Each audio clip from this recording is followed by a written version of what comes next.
In a world where magic exists, there are 4 continents, 20 nations, and various species. In Randelle, after the era of myths and swords, the current Randelle is said to be in the age of magic, having developed magic extensively. However, despite the advanced magic civilization, the political system remains a feudal one with kings and nobles, which means classism still exists. Nevertheless, this current age of magic is known as the Golden Age of Randelle.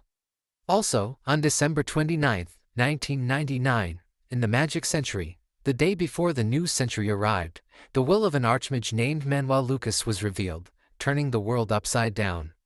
The old man informed everyone that he had hidden power, knowledge, and wealth somewhere in the world, and those who desired it could claim their ownerless fate.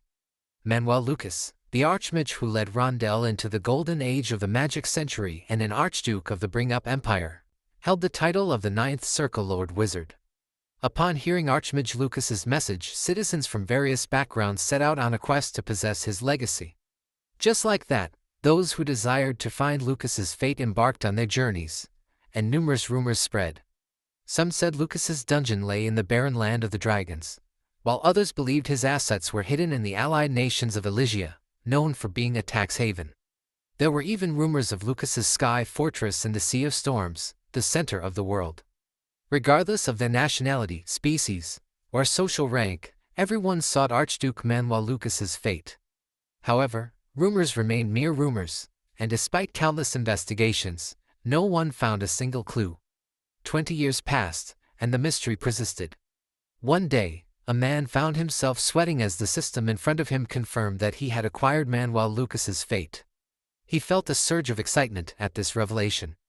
In the year 2007 of the Magic Century, at Lawrence Castle, the butler inquired of their young master, Adrien, if he intended to resume his studies. Adrien replied in the affirmative, stating that he planned to return the books he had read. The butler suggested he could have someone else handle it, but Adrien expressed his desire to find a specific book, so he would do it himself. He is Adrien Lawrence, the second son of Viscount Lawrence, was reincarnated and retained memories of his past life. He remembered that nothing eventful had occurred in the last moments of his previous life. He had died in a truck rollover accident, while serving in the military with just 1 month left until discharge. When he opened his eyes, he had been transported from the Republic of South Korea to the Reinhardt Kingdom, going from Kim Minji to Adrien Lawrence. Coming from an ordinary middle-class family, he began a new life as the second son of a Viscount's family who owned an estate. Although he felt confused and distressed at the beginning of his reincarnation, his past life experiences became a significant advantage in his new life. While other children his age played without much thought, he was passionate about learning, starting earlier than his peers. The teacher told his father that it was his first time seeing someone so outstanding at learning. He thanked his teacher, thinking that he was able to successfully receive recognition from those around him and fulfill his father's expectations all at once. However, if he had to say one disappointing thing, it was all gone for him. He knows that Randelle was a world with a more advanced civilization than 21st century Earth. Due to this, his knowledge from his previous world wasn't of much help. So, he knows that what he can do in that situation is continuously strive to increase his value and keep acting like a genius. However, life isn't easy enough to be cruised through with effort alone. When he was 7 years old, someone attempted to poison him. His doctor told his maid that he was really fortunate because if they had taken action just a little bit later, he would have died, making the maid ask who did it. But he knows that the culprit was obvious. Then the woman told him that he didn't know how worried she was. He panically looked at the woman, and the official wife of the Lawrence family, Anna Lawrence, asked him if he was all right. He knows that to that woman who is of high birth, the fact that he, who is of common birth and therefore not her child, caught his father's eyes was enough to make Anna uncomfortable. He furiously punched the wall while wondering, so what if that world is so developed when the country's political system is so backward? He knows that convicting Anna without any background is impossible, making him wonder why father isn't reacting when there is no way his father doesn't know that Anna is the prime suspect. But then he realizes that his father is turning a blind eye and playing dumb even though he knows. Ever since then, he stopped acting like a genius. And about 10 years later, in the magical century of May 1, 2019, The store clerk welcomed him to Pod Convenience Store. He's now 20 years old, smiled as he looked around. The man asked his coworker if she knew him and if he was a celebrity. But the woman told him to be quiet and explained that he is the second young master of the Lawrence family. The man was shocked to hear it, and asked his coworker if it was Adrien from the Lawrence family. Shouldn't he be one of the lords of that area? The man was about to tell his coworker that Adrien's outfit wasn't much different from a normal commoner's. But then the woman silenced him because Adrien asked them. The woman asked Adrien how she could help him. He told her that he didn't see any online point cards, and she told him that their policy had changed, so point cards can only be purchased at the checkout counter. Then she asked him how much he wanted, and he replied that he wanted all of them. After that, he left, and the clerk thanked him for the purchase. The woman angrily asked her coworker if he could get himself together, and if he didn't know that if he lost a noble's favor, he could be punished. The man apologized to her, and told her that Adrien could have told his servant to do it, so he was just wondering why Adrien came to the convenience store himself. But the woman asked her coworker how would she know and told him that she was extremely scared when she first saw him too. The man asks her if Adrien comes often, and she replies that Adrien comes twice or thrice a month. Also, as he can see, it seems like Adrien is very into games. Adrien looked at his 5 million loot worth of game point cards, and he knew that in Korean won, it'd be around 5 million won. Then his guard told him that they received a call that their young master, Cedric, is visiting his abode, making him shocked and pissed. A moment later, Adrien's mother, Sylvia Lawrence, wordily says that he arrived, and he hugged his mother while asking about his brother. But then Adrien's half-brother, Cedric Lawrence, who was 23 years old, angrily and shoutingly asked him if he was walking around the estate without a vehicle and if he was in his right mind, making him annoyed and his mother fearful. Cedric told him that if he was the child of a noble, he should think about the family prestige. But he knows that Cedric was always playing around with girls and thinks that if Cedric had not been a noble, he wouldn't even be able to take care of himself. But he also knows that if he talks back, it will just last longer, so he'll just withdraw and told Cedric that he was short-sighted and he'll make sure to mind it next time. Cedric told him that, in any case, being a commoner mixed blood isn't something to be proud of. He asked Cedric what brought him there, and Cedric replied that it seemed like their father was planning to make him take over a business called Far's Distribution, so he must have heard about it too. He knows that by our standards, Randelle's noble families are a powerful combination of conglomerates and politicians. Accordingly, those nobles are engaged in various businesses, and Far's Distribution is the money source from the mining industry, one among the businesses run by the Lawrence family. He now knows the reason why Cedric suddenly barged in there. So he tells Cedric that he understands and he'll refuse. Cedric told him that as he expected, he understood. Well, he told Cedric that if he was done with his business, he should return because he paid a lot of money to play games. Cedric tried to hold his laugh but, in the end, laughed loudly and told him that he should just do what he's doing. Sylvia asked him if he was all right, and he replied that he was. Then he told his mother that not getting involved is the best course of action. After the attempted poisoning incident, he abandoned his image as a genius and isolated himself by minimizing his interactions with his vassals. He thinks that perhaps it was because his father wasn't interested in the son of a concubine who wasn't a genius.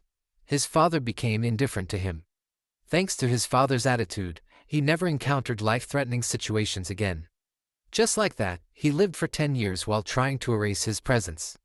As soon as he graduated from the academy, he left the castle with his mother. However, most of the servants working there were under the influence of the official wife Anna, so he couldn't even speak freely in his own home. He overheard one of the maids teasingly telling others that Adrien was desperate and running away from reality. He silently continued walking and entered his room. Inside his room, he grabbed the game gadget from the table. He wondered if he was using games as a way to escape from reality. The game indicated that he had accessed the Chronicle online. He smiled, knowing that there's no way the system showed him that he had cleared stage 1 of the Fate quest. It analyzed his character and indicated that it had synchronized his character with his real-life body. He proudly stated that if you wanted to monitor someone, they should also do it in the virtual world.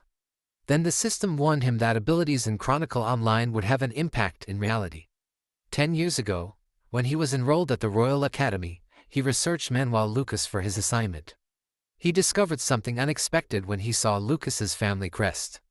No matter how he looked at it, it resembled an English word, making him wonder how English could exist in that world. He guessed that maybe Manuel Lucas was from Earth too, but he told himself he couldn't come to a conclusion with just that.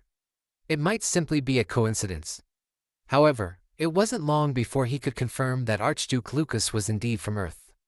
He saw that Archduke Lucas had said those words before his death, expressing a desire to walk the California beach with Mary once again. Although he wasn't familiar with the place names as they were names he had never heard of before, it was the story of a great man, and he couldn't ignore it.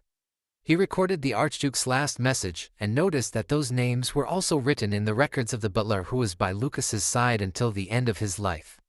This led him to conclude that it wasn't a coincidence, and that the great Archmage of Randelle was an earthling like him. After becoming convinced, he investigated Manuel Lucas further, and evidence confirming that Lucas was an earthling poured in from all directions. He used his knowledge of Earth from his previous life to trace the path that Lucas had left behind. In the end, he acquired Manuel Lucas's legacy, which filled him with excitement. He thought he could now walk on a path of flowers. But then something attacked him from behind, confirming his fears. A sword hit the wall behind him, causing excruciating pain, and he realized that after obtaining the legacy, true suffering had just begun. He wondered if he could properly fight against this newfound threat. Archmage Lucas's legacy was hidden in an unexpected location. It was online, inside a virtual world. He believed that even if this virtual world was meticulously designed to resemble reality, it was still just a game, and pain should generally be filtered out. However, he felt the pain in real life and had to struggle every time he fought. He also considered that the idea of the legacy acquirer becoming synchronized in game, and in real life seemed like an impossible story that no one would believe. As a goblin swung its weapon to attack him, he dodged it and swiftly stabbed the goblin in the face with his sword, dealing a critical hit. The system indicated that he had leveled up to level 10 and had cleared stage 1 of the Fate quest, healing him in the process. It also informed him that he could change jobs at this level. Then he found himself somewhere different as the system informed him that he had been moved to a secret space by the main god Ariel. The system started to initialize his character and synchronize his character with his real body, allowing his abilities in Chronicle Online to reflect in reality. He couldn't help but curse in frustration because it took longer than he expected due to synchronization. A door appeared behind him, and the system asked if he would like to go to the second floor of the magic tower of Manuel Lucas. He walked toward the door and replied with a resounding yes. Upon emerging from the door, he found himself in a library, which was unlike the first floor where there was nothing. Then he saw that the bookshelf was packed with books, and wondered if the chest in front of him was a treasure chest. The system showed him that he had acquired 5 billion loot, which was in Rondelle's currency unit, 5 billion won, and told him to enter the account to receive the deposit. Also, if he wants, he may also receive it as online currency. But he is just glad that finally he gets a reward and feels like a reward has appeared. He grabbed his rewards while thinking that, although it was a shame that he couldn't get that much money, the system showed him that he had created one circle, and as per the circle creation, he had been bestowed the mage's job. Also, a circle has been created on the synchronized body in real life, and he knows that the true value of fate isn't money but that to begin with. Then the system told him not to quit the game because a synchronized body will take a huge hit if forced to quit. While the circle was forming at him, he was thinking that up until then, he thought the mana points displayed with health points were just mana, but he had never felt the presence of mana in real life. The system showed him that circle creation had been completed, making him feel the presence of mana circulating in his chest. He knows that it wasn't an easy process, but he figured out that it was the true power of fate. Synchronization between the game and real life. He thinks that since one circle has been created, he wonders if he can't learn a technique that suits it because he was sure that those books are part of Lucas's work too. But when he is about to get a book, the system warned him and asked him if he would like to look up some materials, making him think that it was so convenient because he noticed that there are quite a lot of books. So he was wondering about when he'd be able to look through all of them, but he expected it from the best mage of humanity, Manuel Lucas. A moment later, he was leaning on the bookshelf in pain because he felt a huge headache. He thinks it is convenient to learn skills and magic just by touching the skill book like in games, but the process of engraving the principles into his head is unpleasant and painful. But he endures it and holds a book, knowing that it is the last one. Then the system told him that it was a circle concealment technique book that hid circles and possessed mana and was useless against Aura Master level knights, mages above the 7th circle, and top-level detection artifacts. He knows that it's the skill he needs the most, and it's as if they know his circumstance. Then he acquired it, and he felt dizzy and another huge headache in his head. He felt his surroundings move because of it and slowly fell, but he just laughed and thought that he hoped for nothing much through Manuel Lucas's fate. He was on the floor, knowing that he barely took one step forward and there were a lot of things to do in the future. Also, he just wants his mother and him to live comfortably without any problems, so he swears that he is going to do everything for it. The next day at the mansion's training hall, the trusted friend and guard, Knight Vice, told him that he had more stamina than he thought. He asked Vice if he really did, and Vice honestly admitted that he was a bit surprised when he expressed his desire to improve his swordsmanship. He mentioned that he had been feeling a bit sluggish lately and thought some exercise would do him good, but the truth was he knew it would also help in the game as his in-game character's abilities were synchronized with his real-life self. Besides, he could feel his mana and stamina improving, and it seemed that his enhanced in-game stats also affected his real-life abilities. In simple terms, the skills he honed in the game could be applied in real life. He smiled, realizing that he had resolved the mana circle issue with the help of the concealment skill he had learned at Lucas' magic tower. Vice noticed his smile and asked if something good had happened, making him wonder if he seemed too excited. He replied that he had acquired a valuable item in the game. People around them whispered, as they had suspected he was a gaming enthusiast, and they considered Vice to be quite a fanatic too. Some questioned why Vice was trying to impress a seemingly powerless and pitiful human. Vice became angry, but he stopped him and told him not to pay attention to them. He appreciated Vice standing up for him, although he knew it was all an act.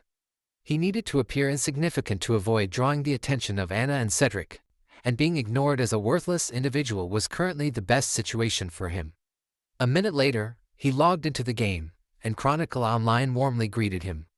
He realized that now that he had confirmed that his stats were indeed affecting his real-life abilities, he knew what he needed most to earn more money and enhance his abilities. It was time to spend, and he recalled someone saying that the most crucial aspect of a game was the power of one's wallet. The system loaded the store product list for him. First, he bought the experience increase with a requirement of below level 100, which boosted experience acquisition by 30% for 24 hours, costing 500 kits. Then he acquired the Goddess's Blessing with a requirement of below level 100, increasing all stats by 30% for 24 hours, also for 500 kits. Lastly, he purchased Goddess's Protection with a requirement of below level 100, granting immunity from attacks once for 1000 kits. He realized that it would have been great to buy these items earlier, but he needed to reach at least level 10 to access the cash shop. He also decided to get a summon supporter, which he believed would be the main event of the day. It cost 500 kits for a one-time use and 4,500 kits for 10 uses. Despite knowing that having a tank would reduce some of the experience points he needed to level up due to aggro, especially when playing in a party, he deemed it a worthy investment. He chose the highest grade warrior to be his tank, regardless of the cost. The system presented him with the option to summon a supporter 10 times for 4,500 kits, and he decided to go for it, explaining that he had both the money and determination to do so. The system then revealed a random summon class supporter. A moment later, he noticed that the chances were similar to those in low-quality Korean games. He put in 30 million won but got no supporters that he liked. Then he saw an interesting one, Arcia the Heavenly Steel female. She specialized in defense, and wore a protective shield called the Shield of God. It was his first time hearing about this supporter, making him wonder if she was a new character. On top of that, he noticed that at level 25, she was the best even among the unique tier. He was glad that a useful supporter had finally come out. He registered her, but the system showed him that once registered as a supporter, changes couldn't be made. It asked if he really wanted to register her, making him confused, but he still registered Arcia the Heavenly Steel as his supporter. He looked at her and noticed that her expressionless face looked like a golem with the outer appearance of a human. But he thought it didn't matter. He asked her if they should go level up. A moment later she tanked the goblins while he attacked them with his magic missile. He stopped when the system showed him that he had reached level 20 and asked if he would like to check out the technique books and magic books that he had acquired. This made him happy because the hunt was going very comfortably with a tanker supporter. He sat behind the tree, thinking that even if it took some of his experience points, he didn't feel like he was at a loss at all, although it would be a pity since the higher the level, the more experience the supporter would need. The system warned him that he had been playing the game for 15 hours without a break in real time and begged him to log out of the game and take a break. He wondered if it wasn't more difficult than practicing magic in real life. Then he logged out. He stretched his body while saying that today was rewarding and planned to take a short break and go to the training hall. But then he noticed someone at his side and was shocked to see his supporter standing and looking at him. He panicky looked at her expressionless face and asked her who the hell she was. She replied that she was his support. He told her that it was not what he was asking and that he was asking how she came out of the game. She replied that she understood it now, and he must be curious about how she maintained her substance in reality, to which he agreed. While noticing that seeing how she can make a precise distinction between reality and the game, it seems like she understands her situation properly. She told him that she is an android, and her creator was Manuel Lucas as predetermined by her master. Her appearance and combat characteristics are that of Arcia of Heavenly Steel. He told her that in other words, she is one of Lucas's legacies, to which she replied yes. He frustratingly thinks that if he knew it would happen, he wouldn't have chosen that tanking supporter, but he knows that something a little more versatile. He was not being picky because he didn't want her, but if it's something like that, the sister should have let him know in advance. He asked her if her stats were the same as in the game. She replied yes, and told him that the restricted stats will be recovered as his level in Chronicles Online increased. Functionally, she thinks her maximum stats were comparable to that of a Grandmaster, making him shocked. Knowing that when the knight rankings are divided into 9 classes, it'd be equal to the 8th class, and the Grandmaster is the same rank as an 8th circle mage. Also, it was on par with the continent's strongest, and even in the Reinhardt Kingdom, the highest ranked mage is at the 7th class, and there are only 8 mages in the 8th class in that world. He wonders if Manuel Lucas created a monster of that level and thinks that at any rate, it was helpful to have a trustworthy and incredible ally who only listens to his orders. The problem was he wondered how he was going to hide her. He asked her where she was before she was summoned there, and what about reverse summoning. She replied that she was stored in a standby state in a maintenance warehouse located in Everhill, a holy city, and she was then transmitted by the Lucky Encounter Management server. Then she told him that transmission is only possible at the time of initial shipment, so after it, if she wants to return to the maintenance warehouse, she has to go herself. He asked her if there was a stealth or magic concealment function, and she replied that since she was in the warrior class, there was no stealth function, but mana concealment was possible. Then he ordered her to try it, and she obeyed him straight away.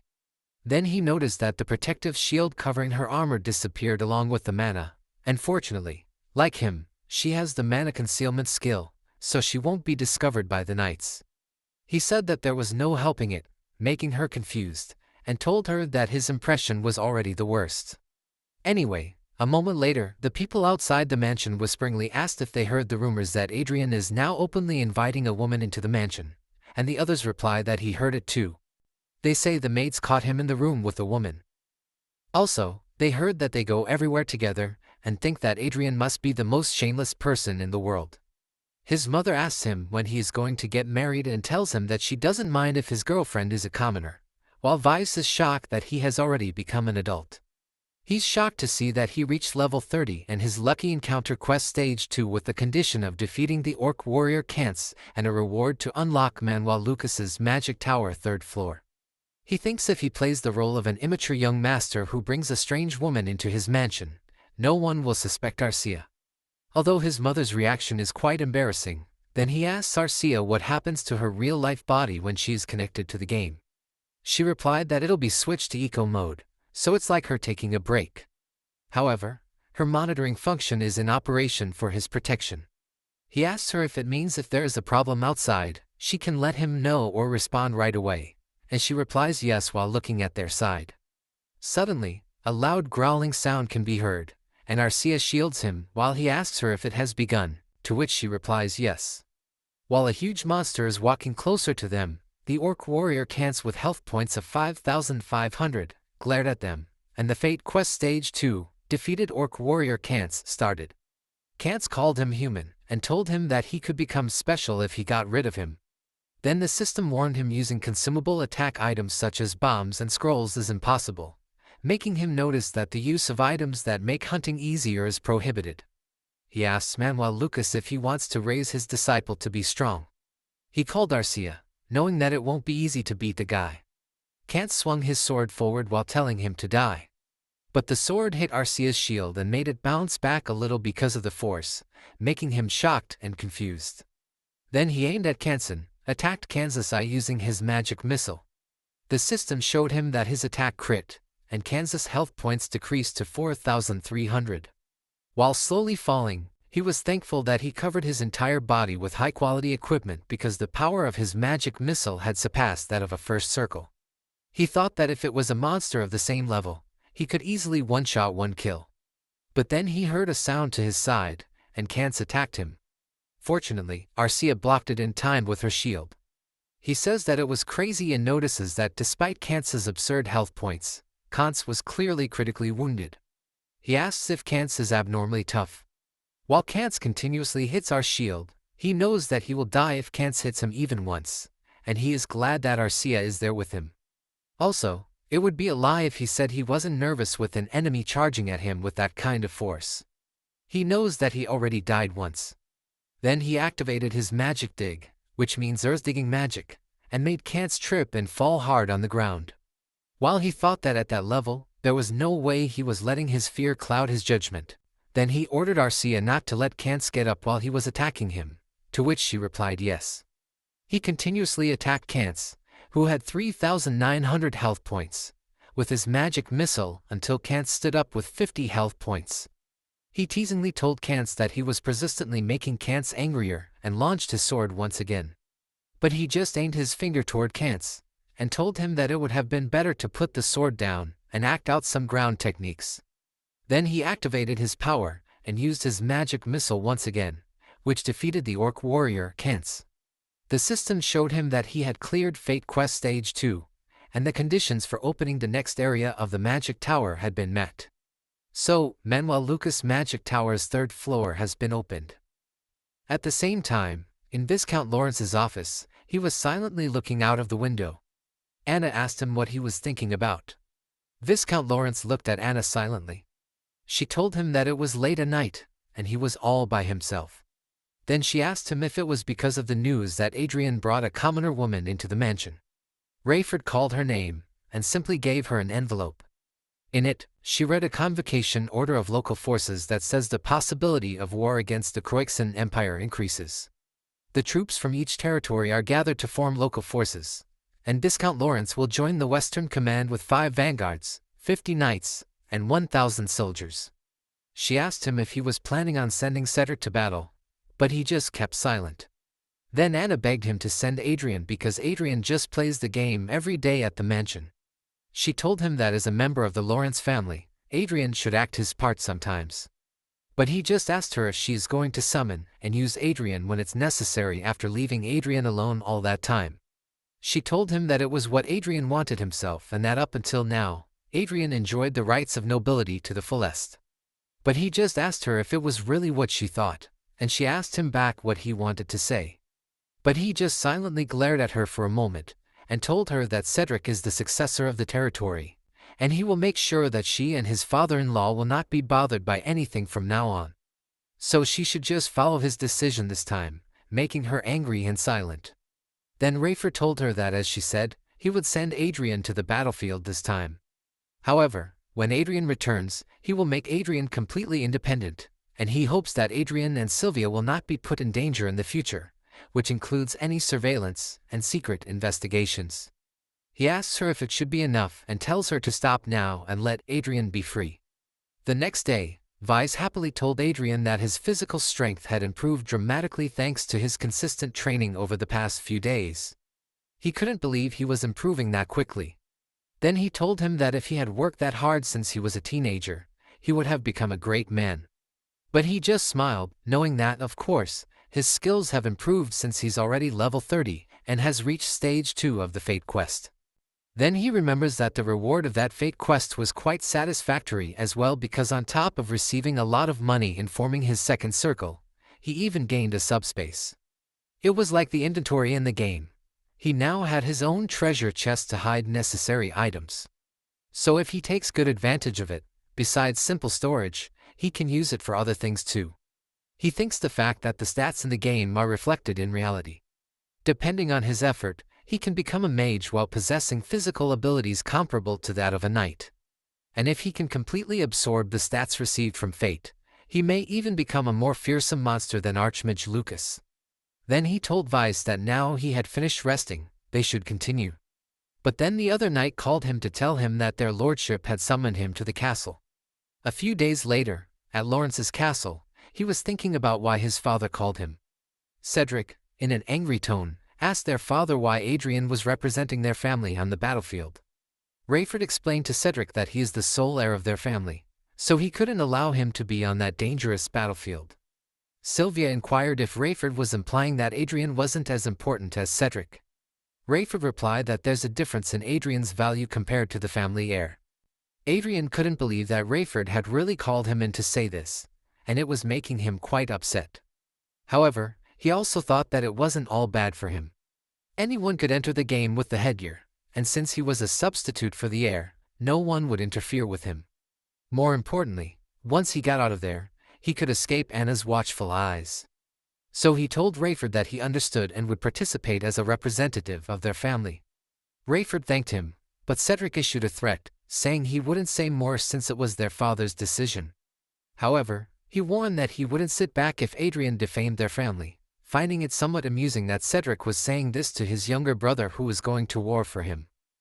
Adrien also wondered why Cedric was acting so immature, guessing that they had gone a long way from each other. He assured them that he would try his best, but then his father called him over and asked if they could talk privately. A minute later, they arrived at the bridge, and Adrien wondered if Rayford had something private to discuss since Rayford had asked his guard to leave. He inquired about the topic of the conversation, and Rayford mentioned that if the situation on the battlefield went well, he would relocate him and Sylvia to the king's land. He added that Adrien should consider it a reward for going instead of Cedric, allowing him to do as he pleased without interference. Adrien knew that Anna didn't like him out of her sight, making him question if she had agreed to this. Therefore, he couldn't entirely trust Rayford yet. He told his father that he understood but needed to think about it.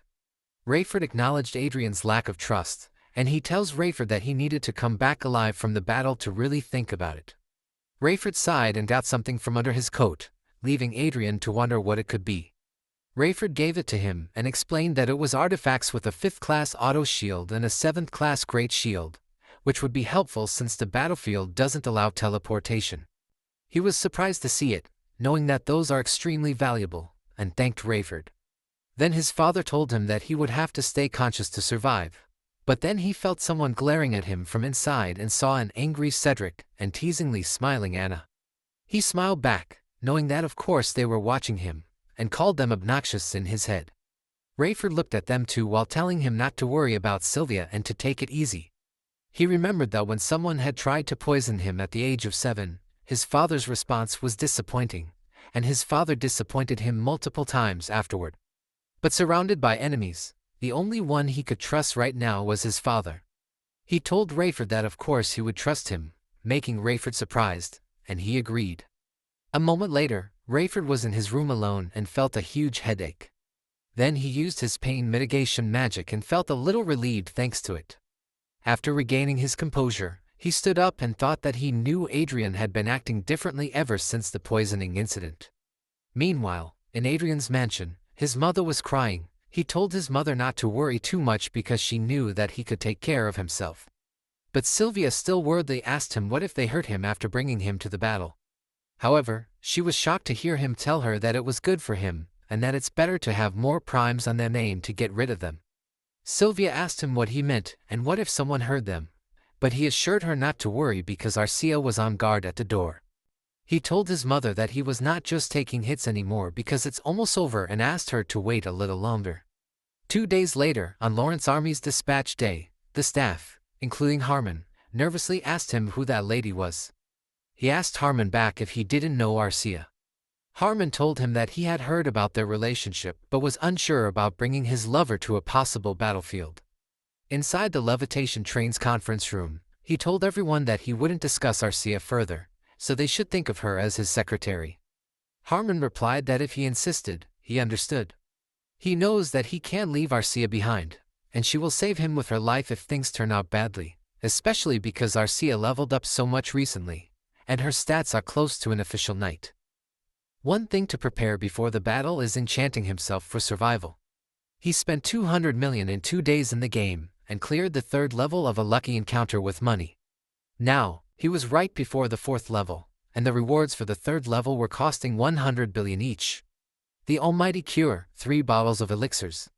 Currently, the elixirs are sitting nicely in his dimension pocket, and he knows that it's the perfect reward for his situation.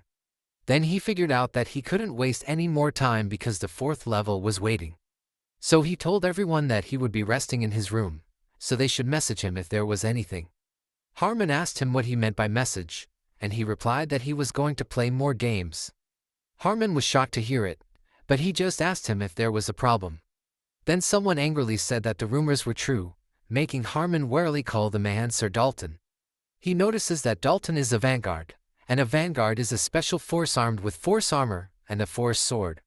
They are the center of the war and are prioritized when rating a nation's military strength. Dalton teasingly asks him if he is sure about it because he will be seen as an incompetent commander.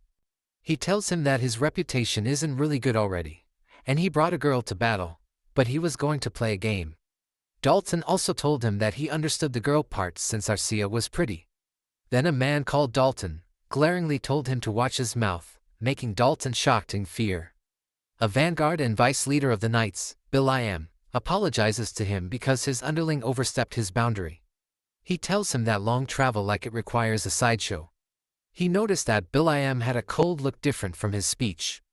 Then Will.i.am told everyone that there was no reason for the Lord's deputy to care about the underling's opinion, making him realize that Will.i.am, for sure, doesn't like him either. But it was nothing to him since he was used to those responses. Then he ordered them to send him a message when they arrived, to which they replied yes. A moment later, he threw a bottle of liquid at the huge monster in front of them, which made a huge explosion and made the monster growl in pain. The item he threw was called Tears of Salamander, with an effect of 3,000 true damage, but it was an overpriced item made with expensive materials. He thinks it was really overpriced, but with 3,000 true damage with no cast, he'll take it any day. Then the system pops up in front of him, making him think that it's worked. He sees that he has reached level 80, so the main god Ariel brings him to the secret room. He was excited because it was the 4th level quest and saw the demi-lich, Immerse, with 32,000 health points welcoming them as his prey. But he also knew that he had to clear the 4th level before they arrived at West headquarters. He looked at Immerse, knowing that lich monsters are difficult to deal with, but he thinks the lich in front of him seemed stupid and slow. But then Immerse used his stone magic, making Arcia's foot turn to stone and used Ice Circle Lance spell to attack him, which made him shocked. He panicked. He wonders if Immerse casts before they got into their stances, and Arcia worldly tries to run toward him, but he notices that Arcia is late, and he needs to dodge. But even though he tries, he still gets hit in the shoulder, making him shout in pain. Immerse laughingly told him that he can hear his bones getting crushed and his flesh being torn apart. He was on the ground shaking in pain while he thought he dodged it, and that he couldn't think straight because of the pain he felt. Also, he was annoyed at Immerse laughing because he felt like he heard Immerse laugh from somewhere. But then he remembered Cedric, making him pissed, and he forced himself to stand up while Immerse laughingly told him to stand still. Then Immerse uses Fireball to attack him, but he just dodged it while running forward with Arcia in front. A second later, they appeared near Immerse. Then he used his heal magic to attack Immerse, making Immerse's health points drop to 29,000. He ordered Arcia not to give Immerse time to cast, to which Arcia replied yes. He knows that the best way to go against a lich without a priest. Then he enchanted their equipment with the holy attributes and continuously attacked Immerse with it, knowing that the solution was holy attribute. Beat up Immerse, who was being attacked, asked them why they were doing physical damage with a staff while sneakily casting and cast a firewall, which released a huge wall of fire. Immerse says that if he can distance himself with it, he can win. But then he appears in front of Immerse, making Immerse shocked and telling him that he was a freak from running through the fire. But he just told Immerse to die and smashed his weapon on Immerse's head while calling Immerse a Cedric-looking bastard. Hours later, the system showed that he completed the Lucky Encounter quest level 4, but he was gasping in pain on the ground. Arcia dropped her shield and worriedly ran toward him. Then, Arcia grabbed one of the elixirs while he is remembering that they say he can't feel pain because of adrenaline during a fight.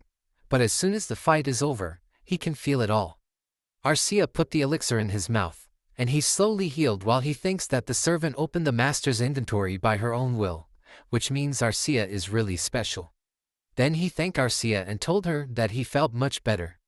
The system showed that he met the requirement to unlock the next floor of the tower, so it unlocked Lucas's 5th floor of the tower. Then it transported them to the 5th floor of the tower, and he immediately ran to the chest waiting for him. He excitedly opened it, saying they should see what the rewards were.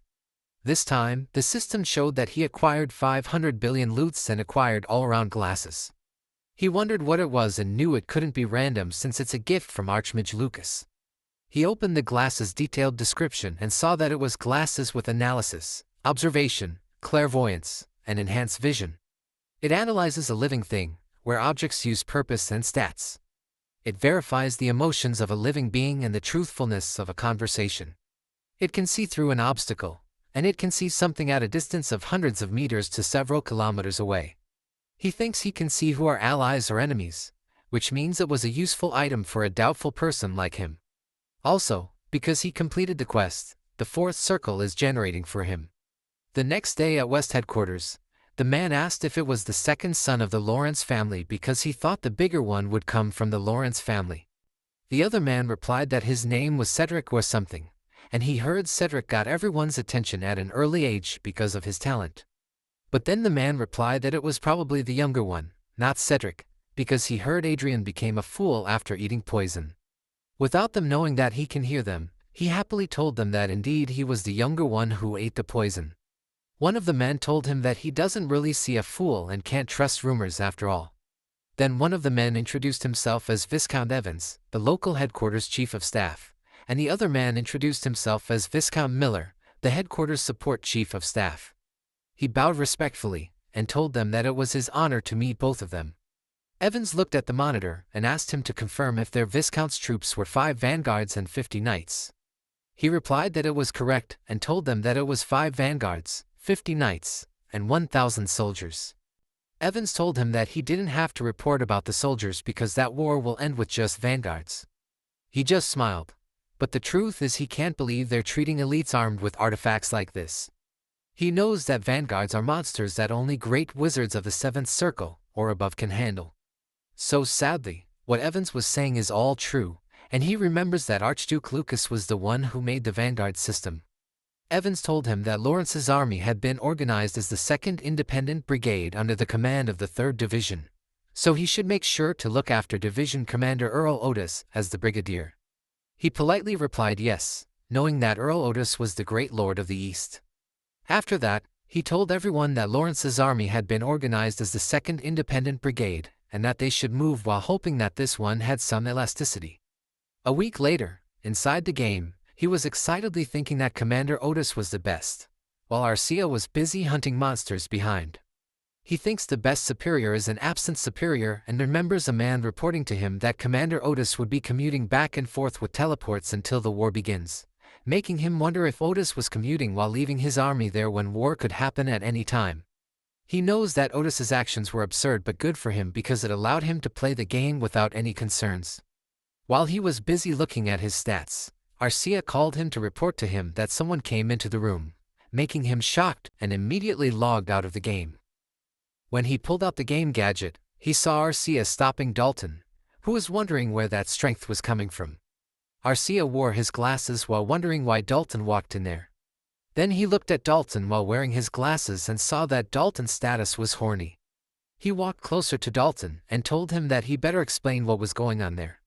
Dalton told him that he was concerned about his health as a guard since he had been in the game for too long, and then that girl came to him. But he just kicked Dalton's knee, making Dalton kneel in shock. He just reminded Dalton that he told him to message him if something happens, and he has Arcia next to him always on standby, so he should give him a better excuse. Then he firmly told Dalton that he came into the commander of the brigade and the Lord Deputy's room without permission. Then asked him why and if he was going to assassinate him. Dalton shouted that it was too far, asked him who did he think he was, and told him that he was the Vanguard. He kicked Dalton's knee again while telling him that he has to convince him and called him a schmuck, making the three knights behind him shocked. He asked Arcia to tell him what exactly happened, and she replied that Dalton tried to separate her from him. He asked Arcia if she was saying that Dalton tried to drag her somewhere, and she replied that he was correct. Dalton angrily asked him if he was framing him right now and if he was doubting the Vanguard because of that woman who came from nowhere. While he was getting something from Arcia, he grabbed the knife near Arcia while thinking that Dalton is a real piece of shit, and noticed that the knights who had just come up there were probably with Dalton. But he told Dalton that it was a violation of military discipline, and it was mutiny, so he needed to receive suitable punishment. Then he pointed the knife at Dalton's chest and ordered him to take one step forward. But Dalton still teasingly asked him if he was serious while the knights tried to calm him down. He kept it down not because he was a good person but because he wanted to stay alive, and he knew that it was somewhere Anna couldn't keep watch over him, which means he had no reason to back down. So, he told him that his ass should be the one who calmed down, and knows that it was a great time to show them. And firmly repeated to Dalton that he said to take one step forward. The scene shifts to outside. Someone in a panic called Will.i.am and informed him that Adrien urgently required his presence. The knight that informed Will.i.am that Adrien intended to execute Dalton, so they needed to act swiftly. This frustrated Will.i.am because he felt like Adrien was giving him orders and he couldn't fathom what was happening. Upon his arrival in the room, a knife flew towards Will.i.am, but he skillfully caught it, noticing that it was covered in blood. Adrien angrily questioned Will.i.am about why he hadn't hurried, but Will.i.am remained silent and saw Dalton in pain on the floor. Will.i.am inquired about the situation, and Adrien responded that a knight harassing a girl made no sense to him. Dalton then asked for Will.i.am's opinion, leaving him shocked. Will.i.am, filled with fury, questioned the knights about their actions. He bowed to Adrien, apologized, and explained that it was due to his own shortcomings. Will.i.am then kicked the injured Dalton on the ground, relieving him of his duty, collecting Dalton's armor, and ordering his imprisonment. He declared that the three knights who allowed Dalton in were also accomplices and would be sent to jail. William told Adrien that he wouldn't entertain any disputes as he was in charge. Adrien responded that it wasn't gentlemanly that they couldn't use the room due to the bloodshed. He decided to move to the next room and instructed the servants to clean up. Will.i.am wondered if this was Adrien's true nature but then smiled, thinking, it must be difficult to suppress it. Later, while playing a game and facing continuous enemy attacks, Adrien retaliated while Arcia shielded him. He noticed that the enemies kept targeting his blind spots while maintaining their distance. Their opponent was a corrupted knight named Zenith who currently had 12,800 health points out of 45,000. Their quest was Lucky Encounter level 5 with a requirement of level 120 and defeat the corrupted Midnight Zenith as a reward. They gain access to the 6th floor of Manuel Lucas's tower. Suddenly, Zenith pushed Arcia aside and charged toward Adrien. He told Adrien to die while launching a sword at him, but Adrien skillfully dodged in time to avoid it. This left Zenith confused, and he was shocked when he saw something coming towards him. Arcia then forcefully slammed her shield into Zenith's face, and Adrien activated his magic power, ultimately defeating Zenith. Zenith sighed defeatedly and mentioned that Adrien was just a tool for his own growth. Then, the system showed him that he unlocked the 6th floor of Manuel Lucas's tower and acquired 2 trillion loots, which is too much to deposit in an account or convert into online currency. It made him think that it's always great to see such rewards. The system then popped up in front of him once again, showing that he acquired Istro's staff, robe, armor, shield, a short sword, and an arming sword. He thought the robe and staff were the only equipment for a wizard, and the rest were for Arcia. He believed it was always good to have more gear and knew that Archduke Lucas wouldn't provide ordinary weapons either. A moment later, the knight seemed shaken and excused himself. He asked the knight what was wrong, and the knight replied that he felt a strange energy. He assured the knight that he was just checking on artifacts, so there was no need to worry. The knight replied that he understood and left, leaving him to examine the items in front of him. He then retrieved the sword from his inventory, realizing it was the fourth sword that vanguards mainly used. He knew that anyone could temporarily use Vanguard's power if they charged it with an aura-like battery. Vanguard's force equipment amplified the knight's aura, and unlike mana, aura couldn't be artificially created. He guessed that maybe Wizard's equipment also had that feature. He noticed that Istro's staff and robe had special skills related to aura storage, which shocked him. He figured out why everyone wanted Archduke Lucas's fate. 2 weeks later, he realized it had been 2 weeks since he had been appointed as the representative of the Lawrence family. He led the army at the front lines against the Croatian Empire. He told the knights that he didn't need guards, to which they all replied with agreement. The tense atmosphere that felt like war could break out at any moment seemed to have diminished.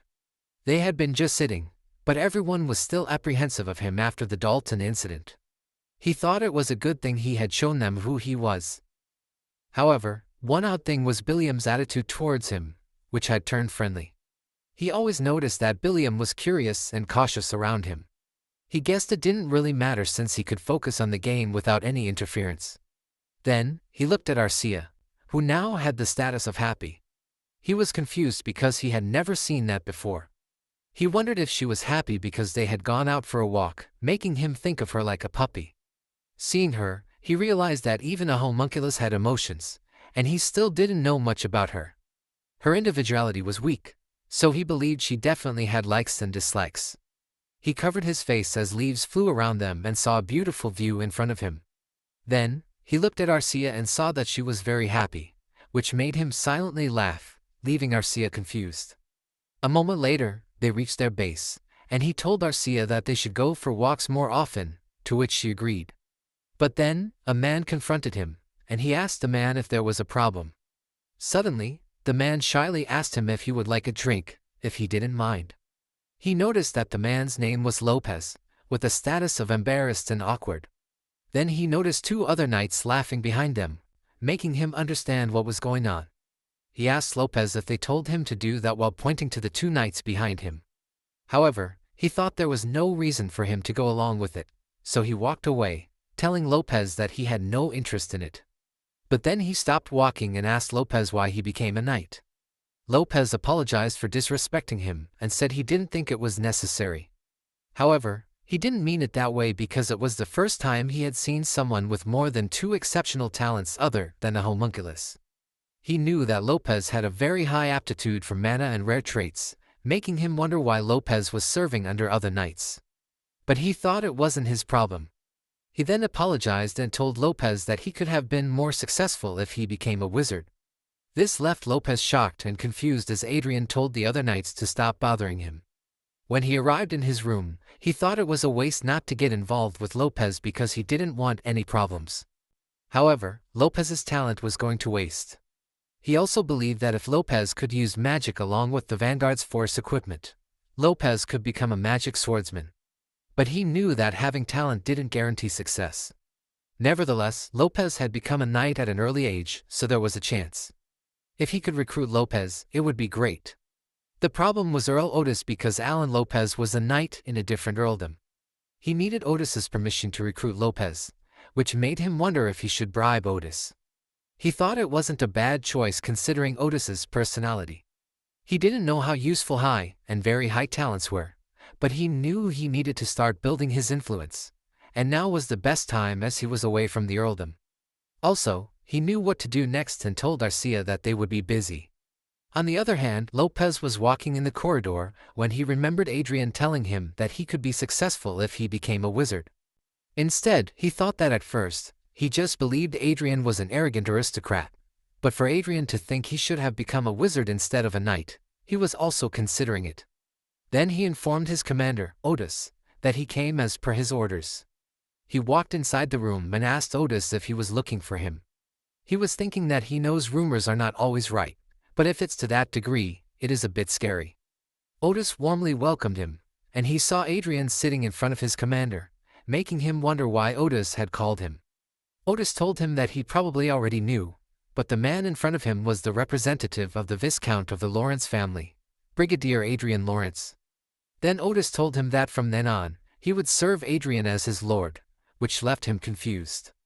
Adrien remembered that in his past life when China lost to Korea in a soccer game, one fan asked why they couldn't find 11 good soccer players when China has a population of 1.4 billion. Then someone replied that it was because the Chinese Messi or the Chinese Ronaldo is shoveling in a farm somewhere. So he thinks that no matter how much potential someone has, it wouldn't matter if there was no system that could bring out their potential. He looked at the room full of people and asked who could have thought that so many people were on the wrong path. He saw Earl Otis's unsuccessful knight, Alan Lopez, a peasant-turned-laborer, Barbara Henderson, one of the only soldiers who could play an instrument and became a trumpeter, Eric Jones, a daring boy who got caught trying to sell adult magazines to the army, Nicole Brown, a maid from the neighboring army, Linda Noah, and more. He knows that they each have amazing talents, but those geniuses chose the wrong path and therefore achieved nothing in their lives. Linda excused herself from him and asked him if he really thought she could be a wizard because during the test it showed a negative result. He told her that the testing equipment must have had problems, but she still couldn't believe it. He noticed that Linda's mana was very high and her learning ability and intelligence were also high. He knows that to recruit Linda, he had to hand over 400,000 in bribes and even a down payment, but he also knows that nobody would understand his actions right now. Being doubtful is understandable, and they are just doing what they are told because he was paying. Barbara told Linda that there was no need to be doubtful and just follow her master's orders.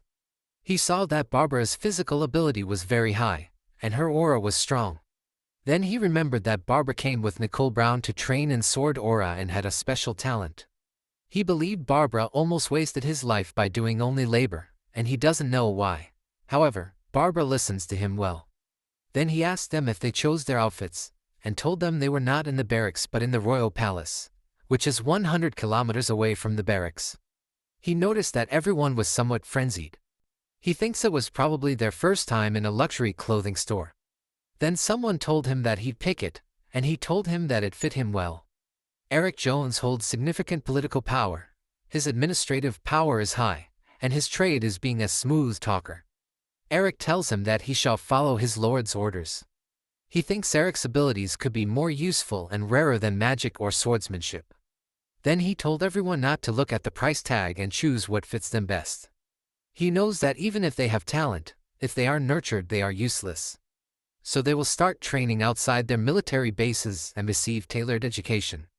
Also, what they wear needs to fit their new environment. Hours later they had open mouths when they saw the place. They asked him if it was where they were going to stay. He replied that it was where they would stay, and the butlers and servants were already employed. So from now on, they don't need to focus on anything but their education. While he was sending money, he told them that, apart from the down payment, he would pay them right now in advance. Then he explained to them that their monthly salary is 20 million loots, and their annual salary is 240 million loots, regardless of their past status. The terms of their contracts are all the same. Then they all told him that they would try their absolute best to exceed his expectations. He told them that if they proved that his instincts weren't wrong, obviously their pay would increase.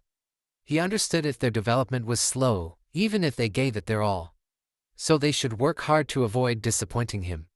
He also told them not to make him uncomfortable by fussing or arguing, to which they all agreed. Then he told them that if someone offered a bribe to betray him, they shouldn't hesitate to tell him. If they did, he would give them twice the amount that was offered. This made them shocked and confused. He planned that from then on, that residence would be full of people recruited by him. He knew that it was his job to make it a place where their talents would prosper. Also, it may seem like wasting money, but for him, it was an investment. Invest assessment in obtaining quality human resources. Later, he was walking in the street with Arcia while thinking that when he confronts Cedric, he'll need a place to keep his mother safe, kind of like a safety jail, making him wonder if he should look for one before returning to the unit. But then he peeked behind him and saw someone spying on him. Arcia caught and grabbed the man's neck. Then he cheerfully said hello to the man. A few days ago, he didn't know if people found out that he was collecting what he called ordinary people. But Cedric called him directly and said that he needed to mingle with people like him. He thinks that the dumb bastard Cedric was basically admitting that he was watching his every move. While the man asked him, "What is it?" He just asked the man how he found him there and told him that it seemed like he teleported from the royal palace without an escort. He grabbed the knife from the man's waist while telling the man that he was pretty sure he had him detached. But the man told him that he didn't know what he was saying. He looked at Arcia while telling the man that he knew that he was the rat that Cedric planted. Then, Arcia slammed the man hard on the ground while he was asking him if he wanted to die or answer his questions. The man shook in fear when he realized that increasing his aura was doing nothing and wondered if Arcia was an aura expert. But then the man figured out that she was not just any woman, and if he didn't talk, he'd die. So he told him that he'd say anything. A few minutes later, he told the man that he got it and that he found where he was by using Cedric's rat at the teleporting office. He tapped his sword to the man's neck and guessed that Berthaud is telling the truth because of his fear, confusion, and understanding condition. It made him wonder if he should say some lies to scare them. Then he told Berthaud that he already knew about how Cedric was finding information about him. But there was something interesting. He pulled away his knife while he was telling him that he was just listening to Cedric's orders and not really opposing him. So he felt like he was just reluctantly finding information. Berthaud fearfully looked at Arcia and asked him if he is already ready to go against his master Cedric. Berthaud was about to ask him how he knew it, but he pointed his knife at Berthaud's head and told him that it was enough. Then asked if he wanted to live, to which Berthaud replied yes. He told Berthaud that he should be on his side. Then he pierced the tip of his knife into Berthaud's forehead, while telling him that he doesn't really order anything difficult. He should just give him an update every day, so he should say that he was just doing what he normally does and report that there is nothing special about him. Then he asked Berthaud if he understood, to which Berthaud fearfully replied yes. Later, in Lord Lawrence's castle, Cedric shouted and asked if Sir Metz was in jail for spying. The man replied yes and then explained that unfortunately, Metz was caught in Adrien's room, causing many problems that made Cedric angry. He thought it happened because he had ignored his father's orders not to spy on Adrien. He had to get scolded by his father who had been trying to figure out what was happening after the war. Cedric told his spy that he didn't want to do it, but he didn't have a choice. Then he ordered Berthaud to keep a close eye on Adrien until his father's anger subsided. Berthaud replied yes without knowing that Adrien was listening to everything. Adrien smiled knowing that Cedric's remaining spies have been punished and imprisoned just like in Dalton's case. He told Arcia that conveying his lordship wouldn't be easy. The talent gathering went smoothly, and Cedric recruited 20 people with innate special talents. Eric and Alicia, the former administrator of Allies and the half-elf, would take care of the gifted academy without any problems. Adrien knew that everyone was working hard, so he couldn't just sit around. He entered the game and saw that he was level 159. He excitedly said that if he leveled up one more time, he could become a 6th circle wizard.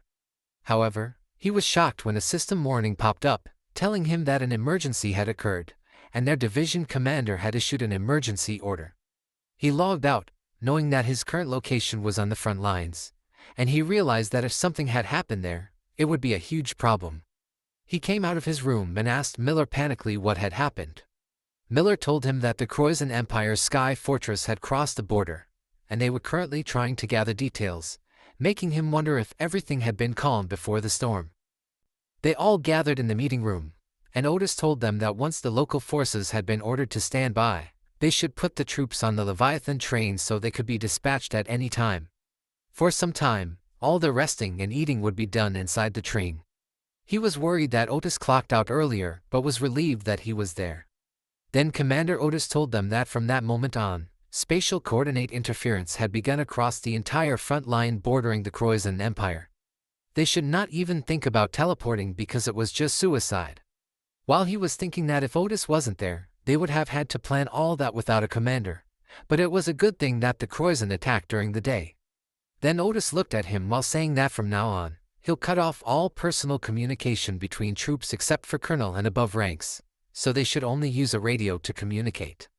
He told him not to think that he was an exception, so he should be careful. He smiled, knowing that the warning was directed toward him, but he told Otis in his brain that he won't stop him from playing games. Then Otis shouted that it was a war, so everyone should be ready at all times, and they all replied yes. He stood up in silence, knowing that it was truly the war, but a moment later the system showed him that he has reached level 160 and have subjugated the name monster Tazit, the twin-head ogre. He looked at the fading ogre while wondering if it's how he hit the 6th circle and thinks that it was worth playing his game. Then he remembers Harmon asking him if he's really playing a game and told him that if he gets caught playing a game while everyone else is banned from using their devices. But he just told Harmon that he gets it and ordered him to command the unit. He feels bad for Harmon, but he knows that it is more important to him. Then the system shows that he has received 10 trillion loot, and also shows him that the money he receives will be kept in the Alicia Union Bank. Then he hears something on his side and saw a huge eagle, while the system shows him that he has received the sub-supporter supersonic black eagle. He knows that there shouldn't be a sub-supporter in that game, but there is the combat support eagle that an archer could have, and there is not enough information to look at. Then he logged out, thinking that he might be better and more accurate at finding information in reality than in the game system. But when he sat up, there was nothing there, so he went outside guessing that maybe it was outside. He walks outside to look around and thinks that a big black eagle will appear like Arcia did that time, and it would cause chaos. Then he searches their surroundings when Arcia notices something and points in the sky while telling him that it is there. It flew down, making the knights panic and worry. They tell him to dodge. But when it flapped its wings, the knights were thrown away, leaving him and Arcia standing still. It glared at him, making him stunned and surprised. Then it bowed to him respectfully. The knight was about to attack it, but he raised his hand to stop them and saw that it was a chimera that had the bones and leather of a black dragon. It has a body that was not easily damaged even by an aura blade with a very high recovery rate, and its basic option is a suicide dive. But he noticed that it only had one skill, which is the shared vision. He patted its head, thinking that just like how Arcia gets stronger with him, he needs to know how and under what conditions it needs to get extra skills. He thinks that the condition is likely to clear a quest. He was not sure how the suicide dive was helpful, but he knew that shared vision could be helpful because it's like getting information at the speed of sound. One of the knights worriedly called him, making him shock, and asked him what it was, making him realize that he was so focused on the black eagle that he didn't notice people gathering. He cleared his throat, guessing that it can't be helped. Then he extended his hand and asked the eagle if it wants to go with him. They gently put its beak on his hand to agree, and then he hugged it gently, which it accepted, making the knights confusedly ask why it wasn't attacking and if it looked like they were sharing their affection. On the other hand, he shyly wonders why he even does that really cringe acting and feels like it's going to bite him back later. After the war started, the war situation did not lead to tedious regional small-scale wars but expanded to the entire western border, which was an all-out war. Thanks to it, his brigade is making a debut, and the communication network is cut off so he can't log on to his game. Suddenly, one of the knights reports to him that the Croizon Empire's platoon of vanguards is approaching, but he tells the knight not to panic and fall back to reform formations. Then, he tells Bilayam to lead the vanguards, to which the knight replies yes. He calmly drinks his teeth, thinking that even though it is just a game, but after fighting the monsters, it feels like he can't die that easily. While Harmon is looking at him, he asked Harmon what it was, and Harmon replied it was nothing. But when he looked back at the screen again, he was shocked to see that the enemy vanguards were going to attack. So he immediately ordered the 2nd Battalion to deploy the energy shield. Then the battalions immediately deployed the energy shield as per his order. Then the enemy launched an attack toward the shield, and when it hit their shield, it made a loud explosion, making them inside move to their positions. He was shocked that an attack from that far away was unbelievably strong, then noticed that it wasn't just a test. Also, he knows that if there is no 7th circle magician or higher, it is pretty obvious who is going to win in a fight. Then he asked the knights about the situation. The knight replied that the 2nd Battalion's energy shield was down and needed 90 seconds to recharge. He believed that the energy shield meant to protect everyone got destroyed in a single attack from the enemy vanguards. He mentioned this to Archduke Lucas, regretting not providing them with magic equipment. However, he knew there was no need to envy the vanguards, for if he reached the maximum level in his game, soon he would be at the 9th circle and hold the title of Grand Master at the 8th circle. Harmon told him they had dodged a bullet, and if it weren't for him, they would have been in trouble. He humbly attributed it to his good luck. Glancing at his monitor again, he noticed that the enemy's attack force size wasn't significantly different from theirs. The real issue was the size of their fortress, which was small. He knew that the Croatian Empire had 2 sky fortresses, but they were considerably smaller than theirs, likely mass-produced for invasion. Harmon mentioned that unless they had missed some information, it was the enemy's first time deploying them. Vanguards were on the ground, and there were fortified fortresses in the sky. The ground was at a complete stalemate, and it seemed the variables lay elsewhere. As he watched the surveillance, he commented that it was intense. Then he saw the system indicating the enemy's weapon detachment in progress, and their bridge. Suddenly, their enemy's fortress collapsed, leaving them puzzled. Something had fallen, and their machines attacked the falling objects inside the fortress. The knights laughed, thinking their enemy's fortress had been destroyed. However, he was shocked to see it overloading with magical power, leaving him confused. Suddenly, he realized something and urgently ordered them to send a message to the fortress, shouting he warned them of an imminent suicide attack. Then a piece of the enemy fortress landed on theirs, causing a massive explosion. Before the explosion, in the sky fortress, the army was panicking upon hearing about a suicide bombing. The captain ordered everyone to quickly initiate a retreat, fire anti-aircraft rounds and retrieve all personal firearms. However, Adrien noticed that it was going to crash, so he immediately used his great shield power to protect their fortress. When the enemy attacked and hit the shield he created, their fortress remained safe. Although their fortress was safe, Adrien felt sick due to the incredible shockwave. He knew that if he hadn't used the artifacts in time, they all would have been blown away. He looked up, wondering about their sky fortress, and felt relieved that it hadn't crashed because they had retreated quickly. He also realized that if their allied forces' sky fortress had crashed, the remaining forces from the enemy's sky fortress would have massacred them. He then ordered the army to check the status of the vanguards and take care of the soldiers, to which they replied that they understood. A moment later, Otis happily praised him and thanked him for his hard work. Otis told Adrien that his performance was excellent that day. Adrien replied that Otis flattered him, but Otis asked him what flatter meant. Adrien explained that he meant Otis was giving him praise. Otis then told him that if Adrien hadn't noticed the self-destruction, the damages would have been astronomical. Suicide bombing attacks were attempted on other battlefields at the same time, but their unit was the only place that noticed the abnormality beforehand and successfully guarded the fortress.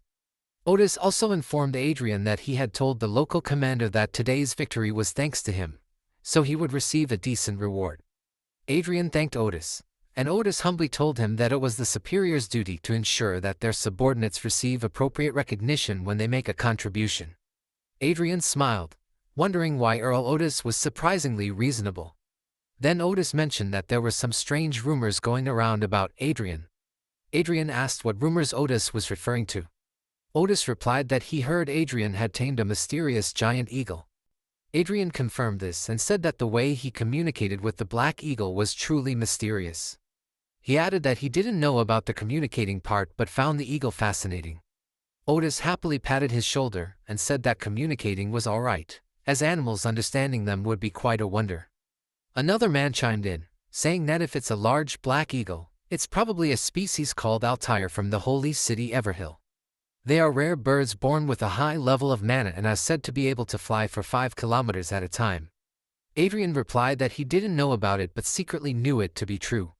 The man proudly told them that it is said that once tamed, they will never betray their master and will not hesitate to risk their lives to protect them, making him act amazed and glad that Archmage Lucas made it based on a real-life species.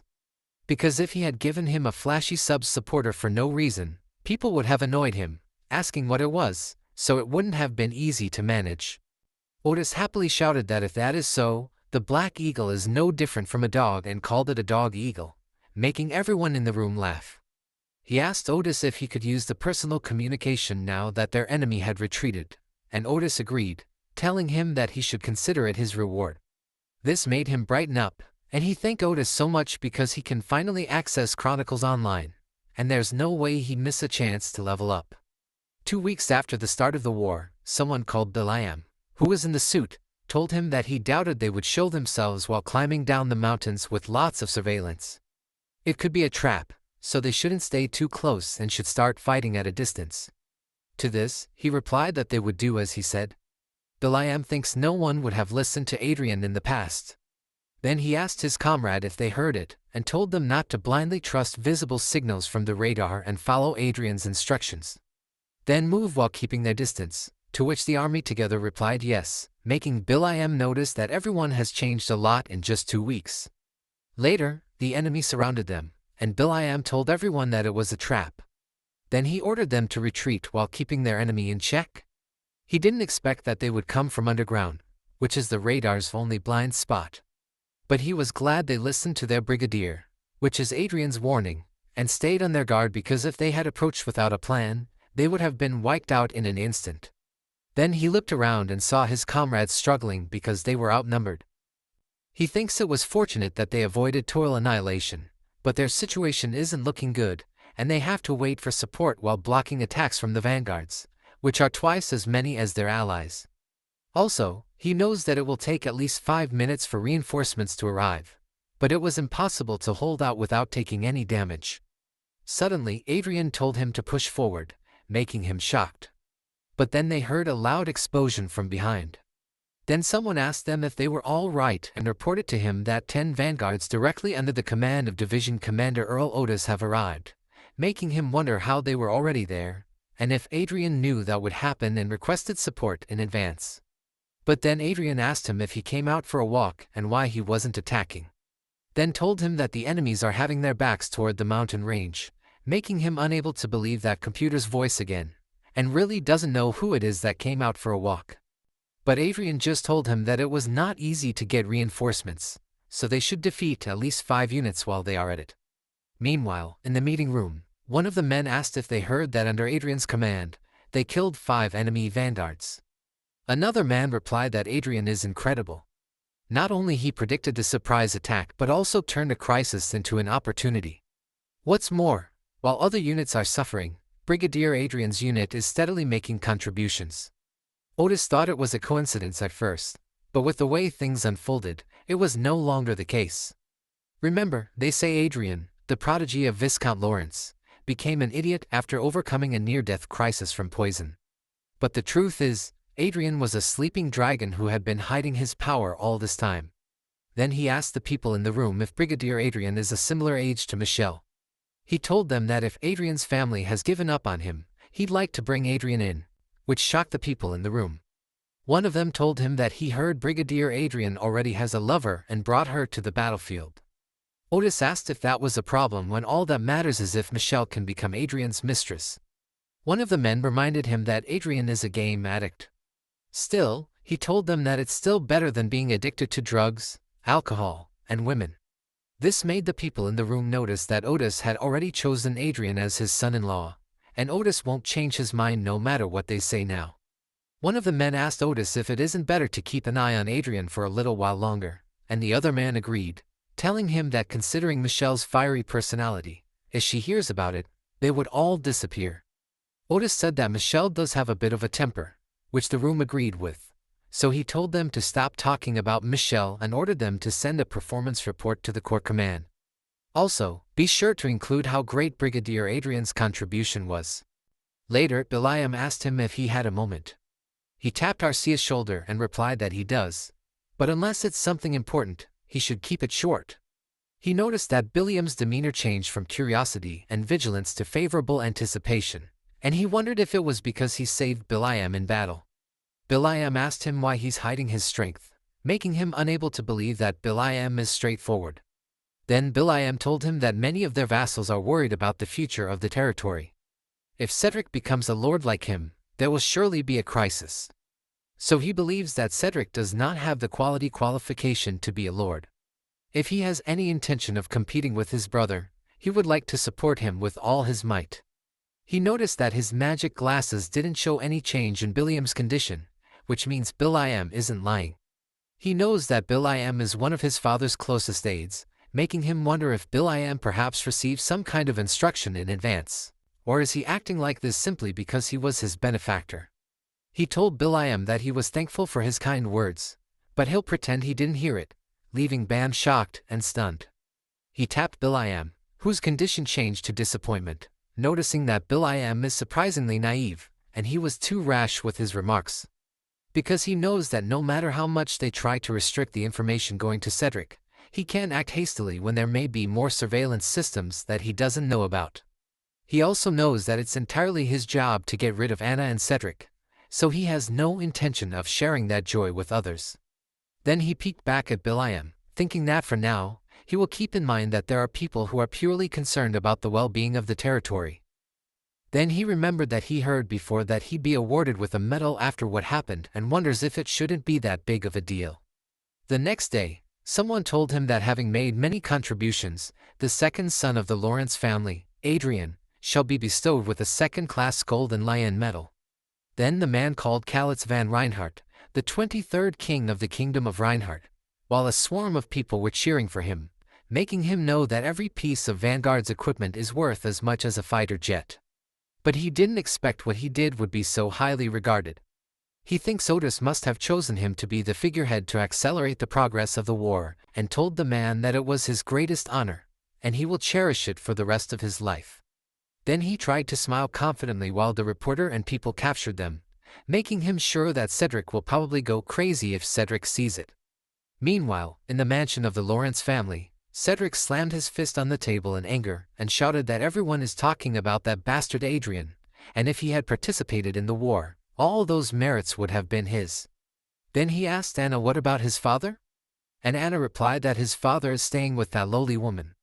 Cedric told her that Rayford seems to be spending more and more time with that woman these days and asked her why she isn't doing anything, but she frustratingly asked him back if she should poison Rayford too, making Cedric call his mother. Shouting, Anna told him not to raise his voice and that Adrien is the reason his father is with that woman, so she thinks his father is determined to protect the woman while Adrien is away on the battlefield from him and her.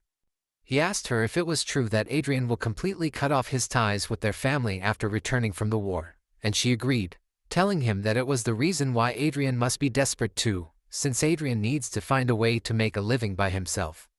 It must be why Adrien has thought of the war as a great opportunity, because if Adrien makes a big contribution, Adrien may be able to receive the title, but still, Adrien isn't even his competitor. And she told him that his mother will make sure of it, making him think that everything is as his mother says, knowing that behind them is their maternal grandfather, and most of the Lawrence Viscounty is under his mother's control, so his father is merely a proxy who momentarily rules over that land until he hands it over to him. Making him wonder why and remember looking at Adrien when they were young, but Adrien is the only one getting praises, leaving him behind in the dark. He heard people saying that Adrien was a prodigy, making him pissed in annoyance, and thinks that Adrien has definitely been reduced to a good-for-nothing bastard after they attempted to poison him, making him wonder how Adrien keeps getting on his nerves. And he shouted Adrien's name, who was busy waving his hand at the crowd of people. 7 weeks, 48 days since the war started. He happily told the vanguards to have an energy drink before they go out and pour a drink one by one. Then he heard one of the vanguards tell another man that he felt really refreshed after drinking it, and the man agreed, saying that other brigades had become sluggish as the war dragged on, but their brigade was still lively. This made him think about how precious that energy drink was, even though it was just a diluted elixir containing a single drop of that legendary medicine. He felt it was a bit of a waste, but he had to do it for the war to end quickly. Bill.I.M told him that they would go scouting, and he told Bill.I.M not to push themselves too hard. But then one of the vanguards called him and said that the division commander was looking for him, which made him wonder why again.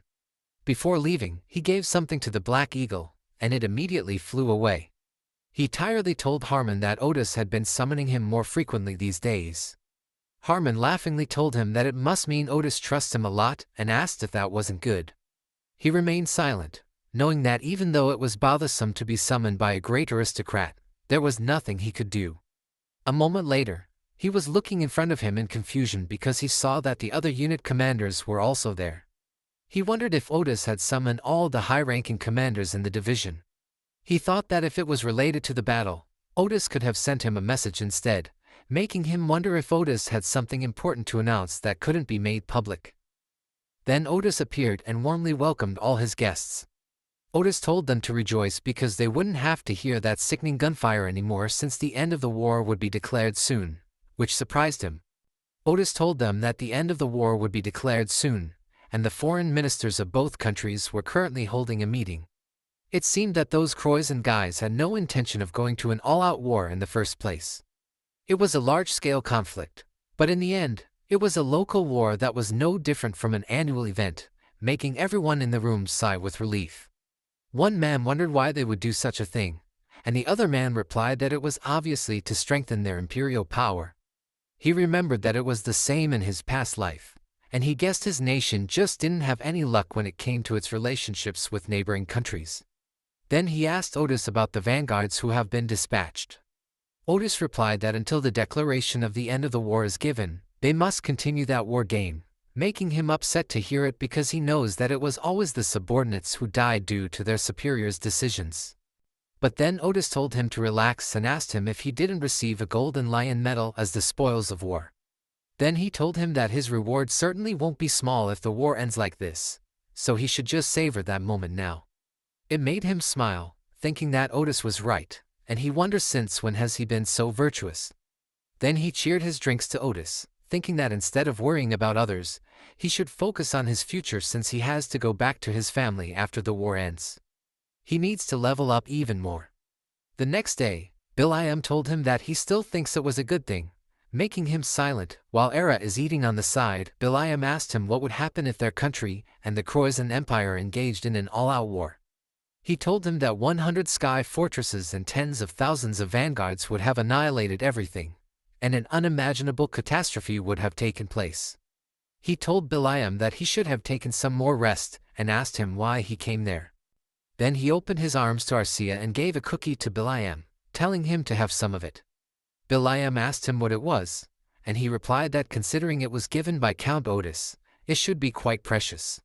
Bill.I.M. told him that he already felt that before, but he was truly different from other nobles. Not only did he feel truly sorry for the sacrifice of his soldiers, but he would even keep guard of the command center like it while his men are resting. But he knows that, of course, he would be different from the common nobles since he was a very ordinary citizen in his past life, and he was there to wait until he can access the game. But then Bill.I.M. told him that at the same time, he still possesses the composure and dignity of a true noble.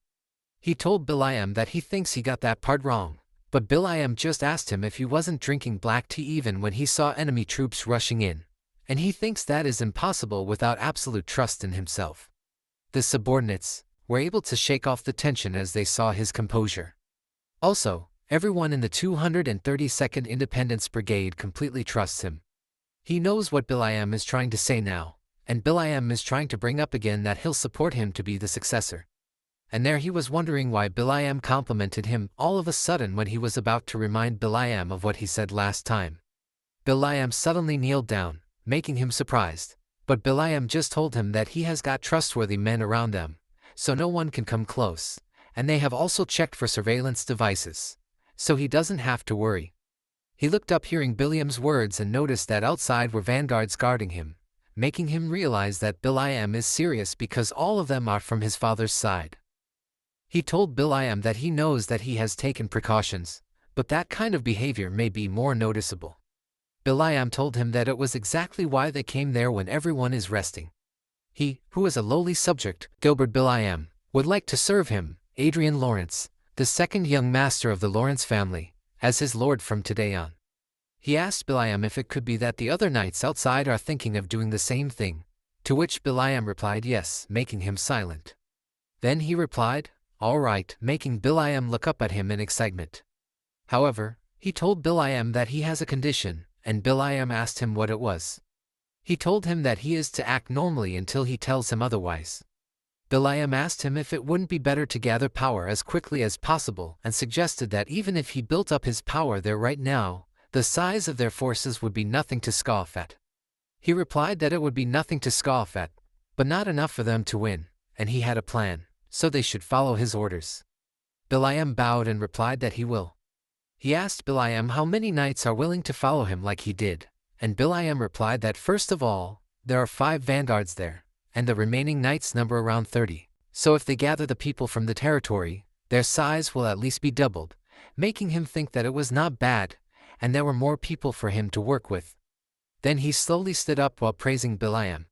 However, before he left, Will.i.am told him that he had one more thing to tell him, making him confused.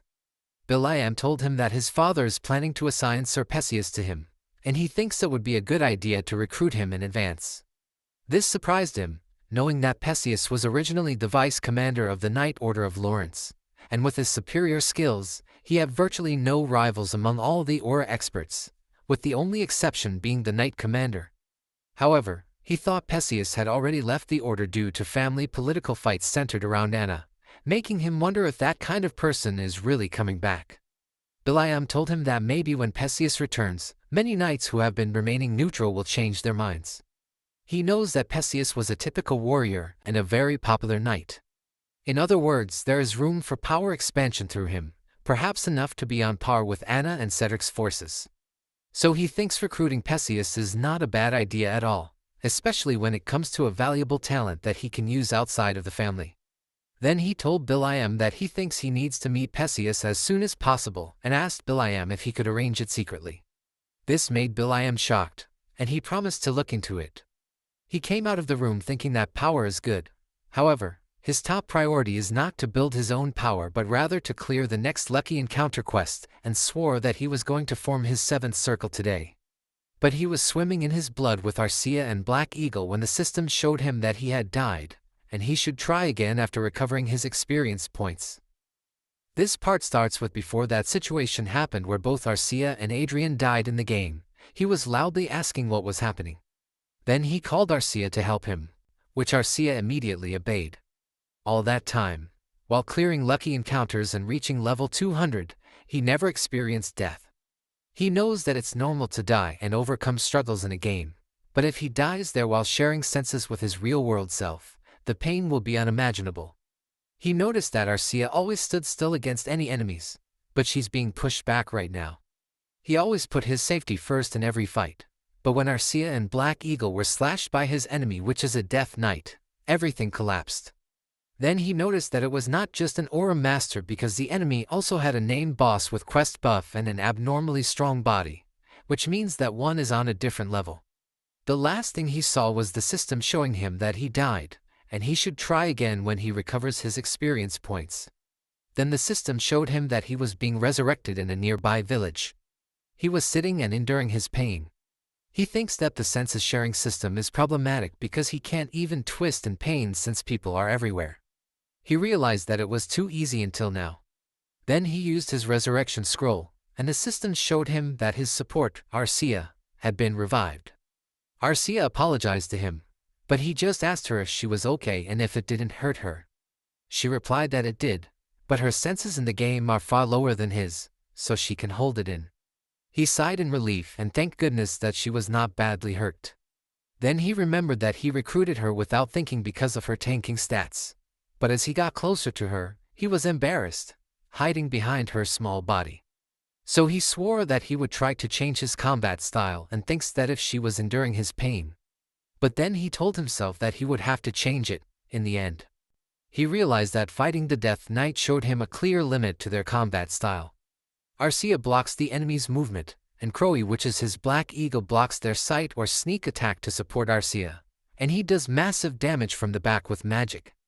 It worked out since they are overgeared, but it has a limit against enemies like Death Knights who can constantly keep up with Arcia. The problem is the long time between each attack. His casting time is delaying the main damage, which means the only way to keep away enemies between casts is Black Eagle's tackle.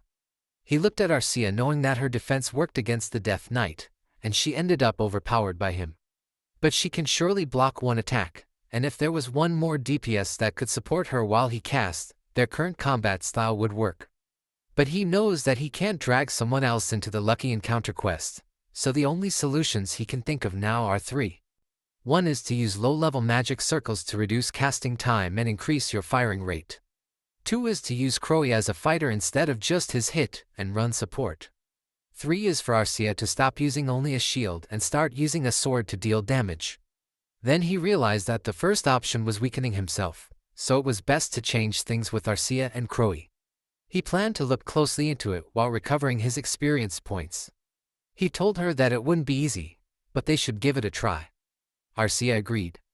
However, in the second battle against the Death Knight Pascal, the system showed him that he died and needed to recover his experience points to try again. This made him frustrated, and he asked how it was even possible. He resurrected Arcia once again, and she apologized to him. He told her not to apologize because it was his problem. This time he tried using Arcia and Black Eagle more actively in the fight, but Crowy had a hard time facing the Death Knight directly and died within a minute after the fight started. He died within 3 minutes, and Arcia followed after a minute. He thought the biggest problem in that fight was probably Crowy dying too quickly. Crowy couldn't deal much damage to the target, but the diversion helped. This means that to maintain their combat style, Crowy's survival is necessary. He wondered if he should make and equip Crowy with a chest plate. Then he thought he would have to try something and reassured himself that there was no need to be nervous because things that are not working will eventually work. Also, it was just a test to reach the 7th circle. Still, in the third battle, he died, which made him punch the wall continuously in anger. He said it wasn't too bad, it was made in a hurry, but it did its job. It allowed them to fight the Death Knight Pascal longer, which allowed them to see his pattern. He told her that they started to see Pascal's patterns, which was good, so they should try again after recovering their experience points. She agreed. In the 5th battle, Pascal couldn't believe them and asked if he was fighting against a bunch of acrobats. Pascal told them that it was real talent to be able to amuse an undead like him and asked why he didn't change his approach. He just told Pascal that he must be confused and asked if he had heard about the human bomber. Then Crowy lifted him up, and he attacked Pascal using his magic, and he also shouted at Pascal to die while continuously attacking Pascal. Pascal blocked their attacks using his sword, while Arcia was running toward him. He laughingly shouted that it was nice without noticing that Crowy was exhausted. Crowy slowly fell to the ground with him, making him confused. Then Crowy put him down in front of Pascal. He told Pascal that it was nice to see him down there, and he fearfully greeted Pascal while Crowy collapsed on the ground, exhausted. Then Pascal killed him, and the system showed that he had died. In the 9th battle, he noticed that they tried different formations this time. Pascal asked him why a wizard was in the front line, and told him that it was fun, but he noticed that this time the damage dealt went up by much more than last time. Casting magic while dodging Pascal's attacks was the biggest problem, but he managed to last 25 minutes, so he thinks it was possible. He planned to try again with items focused on their reflexes rather than casting and try to be an evasive wizard that no one wants to be. Then the system showed that he died once more in the 10th battle. He was dodging while using his magic to attack. Pascal attacked him, but he avoided it. When Pascal went on a rampage, he managed to slip through his attacks. Then he used his magic power together with Arcia to attack Pascal. They hit Pascal, but when Pascal raised his sword and swung it at them, they were both thrown away, defeated. But he smiled, thinking that it was it, and that battle gave him assurance. He tried to be an evasive wizard, and it decreased his damage, but allowed him to survive on his own, which allowed other members to attack freely, resulting in a 62-minute-long battle. Damage dealt to the Death Knight by 84%, so he knows that he can do it if he keeps trying. He took off the game device and noticed that he had exceeded the connection time limit. He stretched his body while telling Arcia that he thought it would be over after reaching level 200, but they were being held back at an unexpected place. But then he felt something on his shoulder, and told Arcia that he felt like the world is moving slower, and asked if he was sick. Arcia replied that he experienced and repeated death and resurrection many times, so she thinks it was normal for his sight to change. He asked her if she was the same as he, and she replied that she can't really tell, but she felt that she was stronger because her body's strength is the same as yesterday, but she feels like she was way stronger than before. She told him that it was the strength that was only obtained through experience. He thinks he was used to it now, but Arcia's response was definitely not from an artificially created homunculus. If time passes and she experiences much more, she will be no different from a human being. She asked him if he had any orders, and he replied no. Then he told her that he was going to sleep, so she should rest too, and they should try again when he can get back on, to which she replied yes. In their 12th battle, the damage dealt to the Death Knight is 75%. In their 13th battle, their damage dealt to the Death Knight is 85%. In their 14th battle, their damage dealt to the Death Knight is 91%. In their 15th battle, their damage dealt to the Death Knight is 89%. In the 16th battle, their damage dealt to the Death Knight is 93%. In their 17th battle, their damage dealt to the Death Knight is 98%. And in their 18th battle, their damage dealt to the Death Knight is 100%, which means they defeated Pascal. He smiled tiredly, raised both hands in the air because of excitement, and told his team that they had won. Then the system showed him that he completed the Lucky Encounter quest level 7. Then they entered the 8th floor of Manuel Lucas's magic tower, and he noticed that the 7th floor alone was several times larger than the previous floor, but that one is the size of the Royal Library. Then he asked if most of those decorations were made with game graphics because it was good, but then someone told him that they were all real, making him shocked.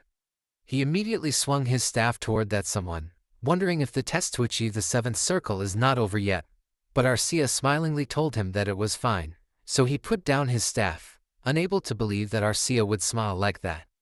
Then he looked at the man in the center of the magic circle, and wondered if he was a fairy or a grandfather one. Then he wondered if he was a new supporter but was confused about why he looked so familiar. But then he figured out something and shouted to ask if he was Archduke Lucas. But the old man replied that his name is Chester, and he was the manager of the Fate, and also a trace of Manuel Lucas, making him confusedly wonder what he meant by the manager of Fate, and more than that what he meant by trace. Chester explained it simply. He was an artificial intelligence created by replicating Manuel Lucas's memories, but he was focused on a trace of Archduke Lucas. He thinks that even if it was a clone, he encountered a being who is no different from his savior. Let alone be happy, his head is complicated, and it would be great if Chester showed favor to him, but if it's the opposite, it'll be hard for him to respond, since at least in the Hollywood system, he would be an omnipotent being no less than a god. He sweated, wondering if Chester was going to take back what he gave him, but Chester told him that there's no need to be that nervous. He told Chester that to think he'd be able to have an independent conversation like this, he doesn't seem like a program made with artificial intelligence at all. Chester replied, of course. Then he explained that he may not have a soul, but he does have data containing a person's life. He told Chester that although Lucas's body couldn't win against aging and died, at least his spirit remains in that virtual world. In a sense, it was eternal life. Chester told him that it can be seen that way, which is why Manuel Lucas created the Hollywood system in the first place. But that system isn't perfect because memories that were turned into data may be lost in the transfer or deteriorate. Also, more than anything, he can't see him as being alive because he just exists like a specter. Manuel Lucas thought it, even if a clone memory had consciousness, it was not his true self. If he was interested in eternal life through memory duplication, Lucas wouldn't have wandered around in virtual space like this but would create a homunculus like Arcia and engrave his memories there. He had a suspicion that Manuel Lucas's ultimate goal was to take over his body, but he was glad that it doesn't seem to be the case. He asked Chester if he may ask him why he appeared. Then he told Chester that honestly, he was flustered by the difficult situation on the previous floor, and he wondered if there would be any restrictions or compulsory duties given to him. Chester slid down his staff, and a system appeared in front of him, showing him that he has granted the usage of Hollywood System Administrator authority for 5 times. Chester told him that the fate that he acquired is Manuel Lucas's everything, so naturally, various authorities are included in it, and there are limitations, as the fate hasn't been fully resolved yet, but he will be able to exercise his authority as he wishes in the future. He asked Chester what he can do with it, and Chester replied that he will be able to exercise administrator authority over all programs based in the Hollywood system, which is a virtual reality system, making him shocked because he knows that the Hollywood system only exists with features of virtual reality and is similar to Earth's internet. In other words, it means that he can control all the information connected online as he wants. But then, Chester told him that he must adhere to 4 rules when exercising administrator authority. First, administrator privileges cannot be used for Chronicle Online, which is bound with Lucas's fate. Second, he is prohibited from directly accessing another person's brain. Third, he is prohibited from stealing other people's property. And fourth, he was prohibited from exercising authority that directly has a negative impact on the world. He was wondering what it was since Chester said rules, but he realized that it was pretty logical. Then he asked Chester if, by any chance, it was also possible to launder the source of wealth acquired through fate, and Chester replied that it was not difficult because there are a few methods. But what he recommends is to create investment and stock trading records in the online currency market. Then he asked Chester about the possibility of getting caught through investigation, and Chester replied that the probability of detection is extremely close to 0%. It was not just about manipulating the ledger, but it was about revising all the relevant information and making it appear as if it was a completely real event based on the records. He told Chester that he'd like to use administrator authority, and Chester replied that he understood. Then explained to him that the current assets held are 12.625 trillion loots, and his assets increased the moment he opened the treasure chest on the 8th floor of the Magic Tower. Then he asked him if he would like him to organize it too, to which he replied yes. Then Chester asked him if he had any additional requests. He told Chester that Arcia needs a legitimate family registered, and while they were at it, it would be better to put her as coming from the holy city Everhill. Chester told him that it was possible, and he shall make a family register that says all Arcia family members died, and she was currently an orphan, making him notice that Chester was no different from a genie from the magic lamp. He asked Chester if his role is to give him the administrator authority and help him process it, to which Chester agreed with him.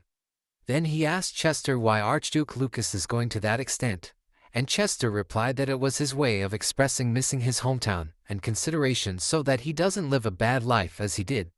This made him wonder what Chester means by so he doesn't have to live a bad life like Lucas did, because those words don't suit someone who is called great. He knows that if Lucas isn't in that world, if Lucas isn't an earthling like him, and if Lucas didn't leave his fate for a future generation, his life would be more pathetic than now, and he wouldn't be as bright as now. So, bending on his knees, he thanked his master for everything. But Chester told him that he was not Manuel Lucas, but he noticed that the corner of Chester's mouth seemed to tremble slightly, but he wonders if he was mistaken. Then the system showed him that he had acquired 50 trillion loot and acquired Sky Fortress Icarus. Also, the 7th Circle has been created. Meanwhile, in Archduchy city of Nikhen, the former vice captain of the Night Order, Perseus asked the person if he said Adrien and if he heard it wrong. Biliam told him that he didn't hear it wrong, and they believe that if Adrien takes control of the territory, it will develop even further than it is now. Then he asked him if he didn't intend to support Adrien's move anyway, but he just asked Biliam back if he thinks they are the same thing. He thought he was standing up for the Lord, which is Rayford, but if he had known he was asking for a private talk to push for an immature child, he wouldn't have met him in the first place. But Biliam, with a clam posture, told him that Adrien is gifted. He told Biliam that he did hear that Adrien was a bit impressive in the war, but asked Biliam if he thinks that the object of trust is too small to believe and act on. Biliam just laughed, making him confused. Biliam apologized to him and explained that he wasn't laughing at him, and that he just remembered that he was in a similar position to Adrien not long ago. It seems like he thinks Adrien got lucky with that one and is still the same as always. He asked Biliam if he meant that Adrien has changed, and Biliam replied that he certainly hasn't. Rather, what is known to the outside world is only the tip of the iceberg, and unlike him who heard about Adrien's expertise through others, he was someone who heard Adrien's instructions directly and put them into action. Also, he did hear say that Adrien is one of the greatest geniuses in that country, but he won't know unless he experiences it himself. And even the knights who lined up behind Cedric followed Adrien during the war. He told Biliam that he was completely devoted to the second young master, and Biliam replied that he had no other choice but to be devoted to Adrien. Then he told him that he won't know unless he experiences it himself. He thinks that the story was that Adrien, who was a prodigy, took poison and became a boy of mediocrity at the age of 7. In other words, Adrien decided on a way to survive at a young age and put it into practice. Until recently, even if we set aside Adrien's intelligence, which Biliam boasts about, he has no choice but to acknowledge Adrien's patience and perseverance. Then he asked Biliam what he wants, and Bilayam replied that he wants to persuade the vassals who are maintaining neutrality and leaning power balance toward the second young master. He told Bilayam that it was a huge task, but it was interesting. Bilayam told him that he made a great decision, but he asked Bilayam what he means when he hasn't decided yet, and shouldn't he meet Adrien before making a decision. Bilayam smilingly told him that Adrien said he was going to visit soon anyway, and he heard that Adrien is coming soon, so he should let him give Adrien a call, making him notice that everything was done according to Adrien's intentions. Bilayam told Adrien, who was on the other line, that they were done talking, and he thinks he can come in now. Perseus is thinking that a young master who has been living for revenge for over a decade, and he'll have to see for himself whether Adrien is truly worthy to be followed, as Bilayam says. But then the line on Bilayam's call got disconnected, making Bilayam awkwardly laugh and shyly check his connection, wondering why Adrien isn't picking up the call. Then they felt the strong power of mana, and Perseus noticed that it was unmistakably a mana signature of space leaps. Moreover, with that amount of mana, he was certain that it was a teleportation of the seventh circle. When he was about to ask what on earth was going on, Adrien, with Arcia, appeared, and he told them that judging by their faces, they mustn't have an idea that they were under siege. Bilayam looked confused at him, but he just told them that he does understand because they are people covered with artifacts throughout their entire bodies. Then he ordered Arcia to get rid of them, which Arcia speedily obeyed. Then she came back with a bloody sword and told Adrien that 5 assassins have been defeated. But he just asked if his expectations were too big because he heard that both of them are the strongest men in their territory, but to think they didn't even notice the assassins' approach. Perseus wonders what in the world is the situation and who is that monster with the laid-back expression beside Adrien. When he was about to ask Adrien, he cut him off by saying that he has been dreaming of revenge for 13 years since the day he took the poison, and asked them if they would come unprepared. He also told them that he needs to at least have an Aura Master as a guard, making them both shocked. Perseus remembered his words that he'll have to see for himself whether Adrien is truly worthy to be followed, and realized that he has been acting too presumptuous because that person isn't someone he can dare to figure out. They silently gazed at each other for a moment. Then he turned his attention to Perseus and noticed that Perseus was 43 years old. He was a member of Reinhardt Kingdom's Free Knights. His talents included a high aura, strong physical abilities, moderate learning aptitude, and average intelligence. His traits were marked by conquest and leadership. Their relationship was friendly and allied, and his demeanor appeared astonished, scared, and anticipative. Perseus inquired if Anna had sent them, to which he replied affirmatively. While telling Perseus that he must have many questions, he snapped his fingers, and immediately the corpses on the ground vanished, and the damaged surroundings were magically repaired. Bilayam was amazed to see the bloodstains and corpses disappear, but Adrien assured them not to dwell on it, explaining that it was merely a fifth circle magic spell. He then suggested they relocate, and with a touch of teleportation magic, he swiftly transported them, leaving them in awe as this was a seventh circle spell known as teleport. Lua's kingdom was an ally of Reinhardt Kingdom, known for having a significant number of grand wizards. Following the 4 empires, if anyone were to name the most famous wizard among them, the anonymous answer would be Duke Kine Riverdale. He was not only a grand wizard but also a renowned teacher who successfully trained 6 seventh circle wizards. However, many believe that the greatest wizard of all time was Archduke Lucas, while the title of the greatest teacher belonged to Duke Kine Riverdale. Perseus asked if his magic teacher was truly Duke Riverdale. However, he was told that Riverdale had passed away a year ago. He replied that he knew, but because Riverdale had taught him, he could learn without any problem under Anna's surveillance. Perseus still couldn't believe it, knowing that he had spent most of his time in the game. Then Perseus figured something out, making Adrien smile, and he told him that he was right. He explained that the only place he could act without any restriction was the virtual world. Riverdale taught him in both the real world and the virtual world, taking turns. However, he knew it was all a lie because the Grand Wizard appeared out of nowhere. Anyone would doubt if a 20-year-old reached the 7th circle. The best way to prevent it from happening is by having the title of Duke Riverdale's disciple. Perseus told him that Riverdale was indeed creative, and it was a brilliant way to teach. He knew that he didn't just lie without any preparation. He had a platinum plaque and a hologram picture of Riverdale and him, but none of those were real. He asked Lucky Encounter admin Chester to create them in reality to use them as his alibi, just like the one he was holding. There were many traces of Riverdale and a record of him having a secret disciple that no one knew about. So the Riverdale family or his other disciples would trust him when they find him. He wished he could say he was the heir of Archduke Lucas, but he knew that people wouldn't leave him alone for the rest of his life. Then he told them that Arcia and he could handle Anna and Cedric, so there was no need to try too hard to expand their influence. Perseus asked him why he had called him there. He replied that he had no plan of letting him go, making Perseus shocked and confused. Then he told Perseus that he had something else to do for him, and asked him if he could see his left hand. Their digital watches touched each other, and the system showed the number 2 online currency account.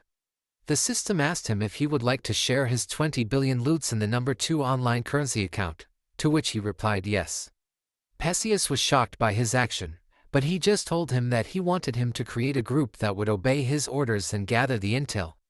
He knew that the jobs that the group is going to do will be dirty work, but it is required to aim higher, and it was cruel to ask a knight to take the job. Perseus told him that since they were likely to go against Margrave Raven, he believed they did need a group like it, but asked him if he was sure because he believed it wasn't easy for him to save up that amount of money. He told Perseus that he has a talent for investing and that 20 billion is a lot but not enough to worry about, making Perseus react that it was amazing. But he just stood up, knowing that Perseus would faint if he mentioned that he had 3,000 times the amount of money he just showed him. Then he offered his hand to Perseus and told him that he is going to push Cedric off his spot and inherit the family, then have the power that no one can disrespect in that nation, and asked Perseus if he is with him. Perseus looked up at him and bowed down, accepting his hand, while telling him that he had his loyalty. Meanwhile, the scene shifts in Anna's room. She asks her butler if he means 5 expert assassins who disappeared without any trace, to which the butler fearfully replies yes. She asks him if they didn't say they can kill anyone except an Aurum Master or Grand Wizard, to which the man replies yes, because their ability is capable. She throws her wine glass at the man's head and furiously asks why it is happening, but the man just bends his head down. She asks him where Perseus and Biliam are, and the man replies that Biliam returned to his unit, and Perseus's location is unknown. She tells the bleeding man that Perseus is alive because Biliam would report to her husband if Perseus died and thinks that if those are together and planning something, they are definitely aiming for her. So she should have watched over the situation a little more. Then she remembers Rafer telling her that he would like her to stop watching over Adrien and Sylvia, making her pissed, knowing that she had no choice but to listen to Rayford because if she pushed too hard on Rayford, things could have gotten worse. But she was pissed to hear a report that Adrien's performance is beyond expectation. Adrien is sharing his reward with his comrades and superiors, but Adrien will be getting a title when the war is over, and Biliam said he wants to be on Adrien's side, but Adrien declined Biliam's offer. Also, there were more knights who wanted to support Adrien, making her think that if Biliam and Perseus get together, they will be unstoppable. So she can't let them do what they want. Also, she can't allow Cedric to have a competitor, so there's no time to keep promises anymore. The man asks her what she would like to do with the Assassin Guild and tells her that they promised to send more people to ensure they complete the job. She simply asks the man if she should just kill Adrien, which shocks him. She asks the man why they were so scared when it seemed like the easiest solution, so she didn't need to think too hard. But the man warned her that if she did it, there was no turning back with Rayford, and Adrien was gaining everyone's attention. However, she interrupted him by calling him and asked him how long he had worked for her. The man replied that this year would be his 30th year. While she grabbed a bottle of wine, she walked toward him, telling him that if he had worked for her that long, he should know she hated being lectured. The man fearfully apologized to her. She poured the wine on the man's head and asked if he thought she didn't know that. She told him she was doing it because there was no other way, making the man shake in fear, knowing he had made a mistake. She asked the man if he thought he was smarter than her, and he shakily said that he kept going because of remorse for Adrien. He kneeled on his knees and begged her to forgive him because he just pitied Adrien. She asked him if he said pity, and he replied yes, nothing else. She smiled and told him that if that was the case, he could frame it differently, making him confused. But when she told him it wasn't an ordinary person dying, it was the pitiful son of a viscount, someone had to take responsibility. And he did it as his way of showing loyalty without her knowing, crushing his world. Then she sweetly asked him why, and if he didn't want to. The man replied while shaking that he understood, and she should leave it to him because he'd prove his loyalty. She laughed and told him she liked his response, then walked away, telling him to get it done this time, and if they failed again, they would be the ones dying. The man realized that Anna is abandoning him after working for her for 30 years because he misspoke, and he thought it was too late to go back. If Adrien could overcome it, maybe he could find a way out. Meanwhile, in the battlefield everyone raised a glass of wine together, and Otis was proudly talking with him. The people cheered, raising their glasses while congratulating the victory of the 23rd Division. One of the men told them that they could finally go back, and the other replied that he was relieved that the end of the war had been declared safely. Otis told everyone that he never thought he would receive recognition thanks to Adrien, and that he was looking forward to the commendation ceremony. One of the men happily replied that Otis was right, and thanked Adrien because his standing in his family had risen. The other men assured him that he would be the heir of his family, so he should visit them many times because they would welcome him with open arms. He knows that they are getting credit for what he has done, so it is normal, and he thinks that if he had taken all the rewards himself, it wouldn't have happened. Then he told everyone that it was all because Otis had trusted and supported him with great wisdom, making Otis laugh and telling him that he was a humble man. But then Otis told him that it could have been better for him if the war had continued for a little longer, making him wonder what he meant.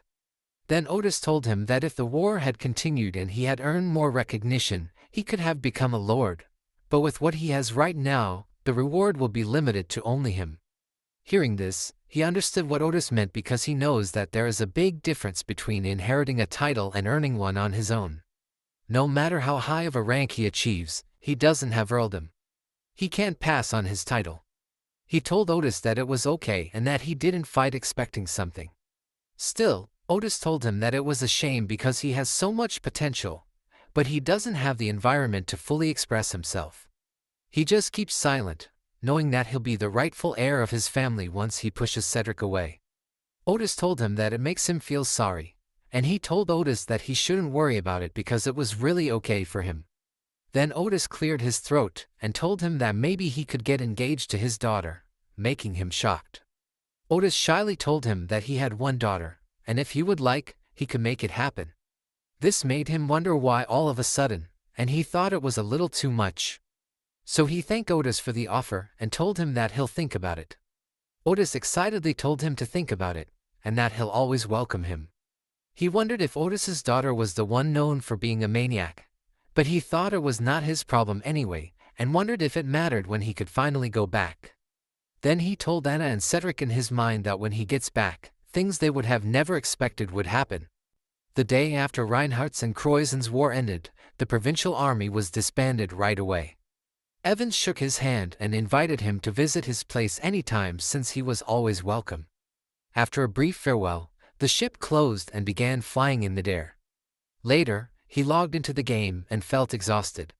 He was leveling up rapidly in the game whenever he had some free time. He knew that the level requirement to challenge the Lucky Encounter quest level 8 was 250, and his current level was 202. However, it had been almost 10 days since he reached level 200, and he felt like he hadn't been making progress at all. He thought their combat abilities had improved significantly since the battle against the Death Knight. As they became stronger, the monsters also grew stronger. The experience point cap had gone up as well, making it impossible to level up at least once a day like before. He knew it wasn't just his problem because the party that had just slain that monster also needed at least a party of 5. This made him wonder if he should look for a new party member, but he thought he couldn't do it. It was best to avoid attention since he had the Lucky Encounter ability, and he preferred to progress slowly and steadily toward reaching the max level. So he planned to take it as a lesson and a valuable experience. When he was about to say something to Arcia, he noticed that she wasn't moving, prompting him to ask her what was wrong. Then Crow landed behind him. He asked Crow what was happening, and it tried to explain something while flapping its wings. He looked back at Arcia in a panic, wondering if something had happened outside. He immediately logged out and saw Arcia fighting with someone, which surprised him. He closely observed her fighting and realized that it was a battle. He quickly used his great shield to protect himself, and stood by Arcia's side. She told him that they were assassins similar to the ones they got rid of last time. He asked since when assassins use 4 swords, and she replied that she was not sure about it, but they are armed with force armor and swords with a total of 3. He walked closer to her while telling her that it was too clean there, considering there were 3 vanguards trying to kill him. She told him that Bil-Im was ready for any attacks and that Bil-Im stalled their vanguards. He was relieved that they had 5 vanguards, so it shouldn't be too hard. But then Arcia looked up while telling him that, however, she didn't think that one would be so easy while the ceiling of the room was collapsing. Then they saw red eyes staring at them, and he noticed that they were armored golems. He guessed Anna changed her target to him from Bil-Im and Perseus, but he honestly preferred it too. Then he grabbed something from his inventory space while calling Arcia and threw a sword at her, asking her if 1 force sword should be enough for her, to which she replied of course. Then he grabbed his Istro staff while Arcia held her Istro arming sword. The golem pointed its sharp claws at them and jumped down to attack them, but he just said that it was pitiful and told them that they had chosen the wrong target. Circles appeared on his shield spell, and he used his flame blast to attack the golems. The force of his attack got out of the ship, making a huge hole in it. Then he flew out of the hole. He told Arcia that they should go, to which she replied yes. On the other hand, inside the ship, one of the enemies told his captain that it wasn't right, and they had to back off, making the captain's enemy wonder how when they should have been done by now. Suddenly, huge explosions appeared near them, throwing the enemy with the monsters away, and the captain's enemy was furiously sweating in pain. Then shouting, he asked why is that kind of monster hiding in the Lawrence family? He flies closer to his enemy while attacking them with his magic, and Arcia was in the front, busy attacking the monsters. The captain's enemy heard his people shout, outing that they couldn't run away to kill the Archmage because he was interfering with their teleportation. The other replied they couldn't because there was an aura master next to him, before shouting in pain. The captain's enemy was going nuts because of the situation they were in and thought that the Archmage was not enough, but there was even an aura master.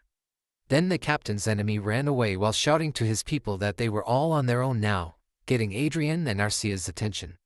A moment later, he used his magic power to stun the captain's enemy on the floor, while Arcia was running toward him. Arcia cut the captain's enemy's hand, making him shout in pain. She swung her sword backward and attacked the captain, and was close to beheading the captain's enemy. But then Adrien told her to wait and not to kill that guy, so she stopped in time before her blade cut off the captain's enemy's head. He got down on the ship to walk closer to the man and told him that there was no use trying to escape, making the captain's enemy wonder if they were completely annihilated because he thought it was impossible. He was about to suggest to the captain's enemy, "How about we help each other?" But then he noticed the captain's enemy doing something and shouted to Arcia to stop the man while running toward them. When Arcia checked the captain's enemy's pulse, she told him that he was dead, and it looks like he chewed the poison hidden in his molar teeth. Adrien was amazed to think that it was really how the assassins died because he thought it would only happen in novels. Since he didn't have a lot of experience dealing with assassins, he took their determination lightly. Then he heard the vanguards noisily behind him, asking Bil-Im if he was already aware of it and begging Bil-Im to say something. Bil-Im opened his helmet and told the vanguards that Adrien is Duke Riverdale's disciple, making the vanguards shocked. The vanguards panicked and told Bil-Im that Adrien must have been under strict surveillance all this time, and what is more, Adrien usually played games all the time. Bil-Im replied that Adrien was able to train without any restrictions in the virtual world. Adrien said that his teachings were conducted between reality and virtual reality, so the theory classes are also available online, yet they didn't even know it, and not just them, but everyone in the family looked down on Adrien. Bil-Im also told them that they all know how amazing Duke Riverdale was, but he thinks Adrien was able to become like him because he was special, the young genius of Viscount Lawrence. It was said that Adrien had lost his intelligence after taking poison but had been making plans for the future while lowering himself and deceiving everyone around him to survive. Will.i.am told everyone that the tide had turned, and surely they were not thinking of dying on a sinking ship. Adrien noticed that Will.i.am was pretty good at influencing others, and Will.i.am told everyone that they would arrive at the estate soon, so they should behave themselves so as not to be a nuisance to Adrien, to which they all replied yes. Later, Sylvia is crying while running toward Adrien and hugged him tightly, asking if he was all right and if he wasn't hurt anywhere. He told his mother to calm down because he was all right. Rafer told him that he had worked hard, and he thanked his father for the compliment, but he knew that in any case, it was totally normal to hold a parade in celebration of him receiving the medal on the battlefield, but it was too quiet. Rafer apologized to him because he should have given him a grand welcome. He told his father that he was okay because he was not into noisy events anyway, but he thinks it must have been Anna and Cedric's doing because who would bother to hold a parade for someone who was going to die anyway? Rafer told him that in exchange for it, they had prepared a grand banquet, so they should celebrate his return with eating and drinking. But he just looked up and saw his fortress in energy-saving mode, making him smile inside. In their mansion, there were a swarm of different dishes on the table, and Will.i.am, Harmon, and others told him that it was their greatest honor to fight alongside him. Harmon bowed his head to him and told him that he was able to come back alive thanks to him, making his father tell him that he had learned how to win people's hearts on the battlefield. Suddenly he heard Cedric shudderingly call his name in anger, and saw that he was with Anna and others. He bowed his head to them and told them that it had been 3 months since they last saw each other, making Cedric have no other choice but to welcome him back.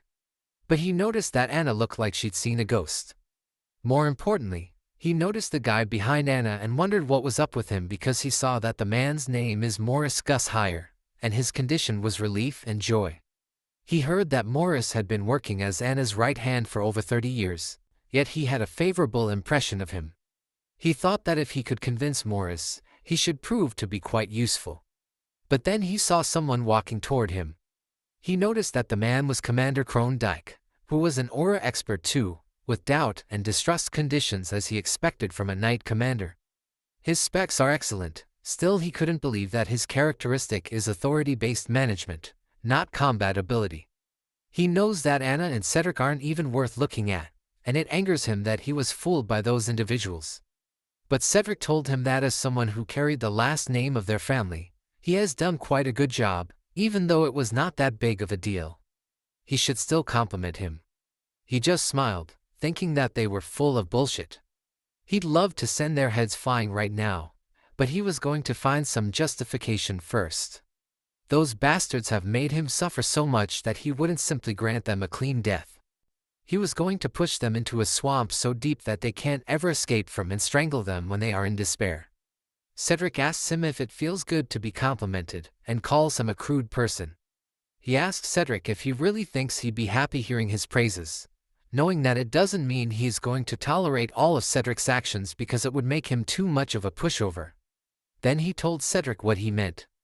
It was just ridiculous how he was talking as if he was capable of doing anything, making Cedric shocked. What he wants is to create an atmosphere and use it as his justification, a justification that they deserve to face consequences. So he tells Cedric that if he had led those people to the battlefield, they would have been completely wiped out. He has already imagined him ignoring tactics and getting himself killed after charging forward recklessly. Cedric calls him a bastard and asks him how dare he. But he just continues by asking Cedric if people should know how to use their heads more as they get older. He told him that to think he is naive enough to regard his smile as him being happy is the reason why his vassals call him a moron and an imbecile, making Cedric's face turn red in anger. When Cedric was about to tell him something, he cut him off, acting like he remembered something, and asked Cedric if could it be that his ignorance came from his maternal side. Suddenly a glass of wine falls to the ground because the waiter accidentally tripped, making the tension even darker. Anna was on the brink of anger, but he playfully said to Anna that if she had something to say, she should say it directly, and stop pretending to be elegant because it doesn't suit her. Suddenly Cedric burst into laughter, which shocked everyone. Cedric drew his sword while telling him that he had become even ruder after returning from the battlefield and that he didn't even know what fear was anymore while pointing his sword at him. Sylvia fearfully told them that Adrien must be tired after coming back from the battlefield and looks tired, so for now, they should take that sword away. Then Rayford shouted at Cedric, asking him what he was doing on such a happy occasion and if he wasn't going to put that sword down immediately. But Adrien just apologized to his father because he needed him to keep quiet and watch. Cedric moved closer to them while saying that he had manipulated Adrien, and he understood why he suddenly acted this way. It must be due to that rebel's instigation. Then Cedric angrily asked how dare he try to overthrow their family, and told Will.i.am that he must be out of his mind, making Will.i.am shocked and pointing at himself to ask Adrien if it was him. But Adrien shook his head no. Cedric still told Will.i.am that persuaded Adrien to try to break the family apart. Anna, who was acting, said that it was absurd and asked Will.i.am if it was true. But Adrien knew that they were the ones being absurd, and he couldn't believe that they would interpret his intentions that way. Cedric ordered the knights to capture the rebel Will.i.am immediately, but no one obeyed his order, and their surroundings were just quiet. Cedric asked the knights what they were doing and told them to hurry up and carry out his order. One of the knights told Cedric that if he wanted to capture Vice Commander Will.i.am, he should do it himself, making Cedric shy and angrily asking the knight named Berto what he was saying. While Adrien tried to hold his laughter hearing his laughter, Cedric's surroundings turned black, and he snapped in anger and shyness at the same time, so he ran forward to attack Cedric with his blade, shocking everyone. But then someone grabbed Cedric's hand, and it was Arcia, who was busy eating a huge chicken drumstick. He furiously asked what was with her and told her to let him go, while wondering how she was so strong. When Cedric was about to tell her to let him go again, she hit his face with chicken, making him collapse and slowly fall down. Crone, Will.i.am, Rayford, and Sylvia was shocked to see it. But Adrien was watching in joy. Then Cedric fell to the ground, making everyone silent. He looked at Cedric with a smile, thinking that after Cedric acted all proud, he ended up being grabbed and beaten with a chicken leg by a woman half of his size. Crone walked forward and told them to stop because it was enough. Then Crone drew his sword and told Adrien that he kept crossing a line he shouldn't cross. Adrien thought the knight commander should draw his sword as if he were protecting the king as a royal guard. He asked Crone if he wasn't the one crossing the line right now. Then he told Crone that Cedric had done so many things over time that he couldn't even remember, or he simply had no shame. This made Cedric angrily ask Crone what he was doing and shout that those people dared to harm him, so they deserved to be killed. Crone told Cedric that, of course, they must die, and Cedric shouted in agreement. But Crone then told Cedric that as a vassal, he couldn't harm the second young master, who is a member of the Lord's family. This made Cedric furious. However, Crone pointed his sword at Arcia, who was peacefully eating the chicken leg, and said that it was a different story with her. There was no room for consideration for a commoner who dared to raise her hand against a noble, so he would proceed directly to judgment without a trial. Crone raised his sword and asked Arcia if she thought she was a noble just because she was a noble's lover. But when he was about to strike her, Will.i.am and the other vanguards pointed their swords at Crone. Crone asked Will.i.am what he was doing and told him to step back immediately. But Will.i.am said that he wouldn't have drawn his sword if he was going to back off. At Crone's words, he warned Crone to step away from Lady Arcia immediately. Crone asked if he said Lady Arcia and found it strange because he could see people from Cedric's faction too. Also, most of those individuals would prioritize profit over loyalty. He wondered why even such cunning individuals were willing to follow Adrien, making him think that something didn't seem right. Then a lot of knights appeared, and Cedric immediately ran toward his mother. Adrien noticed that reinforcements were there and wondered why Anna, who had always been sensitive when it came to Cedric, was so quiet, and if she had gathered the knights over the phone. Cedric teasingly told him that there was no use in regretting now, and including Will.i.am, all of them will be thoroughly punished for their crimes. He furiously told the knights that they were in the presence of the Lord and asked them how dare the knights of the Viscount stand on the opposite side of their Lord. But Cedric just ordered the knights to subdue those troublemakers immediately. Then the knights ran forward and pointed their weapons at them, making him realize that in terms of numbers, Their expeditionary forces had more soldiers, but they were not armed properly, whereas Cedric's faction had more than 10 armed soldiers, and their equipment was overwhelmingly better. So if a full-scale battle broke out, it would be a one-sided slaughter. Suddenly Crone asked him why he did such a useless thing and told him that it seemed like he was still drunk on his victory, forgetting his position. Then he told him that his family's system could not be changed, and because of his recklessness, the only people who ended up seeing blood were those guys. Also, he wouldn't be killed immediately. However, even if he lives, only hell awaits him, a life that is even worse than it is now. But he just keeps quiet. Rayford shouted at him to use the artifact while Sylvia was apologizing in fear. Cedric teasingly told him to run away, no matter what. Crone told the knights on their side to be ready to attack, which the knights pointed their weapons at them. But he just called them foolish individuals.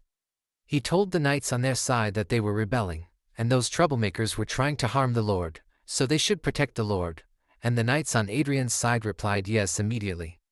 This made Crone wonder what the hell those guys were doing. He told Crone that anyone could tell the ones committing treason were them, and they should put an end to that boring act. Then he removed the illusion magic and ordered Arcia to bring those 3 to him and take care of the rest, to which Arcia replied yes and disappeared. Anna and Cedric were shocked to see the knights surrounding them being killed rapidly. Also, the knights behind Crone were easily killed without a trace of who the killer was, making him fearfully confused. Suddenly, Adrien appeared behind Crone and asked him what he had just said to him. Then he slapped his staff on Crone's face while calling Crone a traitor, and told him that he required discipline. Crone shook in fear, knowing that it was impossible. Then he noticed that the woman just now is an Aura Master, and wondered if that game addict Adrien just deals damage to him. Crone shouted to his people that Arcia was an Aura Master, and ordered them to get into a formation centered around the armed knights and face her. Also, they should keep calm and be able to deal with her. Adrien told Crone that he couldn't believe that he still managed to give instructions to his subordinates in the midst of all of it, but he expected it from a knight commander like him, even though it was not going to change anything. Crone asked him what the hell he was, but he just asked Crone what he meant when he was a teacher who would teach them a valuable life lesson while increasing his agility, physical strength, mana, and defense. Crone knows that wizards can use magic 2 classes lower than their level without casting, which means that if they are a 7th circle wizard, they can use 5th circle magic without any casting, and a skill that proves their existence as an archmage, the skill that allows them to overwhelm the wizard killer vanguard, so the moment they become archmages, the so-called weakness of a wizard almost disappears. Adrien used his memorized cast saved magic and attacked Crone with his flame blast, making Crone shout in pain. After that, he walked closer in front of Cedric and who fell to the ground in shock. He told them that he thinks they will have a lot of fun from now on, and asked them if they don't think so, while Crone attacked him from behind. Crone, who was burning, called him a bastard, but he just moved to the side to avoid Crone's attack. He told Crone that he should have stayed on the ground and asked him why he got up, making Crone look at him in anger.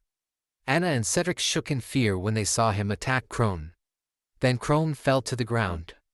They both wondered how it could be and how Adrien Lawrence could become an archmage, but he just smiled at them, making them realize that they were screwed. Later, in another mansion, a man angrily slammed his hand on the table. He is Anna's father, Raven Margrave, furiously asked how that bastard Adrien dared to do those deeds to his precious daughter and grandson.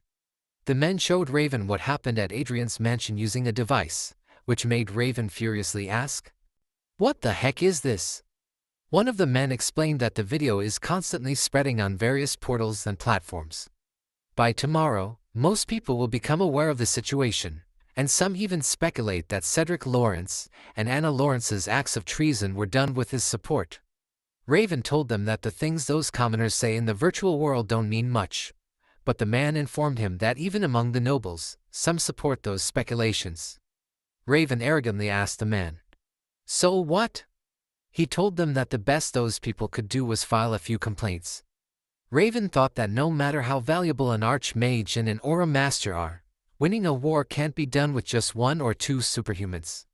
What's more, helping those 2 means opposing him, who possesses military power equal to that of a duke and marquis combined. He knows it would be troublesome if someone of his title, a duke or a marquis, sided with Adrien, but that is highly unlikely since they are the ones who would least welcome the emergence of a new rival. The man told him that the royal family may intervene. Raven replied, "It's obvious because a young archmage and an aura master would draw people's attention." However, he added, "Only if it was the truth," making the man shocked and confused. He told the man that they can just turn those two into swindlers, and as long as no one believes they are an archmage and an aura master, there will be no problem. He asked the man if there was any guarantee that it wasn't an artificially created video in this age and time. Then he suggested, "We can just announce our position like saying the video was fabricated." But the man warned him that once they had it authenticated, it would be over. Still, he insisted that they can take care of it before they have the video authenticated. He furiously told them that through that video, they were exposing that he was behind Anna and Cedric, and those commoners were acting exactly as they wanted them to. They were only trying to get a justification for what they truly aimed for, his war. The man fearfully replied that it was impossible and asked if they were out of their minds, wondering if they were thinking of picking a fight with the Margrave. But he just asked the man how much their Margrave forces could be mobilized in a territorial war. One of the men replied that it was about half of their total forces. For their territory, they can mobilize 3 sky fortresses and 150 vanguards or 2 sky fortresses and 200 vanguards.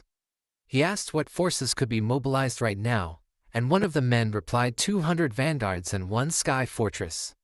He told them that it was enough and wondered how a brat who is still wet behind the ears dares to provoke him. Then he declared to everyone, "It's war, and I will make Adrien regret it." Meanwhile, in Adrien's mansion, he scratches his ears, thinking they must have checked the video they released by now and are preparing to attack because his ears are itchy, so they must be talking about him. He knows the relationship between Anna, Cedric, and Raven Margrave is inseparable. His blade of revenge is only complete when it reaches Raven Margrave. However, to solidify his position, there are conditions that must be met in advance. The lady introduced herself to him as the daughter of Kine Riverdale, Olivia Riverdale. He knows that Duchess Olivia is an archmage belonging to the Lewis Kingdom, and she was the daughter of the famous Duke Kine Riverdale. While she is said to be the closest to the 8th circle, the archmages in the Lewis Kingdom, her existence is equal to that of the patriarch of the Riverdale family, to which the 6 archmages belong. Unlike him, who gains strength through lucky encounters, Olivia is a true genius who reached the 7th circle at the age of 22. She gave the ID to the men with her, and told them that it looks real to her. Then the other men told her that it definitely seemed real, making him exhale in relief. He asked her if it meant that they had acknowledged it, but she told him that, however, she was only saying it looked real, as it's completely possible to forge that platinum plaque in the first place. She attacked him with strong pressure, making the glass on the table shatter into pieces. He notices that they are putting pressure on him by resonating with each other's circles, making him feel heavy and in pain. So he uses his magic power to make them stop, making Olivia surprised. He angrily asked them what the meaning of it is, but she just told him that it was incredible. While the men were cheering for him, she told him that it was nothing much, and they just wanted to test his skills while recovering the shattered glass cup. But he told her that surely she would have been able to check it without resorting to something like this. She told him that having 7 circles doesn't mean everyone is the same, and she just wanted to measure his exact level. He thinks, although Olivia looks delicate, her methods are quite tough, and he asks her if he has earned her acknowledgement now. She told him that she still had many questions, but there was no reason to turn away a genius archmage who claimed to be her father's disciple and was helping her family expand their influence. He notices that Olivia doesn't care much about whether or not he is real, and he feels like she is just welcoming another archmage. This makes him think that she has a sensible way of thinking, and he asks her what if he turns out to be a bad guy who will cause her family to suffer losses. She told him that turning their family into his enemy is no different from asking for death, and she doubts anyone can afford it. Also, they have already confirmed his identity because they don't take in just anyone. This makes him smile and think that since he has received their recognition, there is no reason to argue anymore. Then he told them that he'd like to make a request. The next day, Raven asks his butler how much longer it will take to deploy the troops. The butler replies that it will take at least 1 more hour. Raven asks if it can't be a little faster. However, a panicked man calls him from behind and tells him to take a look at that video. This makes Raven angry, and he asks what is it this time. He then sees Olivia in the video announcing that she'd like to make an announcement. Today, she officially announces that the young master Adrien Lawrence, a disciple of the former Duke of Riverdale, became an archmage of the 7th Circle at the age of 20. She also tells everyone that Adrien is a rare magic genius and a talent expected to achieve the 8th Circle. Riverdale will do their best to assist Adrien and spare no effort to support his growth. Raven realizes that Adrien is already 1 step ahead, as if Adrien had read his thoughts. The butler tells him that he can't believe Riverdale would appear, and at that rate, the royal family will undoubtedly intervene. But Raven is more upset to hear Olivia saying that if anyone tries to harm Adrien, they at Riverdale will take it as an act of antagonize against them. Raven furiously slams the video device on the ground and catches his breath for a moment. Then he tells men that they are moving as scheduled. The butler asks him what he said, but he just asks his butler if he didn't hear him and tells him that they'll be moving as planned. The butler tries to remind him about the royal family, but he cuts his butler's words by asking, what about them and if they catch up on their expedition and order them not to attack Lawrence's territory. The butler tells him that it's not about that, but the risks are too high. Still, Raven tells him that it's fine as long as they achieve their goal, and they can overcome it no matter what. The butler tells him that Riverdale is behind Adrien, so he thinks they should stop their expedition. But Raven angrily tells his butler that it doesn't matter because they are foreigners anyway, and moreover, he's sure Adrien will be relieved that they won't be able to attack him, so their surprise attack will be even more effective now. He orders his people that they have to finish the preparations and deploy their troops as soon as possible and asks if they understand it, not noticing Crow on top of them. The butler replies that he understands, and they will speed everything up even more, but with a shared vision of Crow and Adrien, he sees his enemy's every movement. Before the video, Olivia asks him if he wants her to hold a press conference, and if that's really all he's asking for, he replies that it's correct. She tells him that she understands the situation he's in and that if he wishes, she could provide further support for him as a fellow disciple. But he tells her that she just needs to reveal that he is the former Duke of Riverdale's disciple and an archmage, and that he doesn't need anything else. This makes her confused, and she asks him why. He smiles, remembering it, stands up, and tells Arcia that it's time for them to go. He thinks that when it comes to exacting revenge, he doesn't want to rely on anyone else's help. He wonders if revenge is for the sake of self-satisfaction, so he knows that everything must be done according to his plan and under his leadership. Those guys are his prey, so he doesn't want to share the joy of hunting them with others. On the other hand, Adrien's men are in underground. The knights were panicking and shouting that the prisoners had escaped. The knights ran around searching for them, asking if there were still people following those two after all that happened. They shouted that they could still be hiding in there, so they should search carefully, and he'll go up and ask for help. Without noticing, Anna sneaked behind them, walked upstairs with Cedric and another man, while holding a key in her hand. The Sky Fortress slowly got closer to the mansion, and Anna, Cedric, and the other men rushed up toward it. Anna told them that it was the same as dead living it, and her father won't leave them be. Cedric asked her if she was really doing it, and she furiously asked him what else she was going to do when they couldn't live like this, to which he replied that she was right. She told him to shut up and keep up. A minute later, they arrived at the top, and then she looked up and saw the Sky Fortress. She raised her key in front of it, and the system asked her if she would like to enter the Sky Fortress, to which she replied, "Entered." They were all summoned and transported inside. She immediately took off her coat and swore that she'll make sure Adrien dies. Then she furiously asked Adrien if he thought she'd stay down, and told him that she can destroy him and the Viscounty with that Sky Fortress. Then she entered her key and told it her name, making it verify everything completely. The system asked her if she was trying to activate the Sky Fortress under threat because its biorhythm was unstable at the moment, to which she replied no, and it verified her answer. The system showed her that Sky Fortress Janet activation was complete, and welcomed her as admin. She immediately ordered it to prepare the main cannon firestorm, target Viscounty, and fire as soon as possible. But then Adrien covered her mouth in time to avoid it. He told her that she acted perfectly as he predicted and thanked her for unlocking the security for Sky Fortress, making her panic and wonder when Adrien got in. Then she heard her men being dragged, and Cedric being beaten up easily by Arcia. Adrien told her that attempting to shoot Viscounty was Sky Fortress. Her crimes just kept on stacking, and that Raven Margrave's troops were almost there. So, she and his brother will have to protect that land with their own bodies. He also told her that it was what he wanted to see, and that if she is guilty, she is supposed to be anxious, and asked her if she thinks criminals can be proud. Then he threw her away on the floor and told her that there were too many security measures in the Sky Fortress, but she did a good job unlocking them, and now he can do what he wants. She told him that she was not sure what he was trying to do, but they should calm down and talk because she thinks they were all heated. However, he just clicked the Sky Fortress systems, knowing that he was not the one who tried to blow up the Viscounty. She orders Arcia to stop hitting Cedric and drags him over there, to which Arcia replies yes. Then she throws Cedric next to Anna. Cedric asks him what he's doing when they are brothers, but he just tells Cedric that they are brothers in his ass. Then he uses his great shield to lock them.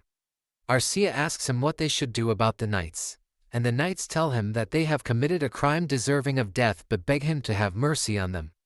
He tells them that they seem like Raven Margrave's people, so he'll send them there. Suddenly, the ground beneath the knights collapses, and they all fall out of the Sky Fortress while he's telling them that they should have the honor of becoming fertilizer for Earldom Raven. Then Adrien tells Arcia that he forgot to upload the video and orders her to edit the video for him. She walks toward him and asks him if he's going to upload more videos. He replies yes and tells her that it's not a bad idea while Cedric and Anna are trying to escape on his shield. Then he tells her that he's going to use the media platform for political purposes. Meanwhile, in Raven's mansion, he sees the news of Anna and Cedric stealing the Sky Fortress and trying to kill Viscounty Lawrence. Then he sees one of the comments that he forcefully sold the retiring Sky Fortress to Lawrence's family, and gave the admin authority to his daughter, which means it's all his fault. After reading it, he asks his butler if he can kill every commenter who commented on it, and his butler replies that it's possible but won't be easy. The website is under Alicia Union's jurisdiction, and they don't reveal users' personal information unless it's for a serious crime. He angrily says that those Alicia folks are stubborn.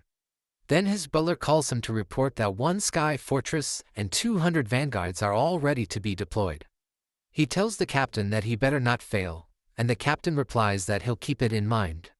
Then he angrily orders them to move forward. The mages begin to use their teleportation magic circle to teleport the vanguards and Sky Fortress. Slowly they disappear, leaving him with his butler and men behind. He thinks he should have gone there himself, but Anna, who is trapped inside the shield, shouts at his father not to come. A minute later, a circle of mana teleportation appears above Anna's Sky Fortress, and he feels it, shouting that they are there. Then he orders to start the mana surge, making the fortress release an electric power. Cedric crying asks him if he can hear him and apologizes to him, then begs him to forgive him and Anna. She shouts at him asking what he's doing. He replies that he's using what he learned from the war and tells her that it's called a suicide bomb. Anna and Cedric are shocked. He says goodbye to them teasingly while raising his glass of wine, and a huge explosion like fireworks can be seen in the sky while he peacefully drinks his wine. He thinks some might say revenge is meaningless, but he totally disagrees because alcohol never tasted so sweet like that. Then he tells Arcia that they should make a wish. Arcia asks him what wish, and he replies that they are supposed to make a wish while watching fireworks. The date is August 15th, 2019, in the Age of Magic. He has erased Anna and Cedric, who have been causing him trouble in that world, and now he has earned his absolute freedom. Meanwhile, in Raven's mansion, Raven and his men were silent in the room, waiting for updates on their troops. He angrily asks them why on earth he can't reach them and if the operation isn't supposed to be finished already. One of the men starts suggesting it might be a communication failure, and the other replies that they must have contacted them through personal devices. Then another asks if it's because the large-scale teleportation was carried out too hastily, and if he means a space disconnection, as it might be the case. He asks them about the spies they previously planted, and the man replies that they haven't been able to get in touch with any of them, considering the fact that it happened right after those individuals took Anna into custody. He suspects the information has been identified, and the spies are arrested. He furiously asks the man if he's kidding him, but the man replies that if it's not the case, he can't think of any other possibilities. Perhaps the whole situation was planned in advance, making him angry and wondering since when it was all planned. He also thinks if it's true, he wonders if he has been played by a brat who is his grandson's age. Then he tells them that apart from the Lord's castle, at least one person must be in contact with them in a regular residential area. One of the men replies that perhaps it was the effect of the space disconnection, but there was no connection to the general communication either. Suddenly, a man panicky calls him and tells him that he was looking for online articles related to Lawrence's territory, and the article was posted 3 minutes ago. Then he sees a video of a huge explosion and vanguards protecting the place. The vanguards are attacking their fortress that was transported to the place, making them explode one by one and shatter into pieces. The room is silent as they watch the scene, and his butler explains to him that according to the article posted along with the video, an evacuation advisory was issued about an hour ago, and all residents of Viscounty Lawrence were evacuated. It also said that while the communication was completely cut off, a huge explosion suddenly occurred in the sky. They have confirmed that the communication was restored a while ago, and there was also an announcement released from the Lord's castle. This makes him snap in anger, and he destroys his table using only one hand, shocking and stunning his men. Then he throws a vase near him and his chair at the men. He silently looks at them for a moment, and asks how many additional troops can be deployed right now. One of the men replies that 75 vanguards or 25 vanguards and 1 sky fortress can be deployed, and any number beyond that would violate the law. He knows that if the previously dispatched troops had the strength equal to 5 sky fortresses, they must now have the strength of only 1.5 judging from the video. It's clear that Adrien sacrificed his sky fortress to carry out a suicide bombing attack, so no matter how old the sky fortress of Lawrence Estate is, there's no way their forces would be intact if they got swept away from close range by a suicide bombing using a surge of mana. This only means one thing: Adrien was perfectly aware of their movements. However, he thinks Adrien still can't do the same thing twice since they no longer have a sky fortress to blow up. The man tells him that unfortunately that number is not enough to overwhelm the power of Viscounty Lawrence, and an emergency message has just arrived from the royal family stating that the use of force against the Viscounty of Lawrence is prohibited. This shocks him, but then he laughs loudly, making his men fearful. He asks if it's the price he has to pay for looking down on that bastard. He thinks it's possible to recover from the damage, but they won't be able to do it right away. It costs around 15 trillion to build 1 sky fortress and at least 50 billion for 1 set of Vanguard Force equipment, so they need as much as 30 trillion for damage recovery alone. He can't believe that the power of their family developed for generations has collapsed due to a small mistake. He asks his man if he said that communication with Viscounty Lawrence has been restored, to which the man replies yes. Then he orders the man to get him on the phone with Adrien immediately. The Black Eagle is the same as Arcia, a supporter, but its basic method of use is completely different. While Arcia is a multi-purpose existence like a human being, the Black Eagle is an auxiliary supporter strictly focused on support. Its first skill is shared vision, which helps him a lot. He tells Raven that he can't believe he would be shameless enough to call him, and Raven acknowledges his ability because his trick worked well this time. However, Raven warns him not to think his luck will continue next time. He tells Raven not to worry because his revenge will only be complete with his death and the fall of his family. Raven asks him what he means by revenge, and he tells Raven that he may not know it, but because Anna and his elder brother Cedric loved the Sky Fortress so much, he let them stay inside. He bets they must have been satisfied as he even held such an expensive cremation ceremony for them. Raven told him that just because his strategy worked once, he no longer knew how scary that world could be. But he responded by saying he didn't know about anything else. He simply wasn't scared of Raven. Raven vowed that he would never forget today's humiliation and would definitely pay him back 1,000 times. This made him smile, hearing how Raven only gets mad at insults directed at himself. He guessed that Raven must have put Anna and Cedric's death behind him, making him seriously think that those two were so pitiful after acting so proud. In the end, it seemed they were nothing but tools. Then he asked Raven if he was currently on the 80th floor of the Lord's castle, and Raven asked him what he meant. He told Raven that he had prepared a present for him, and it should have arrived by now. While Crow was outside near the castle, he asked Raven if he had heard about memorization magic and explained that it was a magic skill to avoid casting time and allowed him to store 10 magic spells at once. He asked Raven what it would be like to have 10 seventh circle magic spells memorized which are cast at once, and if he thought it could even break through the Raven Lord's castle shield that he had been so proud of. Then Raven saw Crow in front of them with 10 circles of magic, leaving him and his men open-mouthed in shock. He told Raven that the present he sent him was 10 rounds of 7th circle magic blaze blast. Crow swung its wings forward, releasing the magic circles and attacking the castle. He laughed heartily while hearing the men panicking, telling Raven that the barrier of the Lord's castle was on the verge of breaking and begging Raven to use blink or teleport to quickly get out of there. Then he heard Raven angrily shouting his name, but he teasingly told Raven that he would pray for his safety and hung up the call, excusing himself. He stood up when Bilam called him and reported that, as he ordered, they had gathered the reporters in the conference hall. A moment later, the maid who was whispering behind his back before was fearfully bowing their heads to him as he walked past them. He looked at one of the servants, and remembered that among the maids and servants of the Lord's castle, there was no one who hadn't looked down on him. He walked past the servants and maids trembling in fear, thinking it was funny how they were all afraid of him. He knew it was time for him to say goodbye to his past of playing a dumbass because the second act of his splendid life had begun. In the news, it was reported that young Master Adrien Lawrence held a conference about the Sky Fortress suicide attack incident. It was revealed that Raven Margrave secretly deployed 1 Sky Fortress and 200 vanguards, all of which turned into ash in a split second.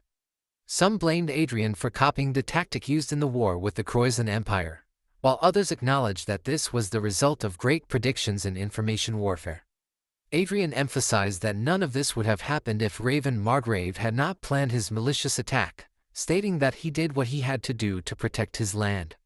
Raven Margrave's castle collapsed, and Raven survived but took massive damage from an unexpected counterattack.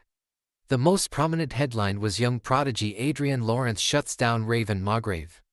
The Post asked viewers for their thoughts on the news, and the commentators shared various opinions. Some believed that the Sky Fortress of someone else's deserved defeat, while others praised Adrien's intelligence and saw this as a new era for the Reinhardt kingdom. There were also those who viewed it as a typical noble family feud and more. He smiled as he read the comments, thanking everyone for their support and expressing his gratitude. He told them that he would never forget it, and this made him excited as he realized he had reached 1 million followers in just a day, becoming an influencer. Bilam expressed his concern about people blaming Adrien for bringing down a renowned noble, but Adrien dismissed it, saying that he wasn't backing down anymore. Bilam remembered that Adrien had lived his whole life being suppressed, but now he seemed determined to take control of his destiny. Adrien noticed that the Raven Margrave incident had caused controversy both within and outside the country, with articles criticizing him as well. However, despite the Raven family's solid reputation, public opinion was biased in his favor, leading even those on the neutral side to join his cause. It was as if the entire nation was on his side, and public opinion was in his favor.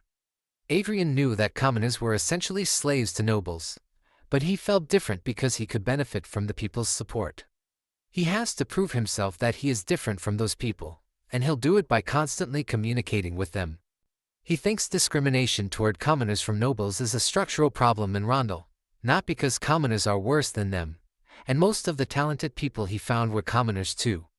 Suddenly, Rayford called him and told him that an order to appear came for him, making him shocked. Then he read that Arcia Klein and Adrien was ordered to present themselves at the Board of Inspection, making him notice that it was short but forceful.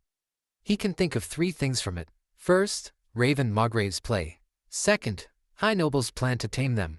And third, the royal councils plan to tame them because he knows that they wouldn't send an order if they wanted to be friends with them. Biliam asks him if he has a plan, and he replies of course. Then he asked his father what he thought nobles liked the most, and his father replied money. He told them that he agreed with it, and that he was going to change their opinion with money, so many nobles would be interested, even the royals. Rayford told him that he would like to have more explanation on his plan, and he replied that he earned some money from investing, so if he paid tax on that money, it would surely change their minds. His father asked him if he meant covering the issue with another issue, and he replied yes. His father and Biliam were silent to hear his words, making him notice that they don't seem to be happy about it. But he thinks it was better to show them, talk, and shows his balance of loot, making them all shocked. Biliam excitedly shouted that it was amazing and couldn't believe that it was what grand wizards do as their hobby, and asked him how he could collect 60 billion loots.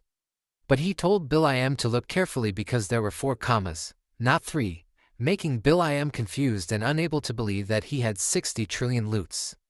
He told them that he got lucky, but Biliam panicky asked him if he saw the future or if he was reincarnated, but he just told Biliam that it was a funny joke.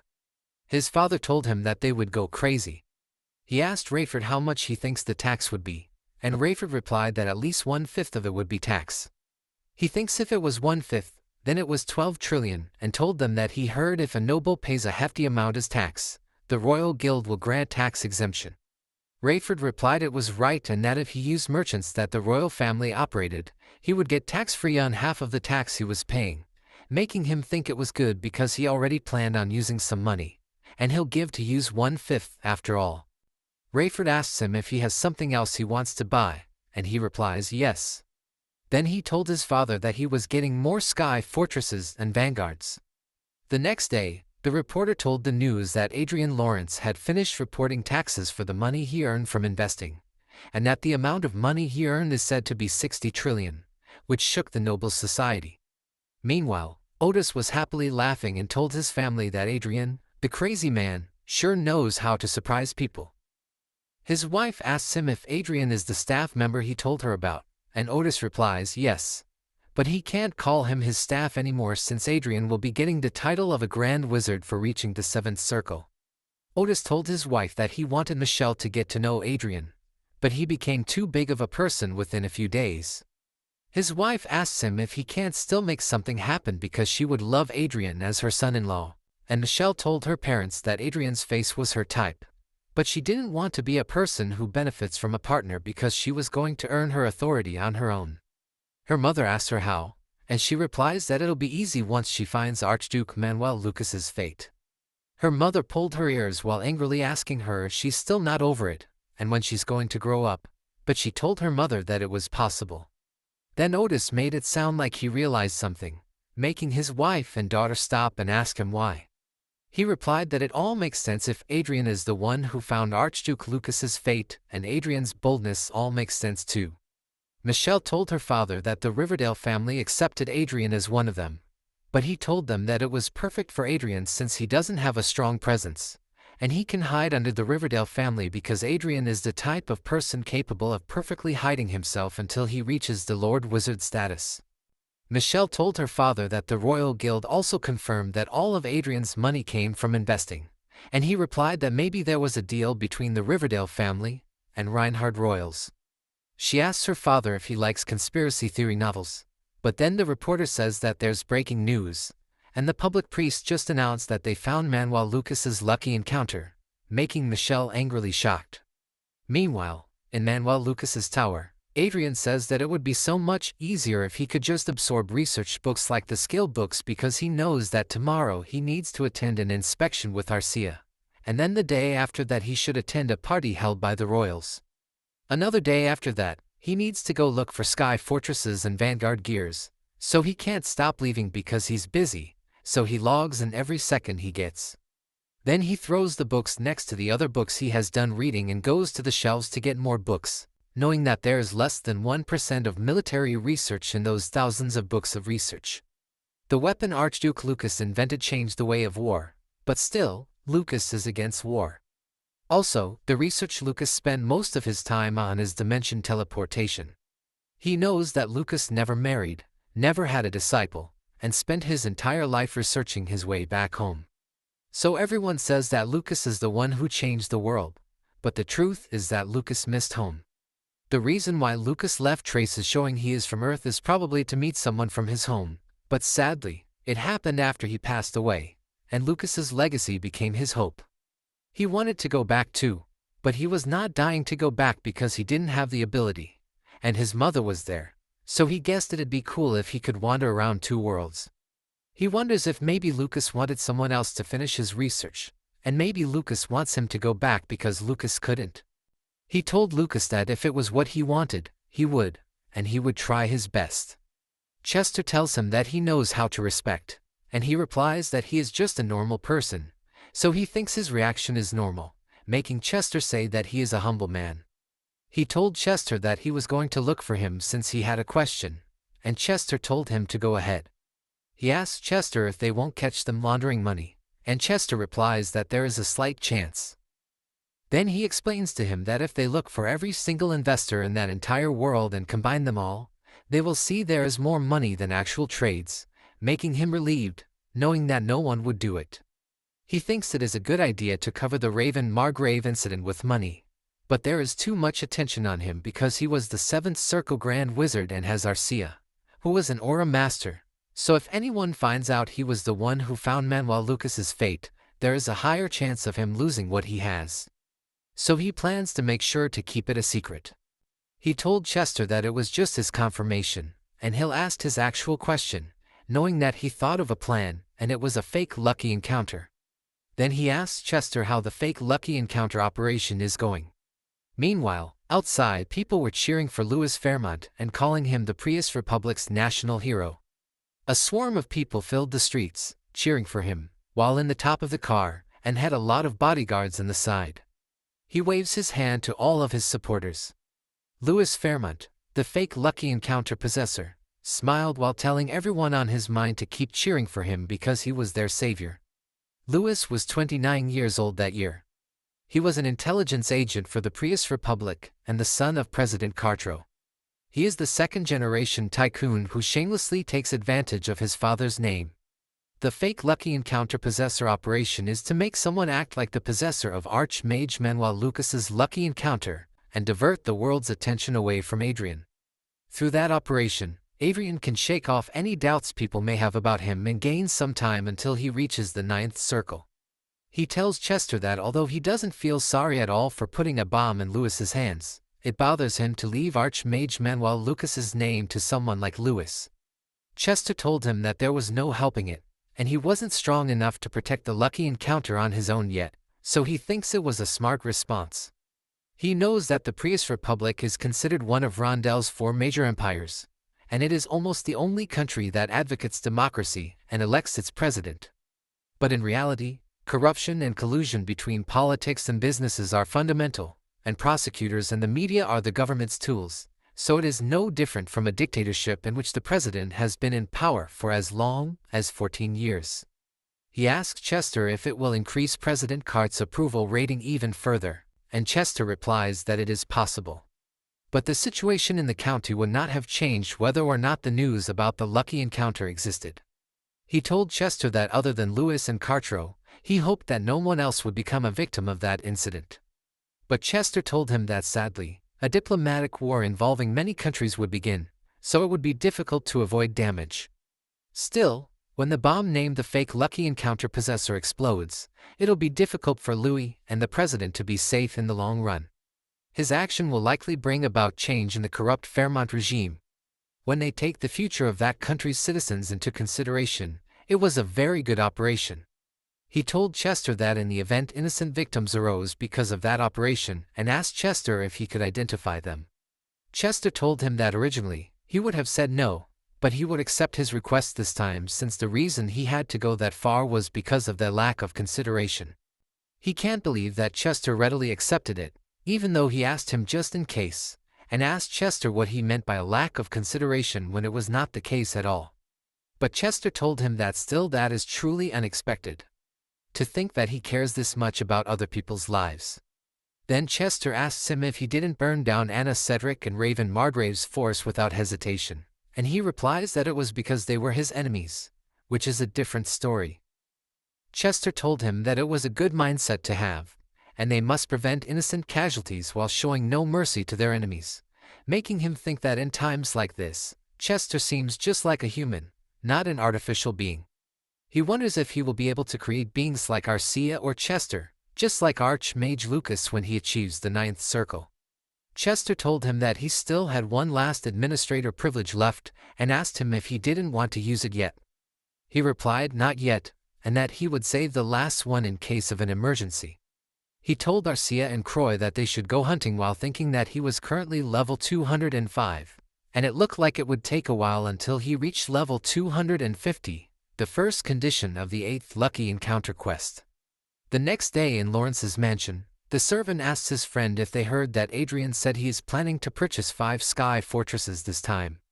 His friend asked the servant back if it was possible when the maximum number of sky fortresses a Viscount and Baron can possess is limited to 1.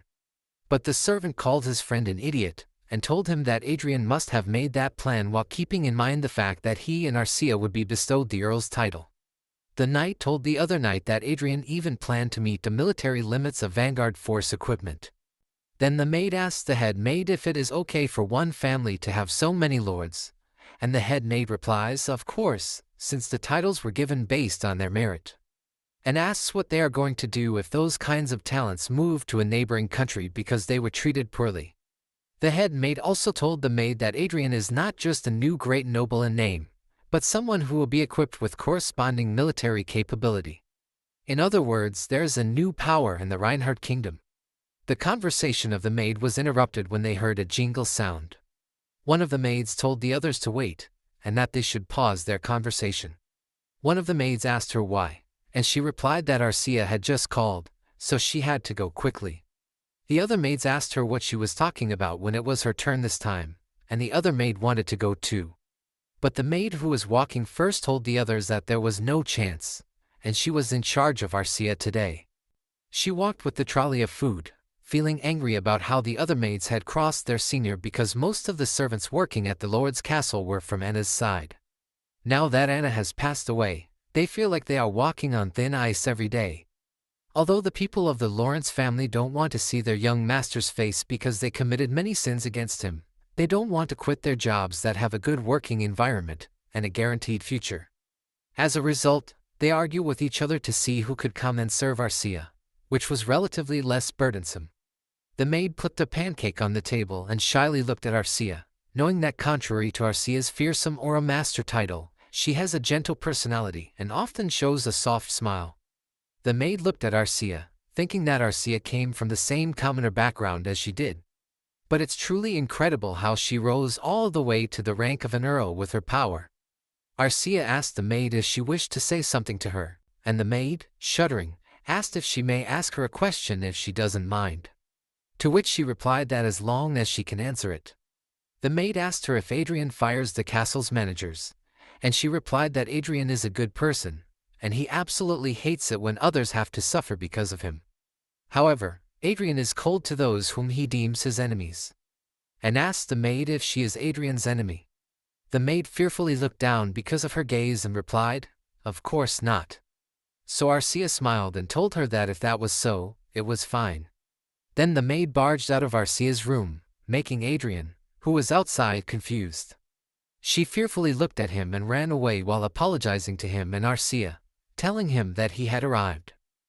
He asked Arcia why the maid was acting like that because she seemed terrified, but Arcia replied that she didn't know. That day a rumor spread that Adrien never forgets favors and spite, and that Arcia hates people who look down on her lover. Lopez awkwardly asked him if they could really follow him to the royal castle, making him confused and asked Lopez what he was talking about. Lopez replied that it is just that Eric and he are still lacking. Then he remembered swearing that when the war against the Croizan Empire was in full swing. Besides leveling up in the game, there was one thing he was preoccupied with: discovering talents with great potential using his magic glasses. Eric calmly told Lopez that he didn't think Adrien would summon them for no reason and that Adrien must have a plan. Adrien explained that he called them because he wanted to give them a little more experience. Currently, there are 4 vanguards who act as escorts, along with Lopez and Eric, who are members of the Institute for Gifted Talents. They are heading to the royal castle to be investigated by the Audit and Inspection Board for nobles. He told them that they would probably see many nobles in the royal castle today, and if they were lucky, they might even be able to see the royal family. So they should pay close attention to the individuals leading that country. It's what they have to do today. Lopez shyly replied that he would do his best, making Adrien notice that if Lopez wanted to rise up in the future, he must learn to be a little bolder. The knight informed them that they had arrived at the teleportation gate, and Adrien told the knight to depart immediately, to which the knight obeyed. They departed to the place with huge buildings. Lopez was amazed to see it, but he just silently looked out the window and knew that they had arrived at the capital of Reinhardt's kingdom, Lionel. A moment later they were met by the maids who were amazed to see him with people, telling him that he looked much better in person. In the royal administrative building, the nobles were cheering for him and Arcia. The man told him that they both were very popular, but he just shrugged it off, saying the media hyped them too much. The man mentioned how crazy things had been lately because of them, making him notice that it wasn't crazy in a good way. He informed Adrien that, as expected, the major power class didn't like it, but he was famous among the non-inherited nobles, having earned his place through his own work. The man's name is Baron Harris Walker, a high-ranking administrator and a noble inspector leader. Baron possesses exceptional intelligence, high administrative power, strong leadership abilities, and a high learning ability. His defining trait is integrity as a leader, and his relationships with others are generally friendly and neutral. Currently, he feels mentally exhausted and skeptical, wondering why he possesses 4 high-end talents in the integrity leader trait. He called Baron, who immediately bowed and apologized for talking too much. Adrien, however, handed Baron his card, telling him that it wasn't about his chatter, and insisted he take the card. Baron asked why he was being given the card and whether it wasn't his own. Adrien explained that when he becomes a viscount, he plans to appoint a talented administrator to manage his territory. If Baron is interested, he should call him, as he'll ensure he receives the best treatment. This left Baron stunned and confused. A few minutes later, Baron informed them that they had arrived at investigation room number 1. He explained that only Adrien and Arcia were allowed in that room, and the inspection would take around 2 to 3 hours. He suggested that their servants wait in the lobby. Adrien then told Bilam and his scholars that he preferred they go on a tour around the area, and he would let them know when he was done. He also offered a generous allowance of 3 million loot.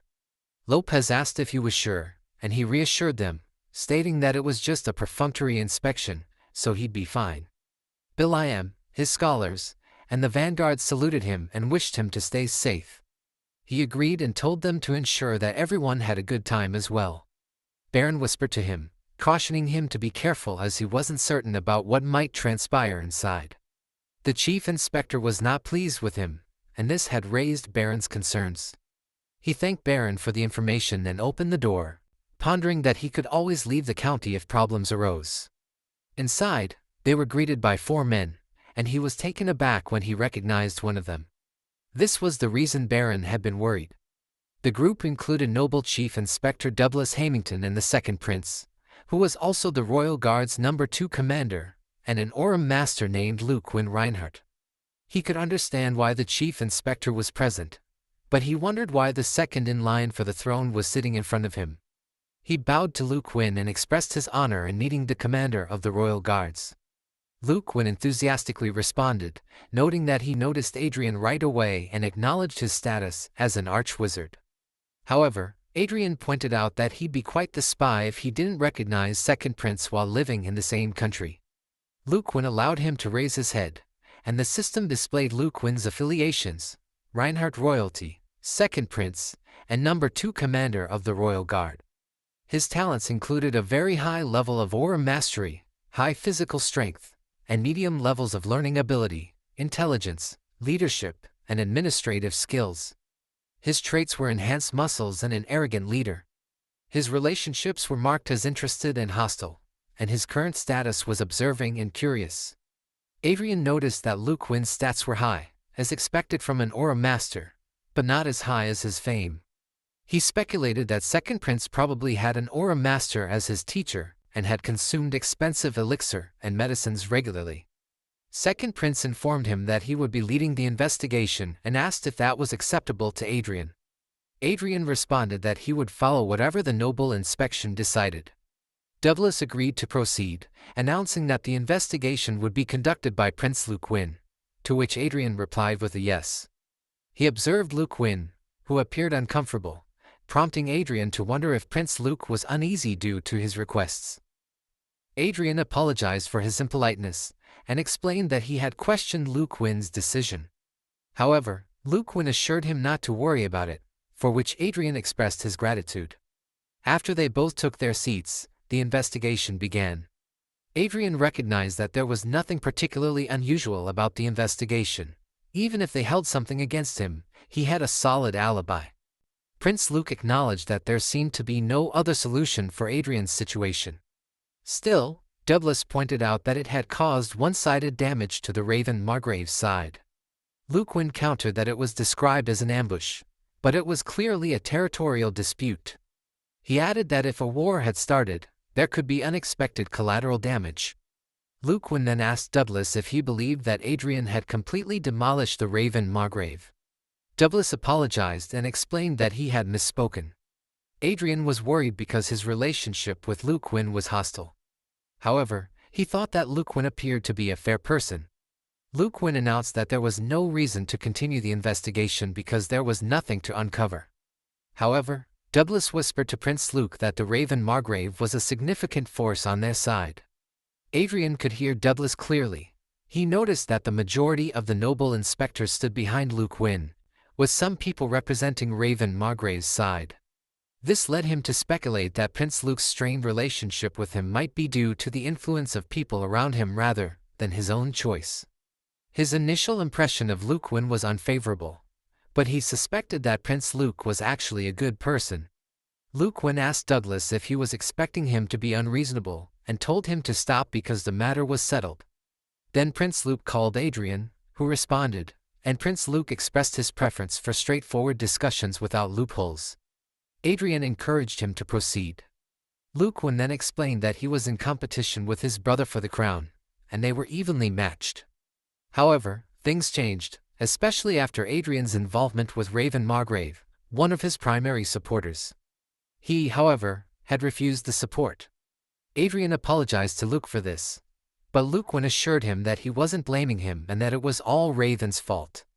He mentioned that if Adrien had joined his brother's side, things could have taken a turn for the worse, and that was why he was reaching out before his brother did, revealing Luke Win's true motives for participating in the investigation. The first prince was already the crown prince, but there was a certain unease because the second prince had become an aura master despite being evenly matched. Adrien wondered how the second prince had reached such a position when the first prince had the rightful heritage and status in his favor. He knew that Raven's army had been significantly reduced, but it wasn't enough to create a significant impact. The problem was him and Arcia, who seemed to have appeared out of nowhere. Not only did they possess exceptional individual abilities, but they also had substantial funds, making them potential game-changers capable of disrupting the balance. He recognized that there was no advantage in becoming embroiled in political warfare. Adrien told Prince Luke that he wasn't prepared to enter the political arena, especially since he hadn't acquired his title yet. However, Luke Win explained that this was precisely why it mattered more. He told Adrien that if he joined his side, he would value his status as an arch-wizard and his contributions in the previous war. He also promised to support him in obtaining the Marquis title, making Adrien surprised. Adrien inquired if it was really possible, to which Luke Win replied that it wasn't easy but he could make it happen. Prince Luke also mentioned that Adrien's Viscount Marinov sounded appealing. Adrien intended to remain neutral, but Prince Luke's offer was incredibly tempting. He expressed his surprise at the generous offer and asked if he was truly worth that much to Luke Win. Luke Win replied that he was worth more than Adrien thought and mentioned the beautiful aura master by his side, Arcia. Prince Luke smiled as he gazed at Arcia, leaving Adrien silently disappointed. Adrien requested some time to think it through, but Luquin remarked that wizards were known for their caution, especially those who had spent most of their lives hidden. Adrien realized that it wasn't just caution. He simply didn't like Prince Luke's behavior. Luquin offered a week for him to consider, to which Adrien expressed his gratitude. Facing each other, Prince Luke asked Adrien if he believed that the crown should go to someone with the right abilities while extending his hand. Adrien accepted it, and Prince Luke emphasized that if the crown prince ascended, the Reinhardt kingdom would decline. He urged Adrien to think about the country's future as a noble, to which Adrien agreed to take his words to heart. Prince Luke then turned to Arcia, shook her hand, and expressed his surprise at her smaller stature, adding that it was almost surprising that she was an aura master. Arcia thanked him, and Prince Luke suggested they might duel later, as he had never seen a female aura master. Arcia gladly accepted, while Adrien observed their interaction. As Luquin began to leave, he told Arcia that she seemed very emotionless, and that he would see her next time. Douglas, walking behind Adrien, advised Adrien to stop thinking and simply accept the offer, as Prince Luke was not accustomed to rejection. They exited the room, and Adrien thought that Prince Luke had merely gone through the motions and was dragging out the process. He contemplated whether to return or explore further. He asked Arcia if she was hungry, to which she replied that she wasn't really hungry, but she had a strong craving for food at the moment, leaving Adrien to ponder if it wasn't the same thing. He then recalled Prince Luke shaking Arcia's hand while making a joke about a poop touching her hands and suggested that they wash their hands. Arcia mentioned that Luquin had also touched her left shoulder. Adrien proposed that they should have a meal since they were already out, mentioning that he knew a few restaurants in the area. Then someone from behind addressed them. A man mentioned that it was nice and revealed that he also knew many restaurants. Another man with a handsome face waved hello at them. He was initially confused, looking at the man who appeared to be an overpowered type of guy. To his shock, he realized that the man was none other than the first prince, Michael van Reinhardt, a fifth circle high wizard. Michael's affiliations included Reinhardt's first prince and the Reinhardt Kingdom Ministry of Foreign Affairs. His talents were remarkably high, with very high intelligence, learning skill, and administration, and high command and political abilities. On the other hand, his mana, aura, and physical abilities were low. His traits included photographic memory and conductor of stratum, and his relationships were marked as curious and neutral. At the moment, he was using a face alteration spell, leaving Adrien astounded by his capabilities. Adrien noticed that the first prince was moving around seemingly unnoticed by others. He wondered if the lack of attention was due to the face alteration spell. Michael commented that they made quite the pair as an arch-wizard and an aura master. However, he speculated that the spell didn't work on those who weren't easily fooled, such as Michael's brother. Michael's behavior didn't fit the typical image of a first prince. Adrien realized that he couldn't afford to make an enemy out of someone like Michael, so he inquired if they could expect fine dining. Michael agreed and told them to follow him as he would guide them to the place. They followed Michael, and Adrien couldn't help but notice that Michael's stats seemed too exceptional for a human. His talents were heavily skewed toward politics and administration. He had never seen a person with 3 very high talents, except for Arcia, but Michael's overall stats exceeded Arcia's. Arcia's stats weren't particularly high because they were focused on her sword skills. However, the first prince, Michael, possessed 2 high-grade talents in addition to his 3 very high-grade talents. Despite having low mana, he had managed to become a high wizard with his wisdom. Michael noticed Adrien staring and remarked that he seemed to have many questions about him. Adrien commented that Michael was a more mysterious person than his younger brother, wondering how someone like Michael could remain relatively unknown to the public. Michael pointed to the door, indicating it was the way. As they entered the room, Adrien noticed that it was a teleportation room and mentioned that he thought teleportation spells couldn't be used inside the castle due to the interruption barrier spell surrounding it. Michael asked if he didn't know and explained that there was an underground electric stone mine that sometimes clashed with mana, causing interruptions in teleport spells. Michael retrieved a device from his coat and clicked it, causing the interruption spell shielding the castle to slowly disappear.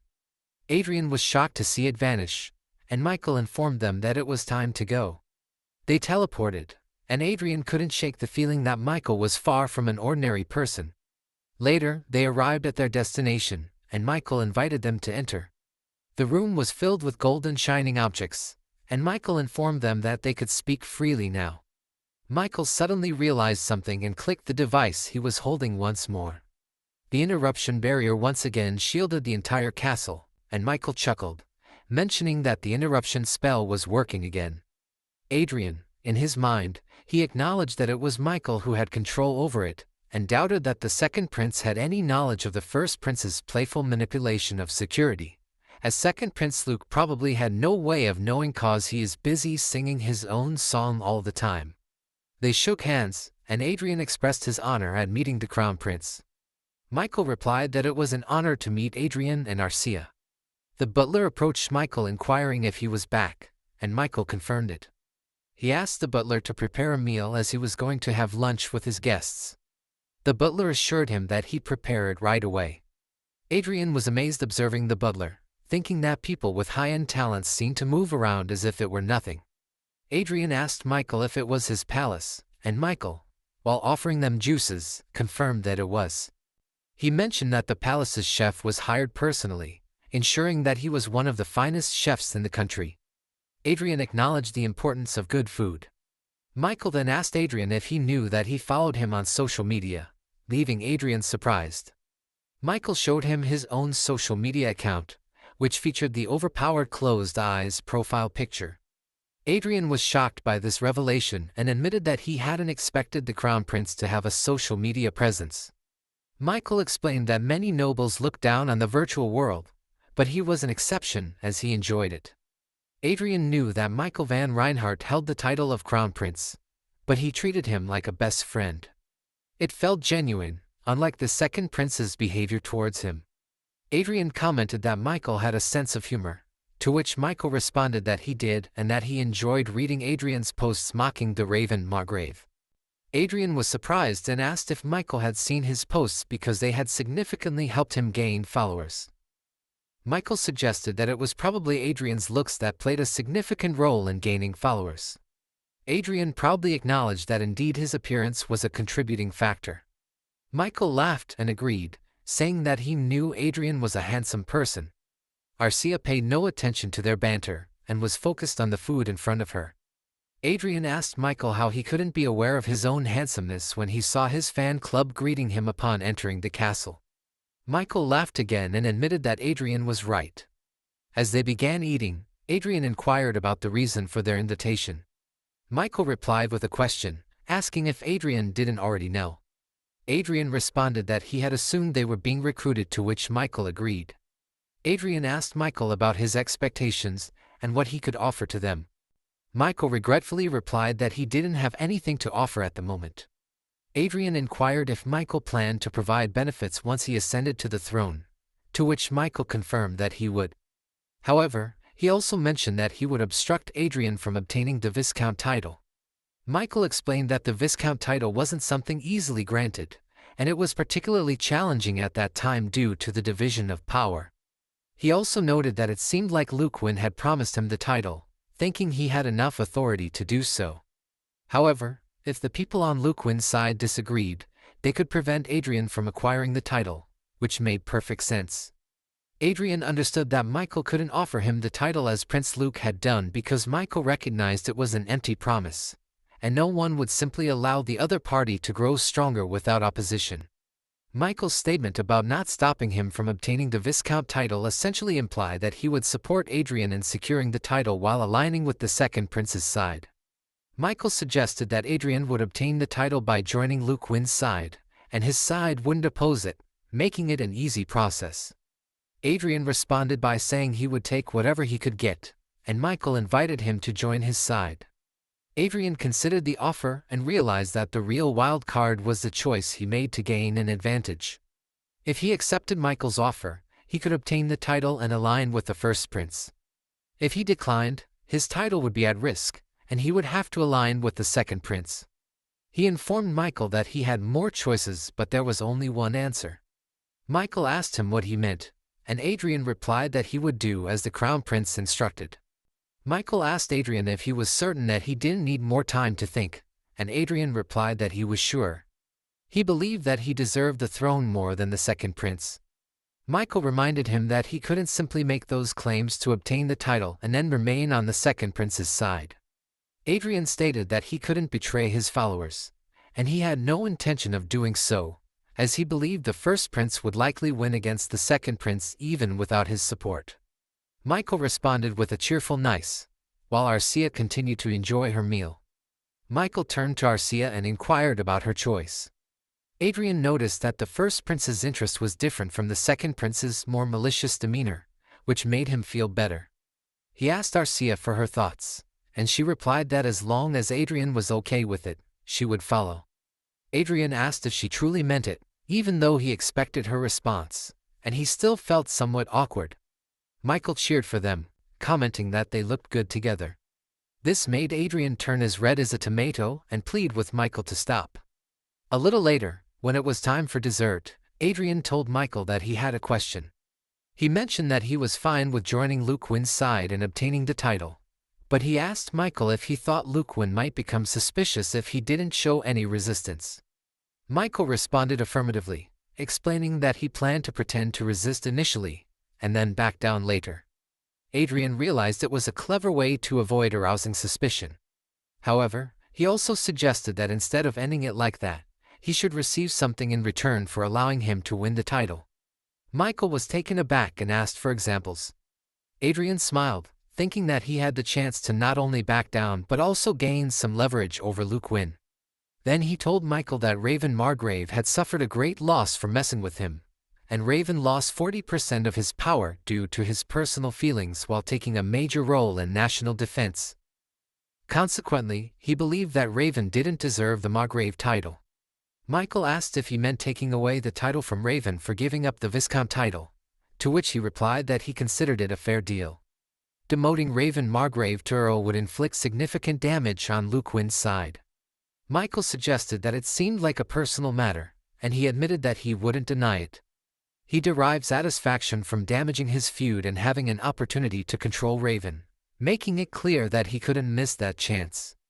Michael then inquired what would happen if Luquin rejected the deal, and he responded that promoting one of his men to Margrave would also be a good option. He explained that he had earned the Viscount title as a reward for his merits in war, and it was a good time to promote one of the earls on his side who had also performed admirably in war. He emphasized the significant difference between a new person becoming a Viscount to support the second prince and an earl on the first prince's side becoming a Margrave. He also noted that he could be a Viscount who possessed an aura master, implying that if Michael accepted the plan and everything went smoothly, they could maximize their profits from his betray trail. However, he noticed Michael's suspicion and confusion but was also intrigued by Michael's reaction, prompting him to wonder why he called Michael to get his attention. Michael apologized, explaining that he was a little surprised. Michael then asked him if he could reveal who he had met on the second prince's side before meeting him. He observed Michael's keen green eye, which shocked him, and he revealed that he had met Baron Walker, who had guided him, Prince Luquin, Viscount Hamington, and 6 other inspectors for his interrogation, totaling 9 people.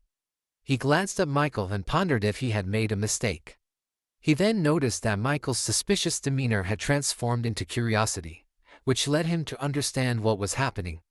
He told Michael that he now understood and was thinking along the same lines as him, causing Michael to laugh and ask if he could read other people's minds since he had quickly grasped his betrayal plan. He acknowledged that he couldn't directly read someone's mind but could make assumptions through his glasses. Michael became confused, concerned that there was a chance his plan had leaked because he had discussed it word by word without explicitly mentioning it. Michael told him that it was amazing and that he had been considering those 2 plans as well. He admitted that he had suggested a plan he had already formulated, which was impressive, and he felt embarrassed. Michael reassured him not to be embarrassed because it showcased his excellent decision-making abilities. Achieving the 7th circle at the age of 20 was not an accomplishment just anyone could claim. Michael also expressed his desire not to be his enemy and suggested that they should remain friends. They both laughed silently, agreeing with the sentiment. Moments later, Michael handed him a gadget, and he accepted it while inquiring if it was a communication device. Michael confirmed it, and explained that it was a secure device that couldn't be bugged. He informed him that he would contact him on that device if there was more to discuss and thanked him for the helpful and joyful meal. Clicking the device in his hand, transportation magic appeared beneath them, and just before they were transported, Michael told him that they would meet again. He replied that he looked forward to it, and with that they vanished, leaving Michael alone in his chamber. A minute later, they found themselves in a different location. He asked Arcia where they were, and she replied that they were in storage near the entrance, revealing that it was a place Michael had taken care of. He wondered how many similar places Michael had. Realizing Michael was a meticulous person, he suggested they leave the storage, and Arcia followed him. As they were about to exit, he spotted Bilam and Lopez in the storage, both holding a variety of items. They were equally surprised to see him and greeted him with respect, concealing the objects they were holding behind them. Curious, he asked them what they were hiding behind their backs. However, Arcia tapped him to get his attention and pointed to miniature figurines of him and her scattered throughout the storage. He was astonished to see that in Reinhardt Kingdom star figurines of himself and Arcia had been stocked for sale in souvenir stores inside the castle. Arcia noticed the paper bags Bilam and Lopez were holding and asked them if they were purchases, to which Lopez shyly replied no. Bilam explained that they had merely been admiring the figurines.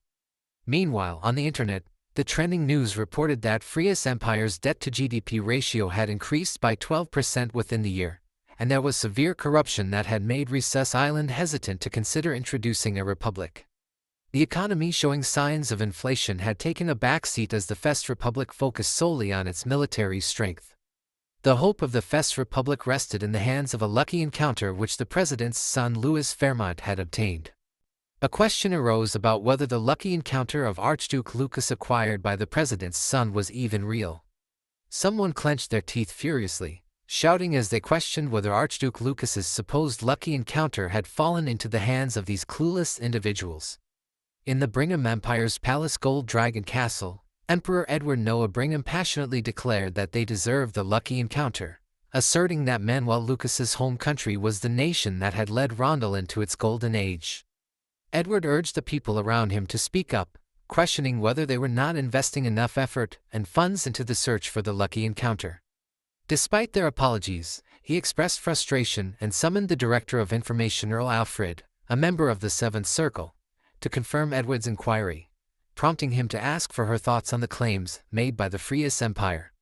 She calmly opened her red eyes and expressed a view that it was a 50-50 situation, leaving Edward curious about her reasoning. Alfred explained that she had assessed their exploration methods, finding their approach outdated compared to their own. Additionally, the discovery of the lucky encounter had occurred in an unexpected and seemingly random location. If this was something discoverable, it should have been found years ago. Crucially, she highlighted that they had no knowledge of the core of the lucky encounter, including the ciphertext Archduke Lucas had hinted at in English. The fact that the lucky encounter was found without deciphering these hints seemed illogical, suggesting either the hints were misleading or there was more to the discovery than met the eye. Edward questioned why she still offered a 50-50 chance considering these suspicious circumstances. Already proposed two possibilities. Either the hints by Archduke Lucas were mere diversions or someone had already found the real lucky encounter, drawing in the Frias Empire to mislead others. Edward wondered why someone with the real discovery would create distractions instead of remaining hidden. Alfred theorized that the individual might have been exposed or was an unknown variable, prompting the need to explore all potential scenarios thoroughly. Edward fell silent in frustration, concluding. Edward suggested the possibility that the real owner of the lucky encounter might indeed exist, orchestrating a grand deception to mislead the Frias Empire. Such an elaborate ruse would require manipulation on a national level, narrowing down the potential suspects to 4 possible nations.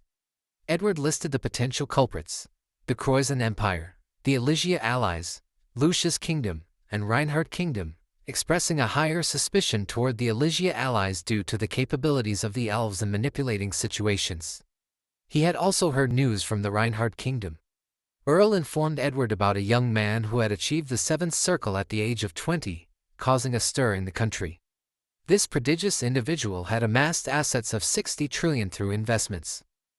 Edward found this exceptionally unusual and suspiciously talented. Earl added that no single person would likely possess the power to orchestrate everything. Additionally, the Lucius Kingdom had acknowledged him as one of their own, and investigations into his investments hadn't revealed any ties to the lucky encounter. Edward found this intriguing and questioned if it was all accomplished solely by the individual's talent, wondering about the possibility. Earl recalled that their empire had long harbored someone with talents surpassing even Adrien Lawrence. Edward acknowledged this and noted that the Reinhardt kingdom was already entangled in succession conflicts, making it seemingly illogical for them to orchestrate such a scheme. Earl suggested ranking the potential culprits as the Elysia allies, Lucius Kingdom, Reinhardt Kingdom, and the Croizon Empire. Edward commanded an increase in surveillance on royals and nobles in that order, and they complied as instructed. He further instructed his people to send a stern warning to the empire laying claim to Archduke Lucas' lucky encounter, asserting it was the nation's property. If they disregarded the warning, it would escalate into a threat, showcasing their power to the world. Everyone agreed to this strategy. Edward brazenly declared that sacrificing one country to acquire Archduke Lucas' lucky encounter was a small price to pay. He stood up, indicating there was one more action to take. When asked, he ordered Earl to attempt to contact the young man in Reinhardt. She inquired about the nature of this contact. Edward instructed her to propose immigration, suggesting that becoming an earl in their empire would be more beneficial for the young man than his current situation. In a castle, shocking rumors circulated among the nobles about Adrien. They heard that Adrien had imprisoned and ultimately killed his half-brother and mother in a flying fortress because they had troubled him. The audience was stunned into horror upon hearing these accounts. One of them questioned the veracity of the rumors, while another described Adrien as a lunatic who had callously observed his family's demise, even posting celebratory images online while drinking wine. One of the men exclaimed that had they known this, they wouldn't have dared to cross paths with Adrien. Another individual expressed surprise, remarking that they had seen Adrien as merely arrogant without any substance, never realizing he was the Duke of Riverdale's disciple. A concerned lady inquired about their safety considering Adrien's prowess as a grand wizard and the presence of an aura master, speculating that both might soon receive the earl title. A man among the nobles emphasized that this union of two earls and one viscount consolidated a significant power base, almost rivaling that of a margrave or marquis. He questioned if this aggregation of influence wasn't excessive for a new aristocrat. However, a lady among them dismissed their concerns. Isabella Cascabel pointed out that Margrave Raven's struggles stemmed from Adrien's reckless intrusion with his troops. She queried whether it would have been an equal match in a direct confrontation. Agreeing with her sentiment, one of the men supported her standpoint. Another member asked if she wasn't worried given that she particularly antagonized Adrien. However, she rebuked them, labeling them as cowards and urging them to employ common sense. She emphasized that the times had changed, and they need not tremble in fear because of a single grand wizard and an aura master. She expounded on the strengths of their defenses, indicating that the flying fortress could withstand multiple attacks from a grand wizard. Furthermore, with the right strategy and sufficient forces, they could neutralize the aura master. She pointed out that, in essence, their combined power was not significantly different from an alliance comprising a Margrave family, an earl, and 4 viscounts, urging the nobles not to underestimate their strength, silencing further discussion. One of the nobles acknowledged that it would indeed be challenging to directly harm Adrien if he were to acquire the title of an earl. Another noble agreed, sharing the insight that if Adrien did become an earl, he would be a high aristocrat in name only for a while. Realizing that their fear was unfounded, they began to tease each other, lightening the mood. Isabella expressed her exasperation at their apprehension toward Adrien, calling them foolish. When asked why they were scared, one noble explained it was because they lacked a prestigious background like hers. The nobles continued to jest with each other, but Isabella's watch suddenly lit up. She stood up and informed them that she needed to leave. A man asked why she was leaving as they were just starting to enjoy, mentioning that a person named Lotus had gone to the Allies and obtained valuable medicine. Isabella replied that her father had called, making it impossible for her to stay this time. The lady encouraged her to return quickly after completing her business, to which Isabella promised she would try. As Isabella left the room, her thoughts turned to Adrien. She remembered his striking silver hair and blue eyes, a standout appearance even among their classmates at the academy. She recalled a day when Adrien had become furious, asking them what they were doing. She calmly told him that he had chosen to be there, and that the commoner had offended her. Two other ladies whispered to each other, noting that Adrien had never responded to anything until that moment. They speculated whether it was because he shared a humble background with the commoner. Isabella smugly asked Adrien if he was glad to learn that making fun of an aristocrat would lead to dire consequences. Adrien responded by vowing to torment her in the most terrible way possible and make her regret being born into that world. Isabella laughed at the memory and reflected on her fondness for Adrien, especially when she saw his handsome face twist in anger.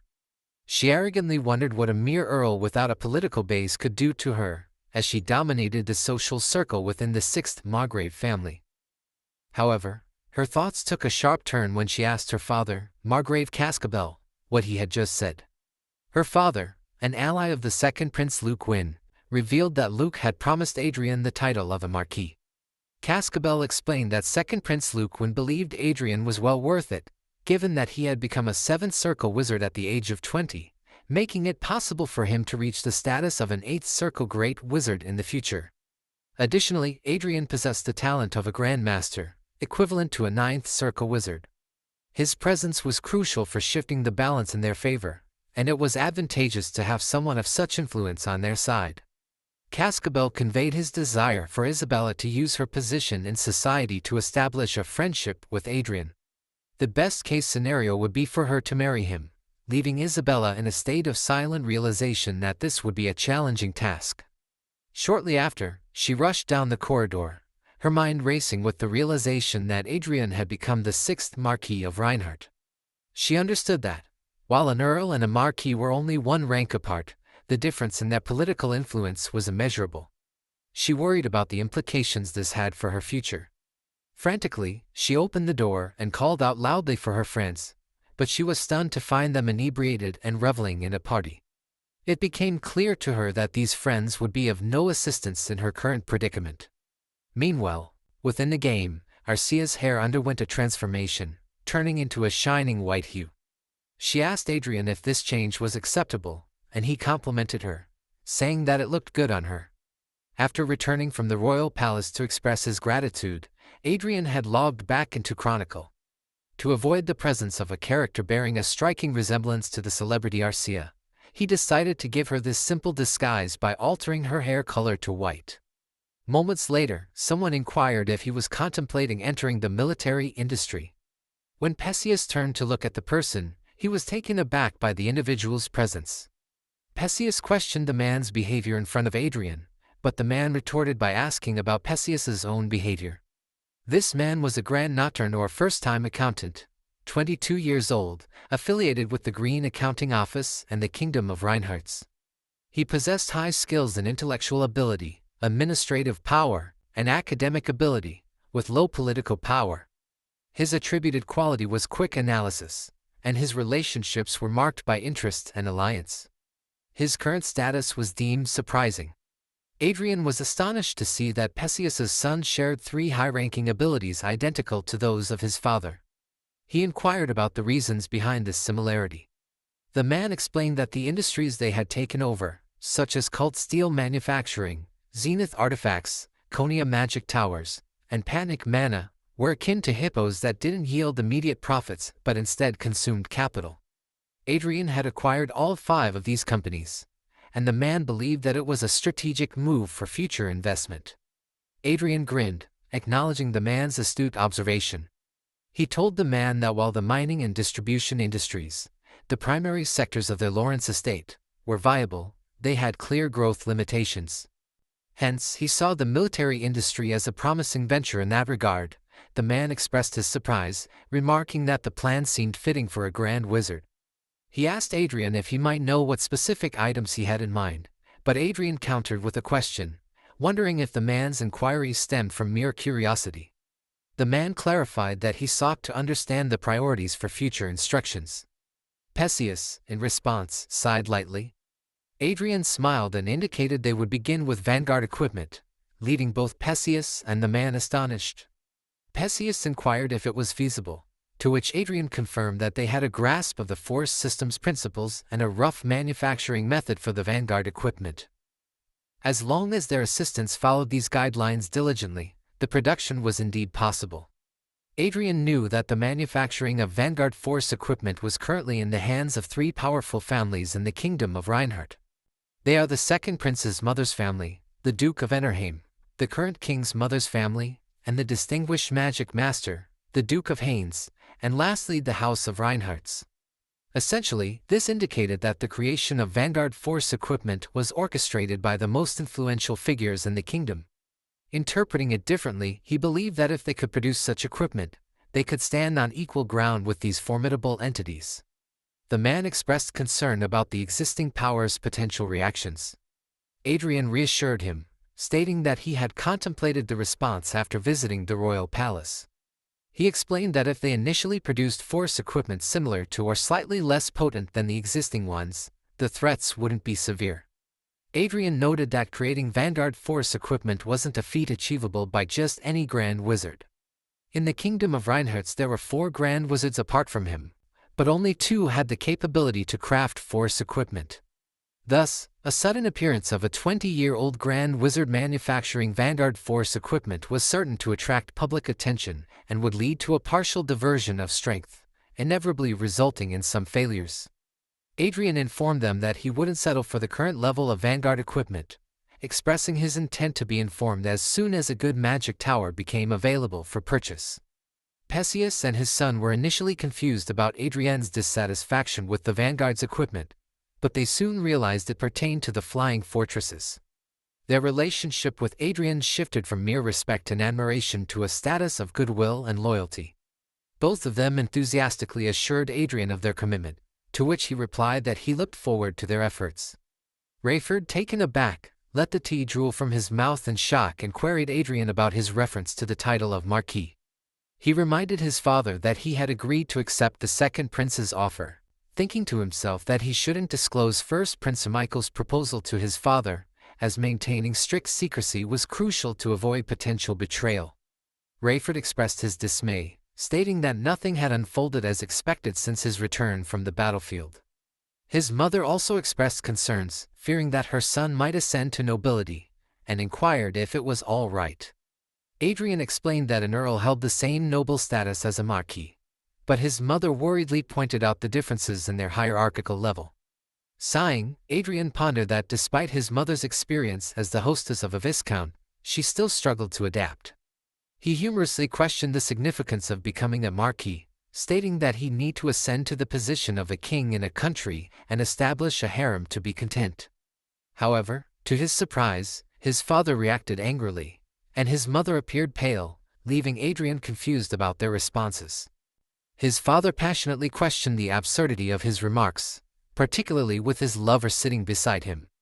Realizing that he had portrayed Arcia as his lover for convenience, though their relationship was not of that nature, he hastily attempted to retract his words, claiming it was a jest. However, his father sternly advised him against joking about certain matters. Adrien suggested his father observe Arcia's reaction but found her status to be complex and subtle. In a momentary blink, her status seemed to return to normal, adding to his confusion. His mother advised him to treat Arcia well and not to look at her differently without reason. He nodded in agreement and offered an apology to Arcia, who continued eating without any visible reaction. Feeling awkward, Adrien cleared his throat and proposed they address an impending important task that had been postponed, intending to mark a fresh start for the Lawrence family. His father inquired about the delay, to which Adrien clarified that it referred to dealing with the employees who had caused harm to him and his mother. He intended to cleanse the situation both internally and externally. The next day in the royal castle, someone told the king that not even a margrave but a marquis was too much for such a situation. However, someone shouted that it was not too much. Adrien was not only a rare genius who became a grand wizard at the age of 20, but also an expert in economics who had built tens of trillions of wealth on his own. Then the men shouted that it was right, and even with Adrien's achievements in that war alone, they were more than enough to bestow upon Adrien the title of a viscount or baronet. so they should take it into account. Then another man added that Adrien also had the Aurum Master Arcia as his fiancée. If Adrien left for another country that treated him better, they would lose Arcia as well. The other side still asked if there shouldn't be equity. Luquin responded that, on the contrary, it was against equity to give Arcia only the title of a contest given Adrien's great achievements. Second Prince Luke told the king that many countries were already trying to approach Adrien because they had fallen for Adrien's talents, and some people even said that Adrien was the person who would become the next Archduke Lucas. Thus, half-hearted treatment was akin to abandoning a competent young man who would lead the future of that kingdom. However, Michael told the king that he knew that in almost 200 years, there had not been a case of someone with no title becoming a marquis at once. Then First Price argued that he had won over Adrien, and he had no other intention than to empower Adrien. Michael just asked him why they needed to sugarcoat their discussion and whether Second Prince thought he'd allow it so easily even if Adrien was a figure that could benefit him.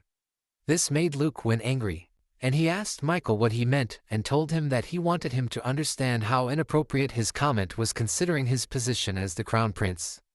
Michael told Second Prince that if he accepted their request, they would accept his argument. Their request was that they should let Earl Raven step down from his position as a Margrave. Luquin asked Michael if he was suggesting that they should give up their existing influence to gain new influence, and Michael replied that he didn't think it was a bad suggestion because Margrave Raven could maintain his position as an earl. He asked Luquin if it wouldn't simply be adding another marquis. Luquin shouted that it was not possible, and he could never do something so despicable as risking the well-being of his people for personal gain. This was how people trusted and followed him. Michael laughed and told Luquin that he was quite amazing, just as he expected from a leader. Michael thought that, as he had anticipated, Luquin refused the proposal due to the nature of the Second Prince. He didn't believe the proposal would be accepted. He told Luquin that if that was the case, he'd make a new proposal. Michael expressed that Earl Otis, who made a significant contribution as Adrien's superior during the war, would be appointed as a Margrave, which surprised and confused Otis. Michael then addressed everyone and admitted that Adrien had made a great contribution to the war, but it was no exaggeration to say that about half of the credit belonged to Adrien's immediate superior Otis. Michael suggested this in response to the rather unreasonable marquisate proposal and as a way to overlook Margrave Raven's mistakes. Luquin fell silent. The king intervened and put an end to their debate, making a decision. The king announced that they would accept the requests of Crown Prince Michael and Prince Luquin, to which both princes thanked the king. A few days later, on the day of the victory celebration, Sylvia excitedly exclaimed that it was the place as she looked at the grand royal castle. She then asked Adrien if she looked weird and if her dress was too flashy. He reassured his mother not to worry about it, and mentioned that there were probably many esteemed sons who would ask her for a dance without knowing she was a noblewoman. Sylvia commented that Arcia would look good in a dress, but Arcia told her that she liked her outfit very much. Sylvia explained that there was going to be an official ceremony, but she hoped they had time to change into a dress before the party began. Suddenly, some nobles appeared in front of Adrien in surprise, and he recognized them as Viscount Doherty, Viscount Parma, Viscount Karma, and Viscount Ronir. He noted that those were the faces he had missed and inquired where their master had gone. One of them sweetly asked him what was wrong and reminded him that they were also alumni, but he turned around and told them that he'd visit them later when he had time and that they should enjoy themselves. This left them confused, but Ronir mentioned that Isabella would be arriving later as well. Sylvia asked if they were Adrien's friends, and he replied that they were his academy classmates. Doherty asked if they noticed Arcia's gaze because she seemed as if she were going to kill him. Arcia responded that it seemed like Adrien hadn't forgotten them, and Parma said he was getting annoyed, asking if Isabella should cover for them again this time. Parma agreed and said it would be fine because there was nothing aristocrats could do. Ronir suggested that they should find Isabella first and ask why she couldn't reach her without knowing Arcia is listening to them. Arcia asked Adrien if she should kill them, but he told her not yet because he had made a promise to them. Later, the man welcomed them to Lawrence's household and informed them that he would show them to their seats. Then the man offered them seats in the front row, making them realize that these were VIP front row table seats. Suddenly, a horde of demon I mean, a lot of noblewomen inquired if they were the Lawrence Viscounts. The nobles began to surround them, congratulating them for seizing this opportunity, and asking Sylvia where she had purchased her jewels because they were as beautiful as her elegant dress, which suited her well. A man told Rayford that it had been a long time since he last met him, and wondered if he might be interested in visiting their estate. The nobles surrounding them made him guess that the high-ranking nobles were aware of his marquis title. He was then shocked to notice Margrave Raven, who gazed at him with a dagger in his eyes. He suspected that Raven had been warned by Luke Wynn, who was discreetly keeping his distance. Later, the host announced that the victory celebration would commence, and the king proclaimed that Count Otis would be honored with the Order of the Golden Lion, the border city of Ort, and the appointment as a frontier margrave to IES. He was pleased to see that Earl Otis was also on the crown prince's side. However, he noticed Luquin whispering something to the man beside him and guessed that the man next to Luquin was undoubtedly the kingdom's most famous sword master, Marquis Vincent. He also observed that the Aurum masters in the country were very interested in Arcia, but, as expected, she didn't match the second prince. A moment later, the king summoned him and Arcia to come forward and ordered them to kneel. The king announced that he was bestowing upon him the title of Marquis in the Marienkauf area as his estate. Arcia was granted the title of Countess in the Glendale area as her estate.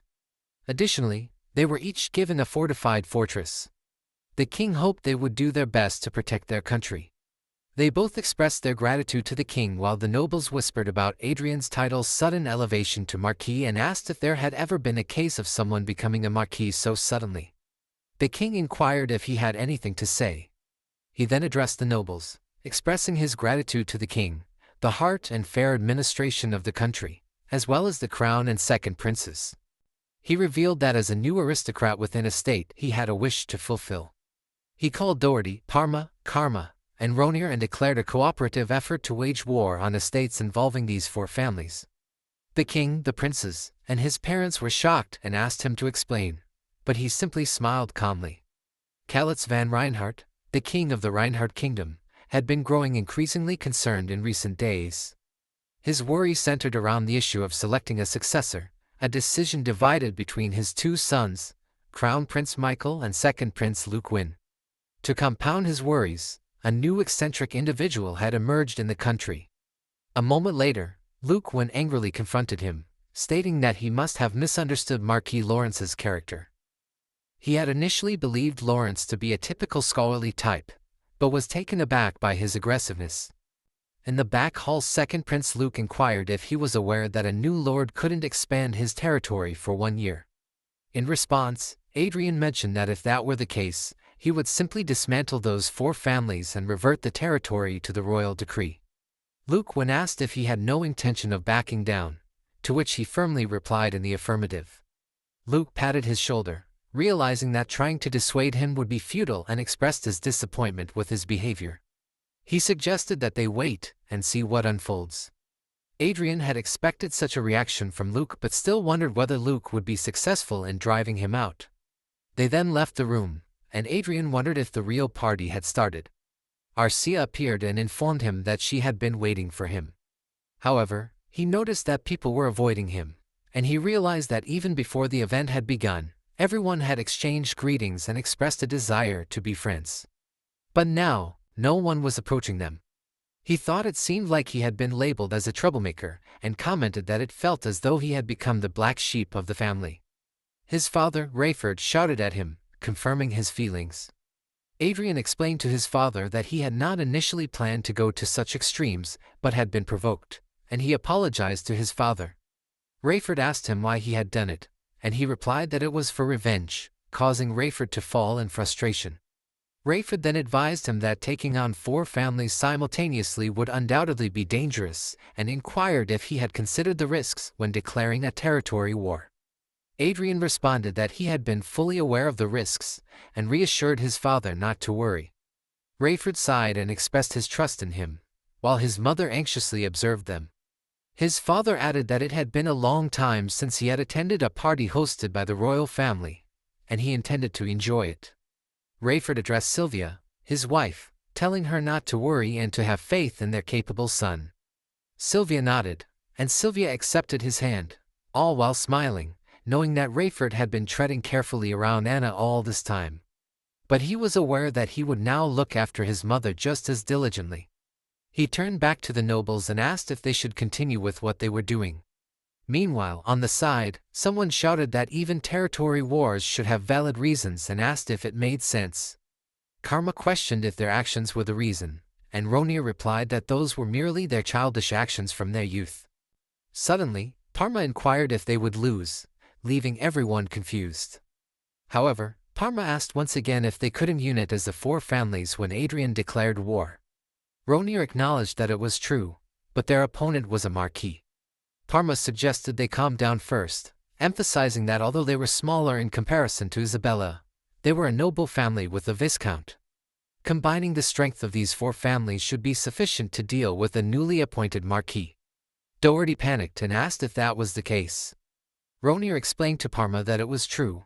With their four families uniting, their combined power would be greater than that of a viscount but less than that of a margrave. Karma exclaimed that it sounded entirely plausible. However, Adrien suddenly appeared behind her, energetically greeting them, leaving them shocked and calling his name. He questioned how they dared to address the Marquis by his name in such a casual manner. Parma shouted back, telling him not to make him laugh and asking if he thought they would respect him after he had declared the territory war. Adrien removed his gloves, declaring that he would make them respect him, and tossed his gloves at Parma's face. He challenged Parma to a duel, but someone behind him informed him that he was not allowed to participate in that duel. The man, along with three others, told him that he had provoked them first and explained that given the significant differences between the two parties, a duel could not be sanctioned under national law. Adrien smiled, acknowledging their quick response, and mentioned that it was unfortunate because if they had let him behead young Master Parma, he would have spared them from the territory war. The man questioned the nature of his relationship with his son, expressing concern that he might be going too far. Adrien retorted that he wasn't going too far and claimed to have a clear relationship with his son, implying that if he lost something, he expected it to be repaid. The man asked for clarification, and Adrien suggested he inquire about the details from his son. Parma then told them that the announcement letter of the territory war should arrive within a week unless they wished to have their family suffer because of their foolish son. Arrest him and bring him before Adrien. The man asked him if he was telling him to sell his son off and told him that he keeps crossing the line, but he just peeked while asking if it is so. And then he saw Isabella hiding behind in fear. Then he walked away while telling them that they'll see them on the battlefield. Parma fearfully called his father, but his father just told him that they should go back and talk. Parma was shocked to see someone and called Isabella, who was hiding behind and shaking in fear. Parma asked her why she only appeared now, and he begged her to speak to his father, but she was lost in her thoughts, wondering what in the world is going on. Meanwhile, on social media, the news wrote that the new Marquis Adrien Lawrence declared a territory war against the four viscounties as soon as he was given the title. The new Marquis's fighting spirit embarrassed even His Majesty the King, leading to the question of why Marquis Lawrence took such action, ruining the atmosphere of the commemorative event. Marquis Lawrence's ill-fated relationship with the four families dates back to his school days. Then he read the comments saying that he was a victim of school violence and group bullying, and someone replied that it was severe to the point that there wasn't a day he walked around without injury.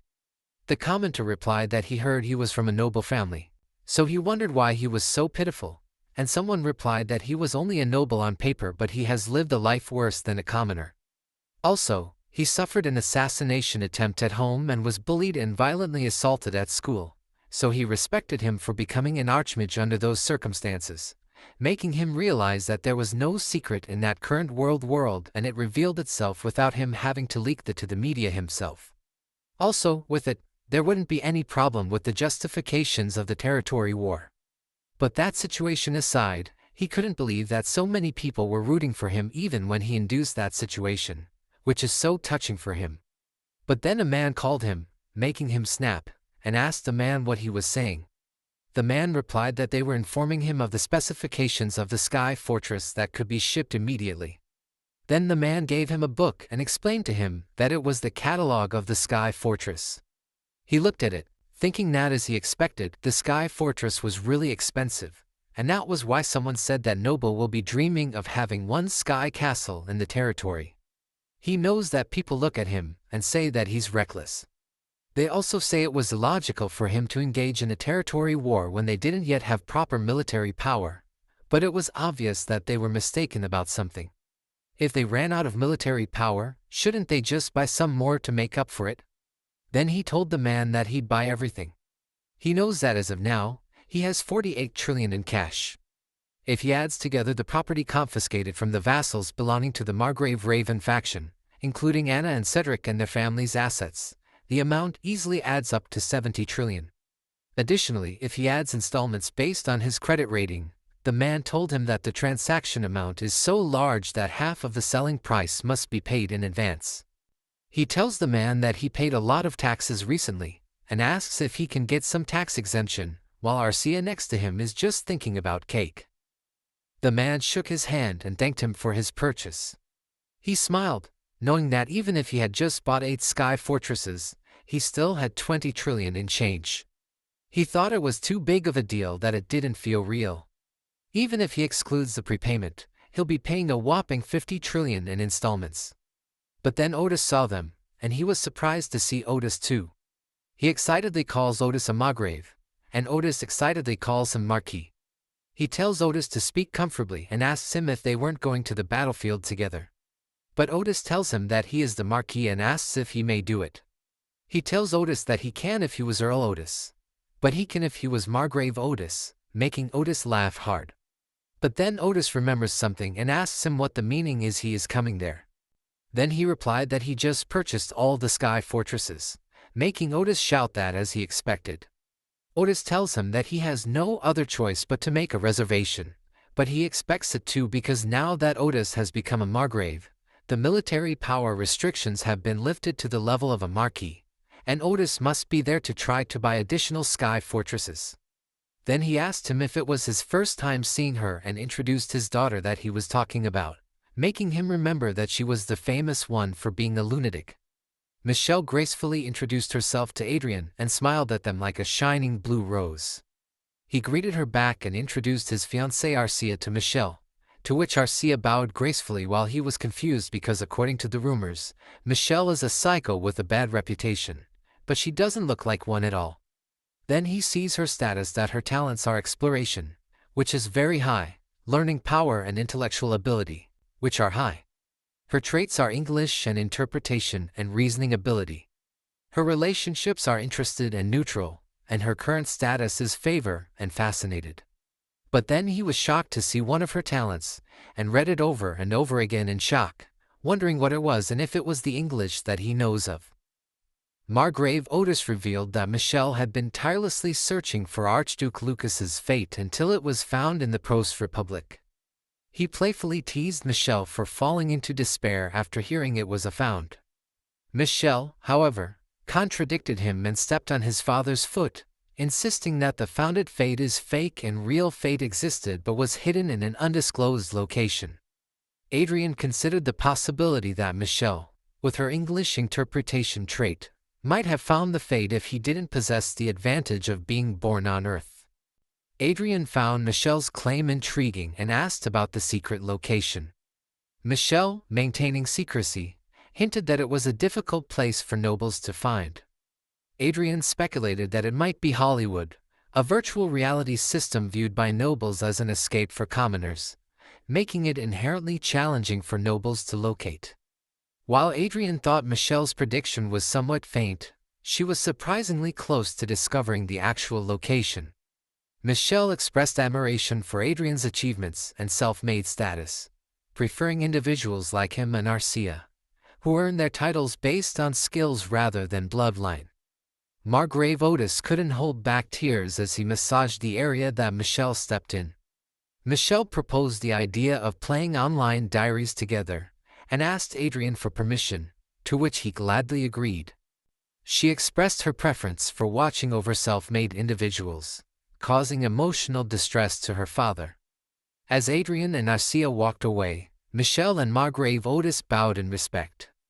Arcia suggested killing Michelle because of what she knew, but Adrien deemed it unnecessary, opting to observe her for a while longer. Adrien acknowledged the need to keep a close eye on Michelle's actions. In a meeting of the four family heads, Viscount Doherty, Viscount Karma, Viscount Rani, and Viscount Pharma, they discussed Adrien's astounding purchases during his capital tour. He had ordered 8 sky fortresses, 400 units of Vanguard exclusive equipment, 400 units of Vanguard exclusive hoverboards, 8 Vanguard high-speed combat support ships, and 100 teleport artifacts.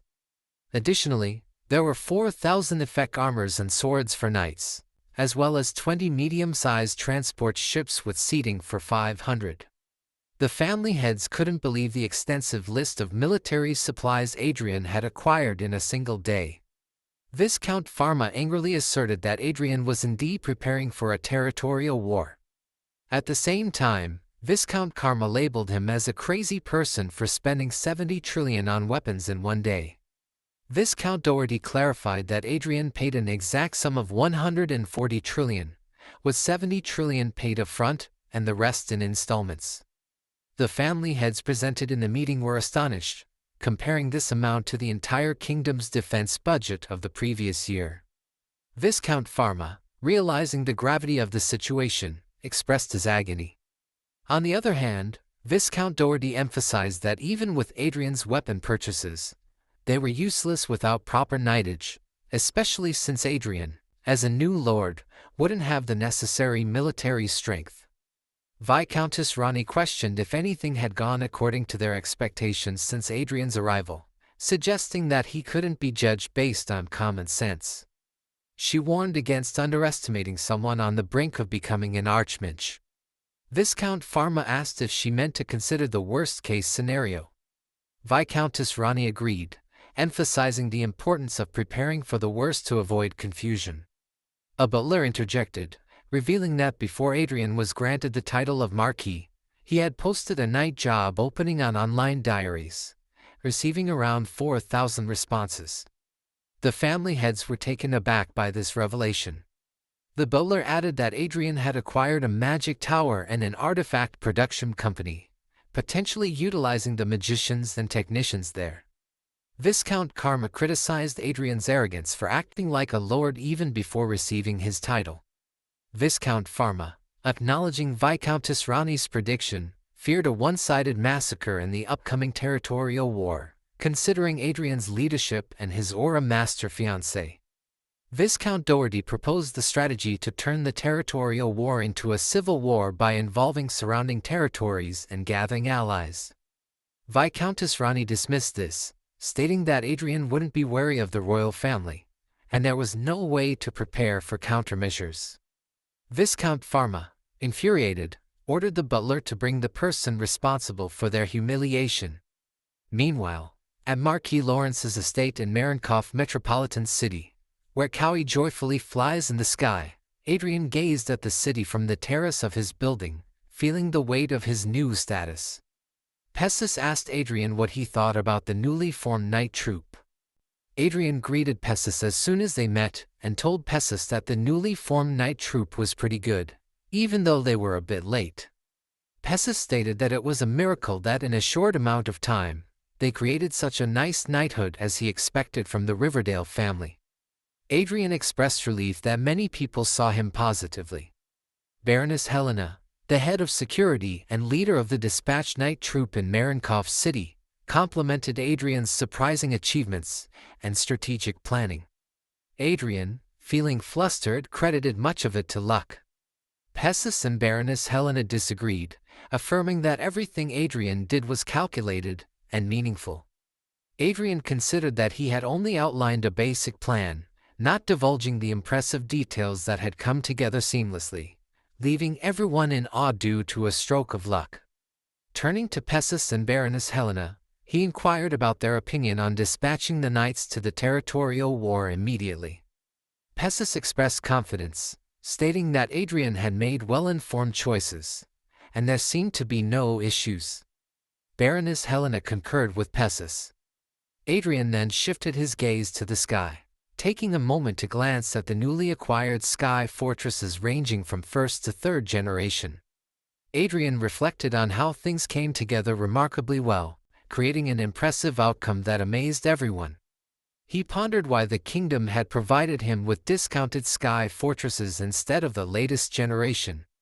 Although they were royal gifts, Adrien saw an opportunity to use them temporarily and later sell them to smaller estates at a reasonable price. He shared his plans with Pessis and Baroness Helena, assuring them that there would be no issues. Observing the sky fortresses, Adrien decided it was time to move forward. Pessis and Baroness Helena were puzzled, prompting Adrien to announce that they were going into battle. Pessis questioned when they would begin, to which Adrien replied that they would finish preparations in 3 hours. He outlined the strategy of dividing into 4 groups to lock the enemies in their territory and capturing each territory one by one, with the main force, including Arcia and himself. Pessis raised the concern of needing permission from the royal family to attack. Adrien acknowledged this but emphasized that the permission would come eventually. Until then, they could refer to it as training, an excuse commonly used. Adrien declared his intention to lead from the front, showcasing his military prowess directly alongside Arcia. He aimed to capture the hearts of his subordinates early in his leadership. Meanwhile, the heirs of the Viscount families faced backlash from Adrien's declaration of war. As Adrien prepared to leave the estate and initiate the war, the stage was set for the unfolding conflict. The scene shifts to a cafe in Pharma Viscounty. The people of Pharma Viscounty run in fear, anticipating that war might erupt at any moment. A woman sips a fruit shake, contemplating the troublesome turn of events. She never imagined Adrien would be bestowed with the title. The emperor ordered her to recruit Adrien, but to her surprise Reinhardt had already taken action. Most shockingly, as soon as Adrien received the title, he requested a territorial war with the 4 Viscounties simultaneously. Earl Elfrid from Brigham Empire finds it most perplexing. She must determine if Adrien is a lunatic or an eccentric person. Another woman, Duchess Olivia Riverdale, appears beside her, expressing disbelief at the unexpected visitor. In the Resident of Lawrence, Adrien and Arcia sit in a room facing the representatives of Pharma Viscounty. The representatives express their awareness that permission for the territorial war is yet to be granted, questioning why Adrien deployed his troops in front of their Viscounty. They demand to know if Adrien is ignoring the law. Adrien responds, suggesting that the people in Pharma Viscounty might be in delusion. His army is only training, coincidentally near the border of the Viscounty. He asks if they were attacked, to which they reply in the negative. Adrien assures them not to worry because he upholds the law. He won't attack until permission for the territorial war is granted, advising them to mind their own business. Representatives voiced their concern that Adrien might attack immediately upon receiving permission. Adrien openly agreed with their suspicions. The representatives of Viscount Pharma shouted at Adrien, accusing him of crossing moral boundaries.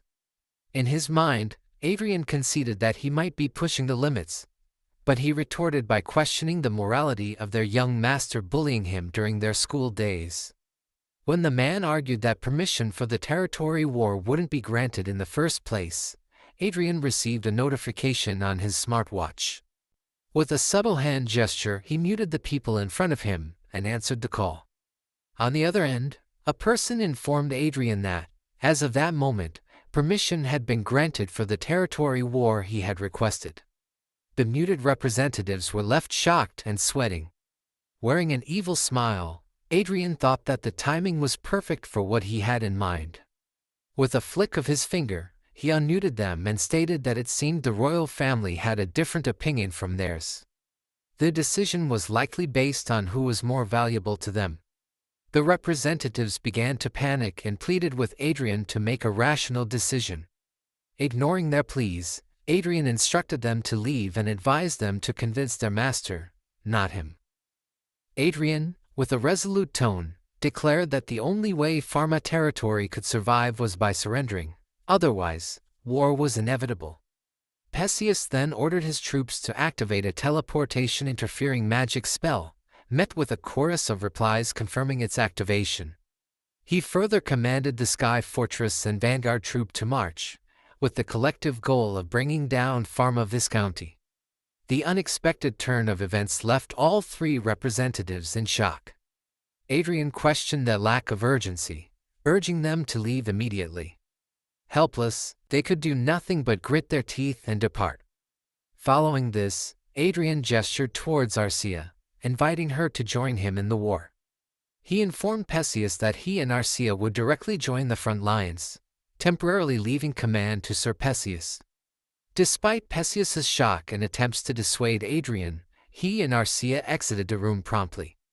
Perseus wasted no time informing the vanguard group that Marquis Adrien and Count Arcia would be directly participating in the battle, with their safety being the top priority. Adrien starts to laugh thinking, someone said that even after revenge is achieved, nothing but a sense of futility would be left. In the end, revenge will breed more revenge. But Adrien has a different opinion, because to him nothing provides a clearer sense of purpose than revenge. From Anna and Cedric, up to the Academy's villains, the eradication of their existence can be said to be the starting point of his new future. And more than anything, it's fun to watch enemies screaming with their face twisted. Cut to another scene, and we witness the young master of Viscounty Pharma unleashing screams and tears, displaying sheer disbelief and manic distress at Adrien's unexpected assault. Turning to his guard knight, he desperately seeks reassurance regarding their chances of victory in this looming battle. The knight grimly informs him that Marquis Lawrence commands more than double their forces, and now with the formidable additions of Adrien, an Archmage, and Arcia, an Aura Master, their odds are perilously close to non-existent. Furious, the young master berates them, insisting that they must take action to halt Adrien's onslaught. He reminds them of the significant amount he paid to receive such disheartening news of impending defeat, and expresses concern about the dire consequences should he fall at Adrien's hands. In response, the guard knight, maintaining a stern tone, chides him for his self-contentedness in this critical moment. Instead, he suggests a grim strategy. Young Master Pharma should meet his end at Marquis Lawrence's hands by sacrificing himself. Adrien might be less incensed, potentially sparing the rest and minimizing overall damage. Trembling with fear, the young master protests such a proposition, questioning how they could suggest such a fate for the son of his esteemed master. Unmoved, the guard knight asserts that everyone in the castle shares the same sentiment. The young master's ruthless behavior has left a trail of casualties, and blaming him for incompetence rather than Marquis Lawrence is a pragmatic choice. He emphasizes the principle of reaping what one sows, and the guards express gratitude for the lesson. In the young master's mind, he clings to the belief that he belongs to the ruling class, enforcing discipline on those he deems inferior. To him, Adrien is the abnormal one, not himself. Abruptly, the door swings open, revealing the knight commander standing before him. A glimmer of hope flickers in the young master's eyes. He pleads to be rescued from this predicament, and is advised to seek assistance from surrounding territories. However, the commander dismisses his pleas, dropping vanguard equipment, force armor and a force sword. The order is clear: the young master is to wear them and challenge Marquis Lawrence to a one-on-one match. This is the decree of Viscount Pharma. Amidst his curses, other soldiers seize him, preparing to outfit him in the designated equipment. That's the time when he remembers Adrien's promises. You'll have to look forward to it. Because I'm going to torment you all in the most horrible ways. I will make you regret being born into this world. Young Master Pharma, walking through the corridor of the palace, remembers what happened. Commander assures him that there is no need to despair like that. Even if Marquis Lawrence is an archmage, a mage is still a mage. A vanguard armed with force equipment should be able to face him. While young master argues that this is not comforting at all. Commander says that no matter what happened, Adrien will come for him life. In this situation, he shouldn't cower in fear and let Adrien take his life. If he took advantage of the vanguard equipment, while letting Marquis Lawrence guard down and defeat him, then he can enjoy the fortune made by Adrien, since Adrien has no wife or successor. In the end they will win the battle and he will become the hero of Viscounty Pharma. Before he goes, he shouts towards his guard knight that he is going to defeat Adrien and live. After that he will deal with them for their disrespect towards his master's son. Commander agrees with him that he will gladly receive any punishment after young master come victorious. He opens the door hoping that he might have a chance to win the duel.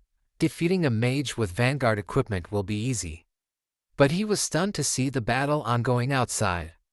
His side of soldiers are being defeated mercilessly. His glimmer of hope disappears after hearing their war cries echoing despair. Adrien was flying on the sky attacking while Arcia slashes through between them. Young master turns to commander and says them he has no chance of winning.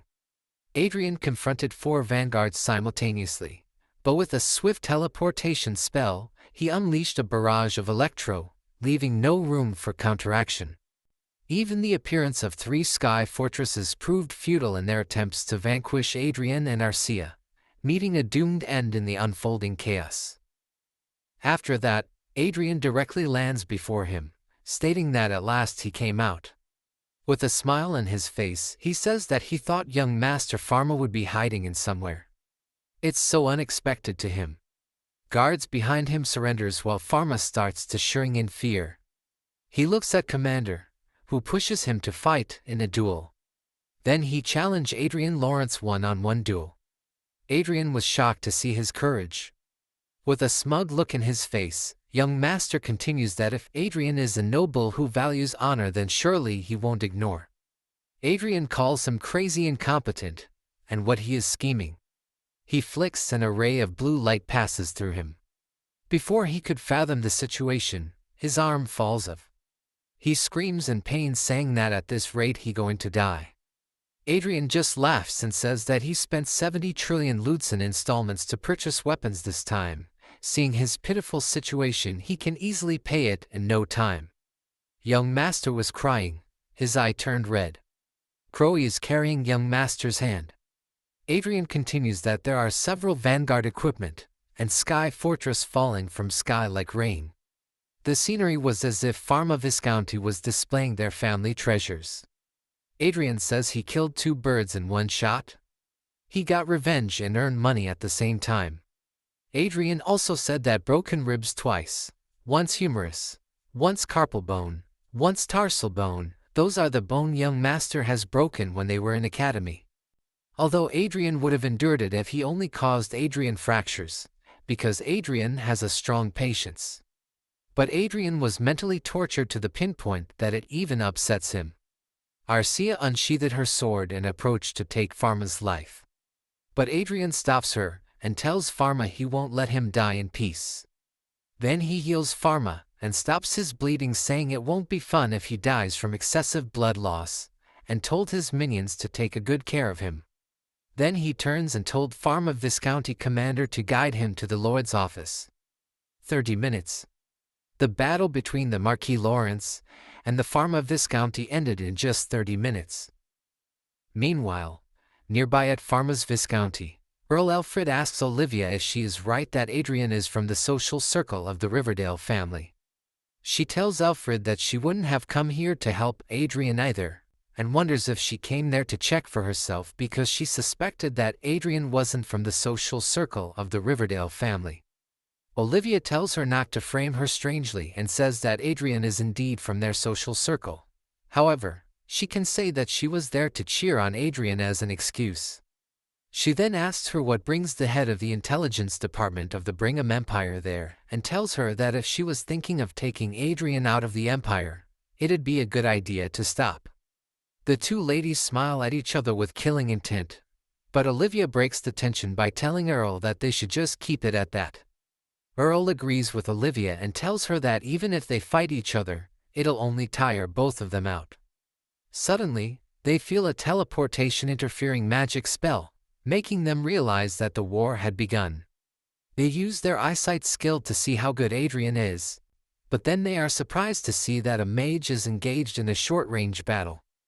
Olivia looks at Adrien carefully in confusion, but Earl knows that the biggest reason why mages' movements are limited in the modern battlefield is not because of compatibility with vanguards, teleportation interfering magic spell was a short movement magic spell that can increase the survivability and mobility of mages who are relatively less agile. As the best evasion technique to that teleportation interfering magic spell became more common, the spell can no longer be used on the battlefield. She also knows that it ultimately forced mages to be eliminated from the battlefield. But Adrien's battle seems to suggest that he can just dodge it himself if he can't use teleportation. She asks Olivia if she thinks that kind of battle is possible, and Olivia replies that even with a lot of aiding magic spells, it won't be easy. It looks like it requires an ample amount of combat experience, a trained physique, and battle sense because it's not something just anyone can pull off. She tells Olivia that she has an amazing priest, and Olivia tells her that she was telling her in advance, but she should stop with her interest in their people. She tells Olivia that it's unfortunate because she quite liked Adrien in many ways and says goodbye to Olivia because she has seen everything she wanted to see, and the result of that territory war is obvious. Olivia sighs and tells her okay. Olivia knows that she came there to check just in case, but Adrien showed many habits unique to their Riverdale school while casting those magic spells, and she tells herself that she shouldn't have doubted Adrien. She got to watch a good show thanks to Adrien. Then Olivia stretches her body, wondering if she should also head back now because she has done checking it for herself without realizing that Koi saw her from the top. Sharing Koi's vision, Adrien also saw that Olivia and Earl had finally left, and he was glad that it looked like he had tricked them. Well then, the Knight Commander of Pharma guided him to Pharma's office, and he blew the office door open. Pharma looked back and was shocked to see him with Arcia. Pharma shouted for him not to come any closer, but then Pharma tripped on his own feet and slammed onto the ground. Adrien hit the ground near Pharma and asked Pharma why he didn't sign the surrender document. Pharma asked him what Adrien was going to do to him and his entire family. He told Pharma not to worry because he would not kill anyone except for the main culprit, and in return, they would become a fallen noble family who had been robbed of their property and titled, or else he wished for death. Pharma cried defeated and told him that he would sign it. The moment Pharma's Viscounty collapsed in the war between Adrien and the 4 Viscounts, everybody knew the war was basically over.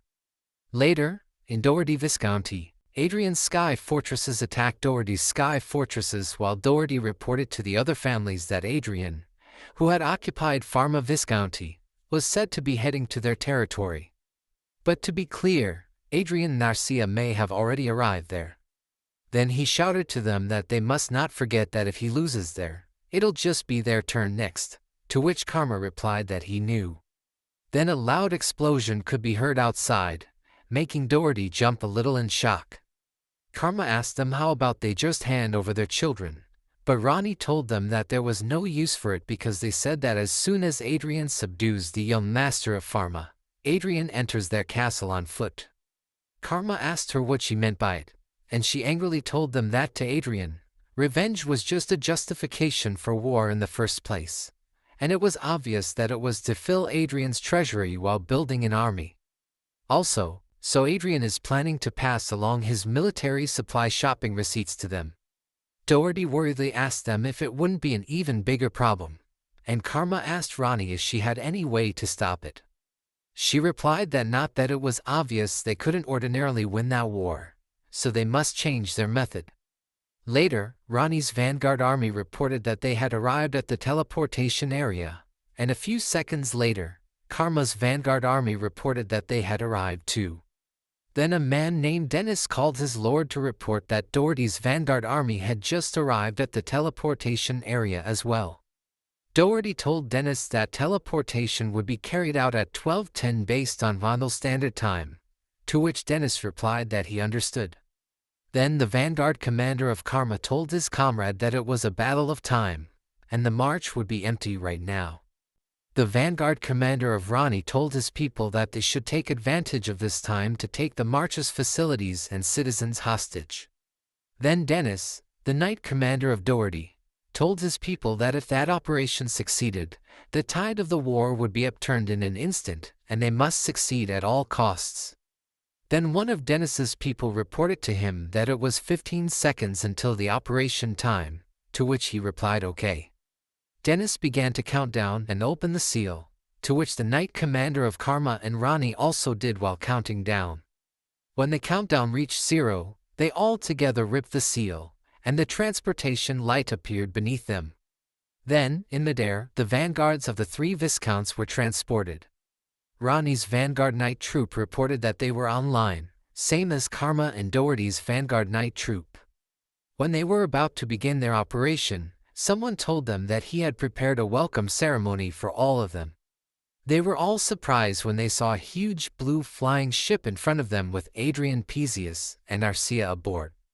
He told them to come with him and opened a huge transportation magic circle in front of them. While they were being pulled, Dennis cursed and shouted that the operation had been discovered, and then they all slowly disappeared. They were transported somewhere, and Dennis asked them if they had been teleported. When Dennis was about to ask where they were, he stopped in shock when he saw that they were being surrounded by Adrien's vanguards and sky fortresses that were above them. Dennis cursed in frustration, realizing that they were completely surrounded, while Adrien looked at them. Beforehand, Adrien's ship with Adrien and his people on board was waiting for the vanguards to arrive. Suddenly, they all felt something coming, so he stood up and told his people they were there. Pesius asked him if he had clairvoyant ability, and he replied that it was a simple prediction. Pesius told him that it was getting scary now, and he didn't know how relieved he was that Adrien was not his enemy. He raised his wand and released his magic power smilingly, telling them that it was a passable strategy from the enemy, but it was useless if they could read their thoughts. Pesius stood aside and told him that the enemies had finally gained his pity. Then the enemy's vanguards appeared right in front of him, and he told them that they had prepared a welcoming ceremony for all of them, so they should come with him, and teleported all of them back in the present. Adrien jumped out of his ship and landed in front of the enemy's vanguards. He ordered them to disarm themselves at once and surrender, because if they did so, they would be able to keep their lives. However, Dennis clenched his teeth in anger and shouted that he was Adrien Lawrence, confusing him. Then Dennis told the others that the war would be over if they captured Adrien, which surprised him because he didn't expect it. Pesius, panicking, called him in worry, while Arcia swiftly ran and landed in front of him. A vanguard jumped toward him to attack him when Dennis shouted to everyone that it was their chance, and they should go at Adrien all at once. One of Doherty's vanguards launched an attack on him while shouting for him to surrender obediently. However, he attacked the man with his magic and told them that they should be the ones surrendering. The man fell to the ground dead, and he remarked that he didn't even consider that situation worth his time. Then Arcia swiftly attacked them, causing loud explosions. Dennis cursed in fear but still ordered everyone to kill Adrien instead of subduing him, ending the territory war right there. He killed the vanguards attacking him while wondering why he even went easy on them, and then he attacked them with his flame blast skill. Dennis knew he couldn't dodge that one, so he tried to offset it with his force sword. He swung his sword to cut the flames in half, but the fire still burned him, making him shout in pain. A moment later, when the fire was extinguished, Dennis's armor was destroyed. But before he could react, he saw Adrien speedily running toward him. He shouted at Adrien not to come any closer while swinging his sword continuously, but Adrien blocked it with his magic shield and dodged Dennis's powerful attack, leaving Dennis surprised. He couldn't believe that Adrien was making the aura force of Vanguard equipment bounce off him with a barely fifth circle hard shield. Dennis clenched his teeth and sweat and shouted, asking how a magician could be like this. Adrien just raised his wand and told Dennis that he was hearing the same line he had said most of today. Then he killed Dennis. A moment later, he was in his mansion drinking a soda when a system appeared by his side. Then he noticed that there were numerous articles stating that once Adrien had gathered sufficient military power, the outcome of the battle had already been decided. Some nobles raised concerns with the royal family, suggesting that granting permission for the territory war might have been excessive. Initially, everyone had expressed concerns about the unreasonable request for the territory war, but the subsequent response had been unexpected. People were now speculating whether Adrien's sword would be pointed towards someone else. The article stating that the territory war between him and the 4 Viscounty had ended in just half a day caught his attention, confirming that the war had indeed concluded. The final struggle had been a solo operation because he knew there was no way for the Vices to win, and he had been able to swiftly capture the remaining castles. The system showed him that his relationship with the vanguards was characterized by favorability and a state of obedience akin to an employment relationship. Their status towards him was one of fear and awe, recognizing that he was the one who had ultimately handled everything. Then someone knocked on his door, and he invited them in. Arcia opened the door and walked inside while the maid commented that she was covered in dirt. Arcia replied that her mouth was bored, and she wanted cake. The maid reminded her that snacks should come after meals and that she had already eaten plenty of cookies in the morning. Arcia sat down on the sofa, causing the maid to panic and warn her about potentially staining the sofa with blood. He found it a bit noisy but noticed that Catherine had adapted well, which was a relief. A few days ago, right after the end of the territory war, the people approached Catherine and admitted they were wrong, apologized to her, and begged her for help. Catherine fearfully asked him what was happening, and he explained that it was just as she had seen. These were the 4 people who had bullied her in the past. He also mentioned that she had to drop out of school just because she talked to him who was being bullied, and he reminded her of the bullying she had endured. He explained that for political reasons, he needed some time but planned to make Isabella Cascabel and Philo Brooks apologize as well. Catherine begged him to stop, but he sighed, held her hand, and told her he couldn't fulfill her requests. He healed her wounds and told her she might not realize it, but she had been his savior, and they should keep smiling from now on. Back to the present, Adrien called Catherine, and she immediately asked him if he had summoned her. He inquired about how her days had been going, and Catherine smiled, replying that every day was fun. They looked at each other in silence, and he told her that it was good to hear. The scene shifts to the palace where Michael is taking a sip of tea and praising him, saying he has done an excellent job. It was a stroke of genius to bring Adrien onto his side. He also mentioned the disappearance of the 3 families that supported the second prince, which ultimately led to a favorable outcome for them. He was buttering up Adrien, saying that he was so touched. Then Adrien, with fake regret on his face, replied that Michael also faced some backlash since one of the families was supporting him.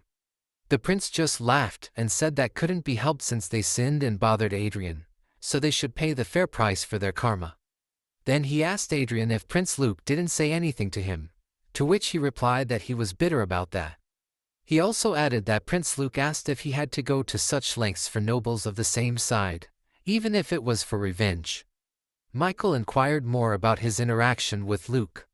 He continued saying that, and he replied to Luke by telling him that the Earl of Brooks and Cascabel Margrave also committed the same sins as the 4 Viscounties, and Margrave Raven is his archenemy. Then he questioned if he should be holding back for the sake of the second prince. It's enough that he is letting them go for now at the cost of 3 Viscounties. After hearing the reasoning, Luke became silent. Then he said that he would let this matter slide this time. Prince Michael laughed loudly. Then he said, in any case, this further narrowed the gap with the second prince faction. However, what he wanted wasn't a narrow victory, but a completely sweeping victory. Then he told Adrien if a civil war broke out because of the throne succession, then it would destroy the life of a country. Adrien became quiet and thought that it was certain if a national power became unstable due to civil war, the Croatian Empire would reveal their ambition again and invade them. To avoid this outcome, Michael and he planned the game of betrayal, a complete victory for the crown prince. No matter what, politics is a big dog fight where people bite each other. A strategy based on betrayal is bound to induce anxiety. That may be the thoughts of an ordinary man. Then he asked Michael when should he proceed with the operation. Michael replied that they still have a lot of time, and he asked if anything happened to him. His cloudy face changed into a bright one, and he replied with a smile that Prince Luke kept flirting with his fiancée, Arcia. Now he became angry and continued that at this, he may cause a problem. Michael was so shocked that he spilled tea out of his mouth. The atmosphere in the room became awkward.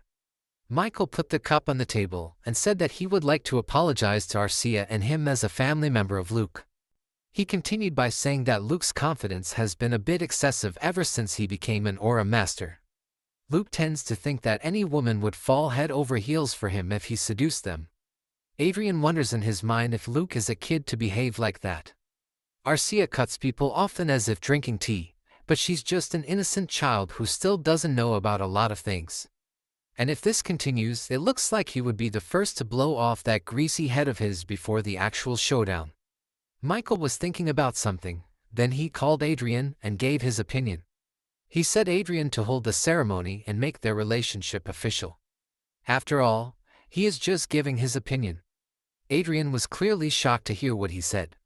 He asked Michael if he was talking about their marriage. The scene shifts to the Klein earldom in Arcia's residency. He was walking in the garden, thinking about the conversation he had with Michael before. Marriage is the best option. After all, they are engaged anyway. Even if they are engaged, it doesn't mean it can be decided so easily. Arcia and he were lovers on the surface, but they are not real lovers. Arcia is one of Grand Duke Lucas's legacies. He is sure that Arcia will follow his decision without any complaints. But just because she was created for him doesn't mean he can freely use her and marry her. He can't do anything regardless of her feelings. While he was walking, he encountered Arcia. Arcia noticed him and ran towards him, calling his name. Adrien was so mesmerized to see her and called her name. But then he pointed to some soldiers lying on the ground and asked her about them. Arcia, with no emotion on her face, just replied that she educated them a bit. He doubted her education process. While they were talking, Catherine hurried and called Arcia. She was startled to see Adrien. He asked Catherine if something happened while wondering about her being restless. Arcia asked her what happened. Catherine hesitated for a moment, then shouted, saying Prince Luke had sent someone saying he wanted to meet Arcia. Perplexed, Adrien said Prince Luke might be insane as he is crossing the line. Arcia was not happy to hear this, and said that the second prince's gaze looked like a pervert, so she didn't want to meet him, and ordered Catherine to say they should leave. Catherine asked him what they were going to do if they got in trouble. Even if they didn't want to meet them, they couldn't harshly refuse. A man enters and greets Arcia, calling her Lordship Countess Klein, and is shocked to see Adrien's presence. He asked the man why he was shocked to see him beside his fiancée. The atmosphere around them became tense as he asked what brought the second prince envoy here and told him to get straight to the point. Then the man cleared his throat and raised his hand, and a blue light emerged from the ring he was wearing. Then he brought out a flower bouquet, informing Arcia that His Highness Prince Luke had invited her Lordship Countess Klein for a meal and thus sent these flowers. Arcia awkwardly received it and then handed it over to Adrien. Then he burned it, making the man shiver in fear. Then he asked the man if that was all he had to say. It was the first time for him to face such a situation. He wanted to know the answer to the invitation. Arcia asked if Adrien was invited or not. The man replied that only she was invited. Arcia clearly refused to go, making him startled. Then the man advised Arcia to not act that way. Adrien asked him which family he was from, making him shocked. He apologized for not understanding. Adrien said that he heard to become a royal knight one had to have some kind of backing. The man was afraid and wondering why he was curious about that. Adrien happily replied that he liked bringing sky fortresses and destroying families into pieces. He might have heard the news of Adrien fighting and conquering other nobles. But in this case, he couldn't blow his head off because he was the errand boy sent by Prince Luke. But his parents won't be as lucky as him. The man tried to give reasoning by saying that he came by the order of the second prince, to which Adrien replied he was annoyed and didn't want such a lame excuse. He warned the man that from now on he wouldn't stay still if anyone came with unpleasant offers to Arcia. Then he kept his hand on his shoulder by intimidating the man, ordering him to go back and convey his message to Prince Luke. In the future, he hopes they can continue their good relationship. However, if they provoke him any further, he may go crazy and cause a huge chaos. He indirectly warned Prince Luke, declaring that the woman was his fiancée and nobody can touch her. In the royal palace, the second prince was angry to hear this as he couldn't believe it. The man agreed and said Adrien was serious and not joking at all. Luke chuckled and commented that he didn't think Adrien would be so selfish as not to see the bigger picture. The man behind him said to pull him back and added that provoking Marquis Lawrence any further than that would not bring any advantage to them. Luke furiously looked at him, while the man continued that if he really wanted that woman, then it would be better for him after he became king. Luke praised him, saying he presented a wonderful idea. He needs to educate that man, but for now, he will let him be. And he had another reason to ascend the throne. The system shows the remaining balance of 42,625 trillion won. He was lying down on a chair with his arms crossed thinking that calculations for territory war were over.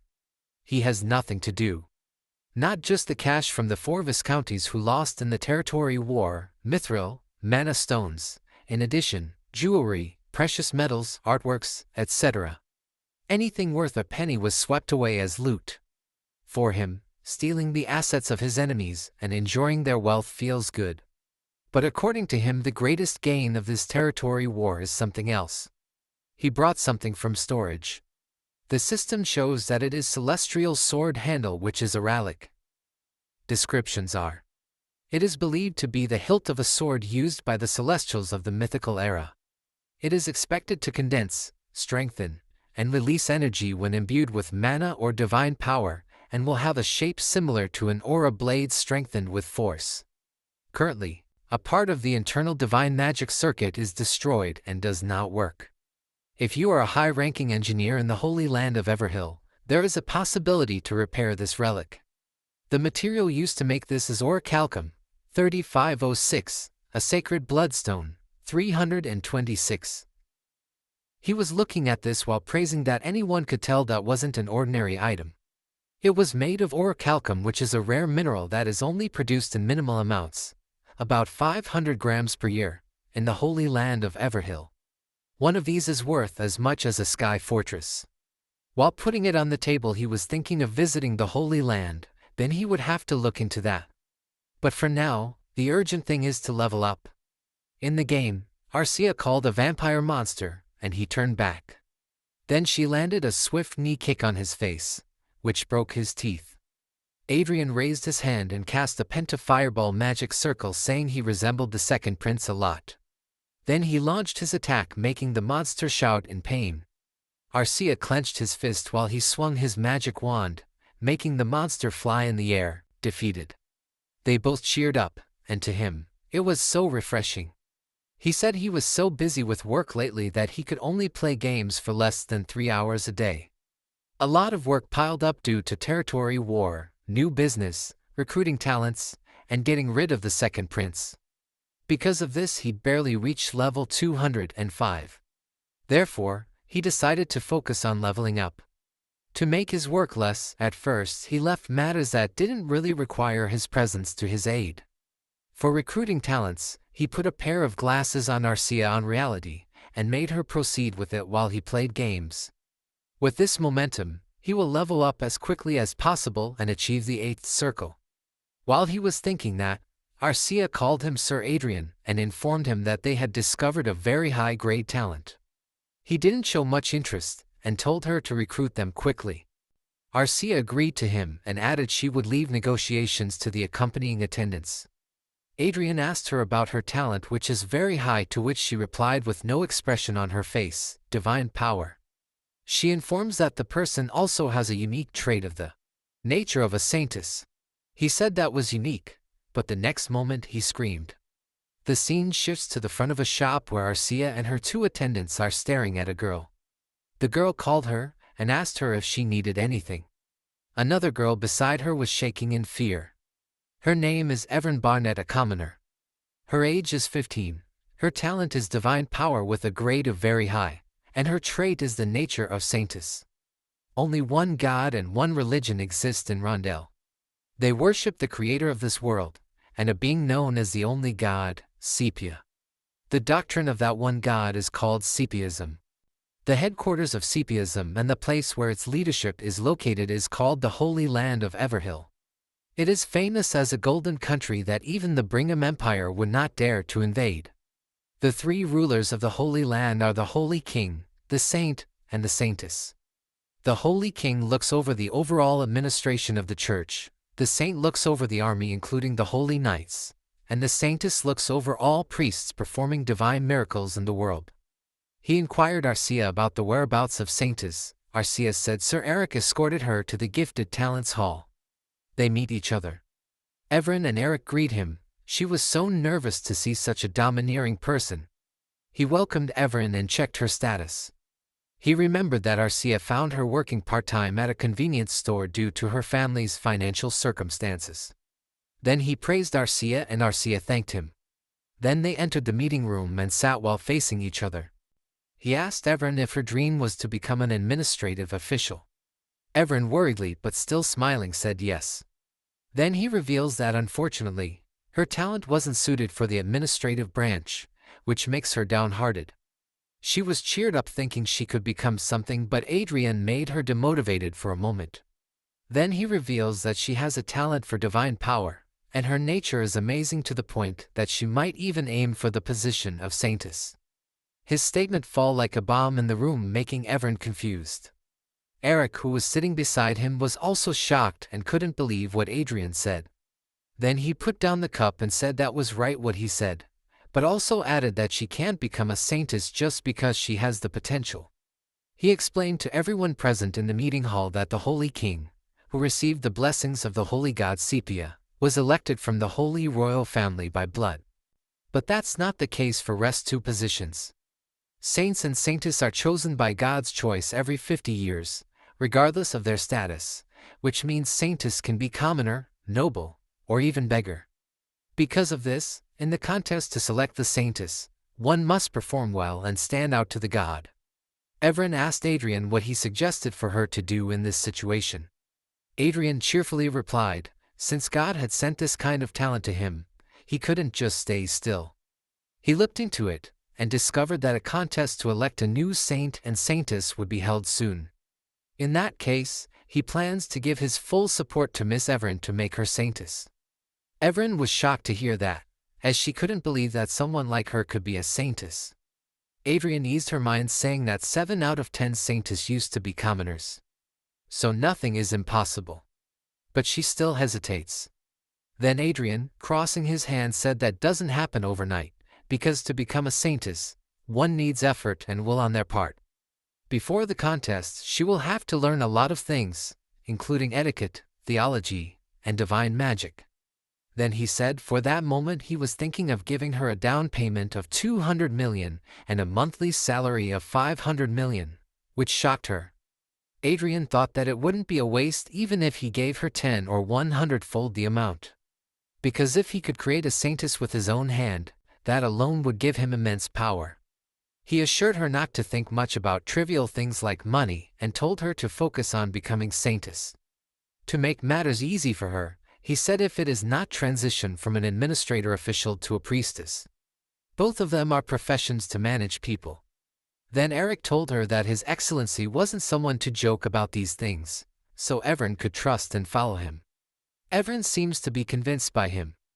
Adrien praised him for his assistance in convincing Adrien. But then an evil idea emerged in his mind while he was looking at both of them. He put Eric here without much thought, but he didn't think the combination of these two would be a bad match. If Eric, who has political traits and talent, assists her, won't it be possible to create a synergy effect on their own, lovey-dovey, and so on? Then he said to Adrien that she would be a family member of the Lordship Castle from today on. He will let her parents visit Lordship Castle anytime and told her to think of this as her own home. Adrien was happy and thanked him. Then he turns towards Eric and orders him to take good care of Miss Adrien.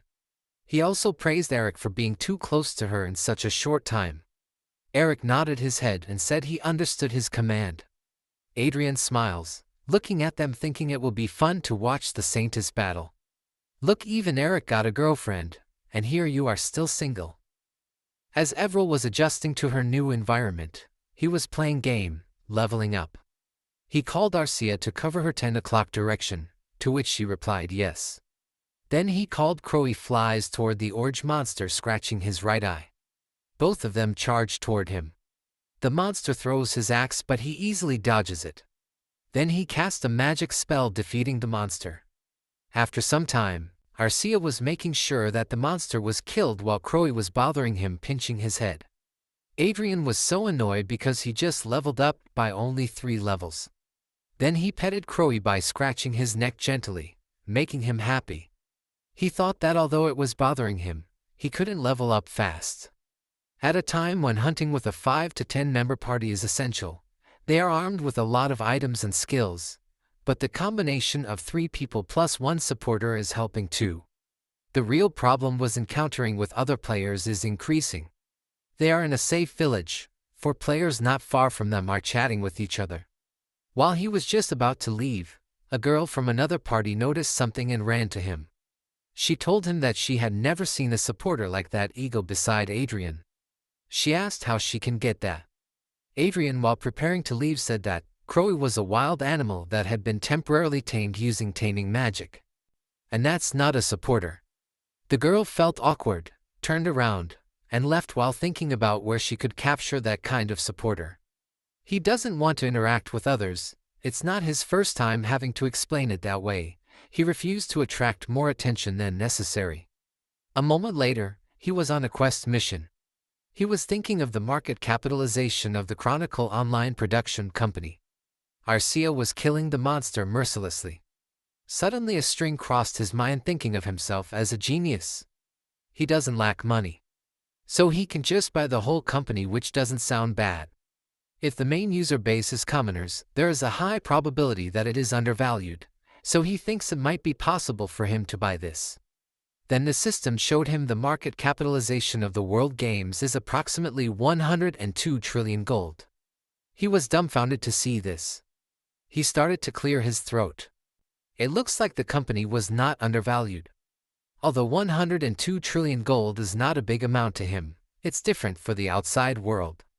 Even if he is a noble, spending that much money for a mere game will attract even more attention. At first, he thought of buying slaves and making a workshop. Then again, it's not right to buy slaves as someone from a democratic country. Then he thought of using his last remaining wish ticket. That idea was knocked off since he didn't want to use it as long as it was not a major emergency.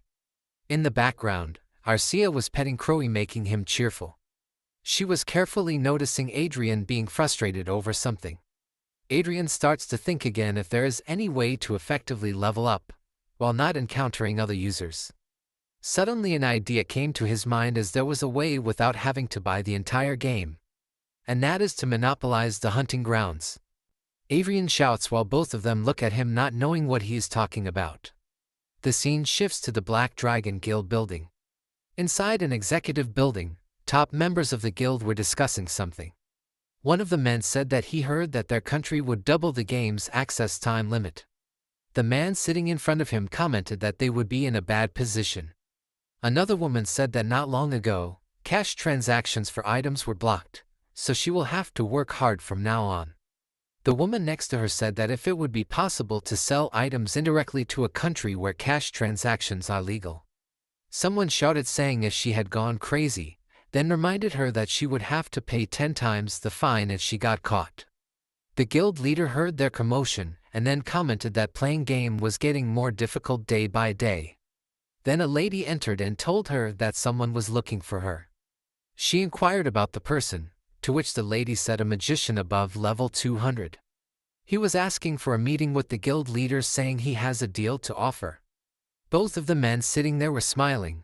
The leader told her to send him away, as it was obvious to them that he was playing tricks to join the guild.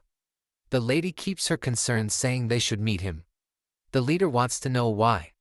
Then she revealed that he brought 10 decathlon hearts as a gift. On top of that, he's equipped with the best hybrid equipment that can be used at level 200. One of the members cursed, saying decathlon, it must be cost a lot.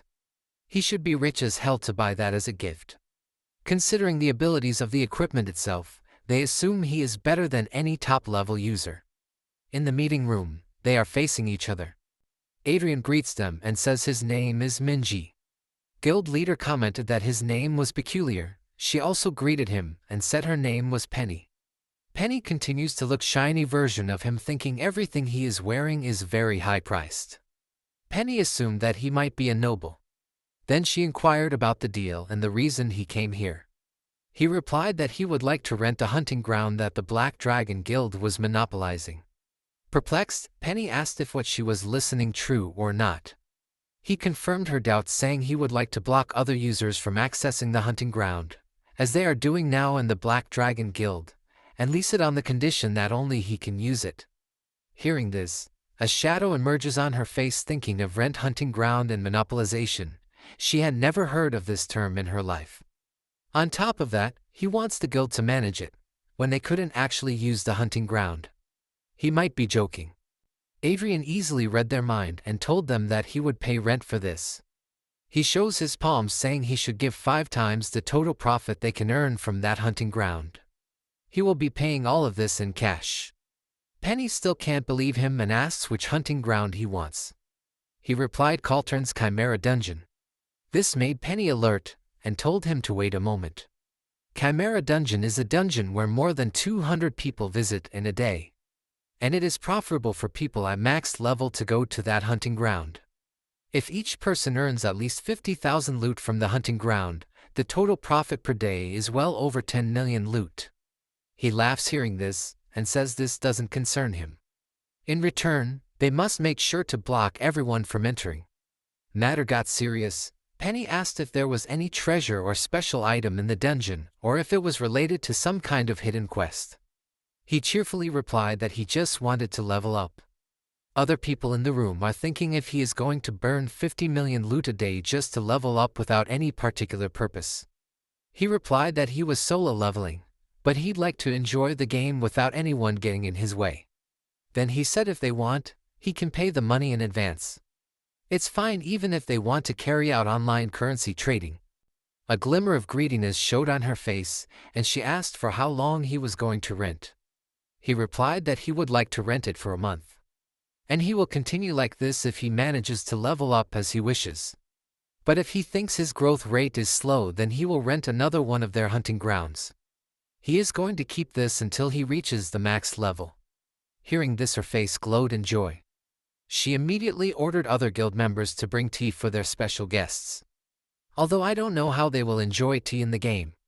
But they run like a maniacs blinded by money.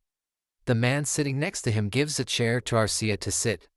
Penny and others opened their account, and were so happy to see that they got 350 million for the next week. Members in the hunting ground ordered another one that Master Minji wanted to see the hunting ground. They should send a message to the guild members to empty out the Chimera Dungeon. Many ferocious beasts and monsters died in his hand. He said Arcia to notice at the EXP acquiring speed. He almost immediately reached level 220. Arcia was surprised too, as she said the EXP acquiring speed has doubled compared to before. At this rate, he expected to reach level 250 much faster than he thought. But things don't go easy even if he is the lead role. In real world, Perseus informed him that the selection contest would be held at the Holy Land sooner than they expected.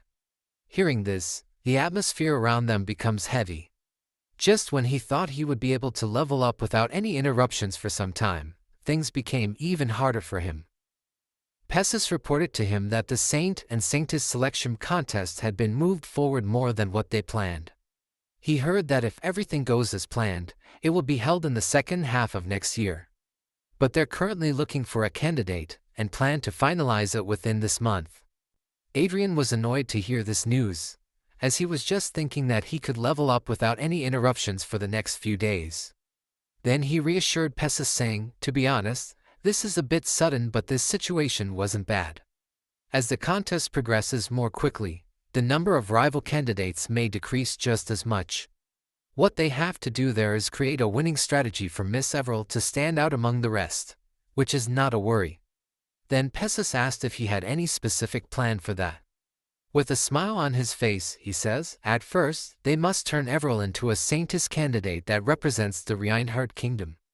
2 weeks ago, a donation was sent in the name of Everil to the Archdiocese of the Reinhardt kingdom. Tomorrow, an archbishop of the Reinhardt kingdom will visit their territory. Miss Everil and he will be the one greeting them. Pessis interrupts him saying that now he understands, he was planning to pull in the kingdom's archbishop fist. Adrien agrees. Then he said if they succeeded in pulling in the archbishop, they would request backup from the royal family. Pessis was so amazed to hear this as his eyes were sparkling like stars. Then the next moment he got down asking if Everil would be meeting their expectation. He said not to worry about that as he had assigned someone to constantly motivate her by her side. He is the best person there to prepare Everil. Saying this he indicates Eric, to which Pessis branded Eric as a sly man in size. Adrien wonders what was sly about him, assuming that he might be indicating Eric's political traits. Then Pessis sent something to him saying that was the material he had requested. Adrien praised for his work. Pessis said among the candidates participating in the Saintess contest, these are the most influential. The first candidate was Grace Heigelvin from Elf Reese. Her class is Supreme Elementalist 7th Circle, she is 210 years old, and her affiliation is granddaughter of Queen Elvenheim. The second candidate was Evelyn Francis, an aura expert, also a high-class knight. She is 21 years old, and her affiliation is the third daughter of Evelyn Duchy of the Brigham Empire. The third candidate was Judy Esther, a laywoman. She is 19 years old with an affiliation with a commoner in Everhill. Adrien was relieved to see this as the third candidate was a commoner, so it should be a bit easy. But then he sees that her sponsor is Duchess Olivia Riverdale of Lucia's kingdom, making him fall from his daydream. Then he commented that they are distinguished ladies. But Pessis said that it's not that easy and things will get more intense from now on. He didn't voice out his worries but still thinks in his mind that even if he were to exclude their sponsors, they are all more remarkable than Everil. If he was to be honest, the moment he saw the list of candidates, he wanted to shout out saying he surrendered. Then he said to Pessis that he already guessed that kind of high-level candidates would appear, so they should not be frustrated about it. That won't be easy, but that was not impossible. This shocked Pessis as he thought Adrien might be not serious about this. More than being prepared, Adrien believes in the potential Everil has. With a confident look on his face, he announced that he couldn't give up the title of the sponsor who made the Saintess. Sometime later after his work was done, he yawned thinking that now he could play some games. But Pessis calls out to him. He inquires what Pessis wants to say. Pessis humbly asked about the amount he donated to the archdiocese. He was interested cause, to his knowledge, the archbishop of the Reinhardt kingdom wasn't a man who would move because of money. Adrien just laughed without giving any reply. The scene changes and we see Duchess Olivia reading books. Then she asked someone if it was 10 trillion. The man sitting there said she heard him right. Marc-Adrien Lawrence is the sponsor of Everil Barnett. He also paid a huge donation of 10 trillion gold. Hearing this, she closed her book and commented that their cute priest was planning to take a shot at Saintess contest. Then with a mischievous smile, she said he was an interesting priest. Two men sitting there don't feel good about this since she is smiling. The scene shifts and we see a priest laughing in joy, complimenting it was so marvelous. He never imagined Everil could use divine magic so well. Then he refers to himself as an oldie, and says he believes that Everil will surely become the new Saintess. Everil can't believe him as she is low in confidence. Adrien thought that it was an excellent choice to bring Archbishop Fred on their side. Fred was clapping and Everil was showing him how incredible she was. Exactly like your childhood when you did some activities in your relative's presence, and they clap saying incredible. Remembering now you might be feeling shame. On the back, Arcia was clapping too. Then he told Fred that there was something he would like to discuss, to which Fred agreed. Adrien then said Judy Esther's side suggested forming an alliance during the contest. And it was a request from her sponsor, the Riverdale Duchy, rather than Miss Judy herself. Fred quietly listened to him. Then he said Miss Esther is a fine candidate, and according to him, they should consider their alliance proposal. Adrien said that he was thinking the same, as it would be better to increase the possibility of Miss Everil getting selected, and then compete with Miss Esther. Everil asked Eric if her performance was good, to which he complimented her. Fred complimented, saying Riverdale Duchy might have no desire to confront such an ominous figure like Marquis Adrien. But the truth is exactly opposite to what he said. He was the first one to suggest forming an alliance, and thanks to the Duchy seeing in a good light, he is also a fake disciple of former Duke Riverdale. Now what left is to bring the royal family of Reinhardt Kingdom on their side. The scene shifts, and we see Luke saying that he had no reason to refuse. If a saintess from their country is born, their national status will also greatly improve. Luke assures him, saying he will talk to King about this matter. Adrien thanked him. As he expected, Luke wouldn't refuse. After all, nothing good will come out of making their relationship more uncomfortable. He bows and initiates to leave. Then Luke asked him if he knew the news. Margrave Otis's daughter and Earl Akers have gone missing. This sudden bond shocked him.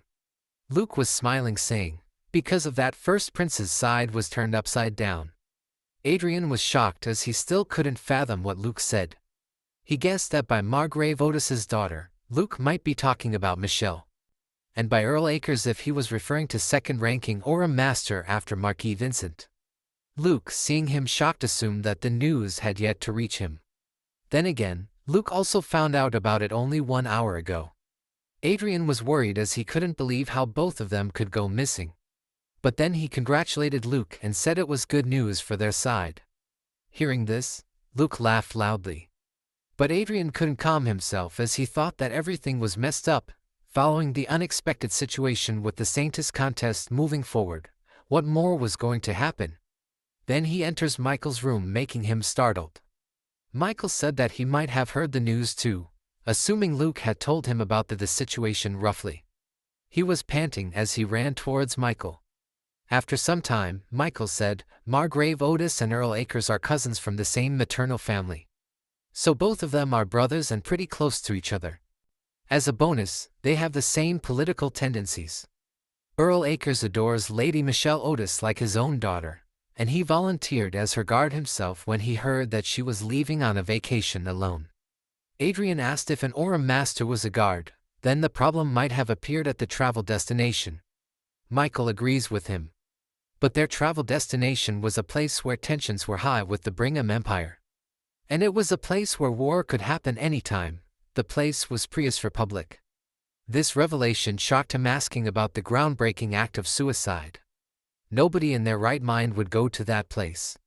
He asked in his mind that she was a lunatic in the first place, and who was the one that set her on fire to do this. Then Michael continued, he didn't know if Adrien knew Lady Michelle Otis was a die-hard fan of Archduke Lucas, and she was seriously devoted to finding the fate. Then they heard that fate was discovered in the Prius Republic. He flinched, and Michael said she couldn't acknowledge that fact and was said to have planned the vacation impulsively. His world became black and white, as if time stopped, thinking that this might be his fault. And he is the guy who set fire to that lunatic. On the other hand, Arcia was eating with Crowy. Crowy was singing in joy. Arcia remembers when Adrien was so worried about her, and said he was going to meet the second prince. She didn't need to accompany him and stay here. She quietly agreed with him. Then she prayed for his quick return. He was still thinking if that was his fault. Michael said that he had already requested the extradition of the two people through official diploma lines, and secretly deployed special forces together with national intelligence. He thought that would be the best scenario to let this case resolve itself quietly, but the possibility of that is low. The diplomatic fraction may be unavoidable in one way or another, but to his surprise, Michael was willing to take that kind of loss for the sake of those two. In that case, he thought he should help Michael out. With a passionate tone, he said he would go and make things right. Michael was confused. He said he might be the perfect fit to rescue both of them. He will move secretly while hiding his identity, but just in case, he would like Michael to things up so that his identity is not revealed. Michael was looking at him, can't fathom what he said, as he was admiring him. Seeing the look on Michael's face, he couldn't do anything but feel ashamed, as it was his fault too. Michael stood and told him that he would send the location where they were last sighted. Then he advised him to narrow down the places they were most likely staying right now to their terminal. Michael leaves their fate in his hands. Adrien bows, thinking that was an unintended illegal immigration. Akers and Michelle running for their life. One of the attackers was too close to Michelle. Before a huge explosion, Akers grabbed her and dived to the ground. Michelle called out to her uncle. Then two men appeared in front of them, and more of them also joined, bringing Akers and Michelle into a corner. They pressured Akers and Michelle to give up and surrender. Akers shouted at them, saying that they were misunderstanding. He and Michelle came here as a tourist, and they have no intention of being hostile towards their country. To support his statement, he told them to think properly. If he had sinister intentions, then he wouldn't have brought a woman with him.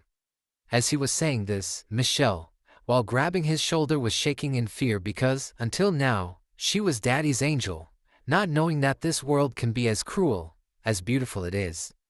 A vanguard just waves off his reasoning as the moment that woman, which means Michelle, approached fate, their death sentence was decided. Thinking of this as her last day, Michelle asked for forgiveness. If she had not been so stubborn, they would have not fallen into this critical situation. Seeing no option or way to escape, Akers whispered to Michelle to notice the thin perimeter of the left siege. Then he said to her that once he said the word run, she should run to that place without looking behind. And if she roughly moves 300 meters, then she will be able to use a teleport spell. She cried and asked what would happen to him if she ran away. He grabbed his sword while smiling and said he could run away by himself without her help, so she didn't need to worry about him. Then he shouted out loud and told her to stop talking and go. Perplexed, she ran out of their grasp, running as hard as she could. Two of the vanguard run towards her to catch her. Akers swings his sword, infusing his aura and temporarily stopping them. He told them if they wanted to get her, they should face him before. One of the vanguard jumped to kill him while cursing them. Akers prepared himself even though he couldn't do anything with his injured body. Then a surge of blue aura smashed Vanguard's head, making Akers shocked. Akers looked back and was shocked to see something. Sky Fortress Icarus is using invisible magic. Inside Icarus, Adrien was still mumbling that even though he did provide the cause, logically that doesn't make sense to go to the Prius Republic in such a situation. Arcia said she discovered their target, making him shocked as he wasn't expecting to find them so soon. Then he came closer to her. Watching at the map, said their work would done sooner and easily than they expected.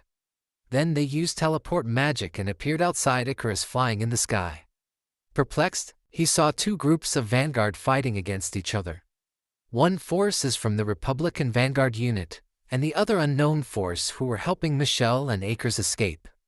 They are the Prius Republic's Revolutionary Army. Arcia asked him what he would like to do. He wore a mask and ordered Arcia to join them and fight. Both of them fly towards them, and he cast a magic spell. A flame blast caused a huge explosion of flames, engulfing everyone from enemy forces and burning them. They started to shout and scream in pain. Then Arcia with her sword slashes them mercilessly. One of them warned others to be careful about her, but their efforts were futile as nobody could avoid her. After finishing all of them, he and Arcia landed on the ground. Then he noticed Akers and Michelle. He told them that they came to meet them and they should return with them. Then he cast a recovery magic on Akers that imminently healed him. Michelle looked at him and realized who he was. But he signaled her to stay quiet. She was so happy to get someone she knew beside her in this situation. While in the back, Akers was still wondering what was happening to them. Then Michelle grabbed her uncle's hand and urged him to go with them. Adrien sighs in relief, thinking it is over. They could wrap up everything and go back. While they were preparing to leave, someone stretched his hand indicating not to leave. He asked the man why were they stopping them, and what they wanted. The man apologized and said they had something they would like to ask Michelle. Adrien clearly understood that they might have some goal, and that was why they tried to protect the two even if they had to fight the vanguard unit of the Prius Republic. The man turned to her, then he said that he heard she had accessed Louis Fairmont's fate.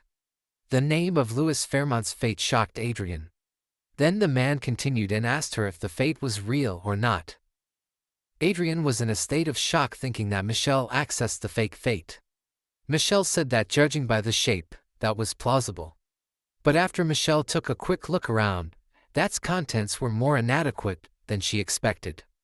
The man in the Vanguard suit said there was a slim chance that was real, but that also cleared the fate was not real.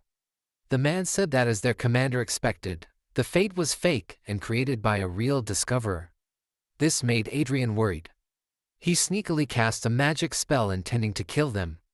The spell in his hand started to grow bigger. But then he stopped himself. He didn't know how big and powerful was the Revolutionary Army, or who was behind them. Taking action without knowing all this was a dangerous move for him. No one knew that he discovered fate and was the real owner of fate, so it was better to keep his mouth shut. Then the man asked Michelle how she approached fate and told her that she wouldn't be able to trespass the president's palace. Michelle replied that she approached fate online. Michelle thought that fate was hidden in a virtual world rather than the real world. When Michelle remotely accessed Louis Fairmont's terminal, she was able to confirm that he had frequently accessed a certain domain. So Michelle thought that was the entrance to the fate. Adrien was looking at her. It was as he expected. She was not an ordinary person. He had a hard time believing that someone would be able to dig that deep. If he hadn't occupied the fate first, she would have been the owner of the fate. The man in the Vanguard suit was also amazed after listening to her. He couldn't imagine that Michelle would remotely access Louis Fairmont's terminal, and then complimented her saying she had a unique talent. She said she had a tool given by Mr. Robot. That was why Michelle easily got access.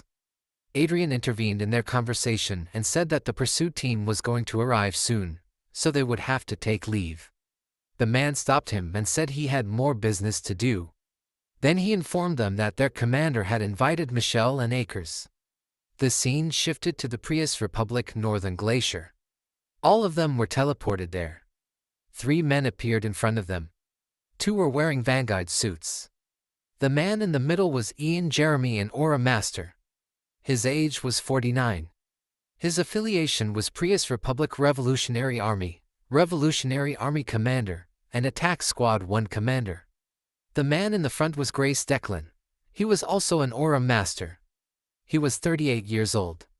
His affiliation was Prius Republic's Revolutionary Army Commander, and Commander of Attack Squad 3.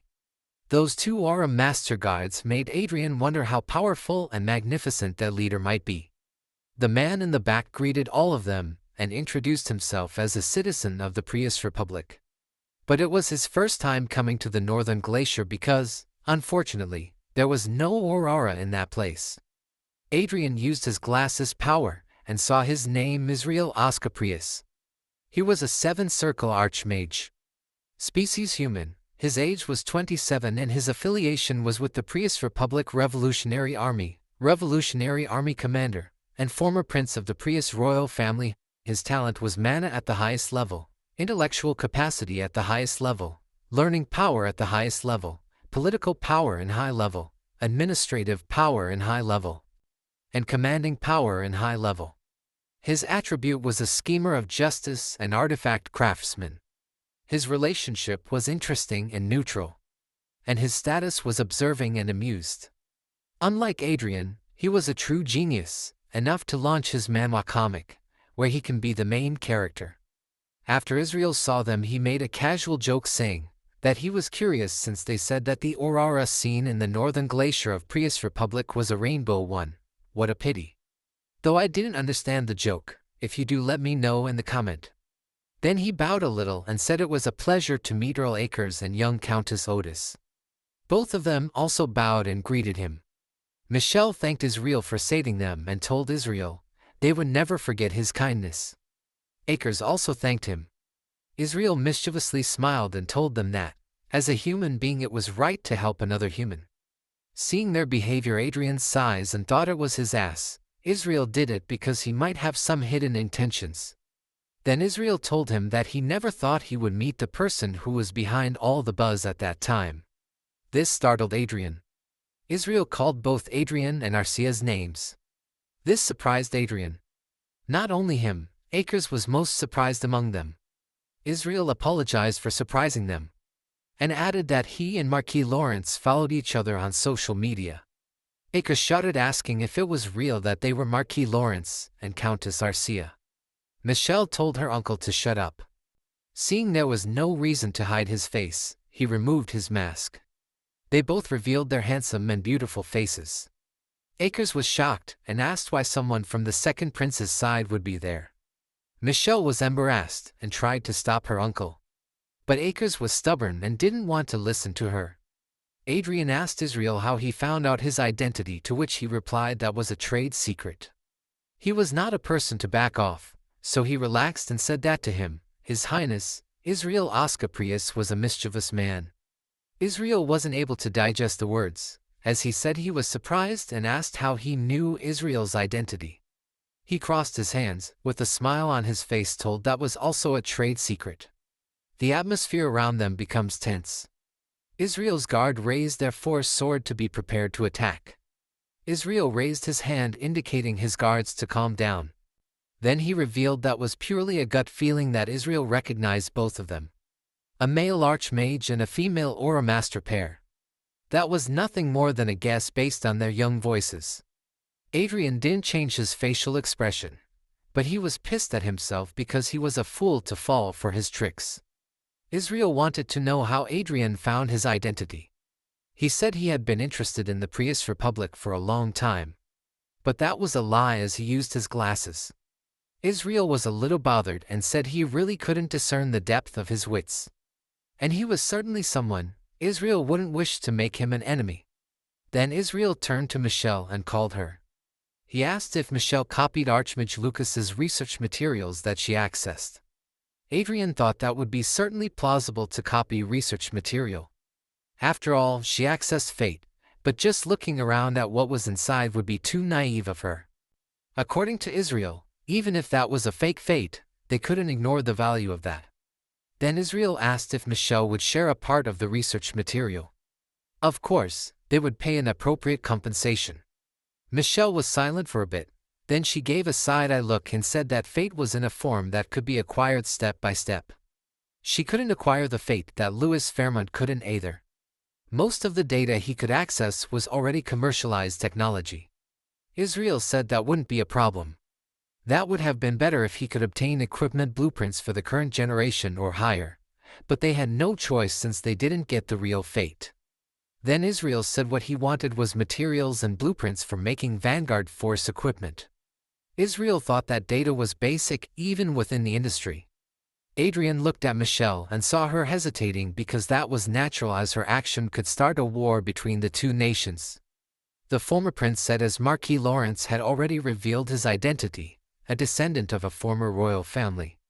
They might know how much blood had been shed in disputes with nobles until their royal family established the political system of republicanism in Prius Republic. The democratization of the Republic of Prius was accomplished in a very strange way, in Adrien's opinion as a former Earthling. The Prius royal family pushed forward with the Republic idea first. It was clear that the late king was a great person, but there was one thing he missed. It was not a democracy achieved by the people, but he created a democratic country for the people. In actuality, it was an unnecessary democratization. The current president, Catro Fairmont, squeezed into the gap in the public consciousness that was yet to be established. As a result, that country had become a dictatorship worse than feudal countries. Israel said the future that the former king envisioned was nothing like the current situation. Adrien added if that was why Israel made up his mind to correct the former king's mistake as a descendant of the royal family. Israel agreed with him and said they would enlighten the people of the Prius Republic, introduce an undistorted democratic republican system, and set the foundation of the country straight. According to Adrien, no matter what Israel did, he had a long way to go. But they seemed to be doing better than the current regime. Then he told Michelle that to him, it seemed she had no plans on making a deal, which surprised her. She apologized because that was a too big decision for her to make. Israel looked at her and Acres covered her coming in front. The situation became tense. Adrien cleared his throat and thought for a moment. In the end, if that situation continues, There was a high possibility of that turning into a transaction closer to extortion combined with threats. He thought he should be a savior for both parties. As a former citizen of the Republic of Korea, he should give a helping hand and show his kindness. At the same time, he could make a new business partner. Then he said if Israel didn't mind that that's not Archduke Lucas's fate, he could try and make a deal with him. Israel said that what he wanted was the Vanguard Force Equipment's blueprint. But before Israel could finish, he said he was going to produce and sell Force equipment anyway. Then he slightly laughed and said what they were thinking was right. He already had the Force equipment production blueprint. That revelation made Akers and Michelle more surprised than Israel. Israel closed his eyes and complimented him, saying he was really a man beyond common sense. He thanked for Israel's favorable review. Then Israel asked him about the performance of Vanguard equipment he would produce. He said that he could confidently assure Israel that the Vanguard equipment he would produce was not lacking anything compared to others produced in that kingdom. Their conversation was going over the heads of both Akers and Michelle, as they both were standing there not knowing what to do. Then Israel praised, saying the Force equipment produced by Reinhardt Kingdom had excellent quality, and asked him if he had any prototype. He told Israel that he didn't have the full set, but what he had was only a Force communication device. Then he brought out a hexagon-shaped device, different types of mathematical shapes drew on it. Israel took it and inspected it carefully. He commented that the device had a unique design. Adrien said even if the performance of that device was important, but he also wanted to make its appearance good-looking. Israel was happy and complimented for its excellent quality. But then Israel looked at him and said Adrien helping him was an unexpected situation and wanted to know why would he wanted to help them by revealing his hidden secrets. He said he liked Israel and others in the Revolutionary Army. This surprised them. Israel laughed slightly. But then he couldn't control himself and laughed out loud, saying he never had expected that he would pique the interest of Marquis Lawrence. For a former prince like him, that was an unexpected gain. Adrien said if that was the case, then they should pay a fair price. Akers shouted, raising his hand and telling them to stop immediately. Then Akers asked if they would be alright. After all, trading of technology without an approval from the royal family was illegal. Adrien calmly told him that wouldn't matter, if everyone presented there could keep their mouths shut. Akers was so dumb, as he said he didn't understand. Adrien said, what he meant was, they all know each other's secret, so they should behave well. The identity of those people who are treated as rebels by the Republican government, the young lady of the Earl Otis, who got her hands on the treasure. It wouldn't be unusual even if they got attacked by the Brigham Empire. And the last thing was his illegal trade with the Revolutionary Army. They were all entangled complicatedly with each other. So if one got exposed, others wouldn't be able to escape their fate. Then Michelle got excited and almost jumped on her uncle. She asked Adrien if they were in a relationship to share secrets. Akers was embarrassed to hear that. Adrien replied in the affirmative. Michelle assured him, saying she would keep their secret. He laughed mischievously and thought that didn't matter if someone found his secret. After all, he could made up by something later. He poured 10 trillion gold into the plan of making Miss Everell a saintess, which made a hole in his pocket. Then was the time to fix the hole. Then he told Israel that they should discuss the transaction amount. Sometime later, the scene shifted to the First Prince's palace, where Adrien and Arcia were taking a sip of tea, relaxing after finishing their job. Before them, Michael was standing and greeting Akers and Michelle. It had been a long time since Michael had seen them. Michael was laughing and said he heard that both of them had come back from the Prius Republic. That Prius Republic, the place where the fake user had appeared, so the war could break out any time, and the place which had been determined as one of the most dangerous areas due to the rebels. Then he laughed even more and said they even went there without any vanguards. Both Akers and Michelle were sweating, bowing their head. Michael continued, saying at a time when the whole world was sensitive and the battle for the throne was heating up, an uncle and nephew visited a dangerous area and even came back after being attacked. It was nice for him to see that. Also, it was fortunate that Marquis Lawrence stepped forward. and asked them what they would have done if something had gone wrong with either one of them. Michelle apologized to him, and Akers thanked him for his kindness. After a good scolding, Michael warned them to behave well in the future. Adrien then understood what words cut deeper than swords mean. Although he wouldn't be able to copy the first prince in that matter. Count Akers called Michael and asked him if Marquis Lawrence and Earl Klein weren't on the second prince's side. Then what were they doing there? Honestly, how dumb can a person be? Michael said that because they were actually on their side. But Akers still didn't understand. Michelle was surprised and embarrassed too. She shouted, saying what first price meant was they were putting on a show, pretending to be on second prince's side. Then she asked her uncle if he should have noticed that when both of them had come to save them, while second prince Luke wanted them to be dead. His clueless state wore off and he acted like he was in awe. Adrien dumbfounded himself, thinking if it was because Akers had only wielded the sword all his life. Akers was the most naive man he had ever seen. Then Akers congratulated Michael and said that was good news. Michelle noticed Adrien. Then she winked at him. Arcia said she should kill her to make things clear. Adrien thought that even if her existence was a bit burdensome for him since she knew about fake fate, still he couldn't kill her. So he told Arcia to stop for them. This dude is going to make a harem. Now it seems like it would be a huge event if he could even marry Arcia. Then he stood up and said they should take leave. Count Akers stopped them and said they should have some tea together. After all, he was Akers and his niece's savior. He calmly told that he had something to do, and he was delayed on his schedule. Akers was tenacious, as he asked Adrien if he liked alcohol. Akers knew a place that served excellent side dishes.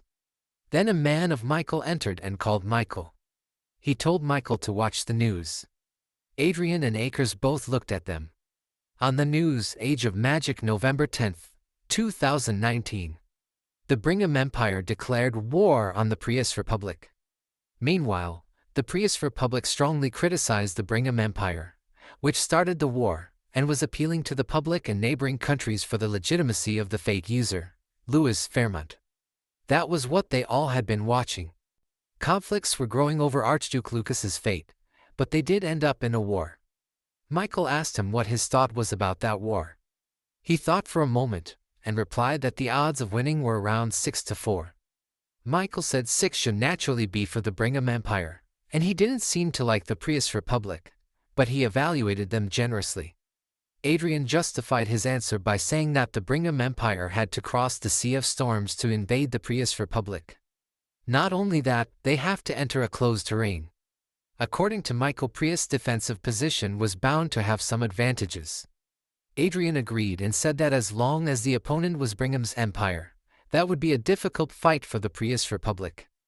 Adrien thought that Reinhardt Kingdom couldn't do anything in that war. They could just hope that the war would proceed without any major casualties, and end with the Brigham Empire adjudicating the regime of the Prius Republic. As a bonus, that would be the best-case scenario if the Revolutionary Army, which has gained experience at that time, seizes the opportunity and blows away the corrupted regime. Then he saw Akers looking at him closely. So he asked if anything he wanted to say. Akers asked if he had made the choice knowing all about that. His plan was dead as he thought about how an old man like him could be this stupid. He wondered how he could bring up the matters related to an illegal act in front of the first prince. Michael asked Akers what he meant. Akers came to his senses. But before things became messy, Adrien said they borrowed the power of Prius Republic's Revolutionary Army in the process of rescuing the two of them. They would need some local information network, and he happened to have some ties with them. Michael asked about their ties. Then he said that the leader of the Revolutionary Army, and he followed each other on social media. Michael laughed as this was interesting to him. Michelle pinched his uncle in anger. Then he said due to that, he had to spend quite a bit of money, but he was surprised that their army scale was bigger than he thought. Arcia was out of their conversation as she was quietly finishing the pudding. Michelle said there was chance that the rebel army might use the situation as an opportunity. But Adrien advised him not to make any statements, to which Michael agreed. Then Michael thought something for a moment and stood up. He told everyone to end the meeting. Then he turned to Akers and Michelle and told them that they had to keep their mouths shut about Marquis Lawrence and Countess Arcia at any costs. Two of them were Michael's biggest trump card in the upcoming battle for the throne. Both of them replied that they understood. But Michael was not a bit assured by their reply. So he told Akers not to meet with anyone at all, while he stayed at the royal palace. Michael didn't know, but he got a gut feeling that Akers might spill the beans, which hurt Akers. Adrien praised Michael in his mind for giving Akers proper treatment. Akers said agreed to Michael. While Akers was sad, Michelle was lively and asked if she should also stay there just in case, to which Michael replied that would be good too. Michael thanked her for her kind gesture. Michelle said she just wanted to pay back his kindness. Then Michelle turned to Adrien and gave him a love wink, saying that somehow she felt like she would be able to see Marquis Adrien and Countess Klein more often. Arcia, after listening to that, was burning on a fire as she didn't want to share him with anyone. The war between the Brigham Empire and the Prius Republic escalated quickly. At the same time as the declaration of war, the Brigham Empire's expeditionary force was deployed at a frightening speed as if they were waiting to surround the Prius Republic. And in response, Prius Republic took advantage of its home ground and formed a solid defensive line. Although a direct collision was yet to occur, experts predicted that the war would take place immediately at the earliest, or within 3 days at the latest. Just like that, when the world is heating up due to the war between the Brigham Empire and the Prius Republic. He was appearing in a broadcast. The host was a young man with glasses named Anthony. He cheerfully announced that he was back again and then welcomed everyone in a show called Anthony's Show, a comparative variety program that answers viewers' curiosity. Anthony announced that the 10th anniversary special project, The Magician in Night episode, representing the magicians, a 20-year-old genius archmage who was causing a stir in the world, and they had brought Adrien Lawrence. Adrien came to the stage. He was brightly smiling and raised his hand to greet everyone. Then he introduced himself as a new star of the Reincarnated Kingdom.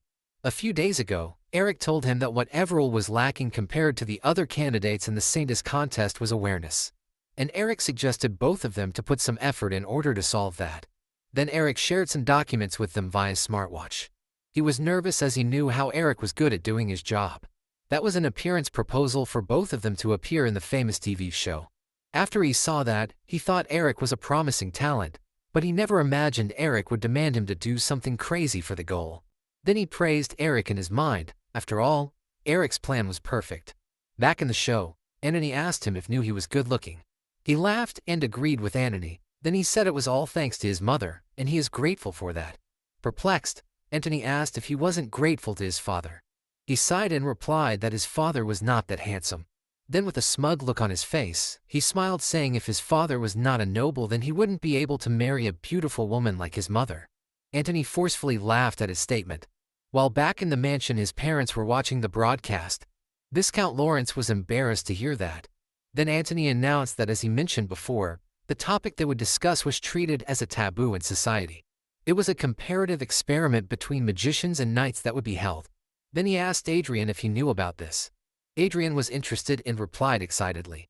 Then Anthony confronted, saying that many experts had assessed the topic and declared it to be disadvantageous to Adrien, who was a magician. Anthony then scratched his head and said that if he could do well in the test then they were good, but if Adrien lost then their reputation would fall rock bottom. But he assured Anthony not to worry. He confidently said that he would get rid of the wrong prejudice towards the magician and told Anthony not to be burdened and proceed with the show. Anthony was relieved to hear that.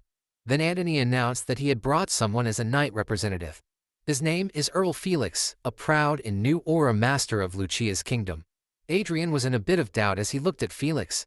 He wondered if Felix resembled someone. Anthony told Felix that he would be compared to Marquis Lawrence in the show and asked what made him want to join that show. Felix was relaxed and said that he accepted the offer thinking he would just go and leisure around. Anthony asked if he was relaxed even if his opponent was Marquis Lawrence, a war hero. Felix turned to Adrien and said that he heard Duchess Riverdale praising Adrien for his extraordinary talent, but now that he saw Adrien, that made him think her love for her junior had concluded his judgment. Which means Duchess Oliver Riverdale overpraised her fellow junior. Then Felix declared that today he would show the Marquis that reality was not as simple as it was in his imagination. Aha! Now Adrien understood why he looked so familiar. It was his late half-brother Cedric. Felix resembled exactly Cedric. No wonder his first impression of Felix was not very good. He was surprised to see that Felix's behavior was also the same as Cedric's. Felix was still in his own world. To lose the tense air, Antony told his viewers that the announcement of Felix felt like a declaration of war and wanted Adrien's comment on this. He repositioned his glass and then asked Felix if his name was Earl Odwell Felix. He told Felix that he had no idea who Felix was because that was his first time hearing the name, which made Felix angry. He also commented that an interesting man had become an aura master, interpreting that Felix was a try-hard nobody. Their intensity made Antony worried, and he again announced to his viewers that the battle between Archmage and Aura Master was a heated battle of nerves from the beginning. Then he suggested moving to the test location to get the comparison started. On the back, the show's producer and director were happy to see that turn of events, expecting that episode to be a huge hit. But the cameramen were not too relaxed, as they were the ones who would be in danger of capturing their fight scene. Cameraman never dies. The scene shifted to a Colosseum-like place, and Antony announced that that place was where Felix and Adrien would be sparring. An island located in the middle of a beautiful lake. A place called the Island of Duels. They also especially invited experts who will be breaking down and reporting on their duel. People were cheering for Adrien, which made Felix jealous. Antony came forward and suggested they not use force equipment. After all, knights gear up with force equipment and magicians fight barehanded. Felix looked down on Adrien and said that he didn't care about such trivial details. He could fight with normal equipment if Adrien wanted. Adrien replied that he didn't need any favor. As he was not a person to back down, he told how he would lose to a newbie Aura Master. This got to Felix's nerve, and he angrily asked if Adrien was not a newbie Archmage, to which he calmly asked if he and Felix were on the same level. While Felix was angry, Antony agreed with Adrien and said that he would arrange it as Adrien wanted. Then Antony started to count down. 3, 2, 1. Felix was still angry and thought how a greasy little mage like him looked down on Felix. Felix decided to show him who was on the top G. Felix charged towards him, raising his force sword and telling him to die. But reality hit him hard as his force armor was destroyed, making the newbie Aura Master defeated. After the fight, Antony told that the last magic spell was the Razor Cannon, which is a 6th circle magic, and asked him if he memorized that in advance. He laughed lightly and replied that he cast while fighting. Then he turned back and called Miss Everil to heal that man. Everil ran there and immediately cast a holy magic circle, making everyone present there shocked. All of the respected judges were stunned by this mesmerizing view. One of them wondered if that was an angel's feathers. Antony commented that he heard Adrien personally invited the medical team. Looking at Everil, Antony, he never expected them to be a young girl.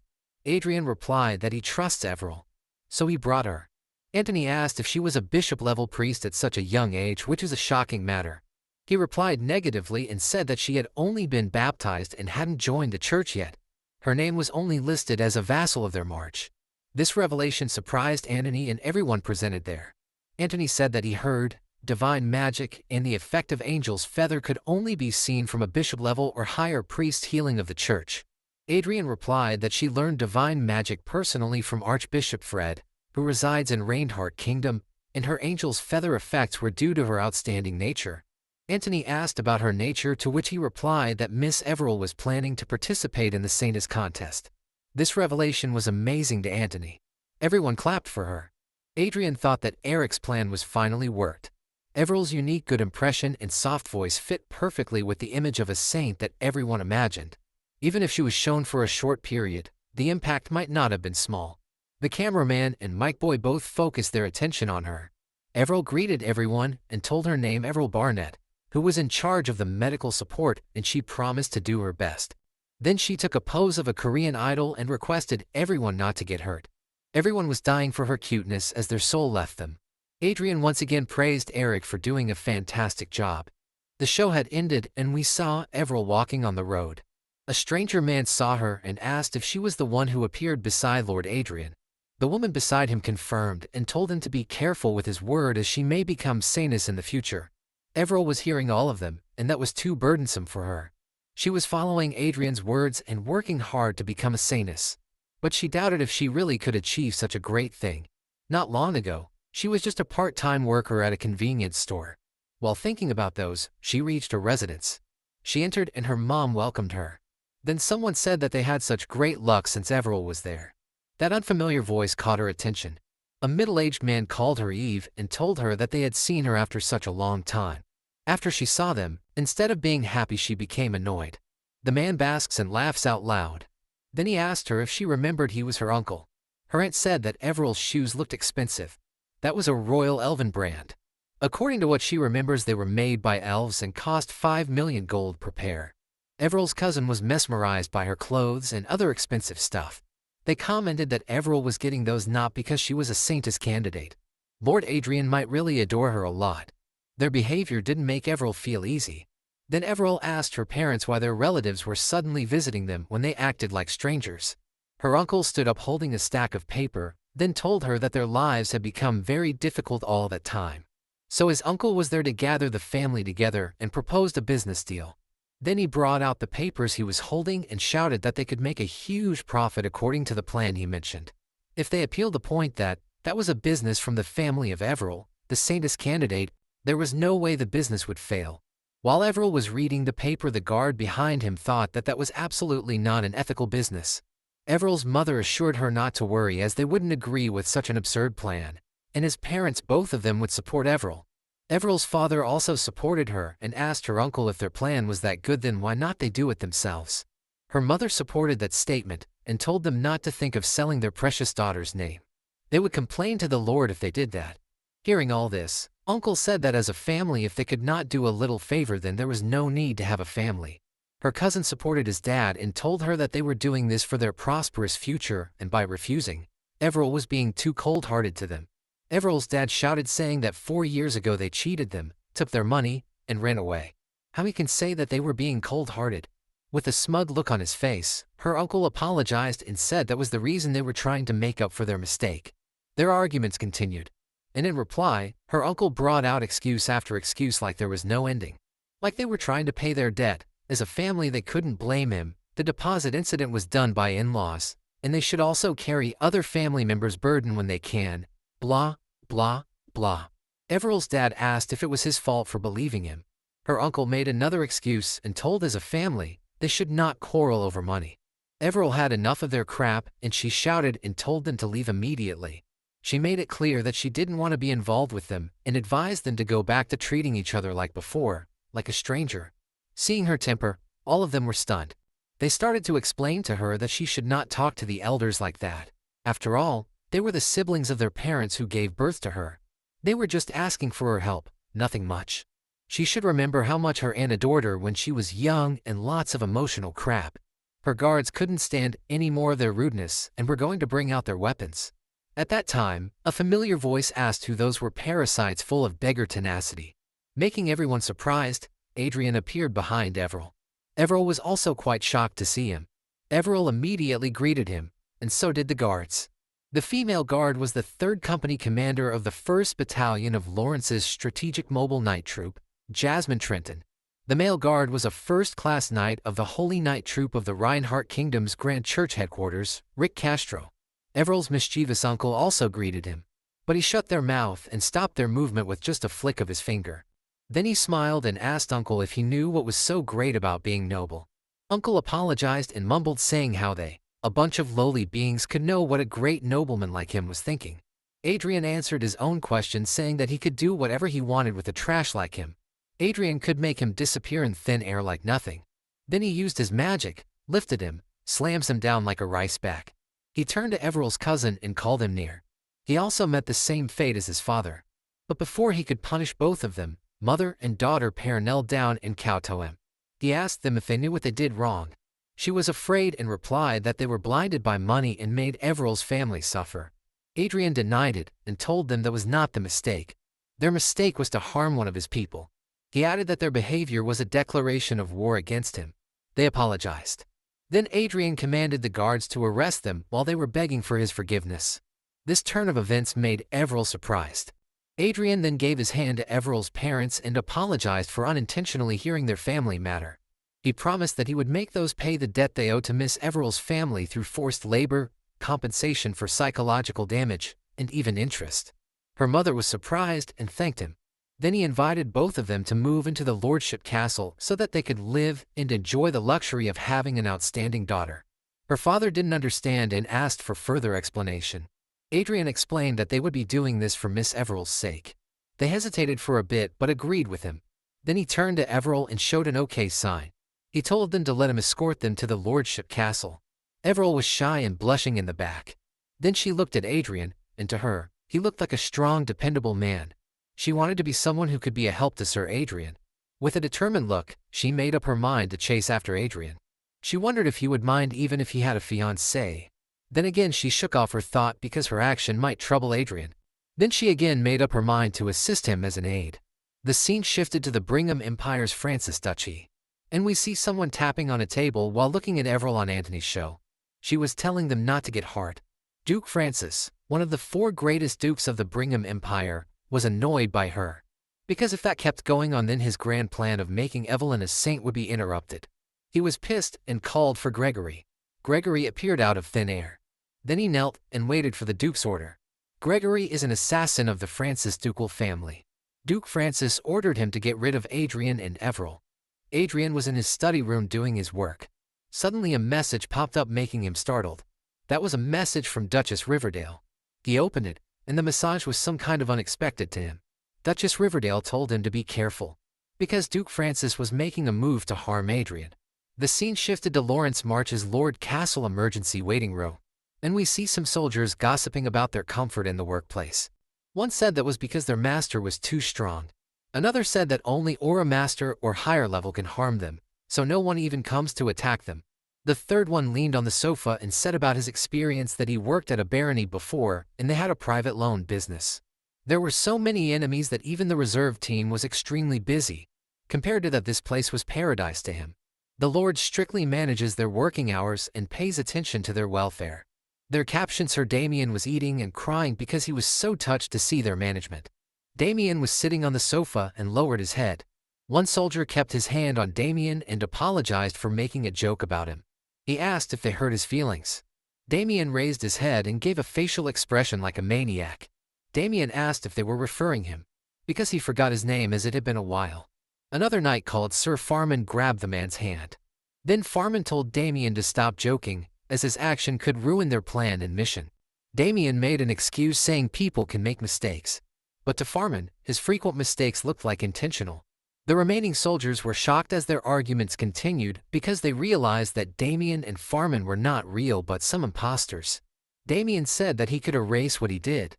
Meanwhile, other soldiers charged at them in demand to show their true selves. Fake Damien used his power to make his eyes glow red, and immediately something happened. Other soldiers who were charging at them suddenly stopped. Then they started to look at each other as if they were falling from the sky. One started to wonder if he had fallen asleep. They felt like they blacked out for a second. Fake Farman warned Fake Damien not to blindly trust his abilities. With a smug look on his face, Fake Damien said that he was successful every time he did something like this. He could twist their memories like that and make something that never happened. Farman was annoyed by his statement. He told Damien not to forget their mission. Their target is not Marquis Lawrence, but the girl named Everil. There is no need to put themselves at unnecessary risk. Damien mocks him by saying that he looks worried today out of all days. Farman explains that before he stacked out on the Lord's castles, he had watched Marquis Lawrence from afar. Damien asks if Adrien feels extraordinary to him. Farman declines and says that their eyes met. Damien asks what there is special as he meets his eyes hundreds of times a day too. But to Farman, it is not something like ordinary. In a flashback we see Adrien and Arcia walking through a crowd cheering their name. In the middle of that crowd, Fake Farman looked at Adrien. But to his surprise, Adrien also looked at him. And he gave a very cruel smile as if his soul would leave out of his body. From then his mind is buzzing that something is not right. But then Farman says Damien forgot, assuming he may be overthinking. During their conversation, alarm rings informing everyone that intruders are in the East Wing. And all of them were ordered to get moving right away. Both of the imposters looked at the soldiers preparing. Someone shouts that the intruders are 5 expert-level assassins armed with 4 daggers. Another said that the Lord and his guards were fighting them. They will have to support the reserve team in the East Wing and block the assassins from running away. Meanwhile, imposters leave through the back door. Damien was happy as all the things were going according to their plan. Farman informs him that the target is staying in the very last room of the East Building near the Lord's office. After some time, they reach where Everil was staying. Farman opens the door and sees 2 guards guarding Everil sitting on a sofa. The female guard asks if they are from the reserve team, and what they are doing here is their duty is to protect the Lord. She clearly ordered them to stop their approach. The male guard says that no one in this castle should approach Miss Everil except for those designated by the Lord. He advised them to go away as Miss Everil's guarding guard troops would arrive soon. Farman sighs and brings out his sword, making them shock. His sword is illuminating a blue aura. Before they could realize both Damien and Farman were assassins, Farman charged at them. And from behind, fake Damien uses his power to hypnotize them. Everil's guards easily fall for the trick. Seizing the opportunity, Farman approaches Everil to take her life. But before he could reach her, something happened. And someone slammed and threw Farman on the wall. Damien is shocked to see this as well as the rest of them. It is Miss Everil who punched Farman. Perplexed, Farman was gowning in pain. He still can't believe what happened to him. They are quite late to realize that they attacked the wrong person. Meanwhile, Everil brings out a sword from under her skirt. LOL. Her hair changes from yellow to brown as she walks to the imposters. This turn of events surprises everyone presented there. It is none other than Countess Arcia. She ordered both of the guards to stand back. Farman is concerned about their mission, as they found out their plan. Someone replied that they just found out about it.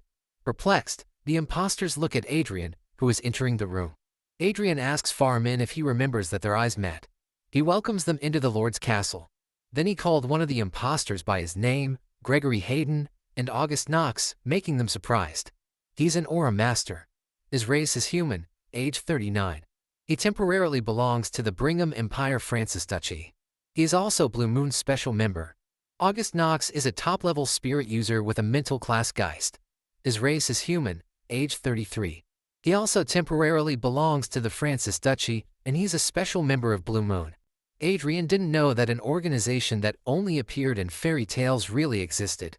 Then he asks both of them if they agree with him. Seeing this turn of events, August proposed to go with Plan B. Gregory also agreed to August. Then their appearance changed. August pridefully declares that no one among their enemy who saw their real appearances has ever survived. Gregory says that is a shame, but this place will become hell. Adrien commented about their pose and dialogue, as they seemed too cool for him. Then he mocked August and Gregory, saying they have a middle school syndrome. Blue Moon is a legendary organization covered in many mysterious and bloody rumors. Those rumors are like they laid the foundation for the Brigham Empire together with the royal family. In order to maintain their reputation, they go through hellish training. Blue Moon is a demon-following organization. An organization created even before the age of magic, and many more. An organization about which people wonder whether it's real, where it's located, or if it truly exists. Everyone knows Blue Moon, yet no one knows Blue Moon. Perhaps because of its mystery and notoriety, just like witches on Earth, Blue Moon often appears as a villain in the Rondelle's fairy tales. Adrien thought it was a fictional group that only appeared in the stories parents tell to scare their children. When he was young, his mother used to tell him that children who don't listen to their mom will be taken away by a blue moon. At that time, he didn't believe it as he already knew this type of fiction. But who would have thought that organization really existed? On top of that, they are a rare duo of an assassin-type aura master and a top-level spirit user. Gregory Hayden has a talent of very high aura. Physical ability is also very high. His learning power is at a high level, and intellectual ability, commanding power, and mana are at mid-level. His trait is high-speed movement or shadow fairy tale. His current relationship is hostile with a status of nervousness. August Knox has a very high talent and elemental power. His empathetic ability and physical ability are at a high level, and his learning power and intellectual ability are at a mid-level. He has traits of enhanced spirit magic and madness. His relationship is also hostile with a status of nervous and flustered. Adrien asks both of them if Blue Moon is the dog of Francis Duchy, or if Francis Duchy is being used without any knowledge that they are from Blue Moon. Then he guessed that they were probably using the Francis Duchy as a temporary dwelling place. But even if they're only a pretense, what is their true motive, or what Blue Moon wants? August asked if he was a partner of him. He was referring to someone special to him, and to stop August, Gregory commanded him to shut his mouth. Adrien wondered who he was, and if they are referring to their backing him. While thinking so, he summoned his magical wand. To him, they may be more naive, unlike how they look. He aimed his wand at them, and said that he is not exactly their partner, but he is someone who understands them quite well. August smugly told him to die. And in reply, Adrien asks if they are capable enough to kill him. In the meantime, Arcia brings out her shield. August gives an evil smile and prepares to attack. Then he summoned a humanoid butterfly spirit. And that spirit attacks Arcia and Adrien. This is somewhat surprising to Adrien, but Arcia is expressionless as always. August, in his summoned spirit, smile crazily and asks if that is his first time seeing a spirit. He will play with Adrien in moderation, he declared. But before he can finish his words, Adrien attacks him, leaving a huge impact. August is barely saved by Gregory. In the process, he is shocked as this is the first time he faced difficulty like that. Adrien blows away his wand like he is using some kind of gun for shooting and blowing off the smoke. August and Gregory immediately move from there. They realize that it was a force attack. Making a little thud sound, he keeps his wand on his soldiers and says that they should not overvalue themselves as the world is vast and there are a lot of talented people. Gregory asks him if he is a magic swordsman because the last attack is a force attack. But Adrien only released a charge of aura and force as an assisting function though. He is using Estro's arming sword. This sword is made with mithril and dragonbone. It has a function to amplify and release aura. This has a special function of storing excess aura.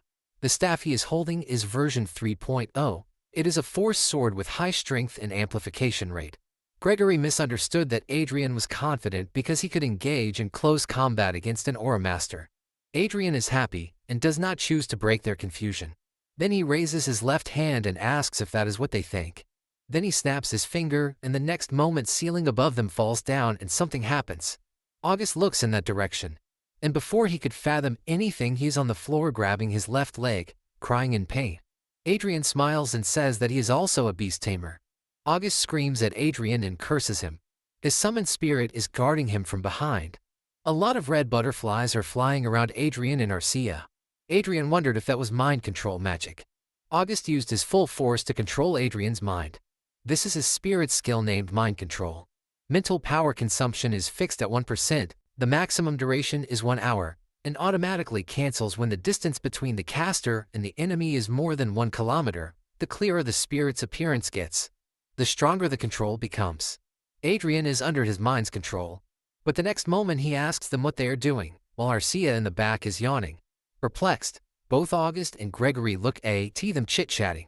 Arcia, with an innocent look, says that she is slowly getting hungry and asks Adrien if she can just get rid of them quickly. Adrien smiles and tells her to wait a little. This makes August angry and he charges towards Adrien. He again uses his mind control attack, but he failed this time too. Adrien again asks what they are doing. August can't believe that he failed.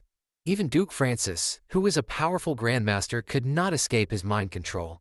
The Fate user abilities in Chronicle Online are carried over to reality. For them, means Adrien and Arcia, whose debuff defense ability is almost at full level, such attacks are useless. Adrien smiles at them and asks what happened. He asks if their combat power is 0 if mental attacks don't work. This statement surprised August as their weakness was revealed to their enemy. Gregory is also worried as Adrien sees through everything. He cannot figure out Adrien's identity even when he is right in front of them. Marquis Adrien Lawrence, a genius mage who became an archmage at the age of 20, the last disciple of Riverdale Duke, who was called the greatest teacher of all time. That is not all to him. The person in front of him is looking at him as if he knows everything happening, as if he was in Adrien's grasp all the time. A monster, that would be a perfect definition to describe Adrien. His hand starts to shake and the grape on the sword loosens, and then it falls on the ground. Adrien looked at them. Blue Moon, he thought that was a waste to kill and dispose of them, so he played tricks, but this is working even better for him than he thought. Both of them are in a state of fear and lost their will to fight. Adrien approaches to them. Then he raised his hand. They shouted not to go near them, but instead of killing them, he used a recovery spell making them shocked. Then he says to them that he has no plan to fight them. To be exact, he has no plans of fighting Blue Moon. He smiles sweetly and says that he would like to meet the leader of Blue Moon. It would be kind of them if they conveyed his word to their leader. Gregory shakingly says that he understood and August nods his head. Things are going well according to Adrien, then he apologized for killing everyone in the detached force. He hoped for their understanding, and they are Duke Francis's people anyway. A lot of dead bodies are lying around the Lord's castle. Then he waves a hand as if he is signaling some dog to leave. They immediately left asking for forgiveness and disappeared. While they are running away, both Arcia and Adrien are looking at them. Adrien asks Arcia about her opinion. He wants to know if he looks like some kind of big shot. Arcia smiles a little looking at them and says that is amusing. Then he sighs and is concerned about making Everil a saintess as a difficult work. Just like that, time passed quickly. Age of Magic, November 25, 2019. A proclamation was sent from the Holy Land Everhill to the entire world. Having selected 15 Saintess candidates and 11 Saint candidates, the contest to select 2 leaders to lead the church begins. The contest is scheduled to last for about 1 month, and the content of the contest will be transparently shared through broadcast and online. Everil is also watching the news. So Adrien, Arcia, and Eric. Everil calls out to Adrien. While he has yet to receive a reply from Blue Moon, the real Saintess contest finally begins. The scene shifts to the Holy Land of Everhill, and inside a grand mansion people are singing and dancing. Some are chit-chatting with others. Suddenly everyone's attention diverted to a single direction. They are diverted by none other than Adrien's gang. One of them starts to wonder if the man before them is rumored Adrien. Some doubt him, considering the degree of influence his position grants. He looks too young to them. But another person cuts him, saying Adrien has outstanding abilities. What's certain for now is that he is someone that no one here can underestimate. On the other hand, Adrien is ignorant of what others are saying and continues to walk. Sinai flute and welcome music start to play. The main attention of the ceremony, Holy King, appears. The current saint and saintess of Everhill also entered, followed by him. Everyone presented their bows down and shows their respect. The Holy King raised his hand and instructed everyone to raise their head. Then they go to the stage. Holy King announced that they would like to welcome and thank everyone who participated in the contest opening ceremony. Everyone listens to him with attention. He continues saying, having selected 15 Saintess candidates and 11 Saint candidates, the contest is scheduled to last for about a month.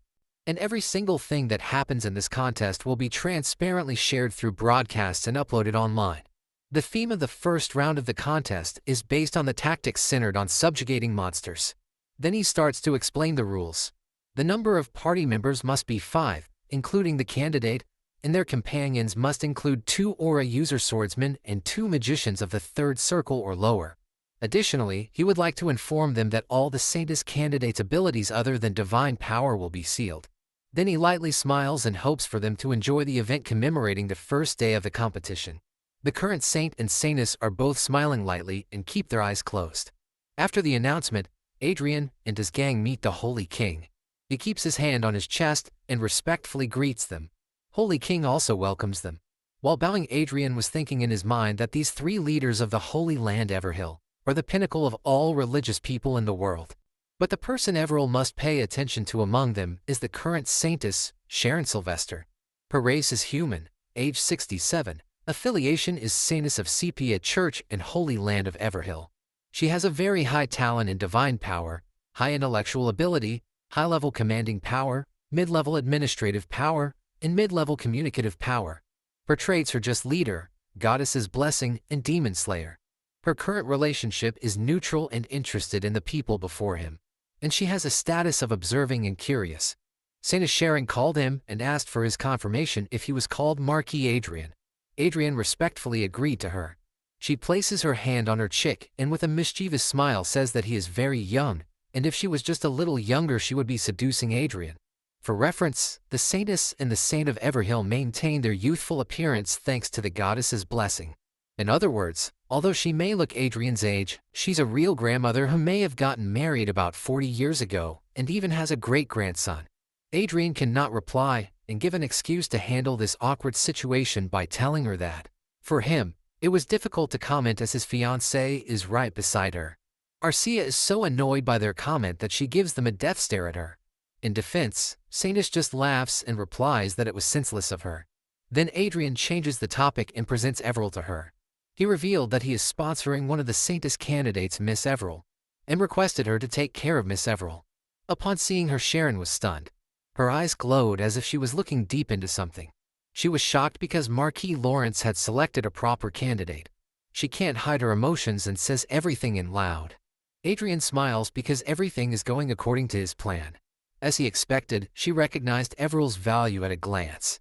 He smiled a little and replied that if he had not discovered her, he would not have even stepped foot in this contest. After all, he did not participate simply for political gain. Hearing this statement, Sharon's relationship turned to the Adrien's favor but still in neutral. After some time they depart from the location of the main stage. While leaving he thought that if he had given a strong impression, it would be a success. He wondered if he should find Duchess Riverdale whom he allied with. Then something caught his attention and he approached them.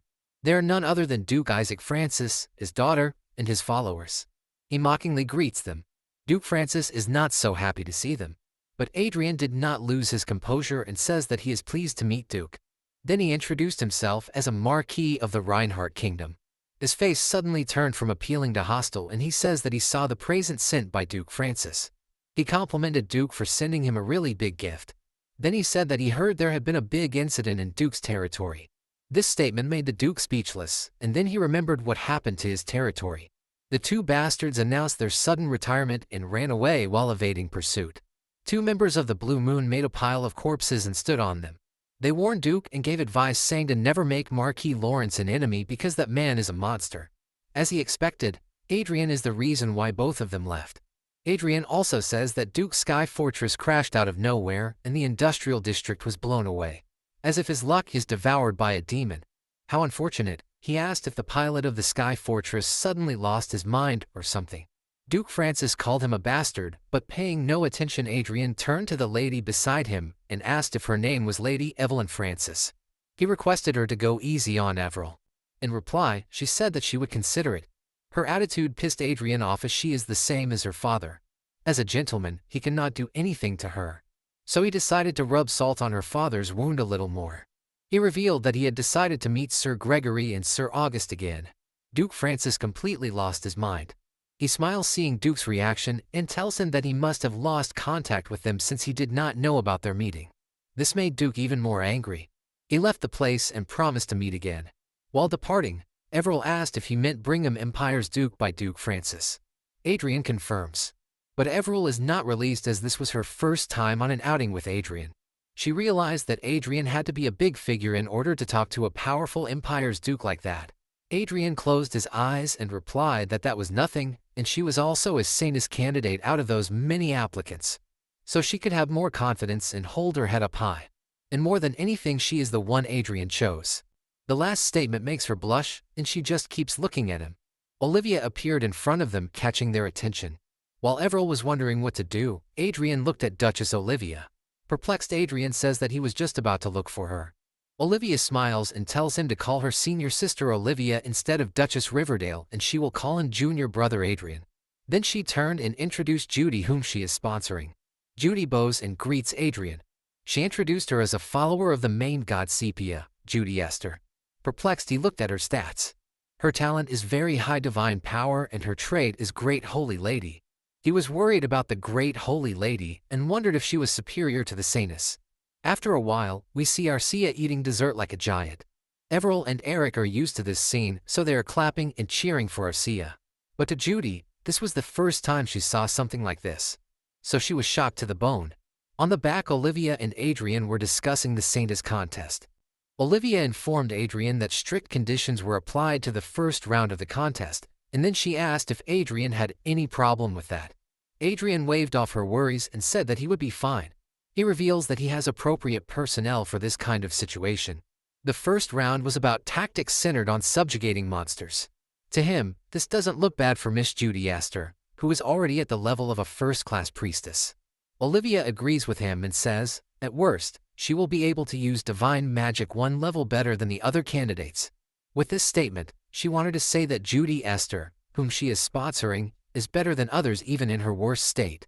But she will be having problems with the personnel who will become Miss Esther's comrades. She reveals that she has 2 knights, but there is no magician with real-life experience. Hearing this, Adrien reminds himself that there is a strong perception that modern magicians are researchers rather than combat personnel. Seeing her dim-witted, to show courtesy, Adrien offered to help her as a strategic ally. And she jumped as if she was waiting for Adrien to say this. She was happy and thanked him in advance. Adrien now comes to realize why she was acting weak in front of him. And that was her goal all along. Then Adrien offered that he would find 2/3 circle combat mages with good skills and character and send them to Olivia. She smiles and says that they have pledged an alliance, but she feels like she is the only one reaping the benefits. Adrien made a cunning face and said that she was wrong. Then he explained that with them laughing and talking like this already put great pressure on the other candidates. Olivia sighs and understands why Adrien allied with her. Adrien says that may be a question out of place. Then he asked Olivia if, in this tactic contest, a magic swordsman would count as one person or not. First round of the contest participants list. Representative, candidate Everil Barnett.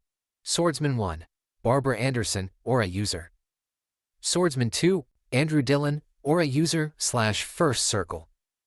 Mage 1, Alan Lopez, 3RD circle / Aura and mana user. Mage 2, Linda Noah, 3RD circle / mana user. Among the Mage 1, Alan Lopez, 3RD circle / Aura and mana user, caught her attention, and she starts to laugh like a baby holding her belly. The priest in front of her shakingly asked what they should do. Current Saintus commented about Adrien that he's an interesting guy. The priest standing there said that with a knight who can use magic, it is clear that other candidate will express their dissatisfaction. Saintus replied that it is their fault for not clearly stating that hybrids aren't allowed. Then she instructed him to proceed with the current situation as it is. Even after her assurance, priest placed his concern that there would be controversy over fairness among other candidates. Saintus raised her hand and told her that they couldn't modify the rules now. Finding loopholes in the rules is also evaluated as part of one's ability. After a while, she was leaning on the sofa in a comfortable position. She repeats his name, Marquis Lawrence. He is more interesting than she thought. The scene shifts and we see a wolf-like monster attack Everil, opening his mouth. Her guard knight pushes her back and comes in front of her to save her. Seeing their dedication, Everil casts a holy magic called Holy Defense, and immediately a golden circle surrounds them, creating a defensive shield. This sudden appearance of the holy shield throws all the monsters that were approaching them. The theme of the first round contest is monster subjugation tactics. While their supporter mage and knight subjugate monsters, Saintus candidates help them with their holy magic. Saints and Saintus were also registered as mercenaries and led a 4-person party consisting of mages and swordsmen to subjugate monsters. Cameras follow each candidate at all times, and the situation of the contest is revealed through broadcast and online in real time. A separate channel is assigned to each candidate, and the viewership rating of each individual can be seen as the number of supporters they have. Suddenly 2 men appeared behind her with lots of monster corpses. With a joyful smile, they asked Miss Everil if those were the monsters they caught. They offered to take it away if that was right for her. She is surprised by them and their dedication to her. Another man comes to her and asks if she is Miss Everil. The man holding a dead giant snake monster was happy to see her. He thanks her because they have been enjoying her broadcasts. Then he also offered his hunted monsters for the competition. Everil can't do anything but stand there, because all of this is new to her. Many people gathered there to offer their hunted monster core as a tribute. Perplexed, Everil wants to stop them. But before that could happen, a little fight broke out. They are fighting because all of them want to be the first ones to offer their tribute. Perplexed, Everil turned to the cameraman beside her and asked if they could just let them continue their fight, as she was worried that this event could turn into something big. Perplexed, the cameraman replied that this was his first time too. At the beginning of their appearance on broadcasts, the elves received a lot of attention from viewers with their gorgeous looks. Humans are the biggest audience group in this broadcast, and they are mad about elves. But with their characteristic stiff personalities, they focused only on the tasks and carried them out with perfection, turning the atmosphere of the broadcast itself into a documentary. No matter how pleasant they may look to the eyes, if the content is boring, people are bound to get bored. Those commoners wonder if they should watch something else. That's why the moment the contestants started to settle down, viewers began to move. Unlike the channels of the other candidates, Everil's channel contained entertainment and development elements like youth dramas, which began drawing much interest. Moreover, Saint and Saintus candidates from high-ranking noble families became villains, and public opinion was increasingly weighted toward Everil. A Saintus candidate acts smug and asks why she should do as they say. One of the Saintus candidates refuses his helper's proposition, saying he does not want to do the work of commoners. Duke Francis's daughter Evelyn has the most nasty personality. She told them that she hired them to do the dirty work, so they should do it by themselves. While her troops were trying hard to defeat monsters, risking their life, some of them were on their knees in the process. She did not even flinch and continued to enjoy her tea. The scene changes and a mercenary soldier is saying that the world points fingers at mercenaries, calling them low-class people who risk their lives for money. But according to him, Miss Everil is different. She treats everyone kindly without discriminating. He is standing on the dead giant monster, and a lot of other mercenaries surround him.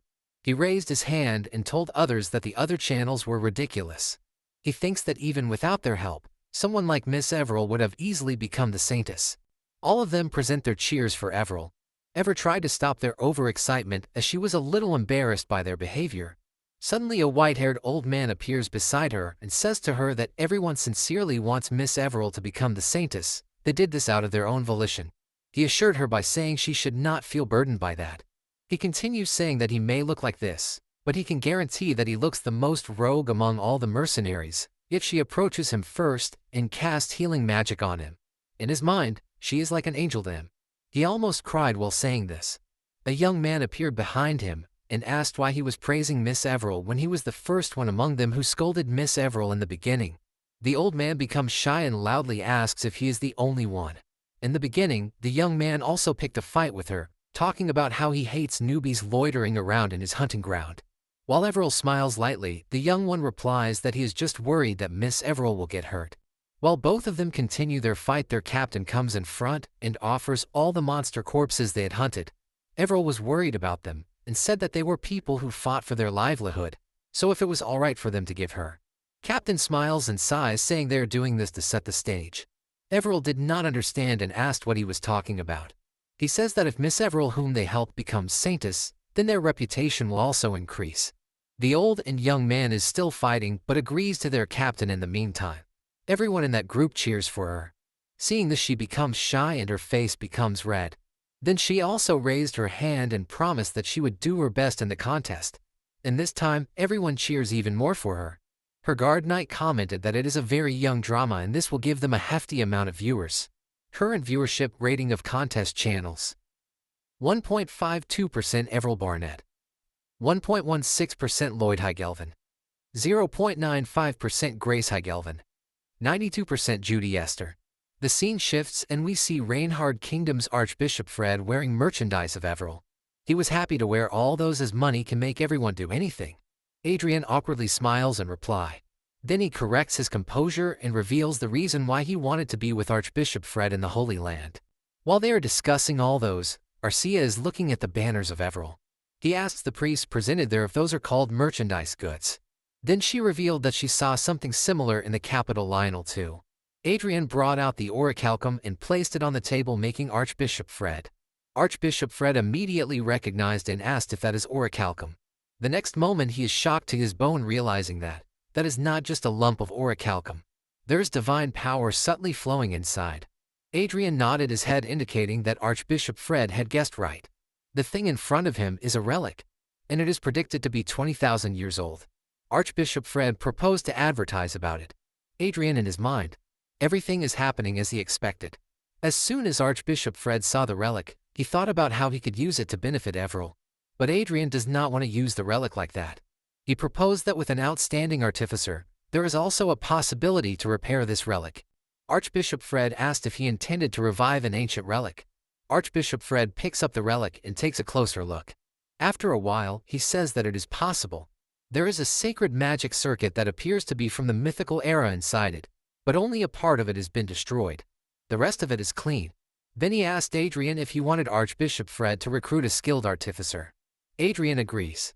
Archbishop Fred happily agrees to him, as this is a great honor for him and also a great discovery. Adrien asked if he had to pass the relic to the church.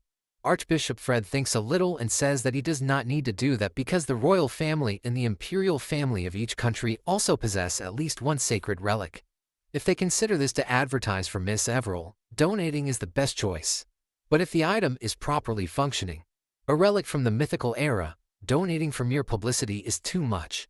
And even if he doesn't donate it, there are many ways to advertise with relics. Adrien smiles and laughs slightly and agrees with him. If he is, to be honest, he wasn't thinking about donating it in the first place. He talked of donating because he wanted to appear a good man to Archbishop Fred. At the end of the meeting, Archbishop Fred promised to look for a good artificer, and Adrien entrusted that to him. Arcia is still talking to those priests and looking at them. They are also happy to talk with him. Archbishop Fred bids farewell. Before leaving, Adrien looks at them and thinks that, to make Everil the Saintess, there are so many people working hard behind the scenes. In his mind, he also promised himself that he would do everything so that their efforts wouldn't go to waste. The funny thing is Arcia picked up a hand fan merchandise of Everell. On the broadcast channel, someone is watching Everell. Hearing everyone cheering for Everell, she bites her nail. A few days later, Archbishop Fred introduced Adrien to one of the top 3 holy artifact artificers in the world. A dark-toned, huge-looking man introduced himself as Kobe Ventry. Adrien used the power of his glass and read the information. He is Kobe Ventry, a master engineer. He's a half-dwarf species. He is 98 years old, and Kobe belongs to a highly skilled artificer of the Sepia Church. He has a very high talent in technical skills, his communication power is at a high level, and his intellectual power is at mid-level. He has a trait of equipment appraisal and new technique acquisition. His current relationship with Adrien is interesting and neutral. His status is favorable and curious. Adrien handshakes him and introduces himself as Adrien Lawrence of the Reinhardt Kingdom. Kobe told him that he had seen Adrien a lot through broadcasts and online news. It is an interesting matter to him to meet such a famous man in real. Then Kobe took a close look at his robe, making him wonder. Kobe said that he couldn't analyze Adrien's robe easily. It seems like Adrien possesses a great treasure. The next moment he apologized because an artificer's inquisitive mind makes it difficult not to observe new equipment when he sees one. Adrien is surprised seeing him recognize it at a glance just by a rough look. The thanked Archbishop for introducing him to the right person. He brings out the orichalcum and tells him that this is an item that needs the attention of Kobe. After taking a closer look, Kobe said that was a handle of a sword with ancient divine magic. He asked Adrien if he was right. Adrien agrees. Adrien requested Kobe to repair it so that he could use it properly. After thinking a while, Kobe said that it was possible. He has also seen similar items somewhere deep within the church, and compared to those, this one is almost in its original condition. Adrien was so happy to hear this that he could jump, breaking his noble composure. He asked Kobe if he could use mithril for the blade since it is difficult to obtain orichalcum. Kobe declined and told me that this handle does not need any blade. Adrien did not understand him and asked to explain. After a brief pause, Kobe said that this is a finished product in itself. Kobe told Adrien that this sword handle does not need a blade, rather, this is a finished product in itself. He continues saying that the sword that defeats evil, the sword that cuts through the darkness, has a lot of nicknames. But the most famous name among them is the Holy Sword. Adrien heard all this until he heard about the Holy Sword. He is shocked to his core, thinking about how can a holy sword come to him out of nowhere. Kobe says that although they vary in form and function, there are surprisingly not many items that could be called holy swords. There are only 3 holy swords currently in the church's possession. He heard that there exists 6 holy swords in the whole world, and if he were to add this one, then it would be a 7th. Adrien, not focusing on that, asked him what he meant by not needing a blade. Hearing this, Kobe pointed his finger on a red stone placed on the sword handle and said, "Once this sword is in its whole state, a sword made of divine light will be created from this divine bloodstone." Adrien asked if it would look like a magic sword. Kobe denies it and says that this sword is more holy and beautiful than that type of low-class sword. According to the literature he read, this type of holy sword blade is comparable to an aura blade and has a much higher power output against demons. Adrien could not even say a single word and continued listening. Kobe says that it is a highly versatile item that can convert all kinds of energy into a blade, regardless of whether it is magic, aura, divine power, or elemental power. Adrien was still wondering how such a powerful weapon could be kept by a countryside viscountcy. If Kobe had not had the opportunity to see the literature related to the holy relics thanks to the grace of the previous saint, even he would have passed by without noticing it. There is a high possibility that even Adrien's 3 subordinates don't know what that is for. So Kobe can understand why this is known only as an ordinary lump of orichalcum among ordinary people. Adrien asked Kobe if this thing is in a completely activated state, then how valuable will it be? Kobe was startled and then breaths out. He says that in the worst case, Adrien can buy one big city. And to be honest, it is hard to put a price on it. This revelation greatly shocked Adrien, and in his mind, little cute angel Arcia was singing and cheering for him. He was so happy hearing this, as if he won a lottery. He immediately corrected his composure and then asked Kobe if he could get it repaired right away. Kobe touches his chin and says that he will need a divine bloodstone and a few new tools. But before he can finish, a status screen pops up in front of him.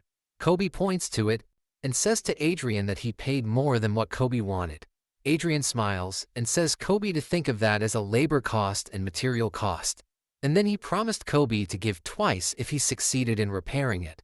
Kobe closed his eyes and said that in this case, he would not refuse it. The value of the item is just that good. Then he smiles and shows an OK sign, tells Adrien to give him a week, and he will give his all to fix it for the sake of his honor as an engineer.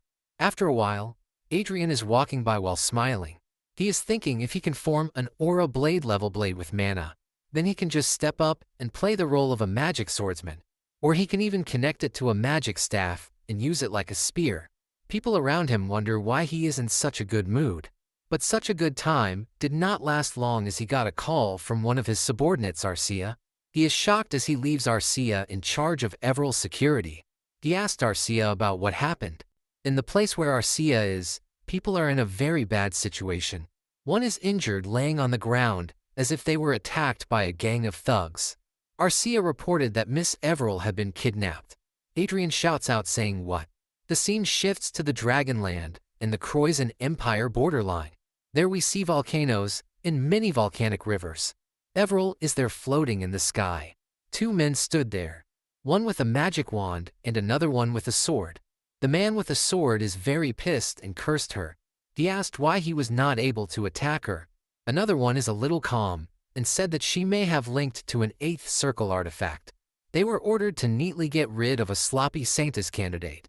So he thought this would be easy, but this is getting troublesome now. Someone says that they are fools and advises them to attack her mind. The magician asked if he was telling the truth because it was his first time hearing about this. The swordsman asked the magician who he was talking to. The magician asked if he become mad. A moment later, both of them realized that there was a third person beside them. This was none other than August, a special member of Blue Moon. Even if you and I know August, that is not the same for those two. So they asked who he was. August pointed his finger to his face and asked if they were talking about him. Then he raised his hand while activating his mind control spirit magic and replied that he was just a passerby. After some time we see Adrien and his gang are shocked to see something. Gregory bowed and greeted Adrien. Adrien awkwardly said that he was hoping they were not the culprit. August startled said that they caught the culprits who kidnapped Miss Everil. And there they are.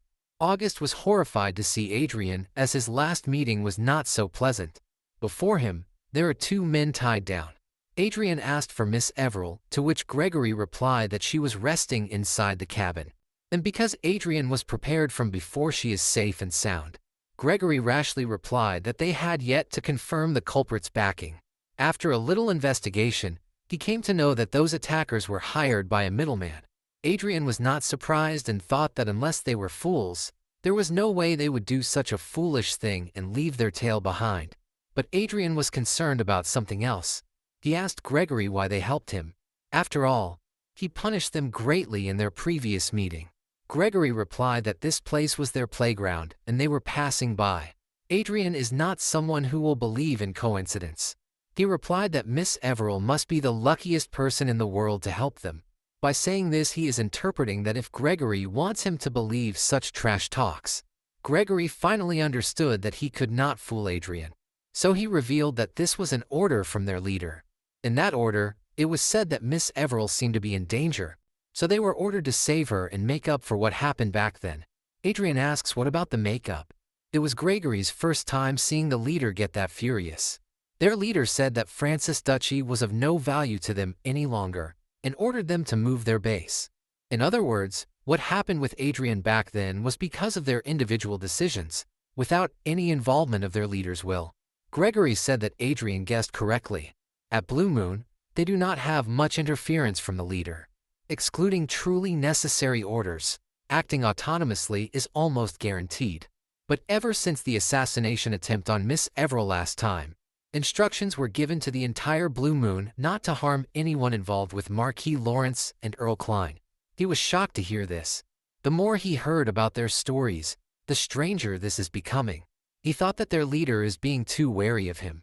Gregory bowed and said that they had washed off what happened back then with what they did today. Adrien closed his eyes and then thanked them for saving Miss Everil. He promised to forget about the ill feelings back then. In the back, August is happy to hear this. But then he said that in truth, their ambush did not pose any threat to him whatsoever, so he really cannot call it an ill feeling. His bold statement made both of them awkward. Then he asked if their leader was accepting his request considering the flow of things.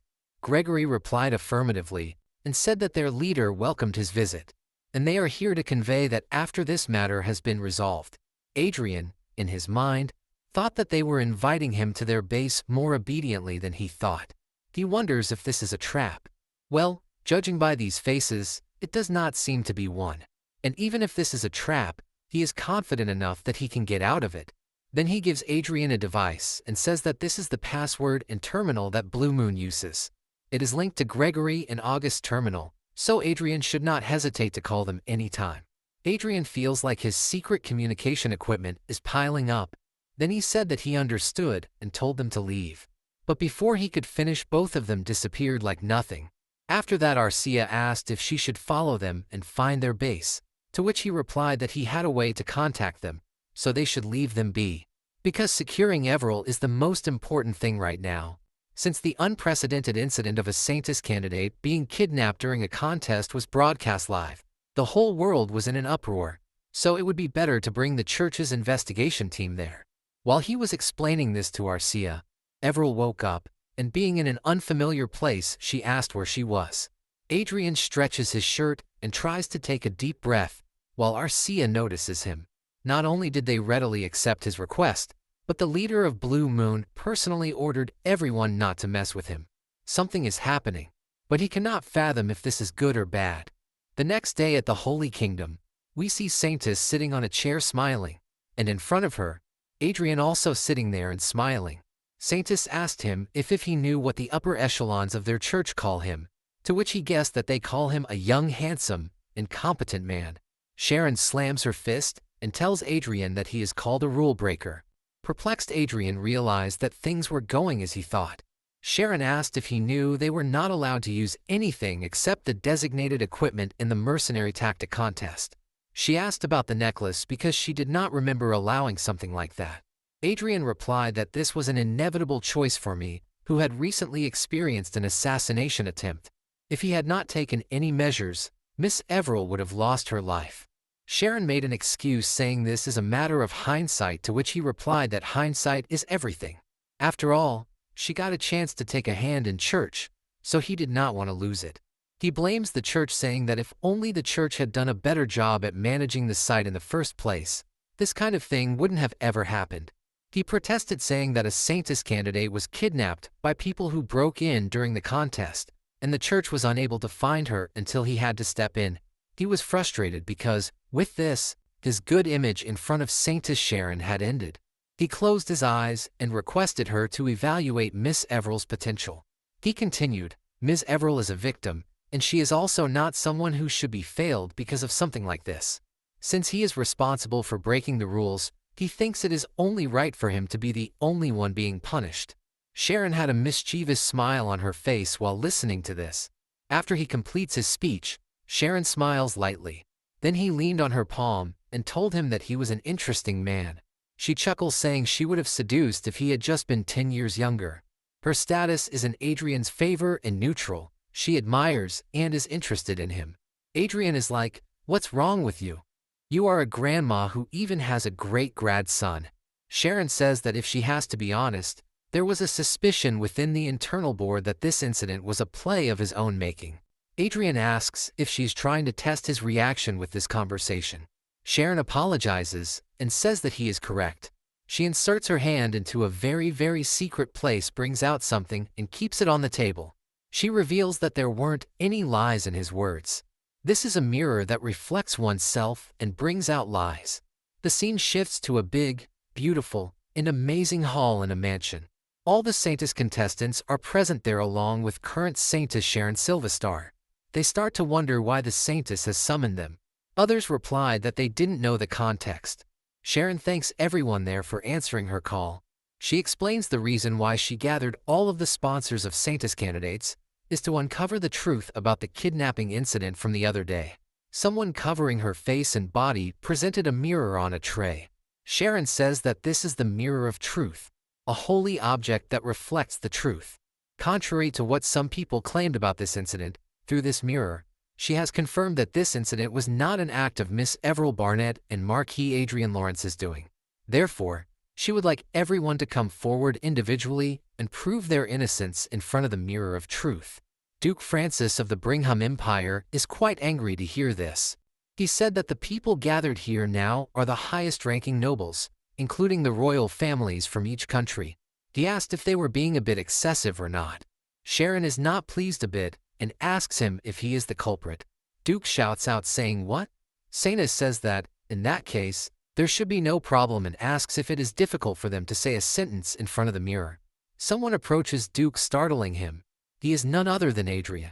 The Duke asks him what brings him here with the Holy Knights. He doesn't reply and greets Duke. He explains that he is here because the culprit who tried to harm Miss Everell may have been a Grand Master. This does not make him calm, and Duke asks how can Adrien dare to doubt him. To stop their dispute, Sharon calls Adrien and tells him to maintain his composure because they have yet to confirm the culprit. Then she announced for everyone to come forward one by one. This made the atmosphere around them even darker. Someone said that she would go first. She is Claudia Heigelvin, allied nations of Elysia, Queen of Elvenheim Kingdom, and with her is Grace Heigelvin, a Saintess candidate. I, Claudia Heigelvin, have nothing to do with the kidnapping incident of the Saintess candidate, and with her, her granddaughter also pled that I, Grace Heigelvin, have nothing to do with the kidnapping incident of the Saintess candidate. The mirror glows brightly, proving that they are innocent. Sharon announced that they had been proven innocent. Duchess Olivia proposes to go next, and Duke Francis sighs to see this. After some time, they were also proven innocent. Then Sharon announced the remaining 2 people to come forward. Duke grits his teeth and then comes forward. Both of them denied having any relation with the Saintess kidnapping incident. It is quite surprising to see the mirror glowing and indicating their innocence of them. Seeing this, Adrien chuckled, being disappointed. And this did not go unnoticed by Duke Francis. He turns and shouts angrily, asking if he had just clicked his tongue. Adrien's behavior cut the last string of his patience and made Duke forget about etiquette. He asks Adrien how a noble can fall this down, showing their true color openly. Adrien replies that judging by their past actions, that is a natural response. Francis says that his life will be short-lived, indicating to kill him. Adrien understands the real meaning, but to pull his tail he says that he is younger than Duke's daughter, so he will live longer. As Adrien intended, Duke got angry and explained that Adrien would die in his hand before he filled the term of life. Things got further escalated, so Sharon stopped them. Then she says that everyone should be quiet because there are a lot of people left. People in the hall were also surprised to see that it was not the Duke. Then the remaining one should be the last. Prime Minister Trino Ost of Prius Republic and the Saintess candidate Miss Miel Ostrit, hearing their name, both of them were terrified. They declared that they did not do anything wrong. Sharon warns them to stand before the mirror of truth, and if they do not want to, then there is no other choice. She announced that from this point on, they are under arrest for the kidnapping and attempted murder of Saintess candidate Miss Everell Barnett. Adrien also cannot believe that the culprit was the Prius Republic. Duke Francis sighed and branded them as an idiot for doing something like this during the Saintess contest. Then he laughs like a maniac and says it is an unexpected gain for him. Attempting to murder the Saintess contest was undoubtedly an act of apostasy. Prius Republic will be greatly shaken both internally and externally. Adrien thinks this is an unexpected gain for the Brigham Empire, which is in a war against the Prius Republic, but it will be a good opportunity for the Revolutionary Army as well. So he thinks if this is a relief for them. Everell's kidnapping case, which had perplexed Adrien, the church leadership, including the Saintess and people watching the competition worldwide, surprisingly wrapped up blandly. And unlike that bland ending, with this incident, the flow of the first contest for the Saintess selection changed slightly. Among the remaining candidates, the top 5 are considered the strongest candidates. Elf Queen's grandmother, Grace Heigelvin, possessing the nature of a Saintess, Everell, one whom they allied with, Esther, Duke Francis's daughter, Evelyn, and the powerful nation of the Eastern Triton continent, Princess of the Roberto Kingdom, Xia Lin. After the Prius Republic's candidate's humiliating elimination, they started to actively support Princess Yahello, saying they would support the amicable continent of Triton, and the original four-way match unexpectedly became a five-way match. To Adrien, from the perspective of Prius Republic's government, which was in turmoil both internally and externally, they must have needed something to divert all the attention from them. Even so, it is only a matter of time before the Republic collapses, whether because of the Revolutionary Army or the Brigham Empire. And then Princess Yahello will fall like a kite with a broken string, so it is not something to worry about. Then he stands up and orders Arcia to level up together, to which Arcia agrees. After the kidnapping incident, the awareness of Everil and her popularity increased, and Adrien officially released the force equipment he developed, Fencer 1.0. There was no problem in the territory. The magic tower was also doing well, and he did not have to worry about Everil either. He could finally relax for the first time in a while and make the most of each day, or so he thought. "I am George Vason, the leader of Blue Moon," a man with long hair said, sitting on a sofa in front of Adrien. He cursed himself for not getting a single day of break. Adrien laughs and compliments, saying the refreshments are wonderful.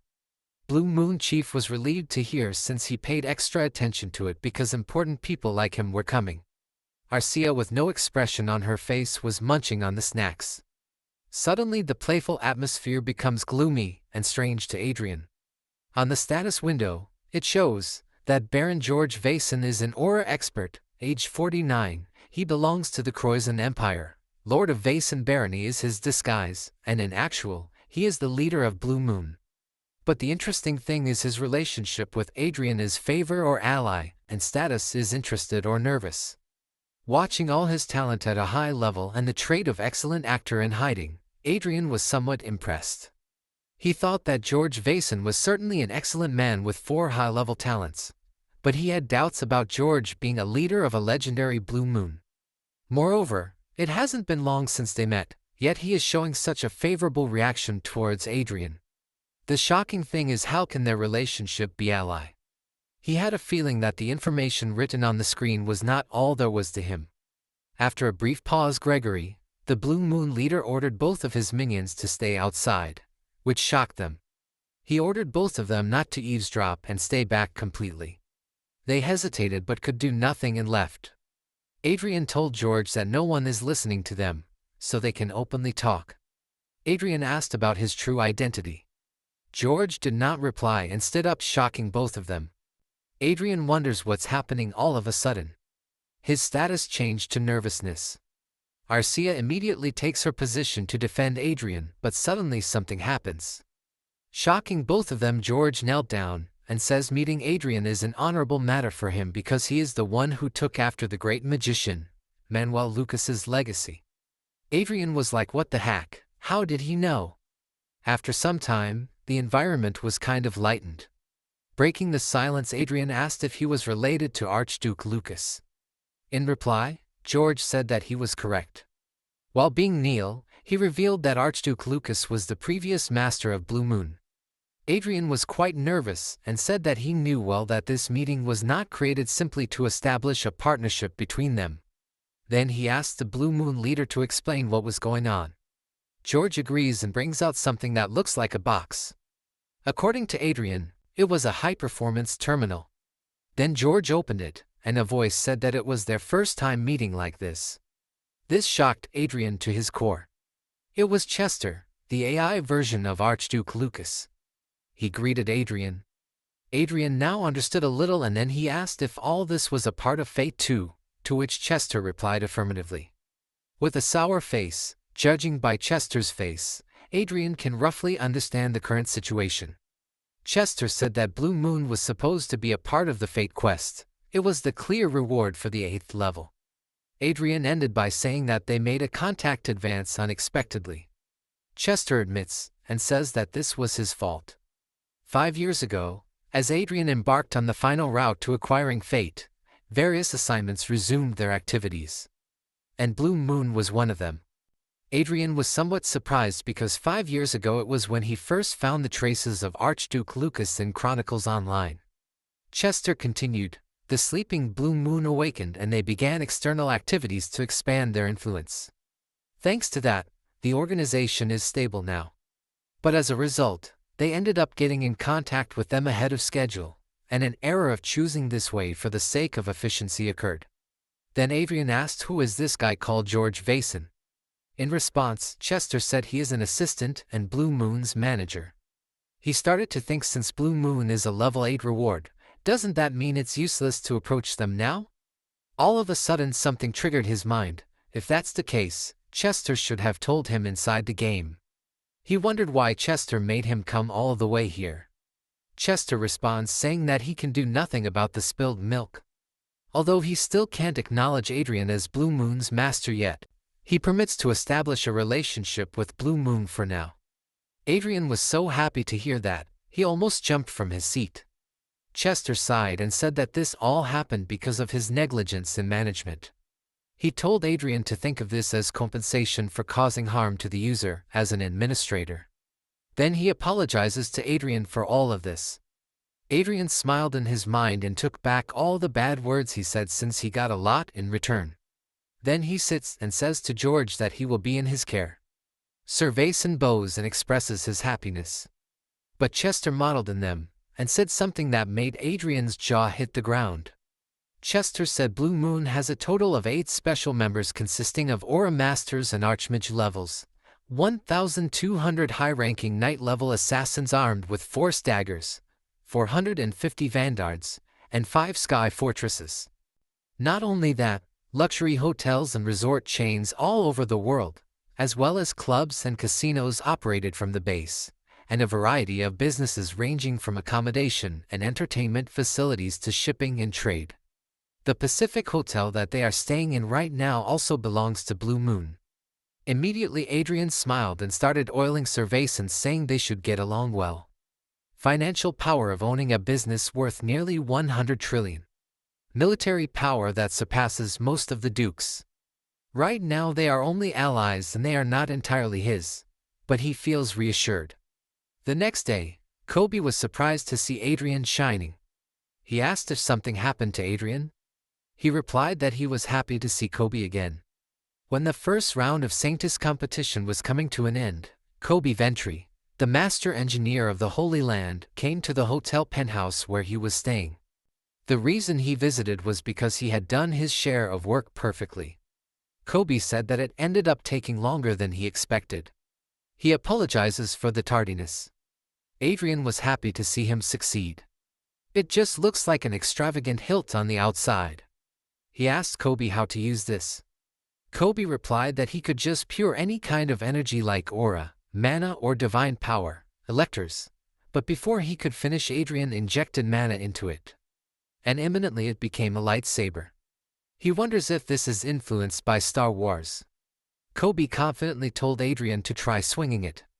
He swings the blade or sword or light, whatever you prefer, and finally cuts out the little innocent tree and a statue. Then he flips the light and catches it with his hand, displaying a beautiful swordplay. Then he brings down the sword and compliments it about its cutting power. But while doing that, he accidentally cuts himself.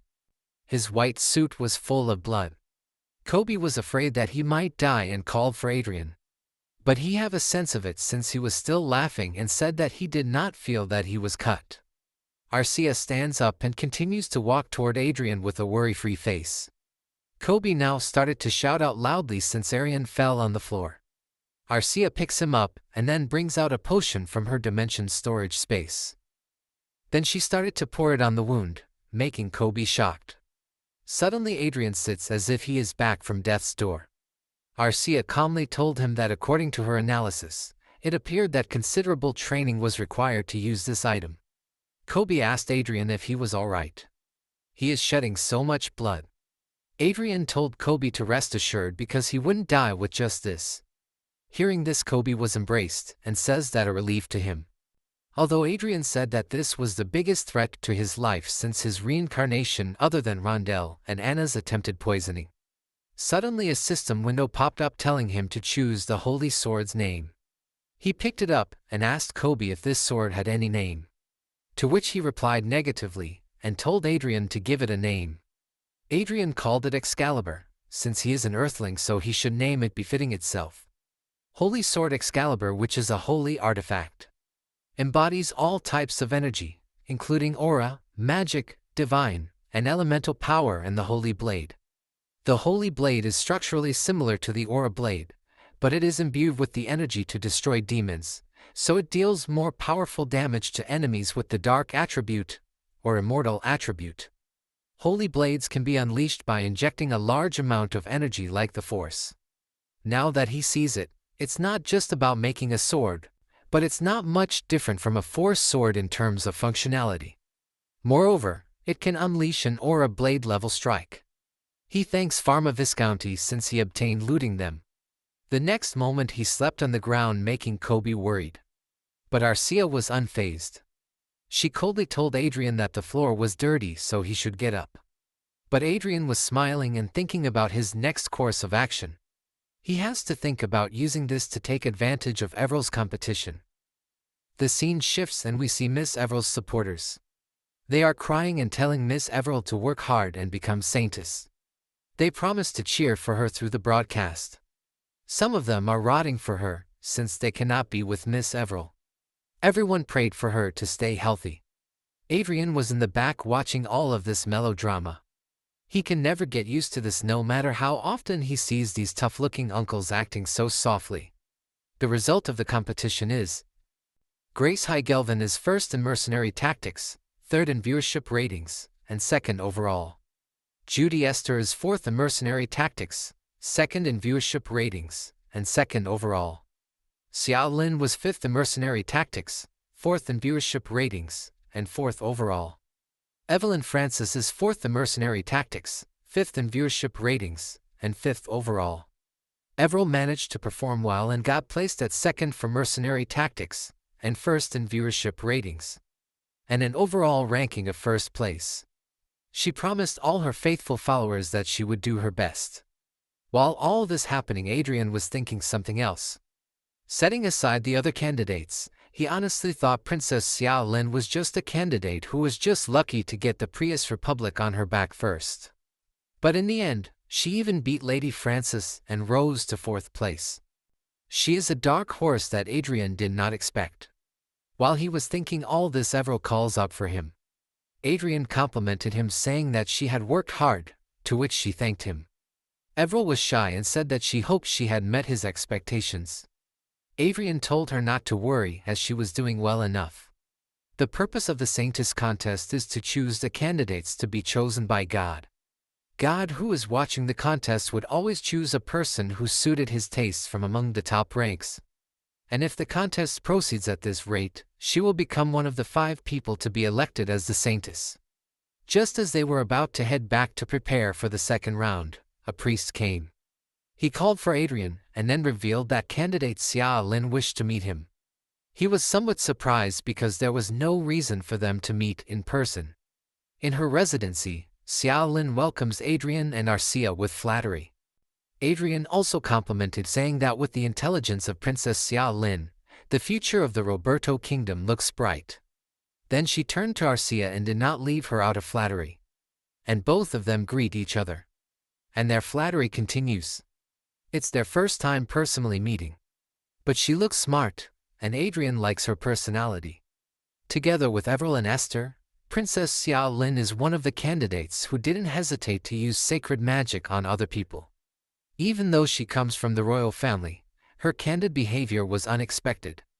Anyway, it's good that the dark horse he was concerned about is looking for him on her own accord. Then she pointed to a blonde-haired middle-aged man and said that he was her sponsor who was requesting this meeting. The man gives his hand to handshake and introduces himself. He is Gracia Vallon, chairman of the State Council of the Prius Republic. Adrien was annoyed by this. The chairman of the State Council must be one of the top 3 people of the Prius Republic. There are so many things about the Republic that pricked his consciousness that he is reluctant to meet them. For Prick 1, he handed over the fake fate. As for Prick 2, he supported the Revolutionary Army. He was annoyed by this but could not express it. So he simply shakes his hand and says that he is looking forward to the date with beautiful Princess Xia, but an unexpected intruder has appeared. Interpreting, he came because Princess Xia requested an audience, but he felt uncomfortable. After all, Gracia Vallon was here too. He cannot understand the thing that for someone who is busy with the war against the Brigham Empire these days, why is such an important person looking for him? Valen laughed, and told him to keep his patience since they would be discussing all night long. Then he opened the door for Adrien and welcomed him for a meal. Adrien was gloomy at first, but then he was surprised to see what was in front of him. Cooked rice, stewed fish and leaf-wrapped dishes, aged pickled vegetable broth. And even the main dish, rib stew. Adrien was shamelessly gulping down, keeping his dignity aside. Princess Xiaolin's clothes, which bear an uncanny resemblance to the hanbok of the Goryeo dynasty, were very familiar to him. And even the food is similar to Korean food. The taste of home that he hasn't tasted in a long time. Suddenly he got his senses back and saw that both Princess and Valen looking at him. He was embarrassed to see this. And Princess Xiaolin just laughs at seeing her like this. He apologized and said that the first food of the Roberto kingdom he was eating suited his palate very well. Although he was talking to Princess, Valen meddled in them and told him that he was delighted to see this. To be honest, a really bad thing is happening in the Republic. Adrien can figure it out since they are in a war with the Brigham Empire. But Valen declined and said that it was rather a domestic issue. For some time, they have been troubled by the activities of an anti-government group that declared itself as the Revolutionary Army. Adrien is speechless as he thinks that the Revolutionary Army threatening the positions is a bigger problem than the Brigham Empire threatening the country. Valen continues by saying that the anti-government group even produces its vanguard equipment. But they found out that the equipment has quite a bit in common with the new Fencer 1.0 core, which the Lawrence Magic Tower is currently producing. Adrien said, which means the force equipment of their magic tower has got a rip-off. Valen apologized and said that government organizations around the world may have done it knowingly or unknowingly. Well, Adrien has predicted that much. They probably have not been able to analyze the core with the password on it anyway. He thought he should just feign innocence. He apologized and said that he may not know what kind of similarity the Revolutionary Army equipment has with their Magic Tower's equipment, but they must not be the same items. Valen tried to clear the misunderstanding by saying that he did not exactly request this meeting because he was suspicious of Adrien, but it was not enough to make a claim. They stole Marquis Lawrence's technology. Adrien kept the glass on the table, crossed his fingers and said, in other words, he was trying Adrien to indict the organization called the Revolutionary Army of the Republic that stole his technology. Valen laughs and says that he is correct. Because his country is at war with the Empire, and the immoral group is shaking the crisis-ridden Republic from within. Adrien now finally understood his intention, as they needed a scandal to break the people's trust in the Revolutionary Army. In any case, they are smart when it comes to mean-spirited things. He gave a mischievous smile and asked what will he get in return. Valen promised to pay a hefty amount. In the name of the Republic Army, they will buy 100 force units of Lawrence Magic Tower's force equipment, and they will buy it at 10% more expensive than the regular price. After hearing this, he turned to the princess and asked about her opinion, to which she acts like she does not understand. Then Adrien asked her if she thought he should accept the offer or not. It is right to inflict a blow on the Revolutionary Army for the sake of the politicians of the Republic of Prius. She was troubled by this question, as she couldn't talk against the Republic since they were backing him. And also, as a human being, can't trouble the Revolutionary Army. So she clearly said that she would not dare to interfere in this matter. Hearing this, Valen shouted to her as they were backing her, and how she could not take their side and support them. But the princess continued saying that as a representative of the country, she made the choices of the government of the Republic. To Adrien, this answer is perfect. Mentioning her position as a representative of the country and taking the side of the Republic, while not expressing her personal opinions until the end. That would be the best choice for a princess who is receiving support from the Prius Republic. It's a bit bittersweet because it reminds Adrien of his past life where they had to keep an eye on the powerful countries around them. Valen smiled and said that there was no need to even ponder over it. If Adrien just agrees, then he will get 50 trillion. Then he asked Adrien to confirm if he would accept the offer, as if he was sure that Adrien would accept. Adrien asked what he meant, sprinkling salt on his wound. He cleared that, As Valen said, there is no need to ponder over it, then he shall refuse that offer. Hearing this, Valen shouts, saying, what does he mean? He was in his delusion and threatened Adrien. So he activates his magic and stops his movement. Then he said that Valen had a misunderstanding about the situation. Because they are in the Defteron continent. Currently, the Brigham Empire and the Prius Republic are at war. And both are on different continents divided by the Sea of Storms. Brigham Empire is on the Defteron continent. On the other hand, the Prius Republic is on the Tetherthon continent. He asks Valen what made him think that he would do something that would put the Brigham Empire in a tough situation when they are on the same continent. He has no intention of helping the Prius Republic and gives the Brigham Empire a disadvantage in the war. His statement shocked Valen to the core. He then laughs like a cunning broker and tells Adrien that he should look after his benefits rather than thinking about the matter between the two countries. In reply, he said that he may gain huge benefits now, but in the long run, getting on the wrong side of the Brigham Empire brings a bigger loss. Then he kept his chin on his hand and asked if they should not solve their domestic problem by themselves. If the public listens to rebellious groups, there must be a good reason. He thinks that is something that can be easily resolved if they step forward and solve it. This embarrassed Valen. He could not hold his anger and stood up, and then left while gritting his teeth. On the back, Adrien teases him. Perplexed, Princess was looking at him, but he just simply continued to eat. Then he turned to Princess Xiaolin and told her that the intruder was out and they should enjoy their meal. The scene shifts somewhere, and we see someone shouting and saying that Marquis Lawrence has a careless side that doesn't think about the consequences. Then he presents a screenshot as evidence. A picture of him, Arcia and Valen was posted on Instagram. The caption was, I made an appointment to meet Princess Xiaolin today, but Chairman Garcia of the Republic appeared out of nowhere. The hashtag false claim request. Hashtag this is what a conspiracy is. Hashtag Brigham Empire I am scared. His posts got 138,547 likes and 8,321 comments. He continued, clearly to post such sensitive information on the online diary at such a sensitive time. In response, the vengeful Prius Republic government even declared economic sanctions. Clearly, the king was annoyed by this situation, and the crown prince was laughing while the second prince sat like an idiot trying to look cool. The man continued shouting that if this situation was ignored, Marquis Lawrence would repeat the same mistake. A high-ranking noble meeting is written as a countermeasures meeting and read as a hearing. His post quickly spread all over the world, causing an uproar not only in the Prius Republic but also in the Reinhardt's kingdom. The man points at him and says that it is his duty as an elder and a senior in the aristocrat society to teach a young child right from wrong through discipline. Perplexed Adrien thought it was Marquis Ali Troton. He had never exactly made him an enemy, but he did not know why Troton was being hostile.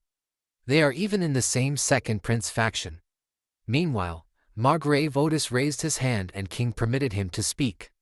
He said that the Prius Republic and that kingdom did not have much trade volume.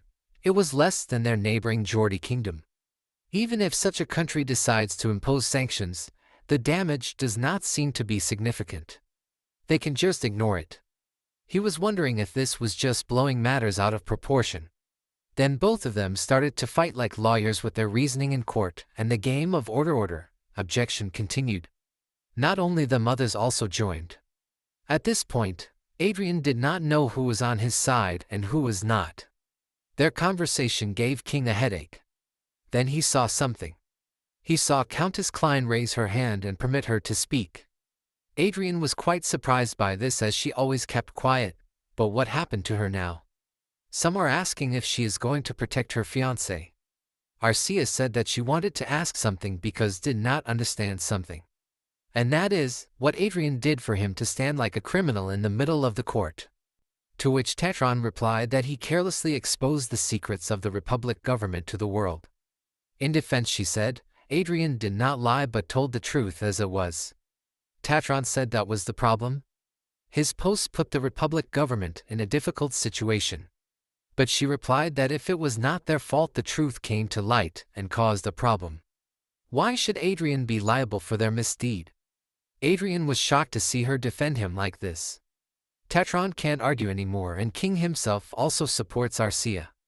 But Tatron tried to argue, saying that no matter how dishonest a transaction is, it is against morality to expose it and put another party in trouble.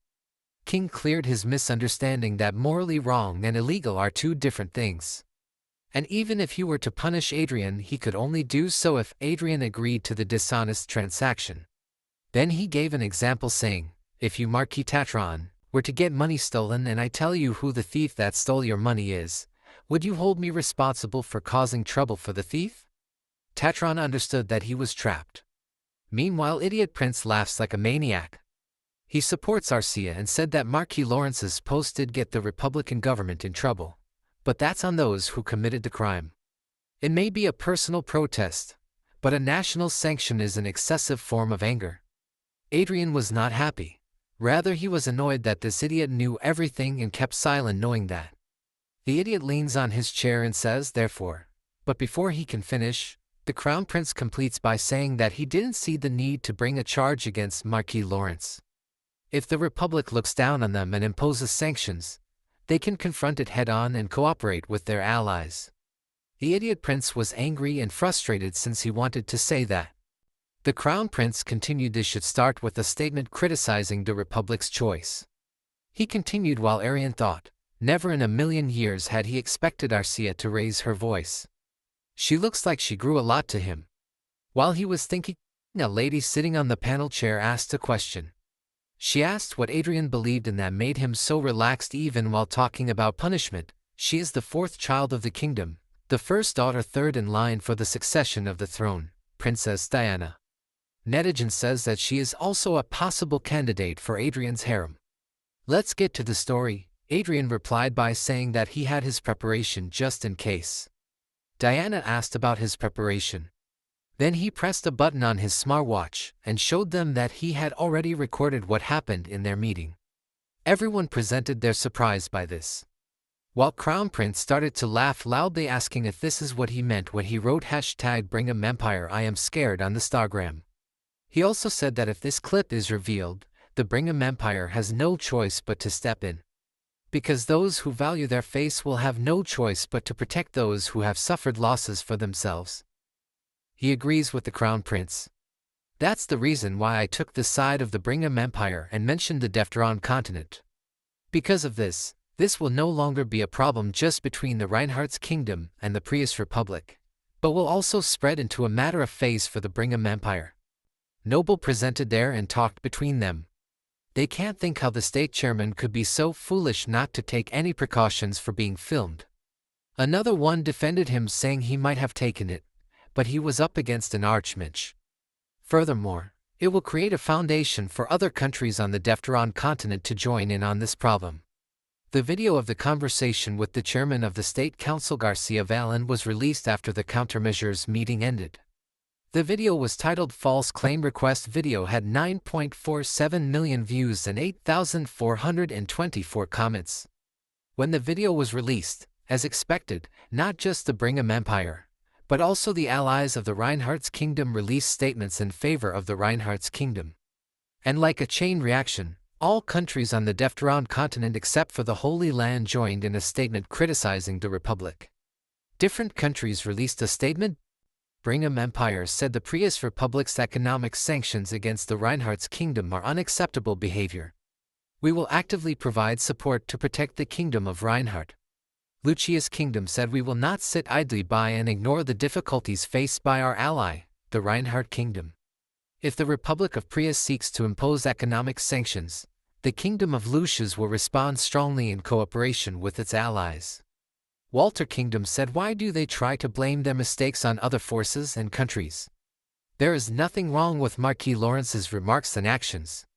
Chase Kingdom said the Republic of Prius is inciting intercontinental conflict.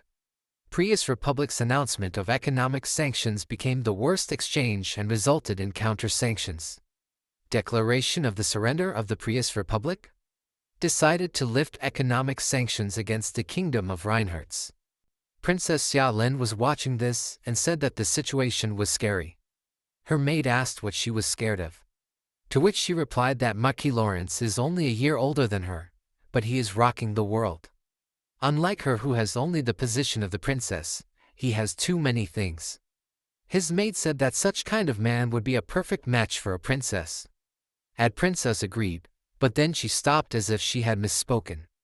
And then she shouts and says he already has a fiancé.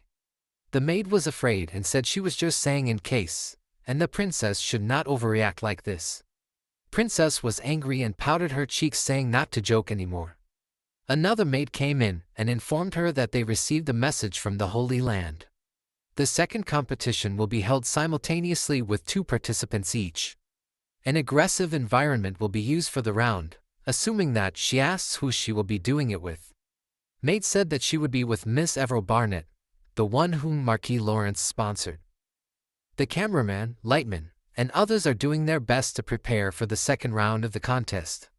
The second round of the contest, unlike the first contest, which took over a month, will be held briefly at an outdoor performance hall set up in the Holy Land. Each Saintess candidate has a limited time of 2 hours to showcase their abilities in front of the camera. Simply put, it is the time for them to show off their talents. Princess Xiaolin and Team Adrien greet each other. Xiaolin said that she is a little scared considering the things that have happened recently. Adrien in reply told her to relax, because he treated those he liked well. Princess Xia asks if he likes her too, to which he replied affirmatively. Then suddenly his gaze fell onto her dress and commented that she looked like she was going to dance. She agreed and said that today's concept is dancing and enchantment. Adrien praised her, saying that he had been curious about the enchantment arts of the Triton continent anyway, so he is looking forward to it. Then her maid came and they left. While they were leaving the place, the maid said that if they were competing against Miss Everell, then they should not be worried. Because even though she made a big splash in the first round and has a lot of fans, she was a very ordinary commoner before participating in this contest. As far as she knows, Everell has no talent to show off other than the divine magic she learned in a hurry. Princess was silent. She knows that too, but she was not worried about her but him, the person sponsoring Miss Everell. The announcer announced the beginning of the contest. He told everyone related to the contest to get ready. Princess breathed out heavily and promised herself to become a saintess, to become her country's strength. A majestic music was played in the background while she danced on its beats. She then pointed her finger and commanded someone to charge from the northwest. A fierce white tiger came out above her. Adrien was amazed to see this. To him, it may be only the fourth circle at best, but its extravagance is as good as any archmage's. If it wrapped up this way, he was sure that Princess Xiaolin would receive a good score for the second round of the competition too. But of course, they could not lose either. While they were thinking that, Everell entered the stage. She welcomes everyone to the food convenience store. Perplexed, everyone thought about what she was going to do with the convenience store. Adrien bought something and paid for that. Others were thinking that it might be a joke, but it wasn't. He turned to everyone and advised them to try buying something. Because entering the store as a customer where a Saintess candidate works would be a rare experience. Everell genuinely served everyone as best as she could. Customers are happy about her service. The cameraman and director on the back complimented her, saying she is an idle part-time worker. According to them, this was good. It shows a familiar image of a Saintess candidate who is in a sacred position. The cameraman, while sucking a candy that was brought from the convenience store, said that her acting may lack in extravagance compared to spirit arts or enchantment arts. But he ended up feeling good if he watched her. They asked if this was a talent too. Adrien was happy as he was expecting this kind of reaction. The emphasis was on portraying her as a familiar presence, no different from the common viewers. Rather than forcing artificial talents and performances, the aim was to amusingly highlight the advantages unique to Everell. Well, this idea actually came from Eric Jones, not himself. But soon the public started to grow bored. They asked if she was only going to show herself working at the convenience store. Because there is nothing special aside from the fact that the part-timer is candidate Everell. And also wondered if they are showing this for the whole 2 hours. While showing her enchantment arts and dancing, she concluded that they succeeded in making the Saintess candidate feel familiar. But that's all. because people who are tired of monotonous acts are coming back to her side of the stage. She was nervous because Everell was sponsored by Marquis Lawrence. But before she could finish her thought, Adrien announced that they continuously could not show her to keep working. Every matter requires a beginning, development, and conclusion. Then he flicked his finger, and a red and blue beam blasted on the stage where Everell was working. Everyone was shocked because they could never imagine the stage to explode like this. But that was not all there to be shocked. Because something else was waiting for them, as Adrien wanted her to see a diverse variety show. People presented. There were people and could not believe that they were watching Countess Arcia in this cosplay. She started to laugh like a witch. Then she said, "I am the gluttonous Aura Master Demon, who craves meals 3 times a day and snacks." Arcia Klein. "In the name of the devil, I shall take everything here." Perplexed, everyone just stood there. Adrien showed an okay sign. The cameraman turned to him and asked about something, to which he replied that it was a part of the act. On the stage, Everell shouts that a demon has attacked and guides everyone in the store to the emergency exit so that they can safely retreat. After that, they both faced each other. Demon brings out her sword and threatens Everell that she will take all the snacks in the store. But Everell, as a Saintess candidate, could not back out, and to stop the demon brings out her light saber. The demon charged on Everell and said to talk less and work more. And a fierce battle started. The cameraman was overjoyed to see a real aura blade. Then he asked Adrien if the aura blade was fake and part of the act. To which he replied that the aura blade was real. The perplexed cameraman asked what would happen if Miss Everell got hurt. And he assured that he did not have to worry about that. On the stage, Everell lights her lightsaber. And Adrien commented that she could use her Saintess blade to defend herself. Then both of them charged again, and their swords clashed, making a huge amount of energy wave. Adrien immediately creates a shield to protect the crew members. Some even fall on the ground due to the events. While fighting against Countess, Everell was feeling a little tired. She wonders if it was because of her nervousness. Doing it on stage was more tiring than she thought. But it was doable since Arcia was keeping up with her just as they had practiced in the past. That time Adrien guided them on how to keep pace. He also told Arcia to slow down since she is not fighting against an actual swordsman but a Saintess candidate. Everell on the stage was just moving her body as she remembered. In the meantime, Arcia falls back. She was acting like Everell was a tough nut to break. She mocked her, saying how a mere part-timer gave her a tough time. According to the script, Miss Arcia will fall back while saying that. So it was her time to shine and deal a final blow. Then she gathers all her divine power on the tip of her sword. And then she shouted, saying Excalibur. Crew members and others, including Princess Xiao Lin, was shocked to their core. And then she slashed Arcia into half. The weather was sunny and energetic outside the studio, but her slash made a huge explosion, throwing Arcia out of the studio. Even though after she was defeated she had no expression on her face, and like a robot said that she would come back and take revenge. In the background, the narrator said, "Like that, a convenience store that almost fell into the hands of the snack demon was saved by Everell Barnett." The director asked Adrien what they had just done. He made an innocent face and answered that if there weren't some twists and turns, and asked if they enjoyed or not. The director said that was fun, but what was the story about? To which he said that it's a story about Everell protecting the convenience store from demons.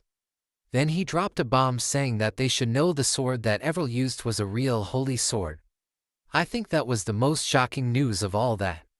On the other hand, Princess Xiao Lin and her tiger aka Wet White Far Cat are also in an indescribable situation. Outside of the studio, Saintess was quite angry with him and his team. But both of them just smiled at each other. She calmly told them that their points had been deducted. And some chameleon reporters took their photo quietly. The next day Adrien was looking at the daily news about the incident that happened in the Saintess candidate selection. The headline was that the Saintess Contest Committee deducted points for candidate Ever Barnett's second round of contest as it could not be viewed as entirely her efforts. The post has 2,316 comments. The Saintis Contest Committee deducted points for candidate Evro Barnett's second round of contest as it could not be viewed as entirely her efforts. Some comments were like, LOLOLOL, so funny. Was a Saintis election contest always this interesting? It seems even more so because the young Marquis participated as a sponsor. Lolo. You really can't win against him in ideas. I should be sad since the candidate supported got her points deducted. But why is this so funny? LOL. The image of Marquis Lawrence getting scolded by the Saintist is also funny. Where the hell did he get the holy sword though? LOLOLOL. Want to watch our Arcia Uni's passionate acting again? LOLOLOL. Don't tell anyone, but some say that the last person who commented about Arcia was nowhere to be found. Another person on the next door said that he saw a lady with a sword roaming around his house.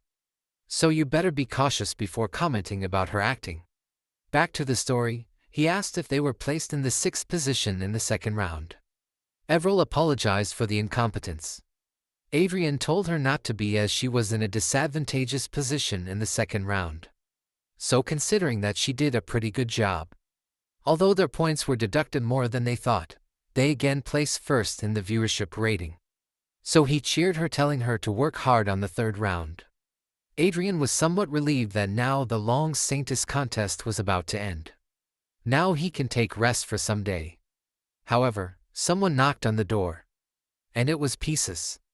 He informed that the Saintis contest that was expected to end last with the third round was put on hold due to an unexpected incident. Because the Republic secured a major victory over the Empire in the war between the Brigham Empire and the Prius Republic. The scene shifted to the throne room of the royal palace in the Brigham Empire. The Emperor ordered the commander to mobilize the main unit. Then he fiercely ordered them to do their best to erase the Prius Republic from the map of the world. Valen was walking in the corridor of his mansion, holding a bottle of alcohol. He looked timid and depressed. Suddenly, someone called him, shocking him. He was drunk.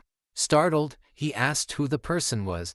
A hooded, strange man replied that as a public official who was supposed to serve the people, Valen had made quite a bit of wealth by plundering them. He stated that under the name of the Revolutionary Army, Valen would be held responsible for his crimes and punished. Valen was stunned to hear the name of the Revolutionary Army. He wondered if they were the rampant assassins of the leading figures. Then he threw the bottle of wine and tried to run away while calling guards to help him. But he had nowhere to run, as another person was waiting for him on the escape route. The first person came behind him and expressed his regret, stating that he would have to kill Valen. And the work was easily done. The scene shifted to the Revolutionary Army headquarters, where the former prince of the Prius Republic was investigating the corrupted government. The looted money from Valen was taken by the prince and two assassins who had slain Garcia Valen. The prince commented that they had taken a lot. In reply, one of the assassins remarked that they couldn't steal the buildings, so the scale would be much larger in reality. While marking a cross on Valen's picture, the prince suggested that both assassins would do well even if they set up an assassin group. He continued by saying it was unexpected, noting that he thought they were half joking when they said they favored a revolutionary army, but he had no idea they would actively help by providing information and assassinating key figures. The hooded assassin then removed his hood and revealed his face. It was none other than Marquis Adrien, and beside him was Arcia. A few days ago, when Pieces had mentioned that the Republic secured a major victory over the Empire in the war between the Brigham Empire and the Prius Republic, Adrien got a headache and called them foolish bastards. He thought that the best course of action for the Republic in this war was to take advantage of its home ground and drain the enemy's weapons, manpower, and money to resolve the situation politically. He believed that the great victory of the Prius Republic had deeply hurt the pride of the Brigham Empire, which would soon turn into blind hostility and burn down the Republic. He realized that the possibility of resolving the situation politically had gone down the drain. He asked Pieces about the gap between the forces of the Prius Republic and the Brigham Empire. Pisus replied that the Brigham Empire's losses due to the major defeat were 92 sky fortresses and 2,300 vanguards, while the Republic also faced great damage, but it was only 20% compared to the Empire. Adrien complimented the Prius Republic army, noting that it was better than he thought, and wondered if Marshal Anson, the commander of the National Guard, was as great a person as his reputation suggested. Pisus confirmed this, adding that Marshal Anson originally only wanted to prolong the war and minimize troop consumption. He explained that the overwhelming victory seemed to have been due to the government's instructions with the elections in mind. Adrien, annoyed, remarked that these fools were prioritizing preserving their own status over the safety of the country. Pisus reported that, as of now, the Brigham Empire's strength heading toward the Prius Republic was 3 times that of the first dispatched army, including 600 sky fortresses and 15,000 vanguard.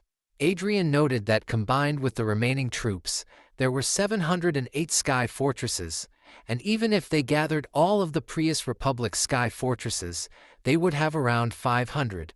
Pisus said it was about 460. Everil was a little worried to hear their conversation, but Arcia, as always, remained uninterested. Adrien thought to himself that no matter how selfish he was, his wrong choice put the survival of 500 million people of the Republic at risk. He acknowledged that the starting point of this war was him putting the fake fate in the Prius Republic and felt that if he made the mess, he should be the one to clean up after it. He resolved to help the Revolutionary Army more actively. In the present, Adrien asked the prince if the contact with Marshal Anson had gone smoothly. The prince replied that they had agreed to meet in the middle of tomorrow and that Anson was a person they could communicate with.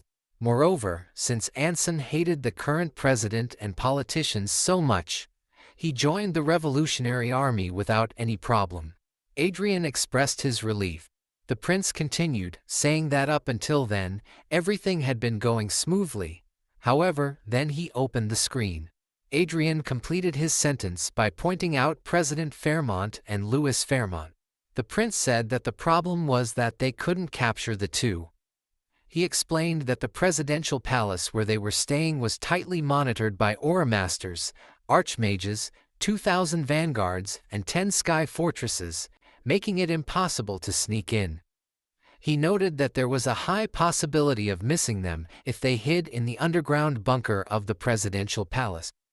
He pointed to Lucas's picture and stated that in Lucas's case, the Fate user, it was also a problem that they had to somehow capture him alive to negotiate with the Empire. The prince mentioned that if they joined forces with Marshal Anson, it might be possible to take the capital city, but it would be very difficult to achieve victory in such a short period of time. He expressed concern that the longer the battle lasted, the more time it would give the president and politicians to escape. Adrien summarized by saying that all they had to do was secure new recruits as soon as the battle began. Inside the Prius Republic presidential palace, a military officer approached President Fairmont and urged him to consider the situation on the front lines a little more. He pointed out that there were too many troops stationed in the presidential palace and requested that some be sent to the front line, at least a few of them. The president dismissed the officer, remarking that war was the soldiers' responsibility and they should take care of that themselves. He pointed out that there had been assassinations of leading figures from rebels recently, and reducing the number of defense forces was not an option. In response, the officer suggested allowing high-ranking officials and politicians to stay at the presidential palace, hoping that acquiring forces for their security would help the war situation. However, the president cut him off, stating that he was not foolish enough to do that when he didn't know who among those taken into the palace could be a spy for the rebels. He insisted that the way the presidential palace operated would never change. Suddenly, someone knocked on the door and called for him. It was Secretary Kostya. When asked what the matter was, Secretary Kostya informed him that young Master Louis wanted to use the square hall of the presidential palace and sought permission. The president asked why Louis wanted to use the square hall. Secretary Kostya explained that Louis wanted to hold a party and invite successors from major companies, providing an opportunity for exchanges. Additionally, Kostya noted that Louis was planning to bring in celebrities to entertain them as well. The president's face lightened up at what he heard, but for the military officer, it was quite the opposite. The president agreed, saying that he should be allowed to do so. However, the military officer shouted at him, questioning why he would permit it, especially when there was a war at hand, yet a party was being held. The president responded by asking rhetorically if he thought wars were free, explaining that what Louis was trying to hold was not merely a party but a negotiation to attract funds. The military officer gritted his teeth, thinking to himself that it was typical behavior for Louis and that this was not the conduct of someone advocating for a desperate resistance. He thought it was suspicious that Louis wanted to invite profitable businessmen but not other politicians into the presidential palace. He also concluded that the president was likely planning to pack a lot of escape funds in case he needed to abandon the place. The president, with an ugly expression, stated that he had nothing more to say and told the officer he could leave. Meanwhile, in the palace square hall, a huge party was organized with women and actresses. A girl sitting close to Louis questioned whether it was appropriate to throw a party while the imperial army was invading, although she noted that it was a good thing for them. Louis laughed foolishly and dismissed her concerns, stating that war had nothing to do with him, and that wars were fought by soldiers. He bragged that even if the enemies barged into the place, they shouldn't worry because, as the user of Archduke Lucas' fate, he would protect them. The girl hugged him and exclaimed that he was so cool, and everyone cheered for Louis Fairmont, the fate user. After the party, Louis, heavily drunk, was sleeping like the dead. When he woke up, he was confused and asked why it was so noisy. A vanguard entered and reported a surprise attack, explaining that a large vanguard unit was charging into the presidential palace, dismissing the capital defense force. A man beside Louis panicked, wondering if the Brigham Empire was barging in. Some shouted to run away, and the girl who had been clinging to Louis begged him for help. But Louis, terrified and wetting his pants, pushed her away and ordered the vanguards of the presidential palace to protect him, claiming he was the future of the Republic and that they must ensure his survival for the Republic's sake. The others were speechless, staring at Louis, who had promised to protect them but was now abandoning them. When a guard asked about the others, Louis coldly told him to instruct them to take care of themselves. He then ran away, leaving his supporters behind, who shouted at him angrily, calling him a coward and a jerk. Soldiers were guiding Louis while he was running towards the underground bunker. He expressed frustration, cursing the shameful conduct around him. Suddenly, the road ahead of them exploded, creating a massive smoke and fire. After the smoke disappeared, he noticed another group of vanguards and wondered why the presidential palace bodyguards were there. One of the palace bodyguards shouted that Louis was present. They charged at him, declaring they would no longer tolerate corruption in the country, including that of the Fairmont family, for the Republic's future. Louis fell to the ground, and one of his bodyguards helped him up, urgently guiding him to safety while addressing him as Your Excellency. While standing up, Louis cursed the perceived betrayal of his guards, questioning their loyalty. He inquired about General Laminus, the one responsible for the presidential palace's defense, and demanded his presence. A guard speculated that General Laminus might be near the bunker. Louis ordered a soldier to quickly summon the general, noting that traitors were hiding among the palace's vanguard. A soldier nervously reported to Louis that the National Defense Forces, led by Marshal Anson, were marching in alliance with the Revolutionary Army. Louis, shocked, questioned whether the forces attacking the capital city were actually the Republic's National Defense Forces and not the Brigham Empire Army. The soldier continued, explaining that the situation was escalating as citizens joined the Revolutionary Army's march.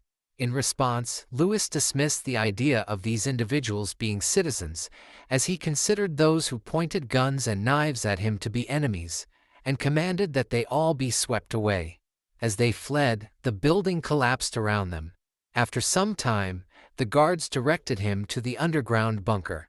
Louis entered the lift with his 2 personal guards, angrily slamming his hand against the wall and lamenting the humiliation he was facing. His guards appeared perplexed by his outburst. Louis, with a menacing expression, condemned his perceived enemies, vowing that they would not die peacefully. When the lift doors opened, Louis called for his father, President Fairmont, who was also in an uncomfortable situation. Approaching his father, Louis questioned whether there were plans to eliminate their enemies. However, a man holding a knife stood behind the president. Louis, nervously stuttering, began to suggest that if the royal palace were to be destroyed, before he could finish, Adrien interrupted. Adrien remarked that he had previously thought of Louis as just a low-life scoundrel but now considered him a fool. Louis asked Adrien who he was, and Adrien introduced himself as Marquis Adrien Lawrence, accompanied by Count Arcia, his fiancée. The Revolutionary Army commander then revealed himself, noting that Adrien was his friend. Louis, shocked, recognized him as Azriel Oscar, but Azriel corrected him, stating his full name as Azriel Oscar Prius and questioning Louis's audacity in omitting the name that formed the foundation of the country. Realizing he had been trapped, Louis asked how they had managed to enter. A few hours earlier, in the presidential office of the Prius Republic, President Fairmont had acknowledged the unusual circumstances of meeting Marquis Adrien Lawrence. Adrien admitted that he hadn't expected to visit the office of his own accord either, but he found it easy to meet President Catro Fairmont due to the many points of mutual interest. The president recalled Adrien's proposal for a deal, expressing hope that it would be a favorable one, given that he had taken the time to engage with a marquis with whom he did not necessarily have a positive relationship. Adrien, while reaching into his pocket, assured the president that he would be pleased with the offer. He then presented 2 hexagonal-shaped plates. The president, recognizing them, asked if they were force cores. Adrien confirmed that one was the force core of Fencer 1.0, developed at his Lawrence Magic Tower, and the other was the force core of the Vanguard equipment used by the Revolutionary Army.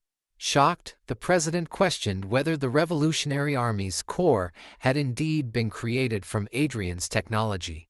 Adrien affirmed this, admitting he had initially thought it was mere rumor, only to discover that the revolutionaries had indeed stolen his technology. The president smiled and requested Adrien to issue a statement condemning the Revolutionary Army. Instead of just a statement, Adrien offered an apology, acknowledging the president's unjust accusations due to his oversight, and presented 2 gifts. He surprised Fairmont by displaying information about companies whose stock prices were expected to surge in the near future, explaining that Fairmont could view this information between 2 to 10 times at most. The president was smiling with joy after receiving a huge reward as compensation. While handing a piece of paper to him, Adrien mentioned that there was a second gift. The president asked what it was, and Adrien explained that it was the location of the headquarters of a rebel group that called itself the Revolutionary Army. This surprised the president even more. The president, in disbelief, questioned how Adrien had obtained such information, but before he could finish, Adrien replied that the source wasn't important. Fairmont's bodyguard came closer and informed him that the Revolutionary Army headquarters had been confirmed to be at that location. Adrien expressed his trust that Fairmont would take action against the thieves who had stolen his technology, suggesting confidently that Fairmont would indeed do so. Fairmont laughed and assured Adrien that he would, emphasizing that they were dealing with a criminal organization that couldn't be ignored. He acknowledged that they had received great help from Adrien. Adrien modestly replied that it was a matter of honor for him as well. Fairmont, amused, remarked that honor was indeed important for nobles. Adrien smiled mischievously, thinking to himself that he had completely erased any suspicions Fairmont might have had about him. He considered himself a blessing that had taken all of Fairmont's worries away. Fairmont then stood up, suggesting that they move somewhere more comfortable, but before he could finish, the whole palace shook. He nervously asked what was happening. One of the on-duty vanguard reported that it was a surprise attack, stating that a large vanguard force was attacking the city as if to siege it. Fairmont, alarmed, suspected that it might be the Brigham Empire and immediately commanded the guard to move to the underground bunker. Adrien stopped him and urgently asked if the teleportation restriction could be lifted. Fairmont replied that he could not do that. While hugging frightened Arcia, Adrien questioned if Fairmont expected him to flee alone by breaking through the Brigham Empire siege. Deep down, Adrien thought that at that moment, he was an important acquaintance to Quattro Fairmont, someone Quattro couldn't abandon. After all, Quattro couldn't pretend not to know him. Fairmont found himself in a dilemma, and the president resigned, suggesting that they all move together. Throughout this, Adrien explains to Louis that after entering the bunker, everything becomes much easier. He described how they had incited a fight within the presidential palace, splitting the security forces and using the chaos to take the president hostage while inviting his friends. Louis gritted his teeth upon hearing this. Former Prince Azriel Oscar Prius advised Louis not to be so miserable, telling him that he was an extremely valuable asset, a gift that he intended to present to the Brigham Empire to end the war. Louis, panicking, tried to run away, calling out for the guards to save him, claiming he was the user of Archduke Lucas' fate and the president's son. Azriel Oscar, leaving the president behind, approached Louis, grabbed him by the shoulder, and told him he wanted to punch Louis a few times, commenting that Louis had been acting up too much simply because he was the president's son. Louis's expression was one of shock and fear, as if he had witnessed something terrible. A loud noise of shouting then echoed throughout the whole presidential palace. After some time, Prince Azriel Oscar asked Marquis Adrien Lawrence what he thought about becoming the president. This surprised Adrien. Then Azriel asked Adrien if he would like to become a naturalized citizen. In reply, Adrien asked Azriel if he had gone insane and told him that rather than becoming a president for only 5 years, it was better to keep being the lord of a territory, adding that Azriel's jokes were really cruel. Azriel laughed and supported Adrien, saying that he supposed that was true. At that time, Fairmont and his son Louis were beaten up severely. Adrien asked Azriel if Marshal Anson hadn't said he would appoint him as the interim head of state affairs, and advised him not to think about attracting foreigners like himself, but to just do it well. Azriel replied that, to be honest, he was worried if it was all right for him to rise to the position, as he had been a member of the royal family. He wondered if people would protest, saying it was a return to the system of bankruptcy. Adrien responded that, honestly speaking, it would be a lie to think such protests wouldn't appear at all, but it was also true that there was no suitable person other than Commander Azriel. Adrien added that Marshal Anson had also said he didn't like the idea of a military leader next to the dictatorship. Azriel remarked that he felt like he was being handed over a bomb. As Adrien raised his wand while preparing to leave, he told Azriel that, for him, it would be perfect if Commander Azriel became the president, as it would be easier to get the promised compensation too. Azriel asked if he was leaving. Adrien replied affirmatively, saying that he should because he had a lot of things to do. Azriel called for Marquis Lawrence, and Adrien looked back. Azriel and his guards saluted him, and said they had been very much indebted to him. Adrien felt awkward and said that it was burdensome, but Azriel replied that Adrien deserved at least that much courtesy. Adrien thought to himself that his guilty conscience was bothering him, as he was one of the causes of the mess. However, he couldn't say that directly, so he told Azriel that he was acting for his own benefit too. Azriel smiled and replied that it was true Adrien had helped them. While looking at the public, Adrien thought that even if Azriel held power, it still wouldn't be easy. He believed that citizens who succeeded in the revolution would have excessively high expectations for the future, and there would be fights with President Fairmont's supporters who only saw and heard what they wanted. However, he also thought there was no need to worry too much because Asriel was just as competent of a man. The public enjoyed the joyous moment, cheering for the Prius Republic and expressing their hopes for its future. Adrien then told Asriel that he should express such sentiment with rewards. Asriel laughed and said he would try his best. A few days after the revolution in the Prius Republic, at the Reinhardt Kingdom Royal Hunting Grounds, Adrien was sitting while Arcia stood beside him. The revolution was wrapped up with the capture of the wealthy Fairmont. Leading the revolution, Asriel took charge of state affairs temporarily until the next presidential election. Marshal Anson, the current highest authority in the Republic, appointed Commander Asriel of the Revolutionary Army as the head of administration to run state affairs on behalf of President Fairmont until the next presidential election. Former President Fairmont, who was a hotbed of corruption and deceit, was sentenced to death through a jury trial. President Fairmont was sentenced to 1,350 years in prison, and his appeal was dismissed, leading to his execution by death. His son, Louis Fairmont, was handed over to the Brigham Empire, along with the fake fate, in exchange for ending the war. Emperor Edward of the Brigham Empire declared the end of the war with the Prius Republic, and a declaration of the end of the war was suddenly concluded amid overwhelming strategic superiority. Adrien wondered if there was a secret deal between the two countries.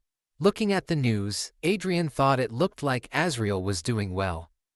He thought to himself that with this, the matters with the Republic, which he had been concerned about all along, were sorted out, and now he could focus on the Saintus contest and leveling up in the game with peace of mind. That was what he thought when suddenly a man with a bow and arrow approached him and mentioned that it seemed like His Excellency was bored. Adrien thought to himself that because of the second prince, he now had to entangle himself in useless friendships. He replied to Marquis Troton that he was not greatly interested in hunting. Troton remarked that it was unfortunate. Then he said that he had heard a rumor that the Prius Republic had taken a step back during the fall of President Fairmont, and asked if that was true. Adrien was quite surprised to hear that and thought to himself if the rumors had already spread. He replied to the man affirmatively. The servants behind Troton whispered, wondering if it could be revenge for something that happened in the past. One of them questioned if being the president of a republic was the same as being the emperor of an empire, and whether Marquis Adrien attacked someone just because he didn't like them. Another person noted that it wasn't just an attack, as Marquis Adrien had even joined hands with the Revolutionary Army and sent a person of the caliber of an emperor to the guillotine. Adrien could hear them all and acknowledge their chatter. Still, people behind him were chatting, suggesting that a mere nobleman couldn't have possibly done all of that. But before they could finish chit-chatting, Arcia pointed out that they could hear everything.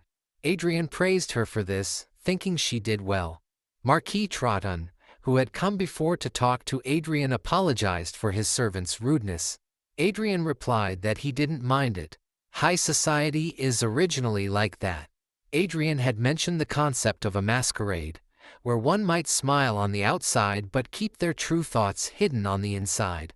Troton, keeping his anger inside himself, asked if Marquis Lawrence rarely socialized and mentioned that there were many nobles who wanted to befriend him.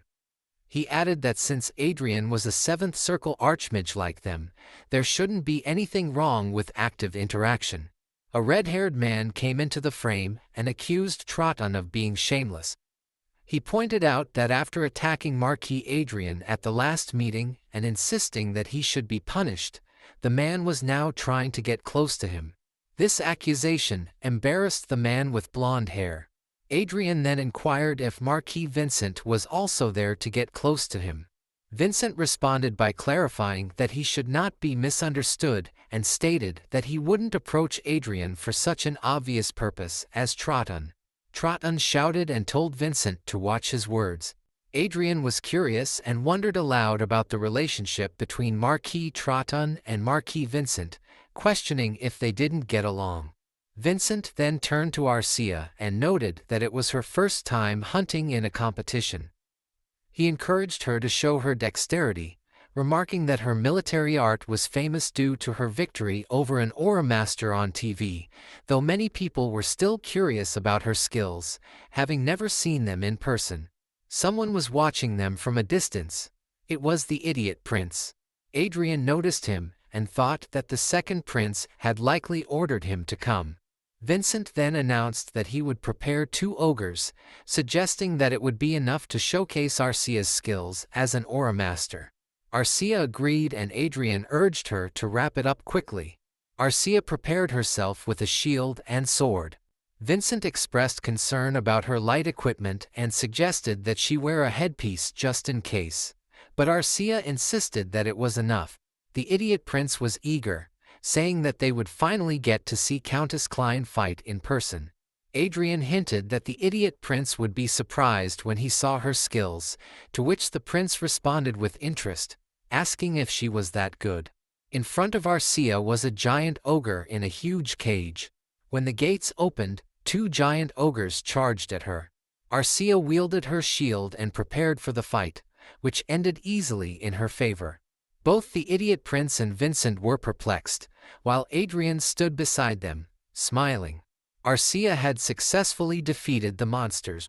Later, while inside the car, Adrien was trying hard to control his laughter. He eventually gave in, laughing loudly and commenting that he should have recorded a video of their jaws dropping, noting that the more he thought about it, the funnier it seemed. Arcia paid no attention to him and looked away. He reflected on how they had subtly looked down on Arcia for being the only female aura master in the country, feeling that this served them right. He thought that he had gone to a place he didn't want to go but unexpectedly had a good laugh. He patted Arcia, complimenting her on a job well done. However, something seemed to bother him, and when he looked at Arcia closely, she suddenly fell as if she had lost her senses. Hearing him calling Arcia, the driver was surprised and looked back. The driver addressed Adrien as Your Excellency and asked what the matter was. However, before he could say anything further, Adrien commanded him not to come in, to which the driver awkwardly agreed. Adrien lay on the floor of the car while holding Arcia, continuing to call her name.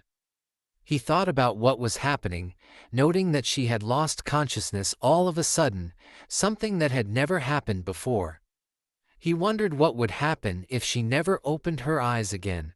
A few moments later, Arcia opened her eyes and got up on Adrien. Still holding her head with her hand, she referred to Adrien as Sir Adrien. He got up and asked her what had happened.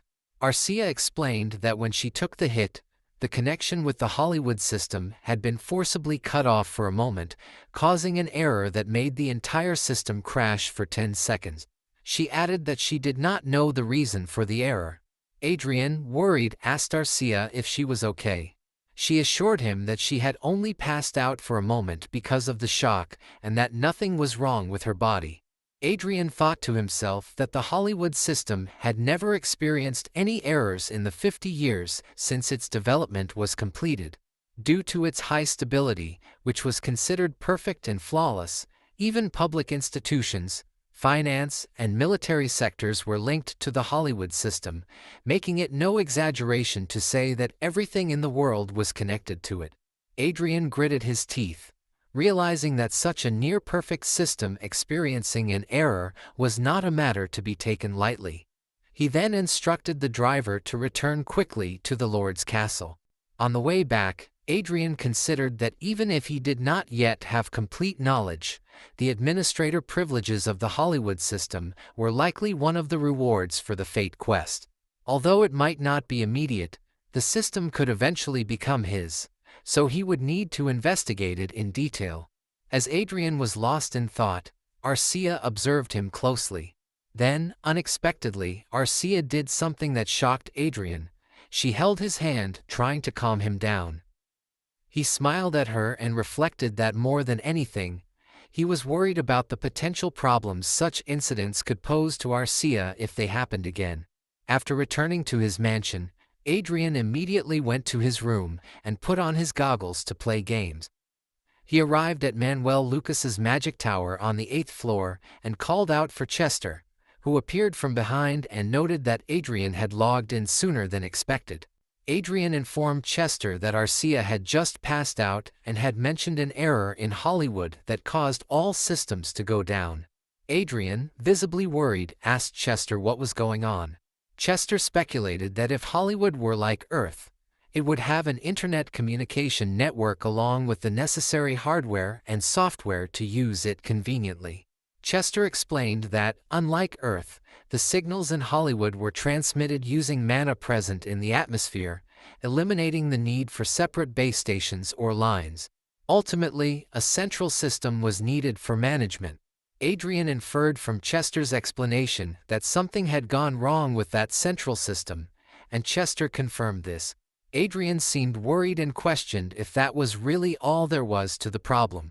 After a brief silence, Chester stated that as the official successor of Archduke Manuel Lucas, he would decide whether it was appropriate to disclose information about the incident. Adrien, thinking about what Chester had said, noted that Chester referred to it as an incident. Chester then reported that around 16:30 Randelle Standard Time that day, intruders had appeared at the facility where the Hollywood System Management Terminal was hidden. These intruders were black-robed assassins and vanguards armed with force equipment. Although the automatic security system was activated, it was insufficient, and while the intruders could not reach the system's main body, they ultimately self-destructed. As a result, the Hollywood System Unit 2 began operation from a more secure location. Adrien, closing all the tabs, asked Chester what would have happened to the Fate if the center had been taken over by the intruders. Chester reassured Adrien, explaining that sufficient preparations had been made for any emergency, including the implementation of Unit 2 following Unit 1. Chester added that even if all the management terminals of the Hollywood system were hijacked, there would be no problem because the owner of Fate's tower was Sir Adrien. Adrien seemed a little relieved and then asked Chester where the intruders were from. Chester replied that they couldn't confirm the origins of the intruders. Adrien was startled and expressed his surprise, wondering internally that even Chester, the leader of the hidden Blue Moon, who was akin to a magic lamp, did not know. Chester explained that the intruders had been meticulous. There were no terminals, artifacts, or voices, and their equipment was of a design never seen before, with no fingerprints found. Additionally, upon death, their bodies completely melted and disappeared due to poison implanted in their bodies, and their swordsmanship and fighting styles were entirely controlled and hidden. Adrien understood that Chester was saying there was no information anywhere that could identify the intruders, to which Chester confirmed that this was correct. Adrien apologized to Chester for pressing him as if he were interrogating him, and Chester assured him that he completely understood. Adrien then asked again if Unit 2 was really safe, and Chester confirmed that it was hidden in a location that was harder to find than Unit 1, with up to 21 units prepared, so there was no need to worry. Meanwhile, Arcia was petting Crowy, who was also happy to see her after a long time. Adrien, looking at Arcia, requested that if something like this were to happen again, he should sever Arcia's connection with Hollywood first, so that Arcia would not self-destruct or be forced to shut down. Adrien acknowledged that this had been a lapse in his caution and committed to taking action according to the instructions. Adrien reflected that for now, it was a relief that both Arcia and Hollywood were fine. He reasoned that even if he did not know the enemy's identity, their reason for targeting the Hollywood system was clear. Manipulating the system to their liking would bring them benefits equivalent to acquiring the Fate. Adrien decided that he would need to invest more time in games, even if it meant losing sleep. Chester supported this decision, noting that it was a good idea. Adrien thought that there were 14 levels left until the next stage and estimated that at his current pace, it would take around 4 to 5 months. If he pushed himself a little harder, he believed he could reduce that time to 3 to 4 months. He resolved that he must quickly reach the 8th circle to prepare just in case. Chester assured Adrien that he would continue to share information about the incident, and Adrien agreed to leave it to him. Somewhere in the Hollywood system, a crack appeared. Slowly, the crack grew larger, and through it, a butt emerged. Eric was standing behind Everil, and Everil, with a determined look on her face, said that she would do her best for the sake of his excellency. Adrien smiled lightly and remarked that if it was Miss Everil, he was sure she would do well. A month after the Prius incident was concluded, as the war between the two giant countries ended and a period of stability began, the Saintis contest, which had been paused for a while, resumed. After their conversation, Eric told Everil that it was time for them to go. The only remaining task was gaining practical experience. In this task, he couldn't directly help her, so he had no choice but to trust in Everil and Eric. While waving his hands at them and bidding them goodbye, he thought that, in other words, he had a lot of time on his hands because he couldn't interfere. Adrien was engaged in a fierce battle against a horde of wasp monsters. He managed to kill all of them while Arcia and Crowy helped him. Although he was in a difficult situation, he still smiled a little and thought that, at his current level of 240, if he increased 10 more levels, the requirement of reaching 8 circles would be satisfied. He felt confident he could do it within 3 months as planned, or so he thought. Life would be boring without unnecessary trouble. The system window showed that Adrien had been murdered by user Velta. He, along with Arcia and Crowy, was dead. In the game, besides their dead bodies, a little girl character was looking at a system window and exclaimed, astonished, how much the materials cost. She looted them after piking them and joyfully exclaimed that she had just hit the jackpot. Adrien wondered what was happening as the system window appeared, notifying him that he had been resurrected at the starting point and had lost a part of the EXP earned as a penalty for resurrecting. Arcia, lowering her head, admitted how embarrassing the situation was. Adrien reassured her, acknowledging that something like that had happened to them because of some crazy lunatic. He asked if she had lost any items, to which she replied that she had lost a bracelet and considered themselves unlucky. They were still in the game, in a safe village. Adrien, while checking his status window, thought that considering how big the loss was, he was sure the culprit was a rogue from the thief world. He wondered if the rogue earned a lot of money from being an expert at PK. It seemed they had heard rumors of a pushover spending a huge amount of money to rent a hunting ground from the Black Dragon Guild. The rogue was selling all the stolen items at the auction house. Adrien was infuriated, considering the situation. On a shop, the stolen items were listed, including a level 19 enhanced Phantom Tiger's bracelet priced at 52 million loots, sold by Velta. Adrien was not someone to be petty over some coins, so he thought he would just consider it as helping the less fortunate. 50 million loots wasn't much money to him anyway. He believed the time spent recovering his EXP would be more productive than seeking revenge. He then handed Arcia another bracelet and thought that, aside from this, he would have to lodge a complaint with the Black Dragon Guild, to whom he had paid for the hunting ground. The guild master apologized deeply and asked for the user's nickname, promising to issue an order to kill him. Adrien revealed that the user's name was Velter and added that he was selling the equipment they had dropped. The guild master, with a determined look on her face, promised Adrien that Velter would be dealt with and that they would strengthen the barrier so that outsiders couldn't infiltrate the hunting ground. Adrien, looking at her, thought that, at this rate, he shouldn't be killed by a piker again, or so he believed. However, the scenery soon proved to be the opposite, as he and Arcia were being chased by a gang of pikers. While running away, Adrien shouted in disbelief, wondering why they were flocking in herds this time.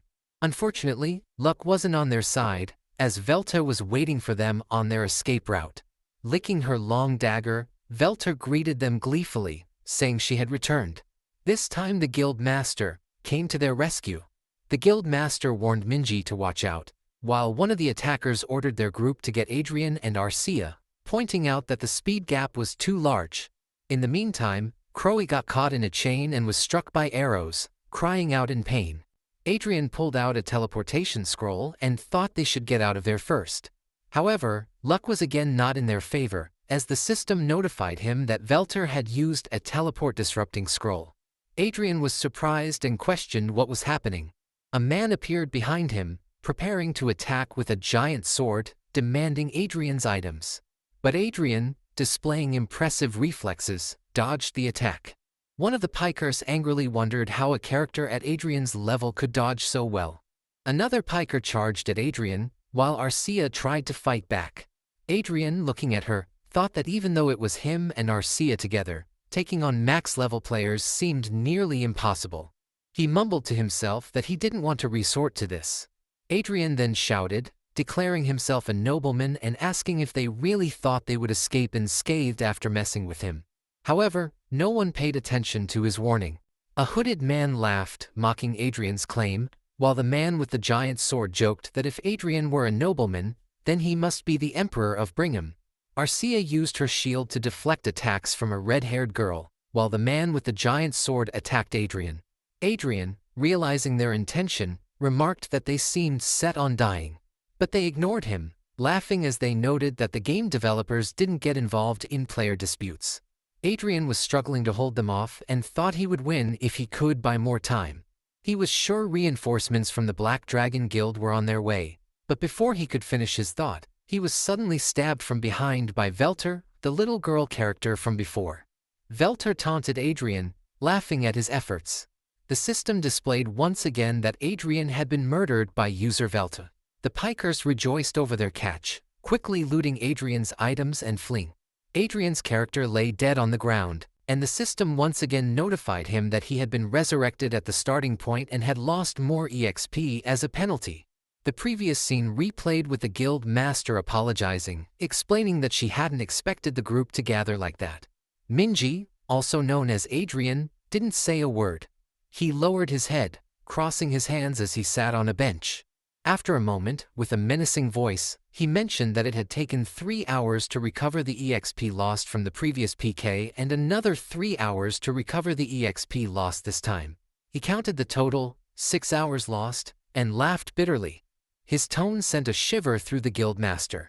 Suddenly, Adrien began laughing maniacally, declaring that they were asking for trouble. Meanwhile, elsewhere, a man holding a beer can was laughing hysterically, sitting on a chair. He commented on how insane it was, wondering how much the stolen items were worth. The man, Velter, remarked that he had gone to the hunting ground just in case, after hearing that a madman had rented it and had already obtained items worth 100 million. He speculated how much more money he could earn if this continued. Velter recalled how Adrien had been bragging about being a nobleman before he died, but scoffed that at best, Adrien would just be a nobleman who had been pushed out of a family competition, which wasn't his concern. Throwing the empty beer can, Velter considered how he would rob Adrien the next time. Suddenly, Velter was shocked to see a notification. Black Dragon Penny was seeking real-life information about several users, including Velter, offering generous rewards. The rewards ranged from millions of loots for providing real names, to billions for offering more detailed information about the user's residences. Velter, completely perplexed, muttered in disbelief at the staggering amounts and the 10 trillion loots account balance displayed in the notification. His hand shook in fear as he tried to click on the status window, thinking to himself that there was no way this could be real, and it must be a joke. Comments on the post reflected disbelief and alarm. One user with the handle Pastel Blue expressed shock, asking if it was real, while another, Black Dragon Penny, confirmed that it was. They explained that some people had piked someone doing business with their guild and made off with hundreds of millions in items. Another commenter, Defeated King Lapis Lazuli, remarked that although there was a picture as proof, the balance seemed too absurd to believe. Black Dragon Penny added that the individual responsible was a noble and a noble with a title at that. One comment told others that if they were only going to cause trouble, they should leave. Velter, reading all these comments, felt his voice trembling with fear as he questioned whether a noble with a title would really lie. He wondered if there was a limit to their deception. The thought of a noble behaving like this made him laugh nervously. A person going by Kars claimed to have information about a user named Rokuro. Another user, Black Dragon _Scorfish should be steamed, requested that the information be sent to them via message. As Velter continued to scroll through the comments, he found himself wondering how the information about these individuals was already being leaked. Another user, Lactose, joked about whether they should make a report as well, laughing as they typed. A different user, 4240 Banana King, eagerly claimed to have information regarding someone named Pint. Black Dragon under Scoosh should be grilled, responded, asking to be contacted through direct message. Velter, biting his nails, began to worry about how many people in the game knew about him. He anxiously pondered whether he should return the money and apologize, wondering if even now it might help. He thought that perhaps begging for forgiveness might make them let it slide. However, he quickly dismissed the idea, knowing how nobles behaved. He realized there was no way they would listen to his excuses. Velter then had a revelation. He needed to contact the customer center. He thought to himself that no matter how much the game company neglected its users, it surely wouldn't turn a blind eye to criminal activity.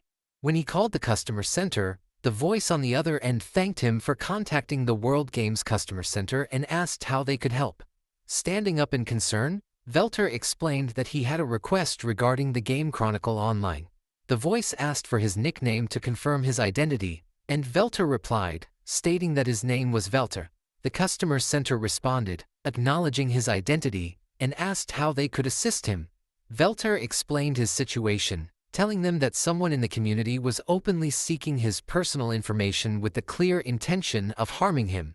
He expressed his concern, stating that he didn't think it was right to overlook such criminal activity. The customer center representative asked if Velter wanted the post deleted and whether they should take action and then contact him at his current phone number. Velter confirmed this. After ending the call and venting his frustration, Velter sat back in his chair with a sense of relief, thinking that he was now safe. He believed the customer center would soon delete the post and that the people looking for him would likely give up after a while. He opened another can of beer and glanced back at the screen. To his shock, he noticed something that made him freeze. He saw that someone commented, claiming they found his contact number. It was the person from the customer center.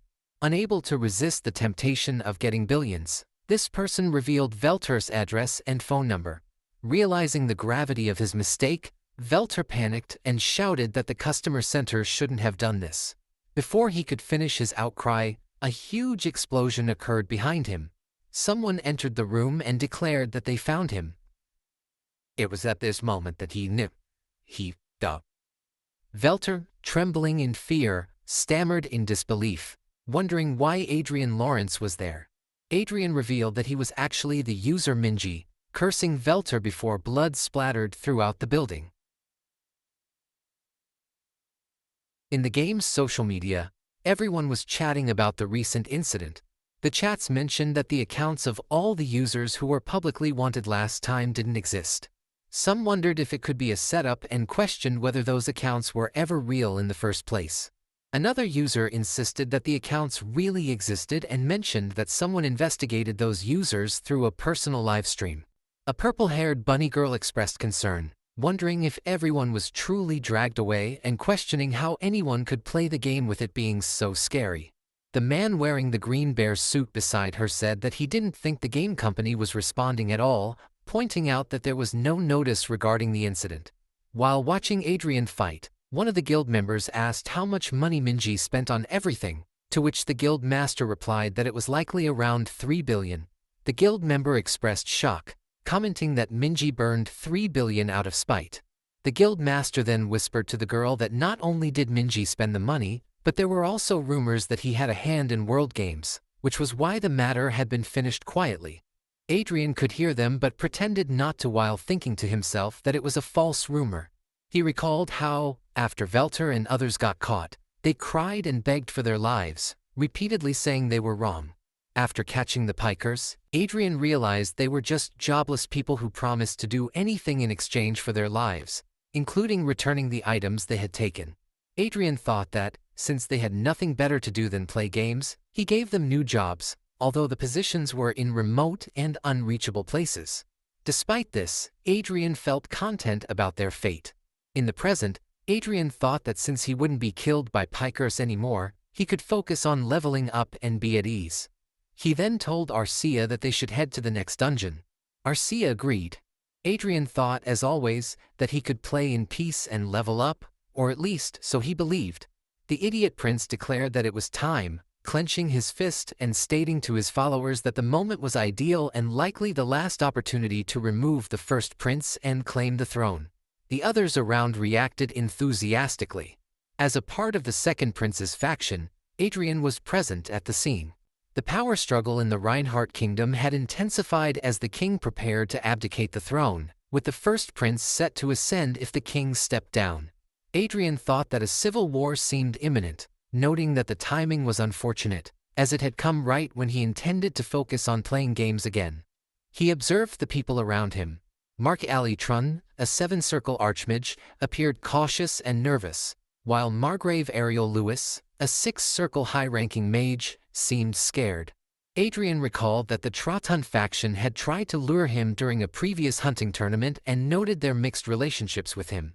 He then looked at the person sitting beside him, Marquis Douglas Hamilton, the highest-ranking administrator. Hamilton's demeanor had been happy and expectant. Adrien wondered if these allies would eventually become betrayers as well, as a drop of sweat formed on his cheek.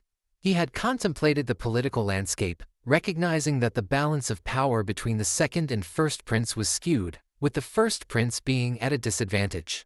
Adrien suspected that the first prince had cleverly involved the Trotun faction, making moves that further complicated the situation. Prince Luke announced that they couldn't afford to prolong the war, as continued conflict might weaken the kingdom and invite an invasion from the Croizon Empire. He laid out his plan to infiltrate the royal castle, dividing the operation between a guerrilla unit and a territorial unit to prepare for the civil war. Marquis Vincent would fight the guerrilla warfare with him, while Marquis Hamilton would command the main forces, with Marquis Lawrence as second-in-command. Adrien acknowledged this, noticing that Trotun had gritted his teeth in anger but said nothing. Adrien reflected that the first prince had chosen the perfect person to bring into the fold. He realized that Trotun, fearing a loss of power, had aggressively pushed for Adrien's punishment and tried to recruit him during the hunting tournament. Adrien also observed that Trotun had been excluded from a significant role in the upcoming operation, despite holding the same rank as Adrien. Adrien sighed, thinking that the second prince's tactics were essentially instigating betrayal. Prince Luke then declared that the operation would begin in 2 days at midnight and ordered everyone to discreetly reorganize their forces, to which they all agreed. After the meeting ended, Prince Luke called out to Marquis Lawrence, prompting Adrien to respond. Prince Luke then asked if Adrien could give Countess Klein to him, implying that she would be an invaluable addition to the guerrilla unit as an aura master. Adrien was upset by the request and asked for clarification. Arcia, observing the situation, reassured Adrien that she was fine with the decision. Adrien, however, struggled to contain his anger and thought privately that he would have loved to kick the prince between the legs and make him a eunuch. Despite his frustration, Adrien reluctantly agreed to the request. Prince Luke expressed his gratitude, laughing and placing a hand on Adrien's shoulder, and promised that if the operation succeeded, both Adrien and Countess Klein would be rewarded for their efforts. After the encounter, Adrien told Arcia that if the second prince ever tried to harm her, she shouldn't hesitate to fight back, assuring her that he would handle the aftermath. Arcia, without much emotion, agreed, saying she would fight him without holding back. Later, back at the Marquis Palace, the butler informed Adrien of guests arriving. Holding Arcia's hand, Adrien asked who the guests were. To his surprise, it was his mother, who looked much younger than he remembered. She remarked on the size of the castle while commenting on how well Arcia was living. Arcia, in turn, smiled slightly and mentioned that they had planted flowers in the area. Adrien asked his father if this was the first time they had visited the territory. His father responded by saying that nothing could be more unpleasant than visiting one's child's home and interfering with everything. Adrien reflected on how his parents had chosen to guard their territory and decline many invitations from central nobles, all to protect him. He also observed that his father cut ties with the nearby lords and completely withdrew from social life. Adrien then inquired about the reason for their sudden visit. His father revealed that he heard rumors of an impending civil war. Adrien, perplexed, thinking it was unexpected, given his father's isolation from outside news. Nonetheless, Adrien explained that the king was planning to abdicate the throne, and Prince Luke was making his moves accordingly. His father then expressed concern, noting that Adrien would likely be at the forefront of the second prince's faction. Adrien confirmed that he was appointed as the second-in-command, with Arcia standing with the guerrilla unit. After a moment of worry, his father warned him not to engage with His Majesty's personal troops if they appeared on the battlefield, emphasizing the importance of avoiding any direct conflict with them. Viscount Lawrence advised Adrien, saying that if His Majesty's personal troops appeared on the battlefield, he should not go against them under any circumstances. Adrien wondered about His Majesty's personal troops. His father continued, explaining that His Majesty was much scarier than anyone thought and was by no means a mere figurehead. He mentioned that despite what had happened with the Prius Republic, any major power would have measures in place to ensure the preservation of its royal and imperial household, and it was no different for them in Reinhardt. Adrien questioned whether that could affect the general trend, and his father, Viscount Lawrence, responded by suggesting that it could, even when a Grandmaster was involved. Adrien was astonished, thinking that a Grandmaster was equivalent to an 8-circle mage and noting that, as far as he knew, there wasn't a single Grandmaster from their kingdom among the 5 who existed on the continent. His father continued, expressing uncertainty but revealing that while sorting through the information of Adrien's grandfather, who had worked as a chief butler in palace affairs, he had discovered a hidden diary and found out about this fact. Their family had served the king for a long time in the palace affairs department, but one day, their access to the palace had been cut off due to his grandfather's unexpected death. His father had been forced into a risky marriage to support the weakened family. This revelation deeply surprised Adrien, and he wondered if his grandfather's access to royal secrets had caused his downfall. He realized he could not take his father's words lightly. Adrien then assured his father that if that situation arose, he would run away at all costs, so his father needn't worry. His father agreed, acknowledging that while honor was important, Adrien's life was even more so. Suddenly, Adrien became suspicious and asked his father why it seemed like he was talking about someone else, noting that since his father was part of the Second Prince's faction, his participation in the conflict seemed inevitable. His father, feeling a bit embarrassed, admitted that he wasn't planning to participate. Confused, Adrien asked why, and his father, still embarrassed and clearing his throat, explained that Sylvia was pregnant. Adrien was shocked, stammering a question in disbelief. His mother casually smiled and told Adrien that he was going to be a big brother, leaving Adrien in complete shock. Meanwhile, Arcia was simply observing the flowers, oblivious to what was happening. The scene shifted to a meeting where the first prince, laughing, spilled his tea. He congratulated Adrien on having a little sibling, noting that it was a sibling to Marquis Lawrence. Adrien then reported to the first prince that his father wouldn't be participating in the war. The first prince, still smiling, said he understood and that it couldn't be helped. He then asked Adrien what he thought was the biggest weakness of the second prince's faction. Adrien responded that it was the exposure of their operation. The first prince, spinning a spoon in his hand, agreed, explaining that information determined victory or defeat in a war, and in that sense, they were one step closer to victory. He explained that they would create a gap and allow the second prince's intrusion, meaning they would give up the crown prince's palace and the main palace where the king resided, which Prince Luke coveted. Once Prince Luke was drunk on the joy of victory, they would stage a siege, betrayal, and complete eradication. Adrien thought that in order to assert traditional legitimacy, the second prince couldn't afford to abandon the royal palace and throne, which he had finally managed to acquire. Thus, the second prince would bring his faction to the castle and choose to isolate himself, which would be the worst situation for him, an insider's betrayal. Adrien smiled, thinking it was like a Trojan horse in this time and era. He mentioned to the first prince that the second prince would feel victorious, thinking the crown prince had run away without understanding what was really happening. The prince agreed, praising their communication, but also pointed out a problem with the plan. Adrien then acknowledged that he, Countess Klein, and the other insiders were bound to be in danger due to their roles in the betrayal.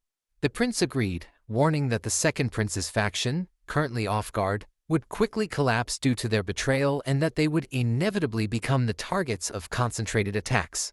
The prince planned to show Adrien several hidden secret passages in the castle, which would help confuse the enemy and increase his chances of survival. Adrien, considering the plan, thought it wasn't enough. He proposed something, explaining that he had played a significant role in the recent crisis of the Prius Republic and had made considerable contributions to their revolution. As a result, They had promised him certain rewards. The prince asked what kind of rewards, and Adrien explained that they had agreed to provide military support to their kingdom in the event of a civil war, just as Adrien had helped them. The prince, appearing worried, hesitated, and Adrien understood his concern.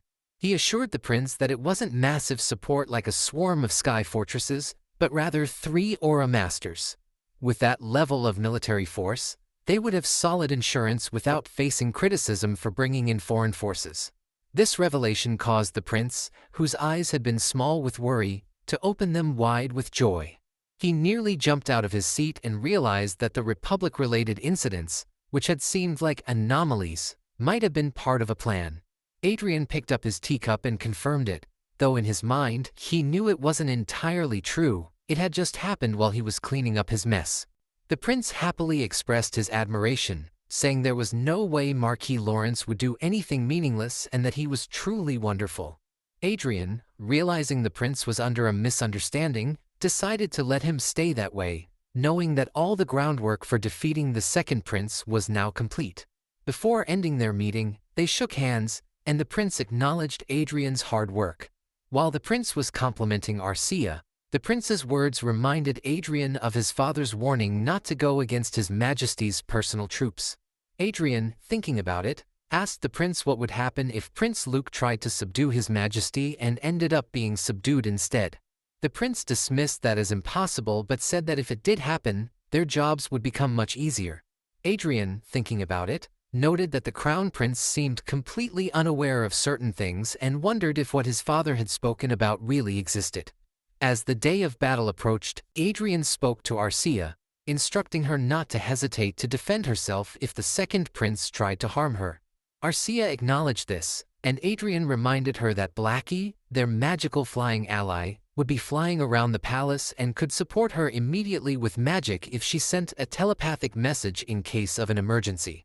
Arcia agreed, then turned and said she would be back soon. Before she left, Adrien handed her Excalibur, a precious holy sword. She was surprised, asking if it was really okay to give her such a precious item, and Adrien reassured her, telling her that she was more precious. She replied playfully that she was getting goosebumps, and Adrien smiled.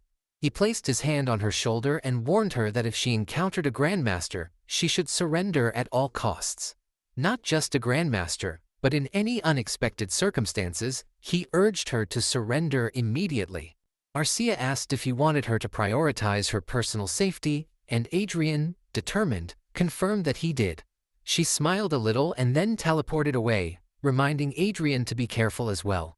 After she left, Adrien remarked to himself how cute she was. The scene then shifted to Prince Luke declaring that the great day had come. He proclaimed that he would slash the head of the incompetent first prince and promised to reign as the new sun that would brighten the kingdom. He then gave the order to march, and Arcia, along with the guerrilla unit, approached the palace. The soldiers following Prince Luke killed every guard stationed in the palace and declared that the area was clear. At last, they reached the crown prince's room. One of the vanguards kicked the door open, and Luke, along with his vanguards, entered. However, the room was completely empty. One of the vanguards remarked that the room was empty, and they couldn't see the crown prince anywhere. He speculated that the crown prince must have sensed that something was wrong and had fled. In anger, Luke gritted his teeth and expressed his frustration. He then commanded the others, stating that if the crown prince had escaped, they should move on to the next target, which was to secure his father, the king. Everyone agreed with his order. The king had been discussing something with his secretary when the door suddenly blasted open. Seeing the vanguards entering, the king angrily called them bastards and demanded how they dared to barge in. Luke, raising his sword, apologized and told his father to entrust his fate to him for a moment. Enraged, the king called Luke a bastard. The scene shifted to the outskirts of the capital, where the domain troop waited in the sky fortress. One of Luke's people announced that it was said their highness was attending to His Majesty, the king. Everyone rejoiced, exclaiming their excitement. One of them commented that Luke could convince the king and bring down the first prince. Another person added that Luke didn't even need to convince the king since His Majesty was already in his hands, allowing him to do whatever he wanted. They all concluded that the title of Crown Prince now belonged to His Highness Luke. Adrien overheard them talking but remained silent. He then turned to the commander and pointed out that this wasn't the time to be idle, and they should move their squad to the capital immediately. Adrien predicted that once it was revealed they had secured the king, the first prince would surely send his rescue forces. The commander agreed with Adrien and raised his hand, commanding all troops to unveil themselves and head for the kingdom's capital, Lionel. Their role was to protect both the king and their next king, His Highness Luke. While this was happening, Adrien smiled to himself, thinking that everything was unfolding as he had predicted. The commander noticed Adrien's expression and asked if something was bothering him. Adrien quickly corrected his posture and dismissed the concern. He then commented that he found it surprising the first prince fled alone, suggesting he prioritized himself more than his father. The commander speculated that the situation must have been urgent, as people act selfishly when their lives are in danger. Adrien agreed but thought to himself that, while the commander might be smiling, he already knew that once the war ended and he had served his purpose, they planned to dispose of him. Despite the commander's smile, Adrien noted that the status window revealed a mutual benefit relationship, though it also indicated malicious intent.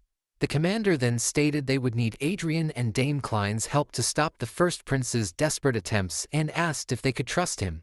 Adrien reassured the commander, but in his mind he thought he would kill them first before they could betray him. He also couldn't forget others who had wronged him. During their conversation, Adrien addressed a man named Margrave Raven, suggesting that it was time for him to let go of his animosity and questioning how long he intended to remain indifferent. Margrave Raven cleared his throat and denied knowing what Adrien was talking about. Adrien then mentioned Margrave Cascabel and Count Brooks, assuring them that they no longer needed to be wary of him due to the incident involving their sons. Both men awkwardly laughed, expressing surprise that Marquis Lawrence had initiated a conversation with them. However, deep down, Adrien thought that while he didn't know about anyone else, he could never forget what they had done to him. Hiding his true intentions, Adrien commented that they were all in the same boat now.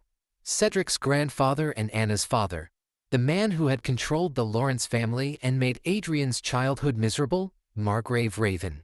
Brooks and Cascabel, who had relentlessly bullied Catherine and him during their time at the academy. Adrien had postponed his revenge due to his position as an insider in the second prince's faction. Now, Adrien suggested they forget the past, remarking that no one would want to have an ally stab them in the back.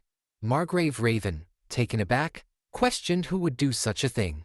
Adrien remained silent, thinking to himself that he would. The commander, hearing the conversation, smiled brightly and affirmed that it was never good for the leadership within the same faction to hold grudges. He patted Adrien on the shoulder and suggested they take the opportunity to let go of the past and draw a future together. Everyone applauded and agreed with the idea. Meanwhile, a soldier on the ship seemed troubled for some reason.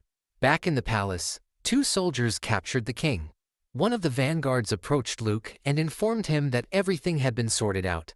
Luke raised his sword, pointed it at the king, and declared that his father's era was over, demanding that he quietly hand over the throne. The king, enraged, called Luke a bastard.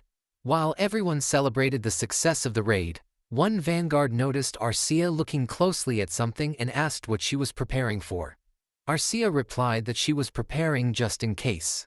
The vanguard questioned what she meant by just in case. Suddenly, a voice was heard, asking the king if he needed help.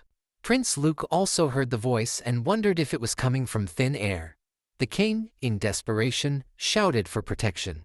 Arcia also noticed the voice. The voice responded, confirming they had received the king's command. In an instant, two sword slashes took down the vanguards holding the king, as well as two other vanguards.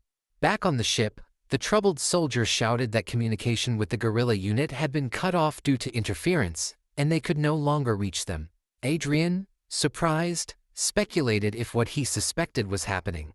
Back in the palace, Luke fell to the ground, sitting in shock, and wondered how 4 members of the special forces had been killed so quickly. Startled, Luke asked a brown-haired man who he was. The man responded that he was the king's knight. Luke, still shocked, questioned why he had never heard of such a knight before. The man explained that the second prince didn't have the right to know. With a serious, domineering expression, the man asked if Luke really thought the king of the great Reinhardt's kingdom could be assassinated so easily. Luke, gritting his teeth in anger, remarked to the king what a truly scary man he was to have such a powerful secret up his sleeve that not even his son knew about. He wondered if he was the only one left in the dark. Luke then stood up, raised his sword, and commanded the remaining vanguards to kill the man and secure the king. However, before he could finish his command, a single sword slash killed all the vanguards behind him. Everything happened so fast that Luke couldn't even react. One of Luke's vanguards, who was still standing, took a defensive position and thought about how two swords, manifesting as blue aura blades, had flown through the sky. Arcia used her shield to protect herself and thought to herself while watching the man wield the sword that he must be a grandmaster. The grandmaster was controlling two swords along with the sword in his hand. The rebels, in shock, expressed disbelief, thinking there was no way it could be happening. Luke, unable to move, also expressed his shock, addressing the grandmaster. One of the rebel vanguard, Viscount Vincent, frustrated, groaned and then commanded Count Ignis and Countess Klein to escort His Highness Luke while he bought time. Count Ignis responded affirmatively. The Shadow Knight protecting the king remarked on the Viscount Vincent's loyalty but suggested that their loyalty was misplaced, adding that it was better to correct a disciple's mistakes than to shield them. The first vanguard angrily told the knight to be quiet before charging at the king and the grandmaster. The Shadow Knight effortlessly raised the shield and blocked the attack from the vanguard. Despite the vanguard's strength, the knight easily countered him, causing the vanguard's force sword to shake from the blockage. Count Ignis was shocked, realizing that the knight was blocking Viscount Vincent, the best swordsman of Reinhardt's kingdom, with such ease. The man protecting the king turned back and asked the king if he could execute all of them immediately.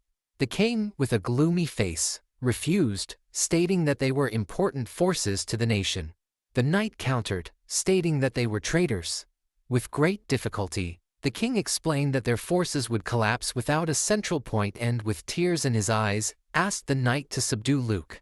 He told the Shadow Knight to spare him despite Luke's betrayal, because he was still the king's son. The king was uncertain of how to react. Meanwhile, Luke was preparing to flee the palace after realizing that his plan was failed. However, his escape was thwarted when a sword struck the ground, creating a massive aura explosion. Count Ignis cursed, frustrated by the blocked escape route. The Grandmaster acknowledged the king's command. Back in the Sky Fortress where Adrien was, people were anxious as they couldn't communicate with the team in the palace. One man shouted in frustration about the failure of even the encryption devices, while another clarified that encryption devices prevent eavesdropping but are not meant to break communication barriers. Someone suggested they needed to find a way somehow. Adrien stood there in shock, realizing that a Grandmaster had indeed appeared. He connected his consciousness with Crowe to get a clear picture of the royal palace and then flew towards it. Through Crowe's shared vision, Adrien saw the Grandmaster controlling two swords made of aura and realized that his father was right. Relieved, he noted that Arcia was fine and mentally urged her to surrender if the situation became dangerous. Adrien decided to trust Arcia for now while focusing on his own responsibilities. Adrien then turned to the Sky Fortress commander and pointed out that scattering would make communication even more difficult, suggesting that they wait to assess the situation before acting. He then requested permission to re-infiltrate the royal palace, to which the commander, surprised, asked for clarification. Adrien reminded the commander that he was no ordinary magician but a battle mage whose combat power rivaled even that of an Aura Masterclass Vanguard. Furthermore, as an archmage, he emphasized that there was no better reinforcement for His Highness than himself. One of the commander's men whispered to him, advising acceptance of Marquis Lawrence's loyalty. After considering it, the commander agreed to assign elite knights to Adrien. However, Adrien requested only 3 subordinates he was in sync with. The commander agreed, giving Adrien control over the operation and momentarily deactivating the teleport shield magic as per Adrien's request. Back inside the palace, Luke was being pushed back by the Grandmaster. His guards expressed concern for his well-being, while Luke, looking at them, thought that with 4 Aura Masters rushing at him, escape seemed impossible.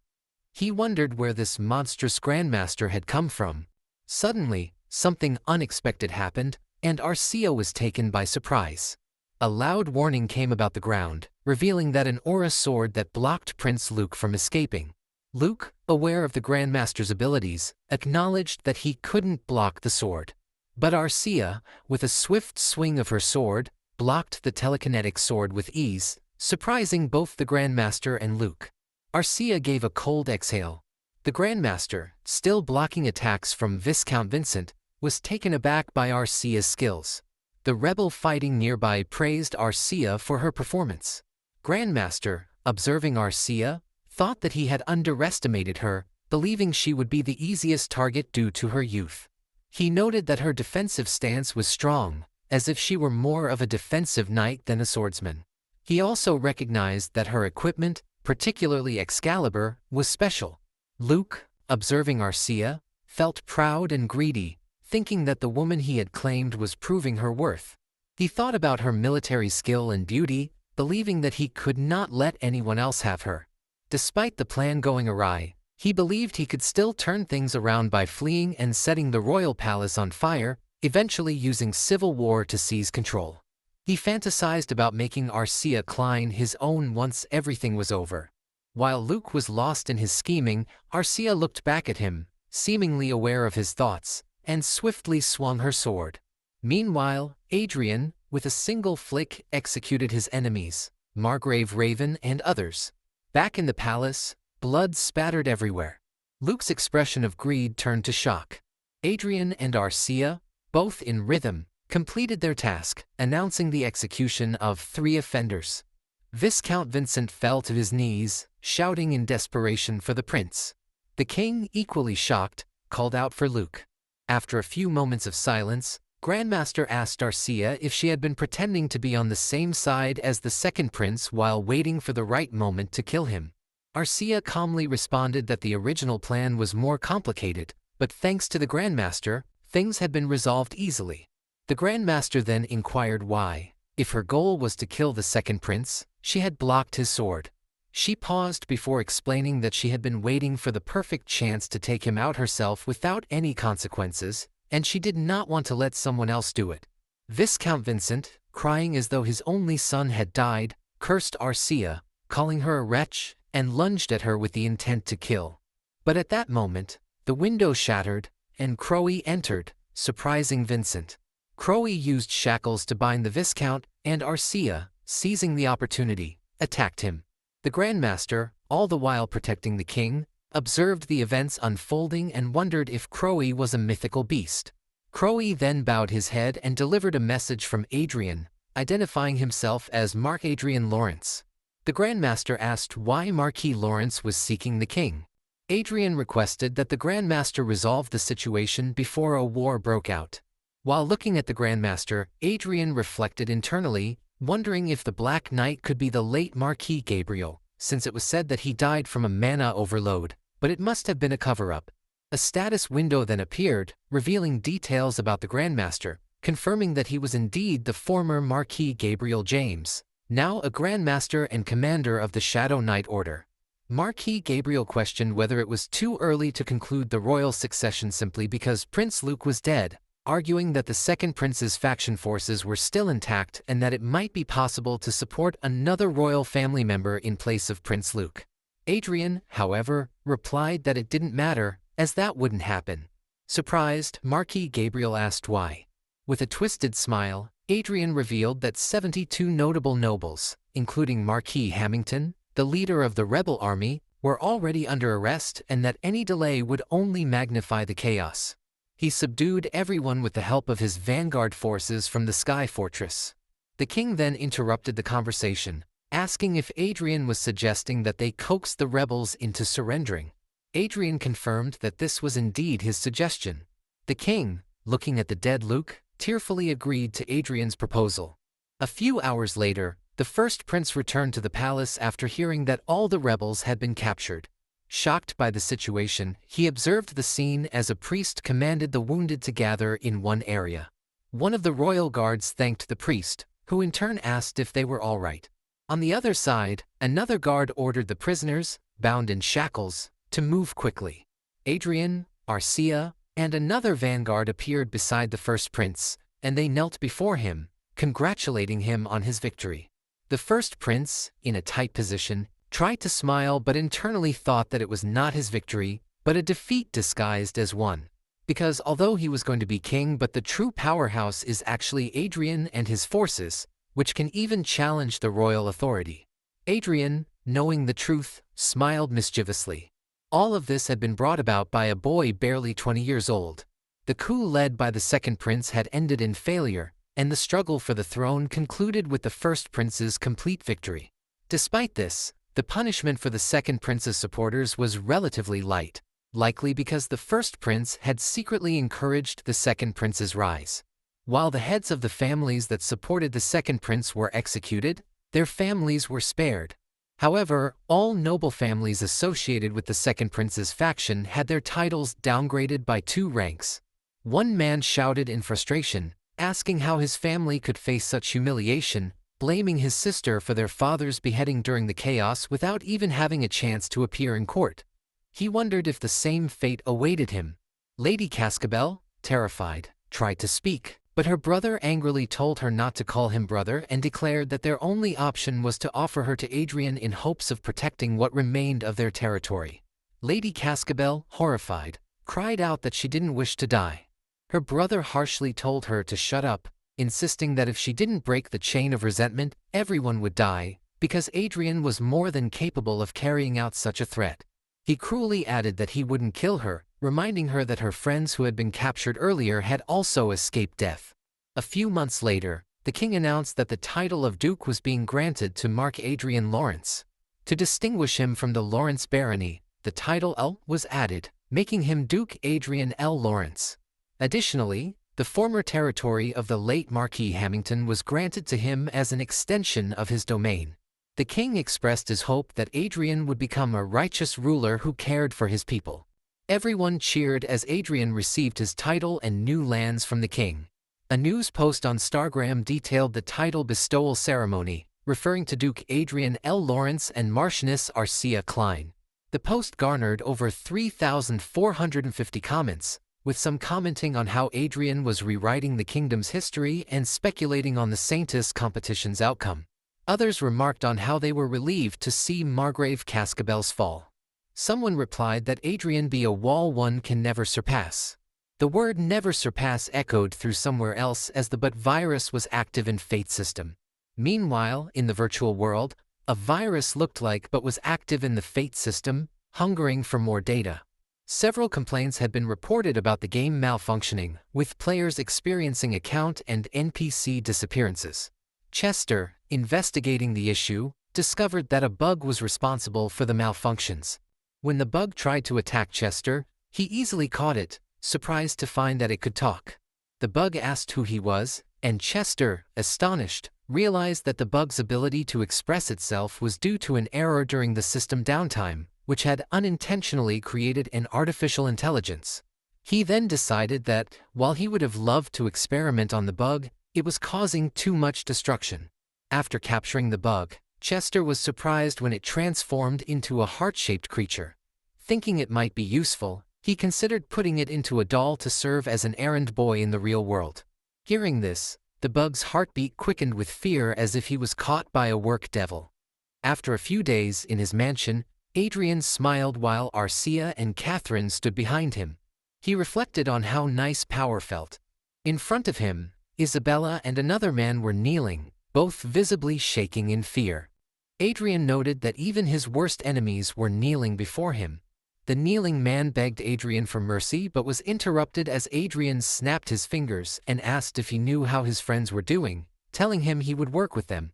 Following Adrien's command, soldiers grabbed the man's hand and took him to the mine, where he was to work for the rest of his life. The man continued to shout, pleading for forgiveness. Adrien then turned to where Isabella was and contemplated what to do with her, recalling that she was the most prominent bully. Isabella was frightened, couldn't say anything, and was shaken in fear. Adrien then asked Catherine, who was also a victim, what she would like to do. Catherine responded with a bright smile, saying that she was satisfied with Isabella kneeling before her and that Adrien should do whatever he wanted.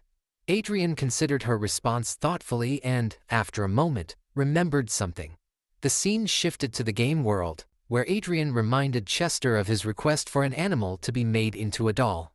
Chester, combing his long beard with fingers, asked if it was ready. Adrien replied that he had happened to find something suitable. Chester inquired about the kind of beast Adrien had prepared. Looks like Adrien likes to snap a finger instead of calling or ordering. Adrien snapped his finger and explained that he had initially considered a flying-type beast like the black eagle but decided that a human would be better. The girl fell to the ground, startled. Chester, a little surprised, reflected that he was planning to turn the creature's brain into a blank slate and create a puppet but wondered why Adrien chose a human.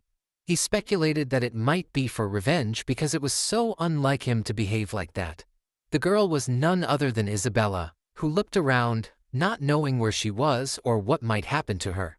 Adrien acknowledged that she had been a significant villainess in his life, comparable to Anna or Cedric.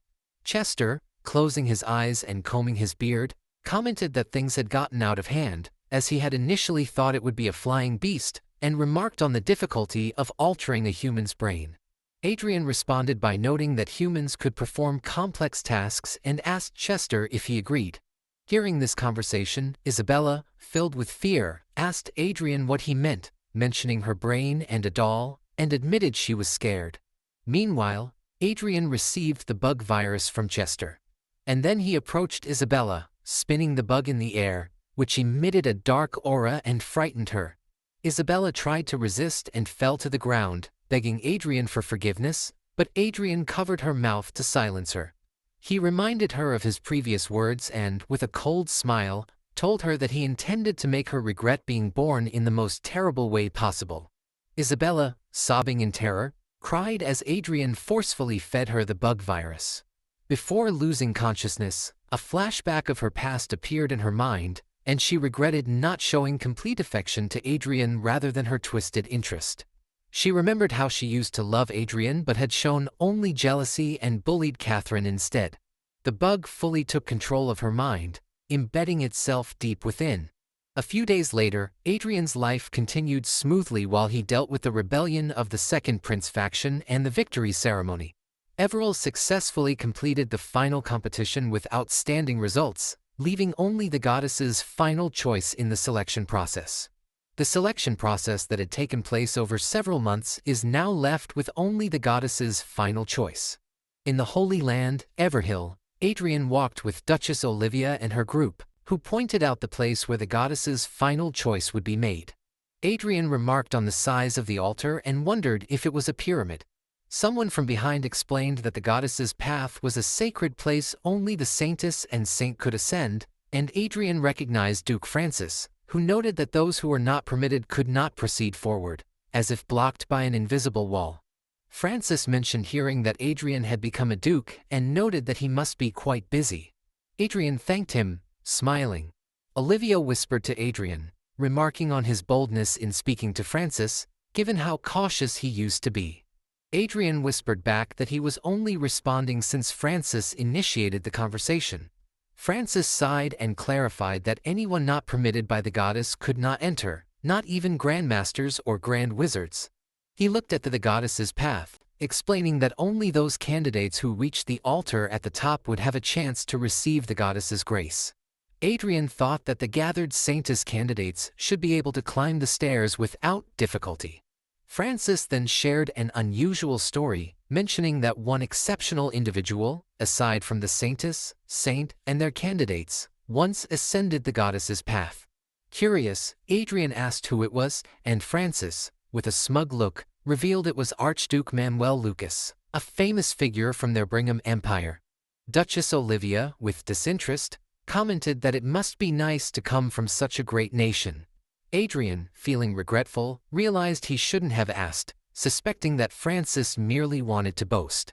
As the atmosphere turned awkward, a girl behind them muttered in annoyance, which prompted Adrien to look back and sigh in relief, recognizing Bug. He realized it was Bug who had voiced his thoughts. Bugged Isabella, playing with her hair in a Gen Z fashion, spoke in a bored tone. Though she resembled Isabella, she was not. She was Bug, an AI born from the Hollywood system. Having taken control of Isabella's brain, which was blanked out, Bug had developed a crude personality from the countless stories within the system. Perplexed, the Duke looked at her wide, opening his mouth. She yawned. Bugged Isabella, feeling bored, asked if she could leave, which prompted Arcia to smack her on the head.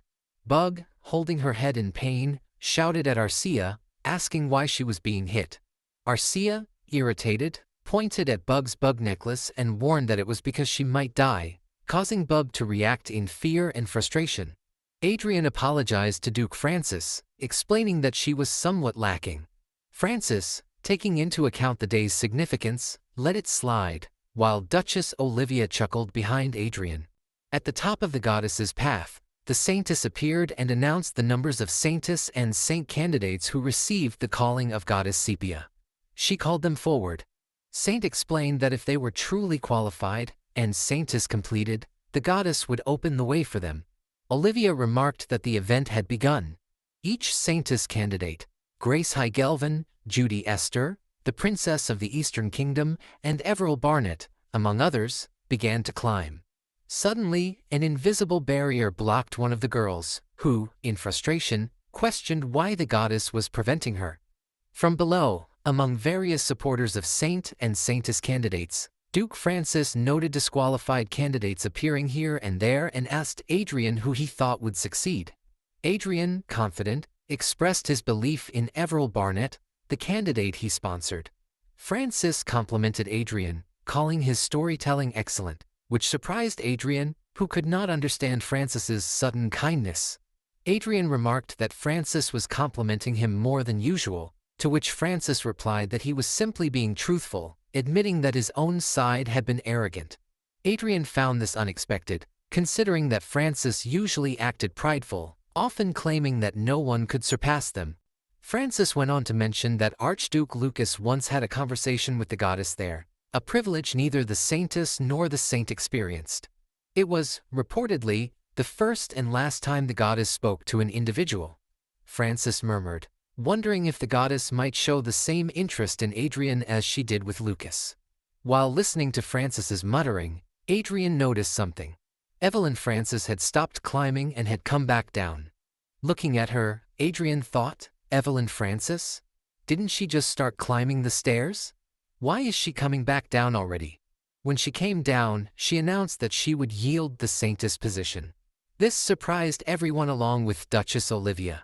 Adrien thought, the Francis Duchy renouncing their position? Duke Francis approached his daughter and received her.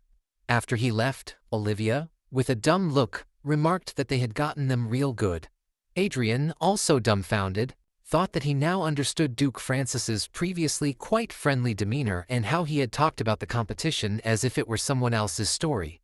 While it was expected that Evelyn would embark on the path of a goddess, the likelihood of her surpassing the other candidates to become a Saintess was low. Adrien loudly stated that they had chosen honor rather than clinging to a slim chance. Olivia smiled a little, calling Duke Francis a slimy old bastard, and commented that the difference between yielding and being eliminated was significant. Now, she added, Evelyn would be remembered not as a candidate who was eliminated but as one who had graciously yielded her place to the other candidates for the title of Saintess.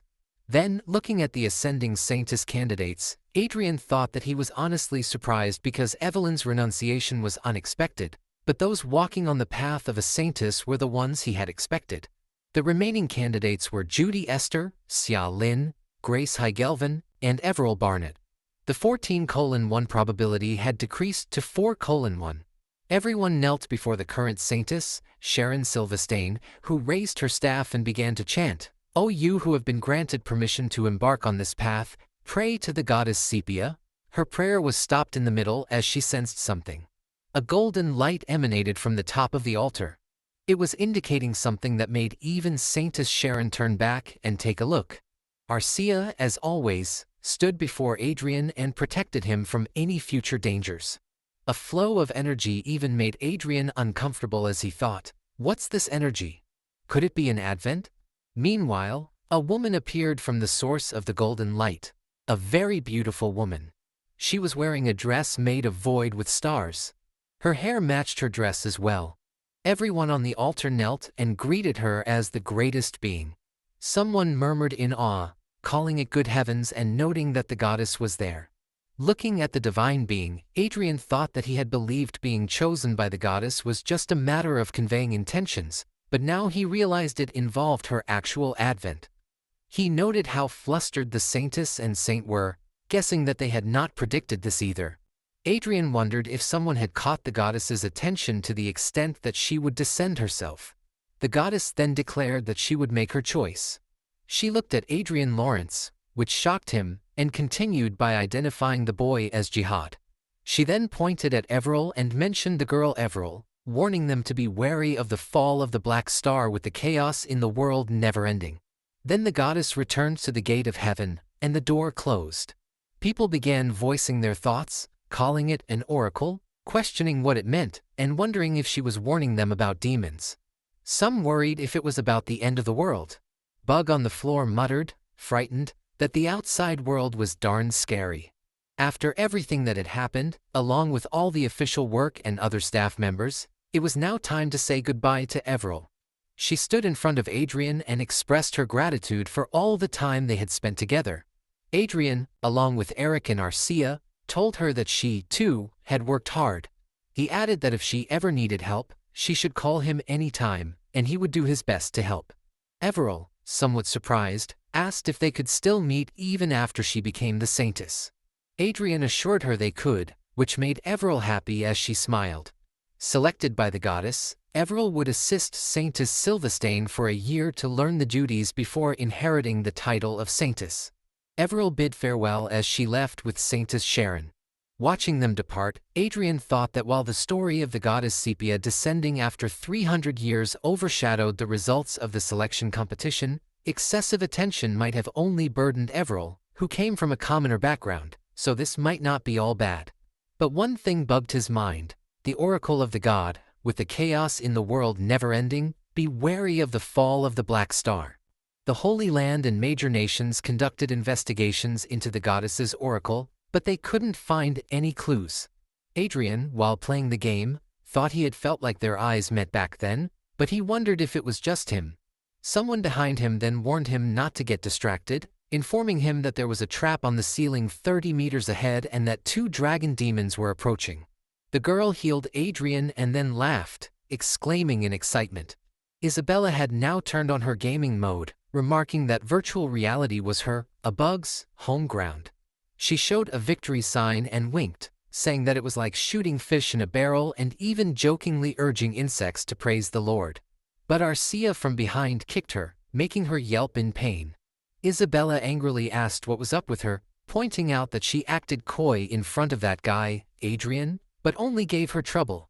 However, another kick from Arcia quickly brought her to apologize.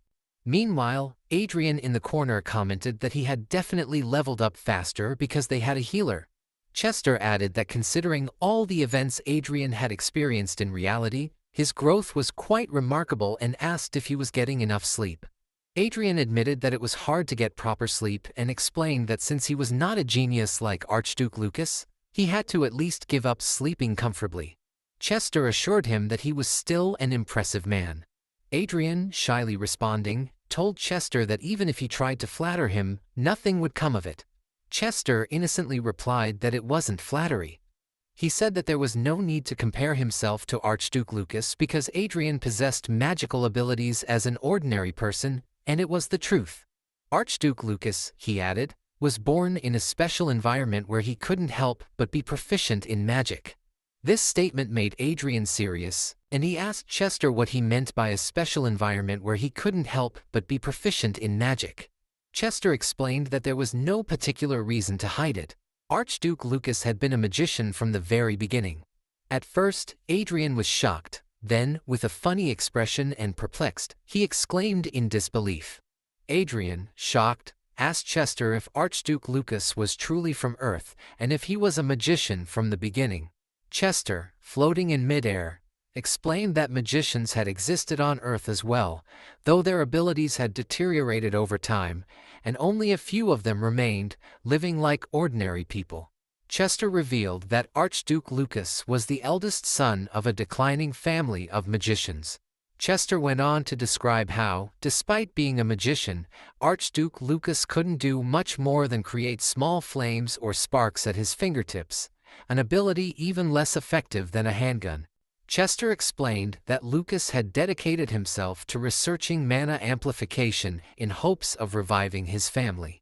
Adrien, taken aback, speculated whether it didn't been a mere coincidence that Lucas had crossed over to this side. Chester, smiling, confirmed that Adrien was correct, adding humorously that it wasn't as if Lucas was hit by a passing truck or something. Adrien felt stunned to hear this, especially since he himself was transmigrated with the help of the infamous truck Kuan. Chester continued by explaining that, in the end, Lucas was involved in an accident and ended up in this world too. However, unlike Adrien, who had reincarnated after death, Lucas was transported to this world when he was caught in a powerful magic explosion that tore through space itself. As a result of this explosion, Lucas had accumulated mana at the level of an archmage. Chester explained that Adrien had gained his own fate as a consequence of being thrown into another world. While listening, Adrien mused to himself that, unlike Lucas, who had survived life-or-death situations armed only with his fists, Lucas had started with powers on par with an archmage, making any comparison between them pointless. Adrien then thought he understood why Archduke Lucas was so determined to return. Imagining Lucas, Adrien reflected that, unlike himself, who had forcibly met his end and experienced death once, Lucas had merely been transported to another world by accident, even gaining abilities that might enable him to go back. With a sad expression, Adrien admitted to himself that if he were in Lucas's place, he wouldn't have given up easily either and would have been equally obsessed with returning. Noticing Adrien's mood, Chester cleared his throat to get his attention and reassured him that he was walking a path even greater than Archduke Lucas, who was considered the best, so he had every reason to feel proud.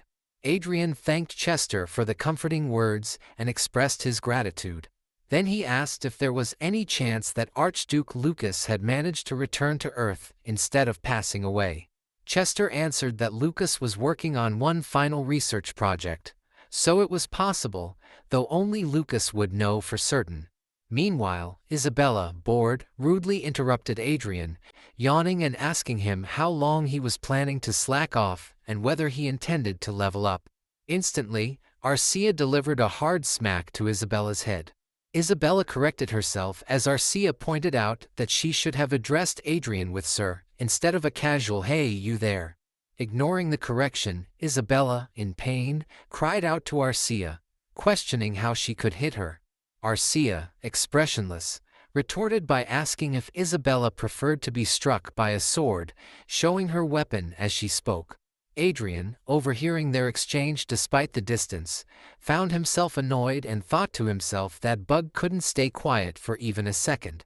Turning his attention to Chester, he inquired if he still had one remaining use of the Hollywood system admin privileges, and whether Chester could shed light on the meaning of the goddess Sepia's final words, using up the authority.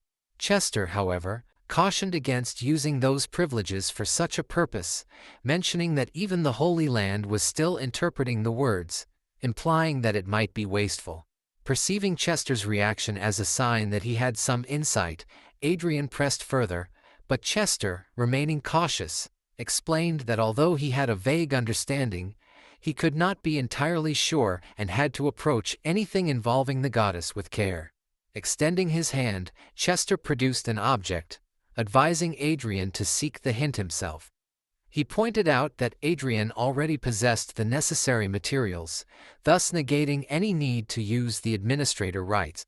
A book then materialized before Adrien, titled Why Randelle Cannot Venture into Space Despite Having Advanced Technology. Adrien took the book and read the title aloud as he held it. Back at his mansion, standing on the balcony, he now had a copy of the book Chester had provided in the game world, saved in his smartwatch. Looking over it, Adrien reflected that, up to this point, his focus was on survival, leaving little room for thoughts of space or other matters. As he gazed out over his dukedom under a starlit sky with a full moon, he began reading from Archduke Lucas's diary. The diary described how physical force was merely a subconcept of psychic abilities like magic, aura, divine power, and elemental power. Randelle, unlike Earth, had conditions that should make space exploration much more feasible, yet had never attempted it, not even a satellite launch. Archduke Lucas's investigation led him to attribute this limitation to goddess Sepia. The diary further speculated about the possibility of other planets inhabited by different forces, similar to Randelle, referencing a rumored spirit garden on the moon and the potential presence of celestial and demonic planets nearby. In an entry dated Age of Magic 196X.XX.XX, Archduke Lucas had written his revelation that Rondelle's universe differed entirely from Earth's. Beyond Randelle, the moon, and the sun, there was nothing in the vast expanse of space. The stars and Milky Way were mere illusions. Adrien was deeply shocked by this part of the diary, prompting him to look up at the sky with the realization that everything he saw might indeed be an illusion. He continued to read the diary, which explained that Randelle was essentially a giant cage filled with restrictions. The diary questioned where the demons that frequently invaded Randelle came from and wondered if it was a periodic entertainment sent by the goddess for amusement, like an event match. However, the writer dismissed this, acknowledging that Randelle was a world of magic and that it shouldn't be approached with conventional thinking. He wrote that he, Manuel Lucas, needed to break free from preconceived notions about being an earthling. The entry from Age of Magic 196X.XX.XX stated that, rather than merely observing the world beyond visually as in past explorations, the writer attempted to approach it through the lens of magic. Instead of creating a Randelle version of the Hubble Space Telescope, he equipped his craft with a mana detection device, theorizing that since mana naturally accumulates on planets, detecting similar energies might reveal the true, unseen nature of the universe. The diary revealed that his predictions was correct, and he successfully observed the night sky. Adrien was marveled to see a real picture of the sky in the diary, reacting with surprise. The diary entry continued, recounting an event in Age of Magic 196X.XX.XX, where the saints suddenly stormed into the writer's place with the Holy Night Troop and arrested him, accusing him of blasphemy for doing something that the goddess forbade. In Age of Magic 197X.XX.XX, the writer mentioned that he managed to get out of trouble after the Emperor of the Brigham Empire donated a large sum of money to seek forgiveness, ensuring it wouldn't happen again. However, the writer admitted that he could not give up his interest in space. Determined, he created equipment to observe the true nature of the universe from the ground. Through his observations, he discovered 3 facts. First, although the planets couldn't be seen due to a camouflage effect, there were definitely 2 more planets in the same solar system as Randelle with similar conditions, which he concluded were the worlds of the celestials and demons. Second, he found that the coordinates were arranged so that direct travel from one planet to another was impossible. To invade the planets, one would have to travel directly across empty space, a method strictly prohibited by the goddess. He now understood why the demons went to such lengths to reach Randelle. Third, he noted that many of the constellations known on Earth also existed here. Reflecting on this, Adrien muttered to himself, remarking on the overlap of constellations. He thought back to the diary's suggestion that Randelle's and Earth's night skies were similar and remembered feeling a sense of disharmony while observing the night sky for a long time. He realized that the stars in Randelle's night sky were mirrored, with their left and right orientations reversed compared to those on Earth. This realization led him to think that Randelle might be a world on the other side of the Earth he once knew. The very thought of this connection made him tremble.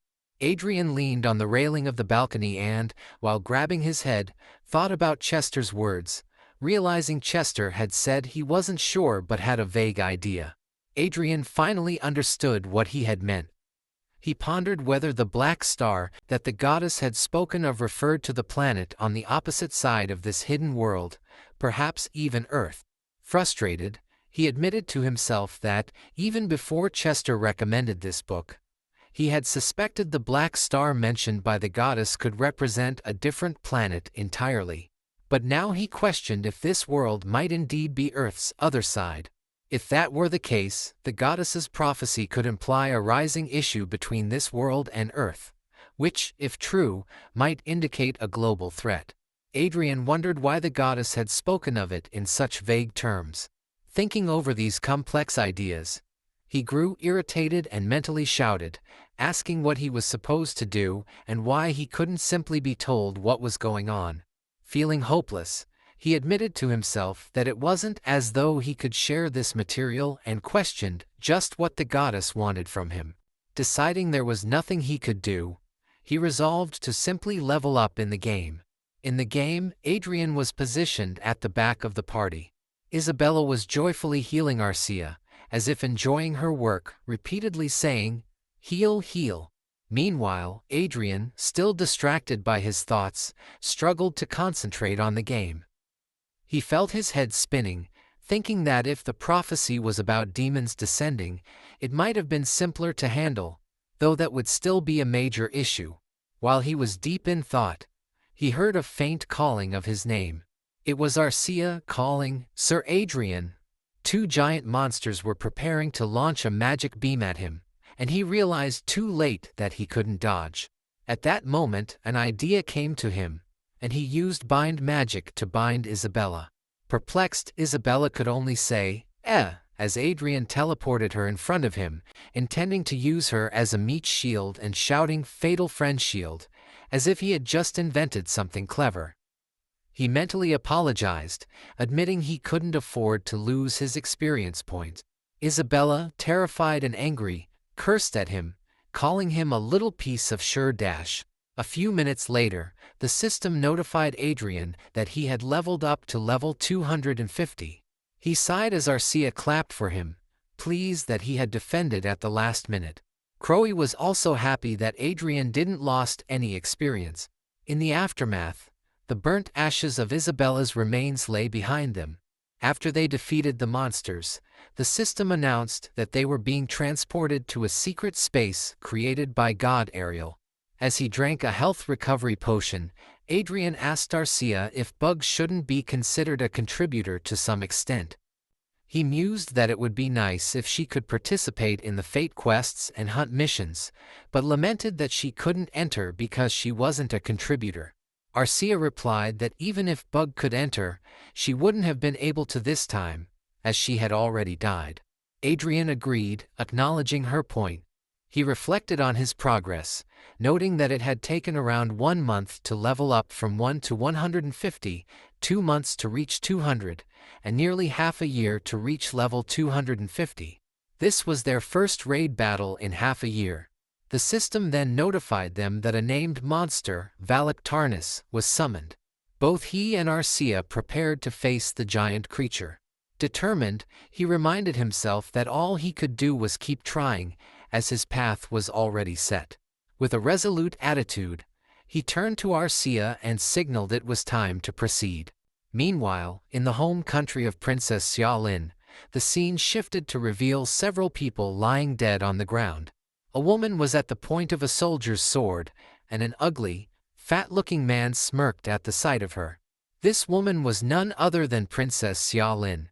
With tears in her eyes, she swore that she would kill him and take revenge at all costs. Valaktarnis, the lava dragon, had a full health bar, breathing flames and throwing fire at them. Arcia, acting as the tank in the party, created a shield to protect Adrien from the attack. Both were determined to survive and complete the quest. Arcia lunged an attack, surprising the lava dragon, shifting from the left while Adrien cast a spell from the ground. Their synchronized attack put the lava dragon in a dangerous situation, reducing its health by 30%. The whole area was filled with smoke and dust. Furious, the lava dragon, having already lost one of his wings, charged at them, referring to them as lowly vermin and slashing flames again. Suddenly, something sparkled in the sky, and a powerful blue beam struck the lava dragon, making him shout in pain. It was Crowe, Adrien's tamed flying beast. Adrien used shared vision with Crowe to attack the lava dragon from above.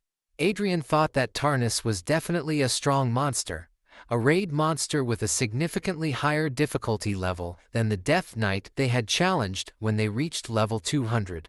Yet, he wondered why he didn't feel as if he was going to lose. The three-member party attacked the lava dragon simultaneously. When Valak Tarnus had only 20% health remaining, he forfeited, admitting defeat. Adrien was perplexed, wondering if the named monster had forfeited because the set program was unfavorable for it. The system notified that the conditions for opening the next area of the Magic Tower had been met, also announcing the opening of Manuel Lucas's 9th floor Magic Tower. Back in the library, Chester praised Adrien, acknowledging his hard work. Adrien replied that Chester must have been watching, to which Chester confirmed, noting that Tarnus was no match for Adrien and Arcia and expressing his surprise, as he had expected an extremely tough battle. Chester sighed, hinting that the next challenge would not be as easy, as the final gateway was heavily intertwined with Archduke Lucas's antics. He also noted that this was the end of Arcia's growth. Adrien, however, was not greatly worried about that. Chester, intrigued, asked if he truly felt that way. Adrien, smiling, confirmed that he had felt it during the battle, that their extremely trained teamwork produced a synergy effect beyond imagination. He assured Chester that a day would never come when he found Arcia useless, remarking that she was no different from a human and that her potential for growth was limitless. Adrien believed she would continue to grow. Hearing this, Arcia felt quite delighted. Chester, turning away, remarked that considering his successor's growth somehow made him feel both sad and joyful. He acknowledged that it was what was to be expected from the successor of Archduke Lucas. The system window notified Adrien that he was granted 5 access rights to the Hollywood System Administrator. He had acquired 200 trillion loots, which would be paid to his Alicia Union bank account, and this account had been additionally registered on the terminal. Adrien also gained the Sky Fortress Aegis, 2 automatic vanguard units of the Aura Master class, control over the information and assassination organization known as Blue Moon, and the underground base Hecate. The 8th Circle had been formed. After receiving all these rewards from the Fate Quest, he finally woke up. When he got up, he saw Arcia standing beside him, along with several men kneeling before him. They joyfully greeted him as the Master of the Full Moon. Adrien, looking at them, smiled, satisfied that he had achieved the Blue Moon intelligence. In the capital city of Reinhardt's kingdom, Lionel, a man was pestering Duke Adrien, expressing his honor to meet Duke Lawrence and Marchioness Klein. He reminded Adrien of their encounter during a ball and flattered them, saying that they looked beautiful as befits the kingdom's greatest couple. Introducing himself as Marco, the head of the Planning and Coordination Office of the Ministry of Justice, he mentioned that his family had recently hired a skilled chef and offered to treat Adrien to a meal if he agreed. Adrien, feeling annoyed, informed the man that he had an appointment with His Majesty. The man left looking gloomy, which Adrien noticed. Then, Adrien asked the black-haired man beside him what had happened.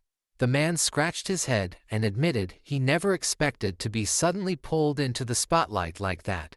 As they walked toward the throne room, Adrien told him he needed to get used to it, as one of the reasons Adrien was there was to grant him an official position.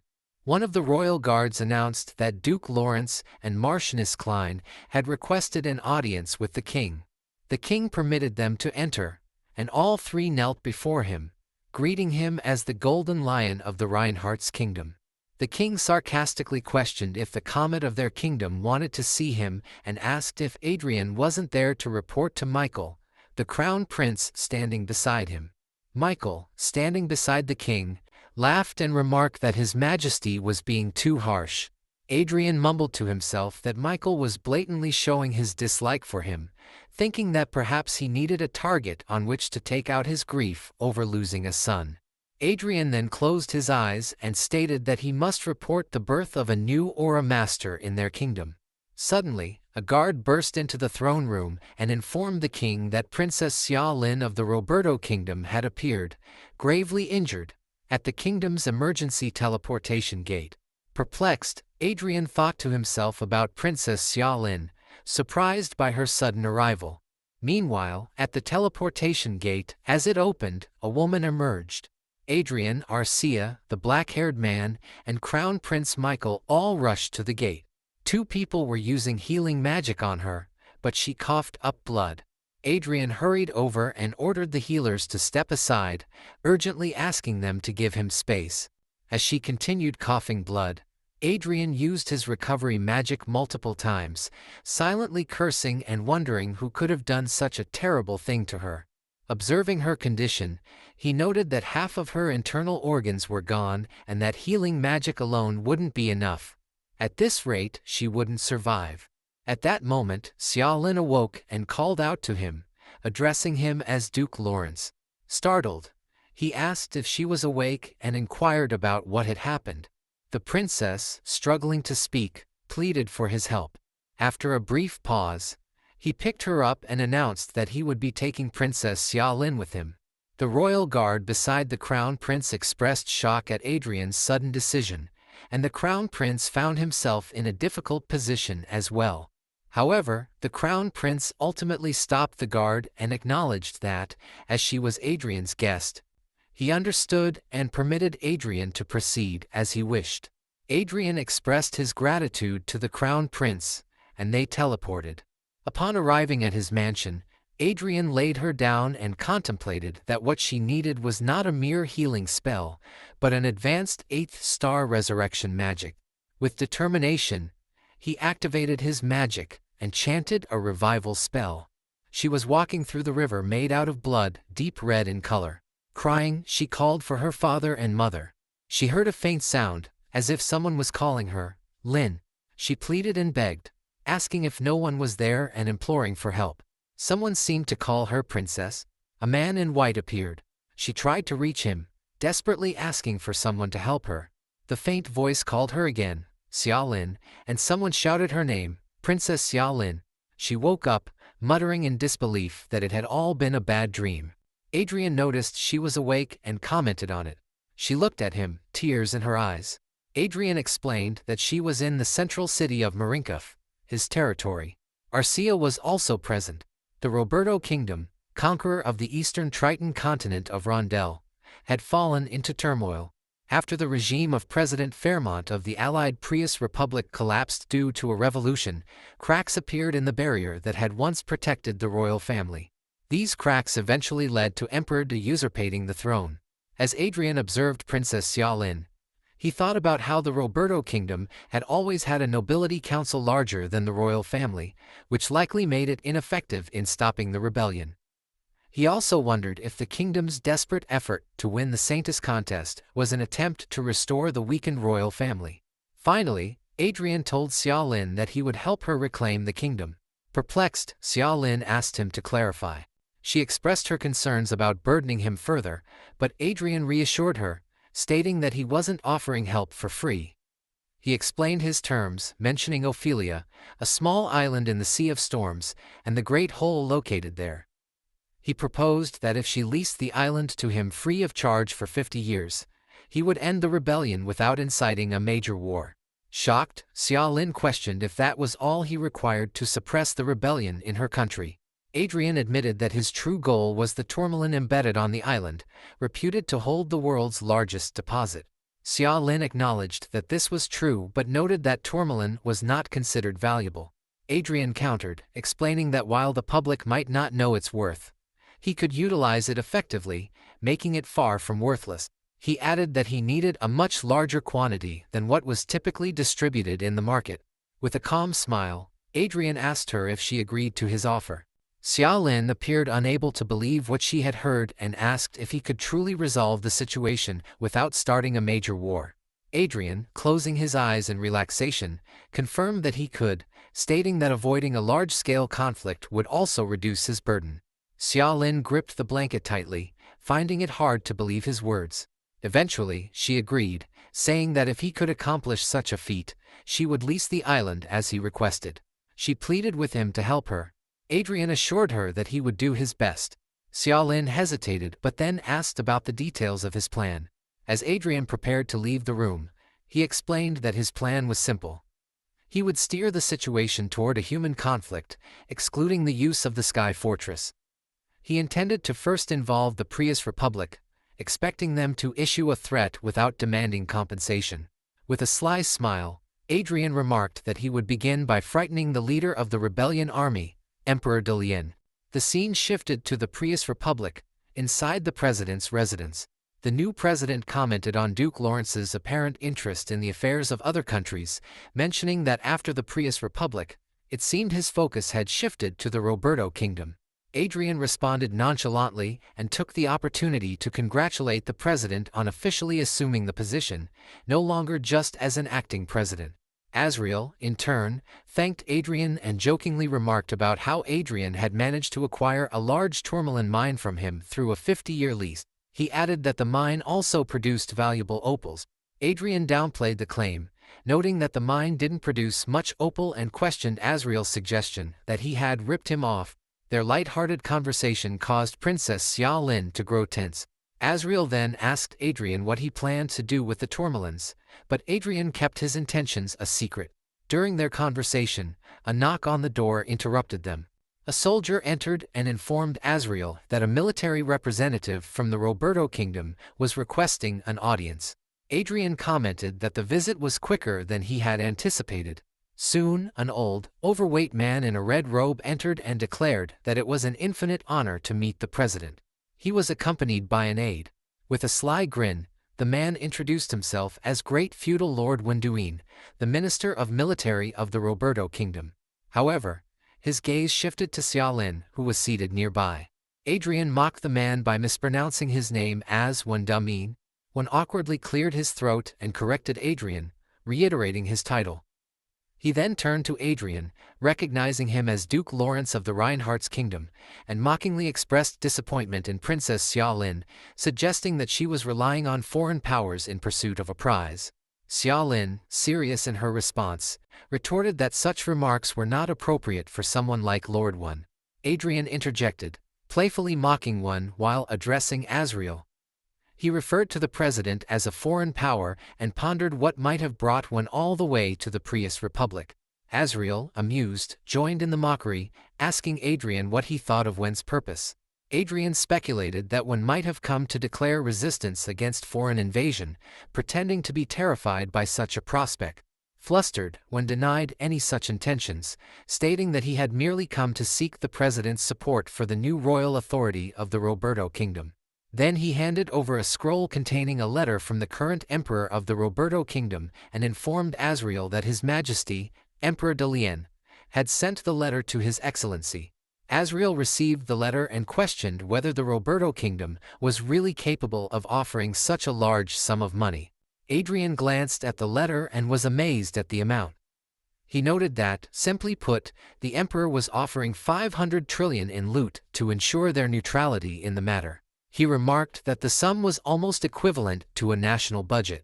Wenduin, with a sly tone, stated that considering the future of their kingdom, such an expense was inevitable and offered to provide more if needed. Adrien returned to his seat, reflecting on the situation. He thought to himself how foolish it was to rely on money, concluding that money couldn't solve everything in the world.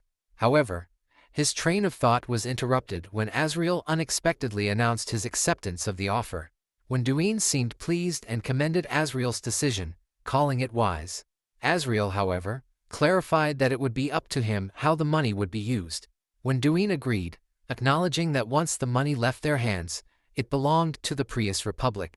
Asriel then pointed at Xiaolin and instructed that the money be transferred to Princess Xiaolin's account.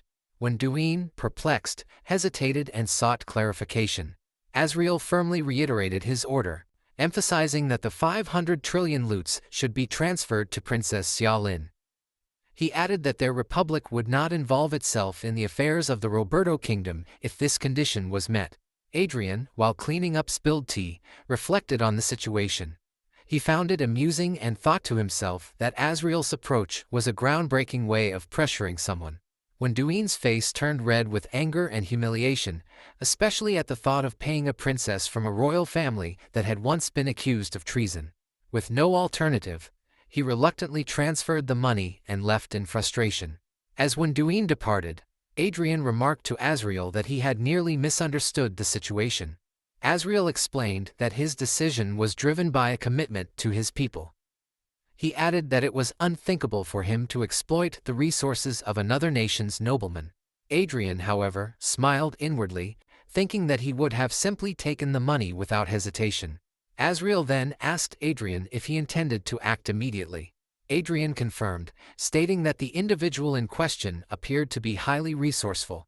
Azriel smiled and compared Adrien to a typhoon. Adrien, climbing the railings with Arcia, acknowledged the comment with a light-hearted response, though Azriel clarified that it was not a compliment. Adrien laughed, brushing it off. Later, Adrien, Arcia, and Princess Xiaolin arrived at a location where a mansion stood before them. Adrien identified it as Wen Duine's residence. Xiaolin, concerned, asked Adrien about his intentions. Adrien dismissed her concern, stating that his plan was to stir things up. He observed that a rebellion fueled solely by self-interest and devoid of loyalty lacked a crucial element. Xiaolin, realizing his implication, asked if he was referring to trust. Adrien confirmed, explaining that trust could not exist within a group formed through betrayal. He expressed confidence that even a minor provocation would ignite internal divisions and revealed that they had the ideal person to exploit such vulnerabilities. He then gestured and a man appeared behind them. The man, kneeling, inquired if Adrien had summoned him. Adrien introduced the man as Sir August, a mental elemental user, noting that brainwashing was a skill August mastered effortlessly.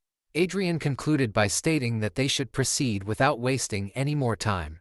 Meanwhile, in the royal court of Roberto Kingdom, one of the retainers informed the emperor that there had been a big problem.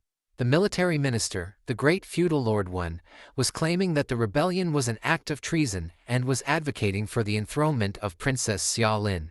The retainer added that 9 of the feudal houses were also supporting this, using the media to incite the people. In actuality, these feudal houses were being influenced by Sir August's mind-controlling magic. Upon hearing this, the emperor became angry, slammed his hand on the throne, and questioned whether those involved had lost their minds. Another retainer, standing close to him, suggested that what these individuals might truly desire was independence. The emperor expressed his surprise at this suggestion, asking if independence was really their goal. The retainer elaborated, urging him to consider where the vast sum of money used to pacify the previous republic had ultimately gone and who had been negotiating with that money. The retainer pointed out that it was evident the money, equivalent to a whole year's budget of the kingdom, had been used to bribe the previous republic's president. However, the funds had been redirected to the former Princess Xiaolin, who was now using them to retaliate. Frustrated, the emperor groaned loudly. Someone else in the court interrupted, asserting that there was no need to overthink the matter. A man stepped forward, proposing that they execute the traitor and insisting that commoners would have no choice but to obey powerful authority. This man, who wore glasses and was handsome, revealed that he had a technology he wanted to test and deemed the situation perfect for it. He offered his support. The emperor, pleased with the offer, praised the man, Sir Michael, for his commendable loyalty. Meanwhile, in a different location, Adrien reviewed a detailed report on Michael Gale. As he examined it, Adrien remarked that it was unsurprising that Michael did not seem to be from the Roberto Kingdom. Curious, Adrien wondered who this man was. Xiaolin explained that Michael was said to be a magician from the Rizith Island. She mentioned that he was a 6th circle magician with an innate talent for artifact creation and design. Within just 2 years of taking charge of the Emperor Da, he had already begun independently producing vanguard equipment. Adrien, growing suspicious, reflected on the improbability of an unknown magician suddenly emerging and producing such advanced equipment. He shared his doubts with Xiaolin, describing Michael as extremely suspicious. Xiaolin reported that they had investigated the criminal records from the Rizith Island but found nothing suspicious. However, she pointed out that the information about Michael originated solely from Emperor Da, raising questions about its credibility. Adrien, deep in thought, hummed to himself. Xia Lin interrupted his contemplation, addressing him as Duke Lawrence, and requested permission to personally execute Emperor De Lien. Surprised, Adrien asked if she intended to strike the emperor's throat with her own hands. Xia Lin, showing determination, affirmed her resolve. Adrien smiled and acknowledged her request. He explained that the operation would be simple. They would create chaos and confusion to take advantage of the situation and target the top. He warned that there might come a moment when Xia Lin herself would need to take the lead and urged her to be prepared. Xia Lin, still resolute, replied that she would do whatever was necessary. Adrien then called Gregory and addressed him. Outside the royal palace, citizens of the kingdom were protesting, chanting slogans like demanding an end to the persecution of Princess Xia Lin and asserting that the Xia family was the only rightful royal family. In response, a man commanded the soldiers to treat those supporting the princess as rebels and eliminate them. Following this order, the soldiers charged at the citizens, capturing them and slamming them to the ground. Even women with children were not spared. Terrified people fled, shouting warnings to one another. Suddenly, a figure appeared on the rooftop of the palace, ordering the soldiers to stop. The figure, identifying herself as Princess Xia Lin, rebuked the soldiers for turning their swords against their own people. She instructed them to leave the citizens alone and announced her own presence, daring the soldiers to catch her instead. The soldiers, seeing her, redirected their efforts toward capturing her, believing that capturing her would undermine the enemy's justification. One soldier climbed onto the roof but was swiftly slain by a figure in a white robe before he could complete his order. The remaining soldiers panicked and questioned the identity of the newcomer. Earlier, Gregory had received instructions from Adrien, who emphasized the significance of appearances in major events that would go down in history. Adrien had advised Gregory not to stay by the princess's side looking like a villain. Reflecting on this, Gregory thought about the irony of impersonating a holy knight in such circumstances. Inside the royal palace, Emperor De could not believe what he had just heard. He asked in disbelief if Princess Xia Lin was really right in front of the king's palace. The informer, shaking in fear and stuttering, confirmed that it was true. He added that she was currently fighting against the vanguard forces that had been attacking the protesters, alongside the military minister's troops. Furthermore, the informer mentioned that there was an unfamiliar aura master by the princess's side, which made the situation even more dire. Frustrated, Emperor De ordered his retainers to capture Xia Lin immediately, telling them to take as many soldiers as needed and act without delay. Cursing his bad luck, he remarked angrily about how ridiculous the situation was and questioned aloud what was happening. Michael Gale, who was nearby, noticed something unusual and informed the emperor that it seemed like there was an intruder. Shocked, Emperor De demanded to know what was going on, but before anyone could answer, the palace suddenly shook. Terrified, the people in the royal court witnessed a massive explosion at the front door as Adrien entered with his staff. Adrien, looking directly at Emperor De, remarked how obvious it was that the emperor was the villain, referring to him as Old Man. The emperor, furious, cursed Adrien and addressed him as Duke Lawrence. Adrien responded with a smile, commenting that it had only been 3 days since he had become emperor and sarcastically asking if he had enjoyed his time. The emperor, irritated by Adrien's insolence, reminded him that he was not only an emperor but also the king of the Roberto kingdom. Adrien dismissed the remark, stating that he would not hold that title for much longer. Angered, the emperor gestured to his soldiers and ordered them to capture and arrest Adrien. He accused Adrien of arrogance, saying there should be limits to it and claiming that Adrien's youth and position as a duke had made him overconfident. Adrien, unbothered, glanced at the soldiers surrounding him and mocked their numbers. The emperor ordered his men to kill Adrien, but before they could act, Adrien unleashed his flame blast spell multiple times, effortlessly blowing away all the soldiers. The emperor was shocked by how easily Adrien had neutralized his forces. Adrien, acting casually, asked what the emperor had been trying to say before the interruption. Princess Xia Lin and Sir Gregory entered the room shortly afterward. Adrien declared that the moment they had stepped into the palace, the fight had already been decided. The emperor was infuriated to see Xia Lin, while she, with a serious expression, reminded him of her earlier promise to take revenge on him. Adrien instructed his soldiers to ensure that no one escaped and emphasized that every noble present was their enemy. The soldiers acknowledged his command. The emperor, desperate, urged General Qi and the others to defend him, promising rewards, including a feudal lordship, to anyone who killed Adrien and his allies. When no one stepped forward to help, the emperor, as a last resort, promised compensation for anyone who died in the attack and ordered them to act. Adrien, his gaze cold and unwavering, dismissed the emperor's pleas. He warned the soldiers to surrender their weapons if they wanted to live, threatening to take their heads if they resisted. Hearing this, all the soldiers protecting Emperor did drop their weapons, leaving the Emperor to fall back onto his throne in disbelief.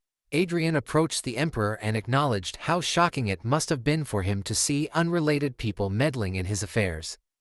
He suggested that the Emperor accept it as bad luck, which might make it easier to process. Adrien further remarked that if Princess Xiaolin hadn't sought him out while covered in blood, the Emperor might have kept his throne. The Emperor, now terrified and sweating profusely, was unable to utter a word, his fear manifesting in weak, guttural sounds. Adrien then noticed a man in a white robe and, puzzled, asked who he was.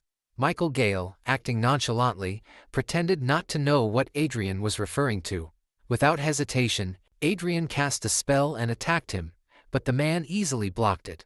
With a wicked smile, the man mockingly praised Adrien for his quick attack and asked how Adrien had identified him as a black magician.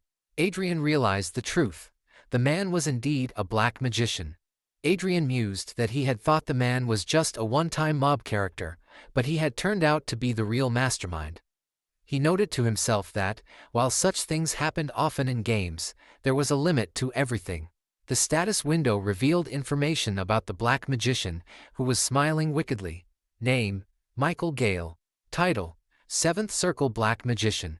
Race: Human. Age: 45. Affiliation: Roberto Kingdom's Gale Magic Tower Master/Roberto King's Advisor. Talent: Intellectual ability. Very high magic power. Very high commanding ability. Moderate administration ability. Moderate physical ability. Moderate.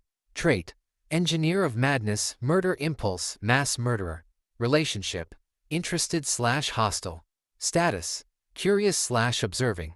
Adrien, coldly observing Gale, mused to himself that it was surprising to see a black magician appear out of nowhere.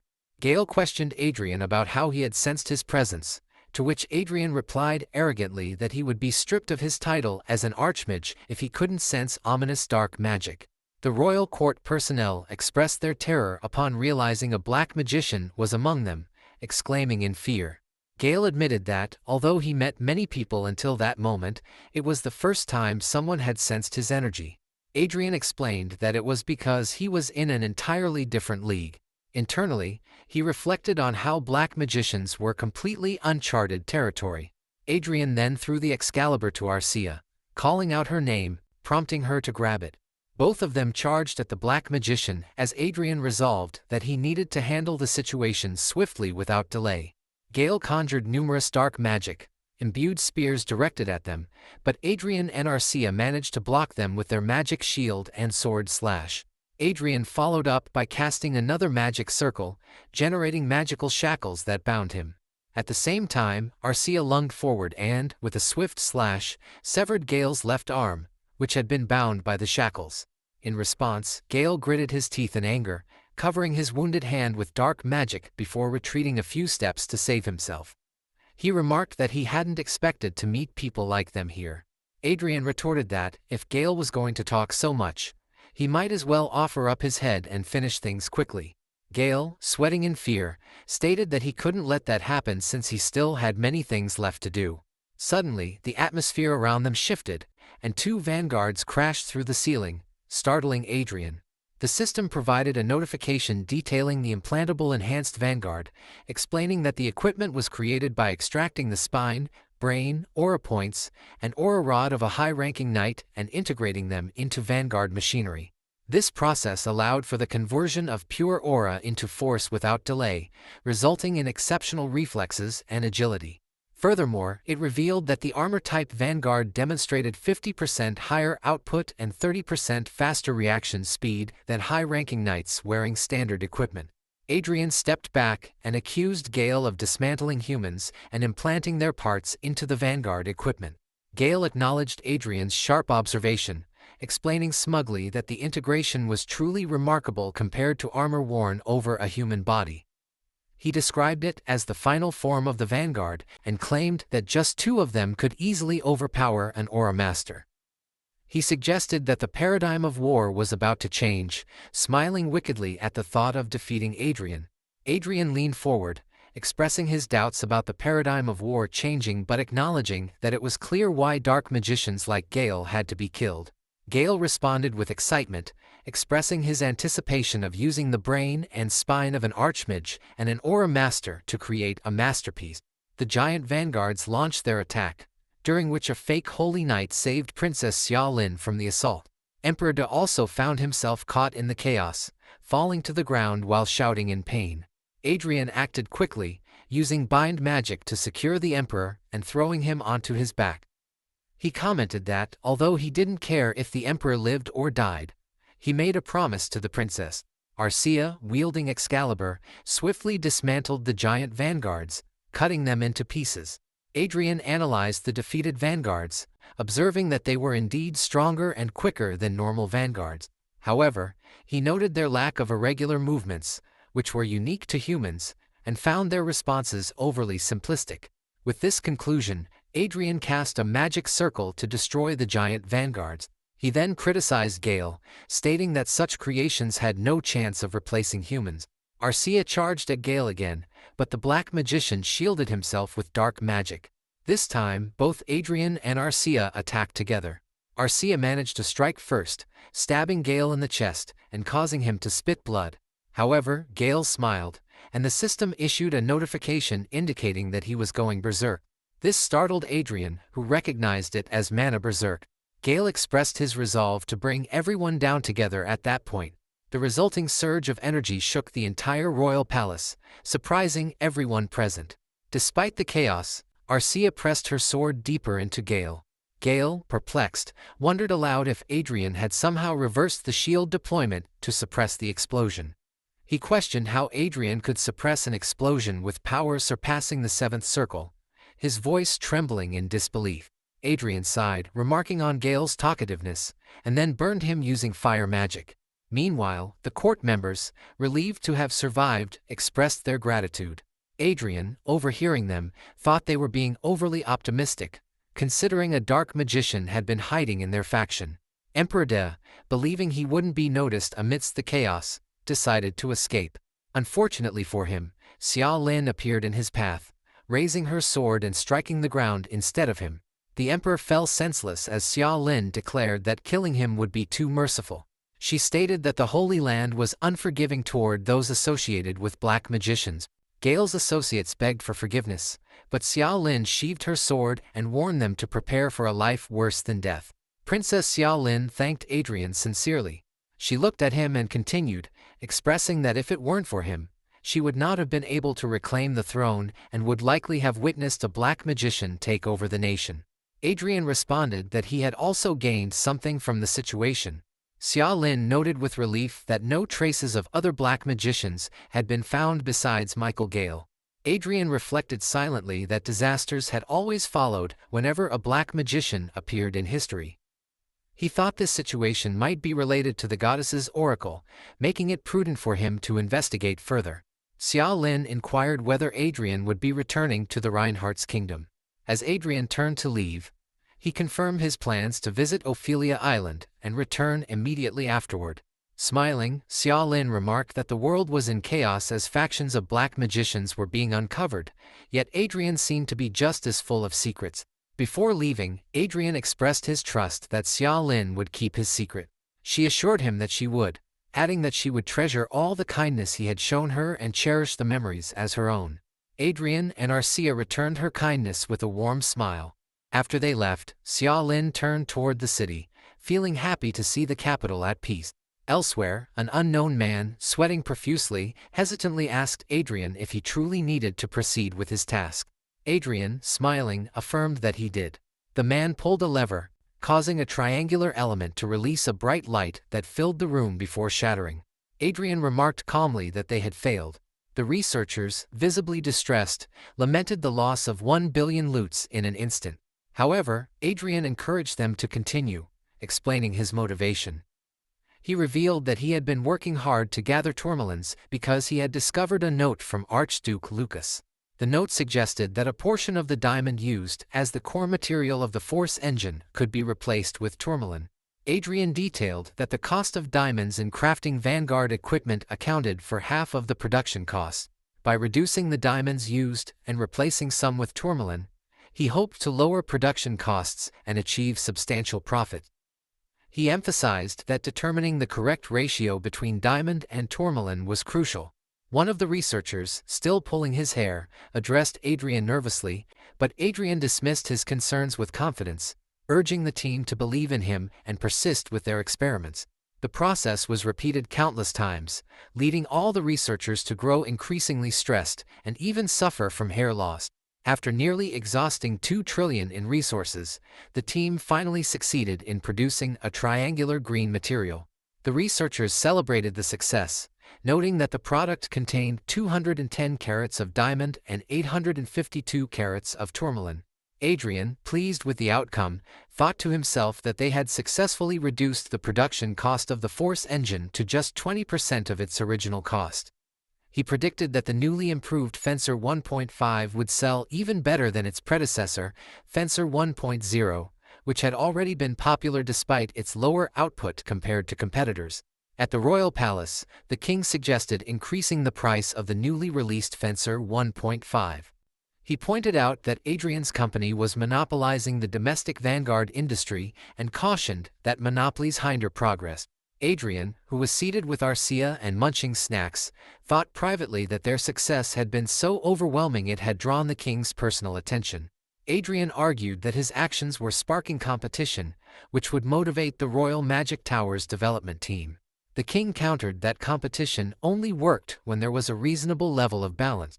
He cited data showing that contracts for the Royal Magic Tower had dropped by 60% that month, Heinz Magic Tower's sales had plummeted by 90%, and Lawrence Magic Tower had experienced a 150% surge. The king expressed concern that competitors might collapse before they had the chance to compete. Though annoyed, Adrien understood the king's reasoning. He reluctantly agreed to increase the price of the Fencer 1.5 by 10% but requested permission to export Vanguard equipment and its key components to offset the decrease in domestic sales. The king, satisfied with this arrangement, approved Adrien's request. After Adrien and Arcia left, the king remarked that he had been preparing to resolve any issues before relinquishing the throne, but Duke Lawrence remained a significant troublemaker. The crown prince questioned this, noting that Duke Lawrence was an important figure who elevated the nation's status. The king explained that the stronger the nobility became, the harder it was for the royal family to maintain control. Michael expressed his desire to grow alongside the kingdom's subjects and not hinder their progress. The king cautioned that power often led people to seek even greater authority, which could pose a threat in the future. He added that nobles tended to align themselves with those in power. Michael calmly stated that he was willing to give power and authority to those who sought it, as long as he was not the target of their ambitions. The king, puzzled, asked Michael to elaborate. Michael explained that there were other places where such ambitions could be directed, such as troublesome neighbors or vast undeveloped lands. The king, shocked by Michael's suggestion, expressed concern about underestimating the Croatian Empire, which, despite its current struggles, had maintained its imperial status for centuries. Michael suggested accelerating the king's abdication, asserting that the Reinhardt's kingdom was stronger than he believed. At that moment, the Grandmaster intervened, pointing a sword at Michael and accusing him of crossing the line. Michael, unfazed, acknowledged the Grandmaster's presence and revealed that Duke Lawrence had informed him about the situation. The Grandmaster questioned why Duke Lawrence appeared wary of Michael, but the conversation was interrupted by the king, who demanded that they both stop. The king noted that Michael's strategy to quietly watch the rise of the Second Prince's faction without interference had become clear. It was to eliminate internal opposition to enforce his plans. Michael confirmed this and requested that Duke Lawrence not be further provoked, emphasizing the importance of leaving the kingdom's future to the younger generation. For the first time in the history of this manhwa, The slit-eyed prince opened his eyes wide, revealed his ambition, declaring his intent to raise the kingdom into an empire. Elsewhere, in an unknown location, a man ran through a jungle and noticed lights ahead. As he approached, he was startled to see what lay before him. In disbelief, he muttered to himself, wondering where he had ended up. He attempted to call for emergency help but was notified that he was outside of a service area. In the Lawrence Palace, Bug was doing something alone. At that time, Adrien and Arcia entered. He suggested they go out to eat that day. Arcia replied that she would love to. Bug hid the thing she was playing with, but Adrien noticed. He expressed his curiosity and approached Bug, asking what she had just hidden. Bug tried to play innocent, whistling and claiming that it was nothing, while mockingly asking if his eyes had become dim from gaming for too long. Arcia immediately used a special judo move. Bug, stuck in the situation, shouted repeatedly for a timeout and offered to give up the item she had. Adrien, startled, recognized it as a Sunsun smartphone. Bug explained that she had come across it in the market previously. She mentioned that the drawing on the back was probably in English and admitted she had intended to give it to him but wanted to play with it a bit longer first. Adrien aggressively asked where exactly she had obtained it. In the Otis Marquiate, a man sat quietly, looking outside. Michelle asked him if he was thinking of his hometown. Miss Michelle then inquired about his well-being. The man stood up and responded that he had been well, thanks to her. He expressed gratitude for taking in someone like him, whose status was unclear and who could not communicate. Michelle approached him and explained that she had taken him in because she was fascinated by the language she had heard for the first time. She added that it was a relief the translation machine was working well. A maid entered and informed Michelle that she had a guest. Michelle, annoyed, asked who had come without making an appointment and commented on how troublesome it was. The maid replied that it was His Grace Duke Adrien L. Lawrence and Her Grace Duchess Arcia Klein. Michelle blushed and expressed that the maid should have started with that information. Later, in the meeting room, Adrien apologized for their unannounced visit. Arcia, displeased to meet her love rival, remained on guard. Michelle expressed her excitement, saying it was her honor to host them and inquired about the reason for their visit. Adrien replied that he had heard she had picked up an interesting person recently. Michelle looked at the stranger and questioned if Adrien referred to the person she had taken in. The stranger introduced himself as Benjamin Theo. Adrien, retrieving an item from his coat pocket, informed Benjamin that he had a question for him. He showed him the smartphone and inquired whether it belonged to him. Theo, recognizing it, admitted it was his and explained that he had sold it to a street vendor out of desperation before Michelle had taken him in. Adrien expressed satisfaction and snapped his fingers, freezing everything in a certain radius except Arcia and Theo. Theo, perplexed, looked at Michelle and questioned what was happening. Adrien clarified that he had stopped the biological time for everyone except the three of them, stating that what he was about to discuss was extremely important. He then asked Theo which country on Earth he was from. Startled, Theo asked if Adrien knew about Earth. Adrien urged him to answer the question, prompting Theo to reply that he was from Singapore. Adrien then inquired how Theo had ended up in Randelle. Theo explained that his ship had sunk, and after falling into the sea, he had regained consciousness in this world. Adrien asked how much Theo knew about Randelle. Theo responded that all he knew came from Michelle, who had told him it was a world where magical abilities existed. He added that communication was possible thanks to the translation artifact, but he couldn't read the writing there. Adrien thought to himself that Theo seemed unaware of magic or abilities. He suspected Theo might have been swept into this world by a magical explosion, but the situation appeared unrelated. Adrien asked Theo to share what had happened on Earth after 2020. Theo replied that while it hadn't been long since 2020, it was a significant period. When Adrien questioned the short duration, Theo clarified that it had only been 2 years since 2020. Arcia, meanwhile, finished her snacks. Adrien reflected that while he had turned 21 in Randelle, only 2 years had passed on Earth, suggesting a time difference of 10:1 between the worlds. Theo continued, describing 2020 as a catastrophic year on Earth. He explained that natural disasters such as earthquakes, tsunamis, typhoons, tornadoes, and volcanic eruptions had devastated the world, leaving the international community paralyzed. He added that after the disasters subsided, unusual phenomena emerged. Adrien asked what kind of phenomena Theo was referring to. He elaborated that a highly contagious and lethal virus had spread, causing mutations that made containment difficult even by 2022. Additionally, deadly poisonous zones and mutated creatures had appeared, restricting human movement.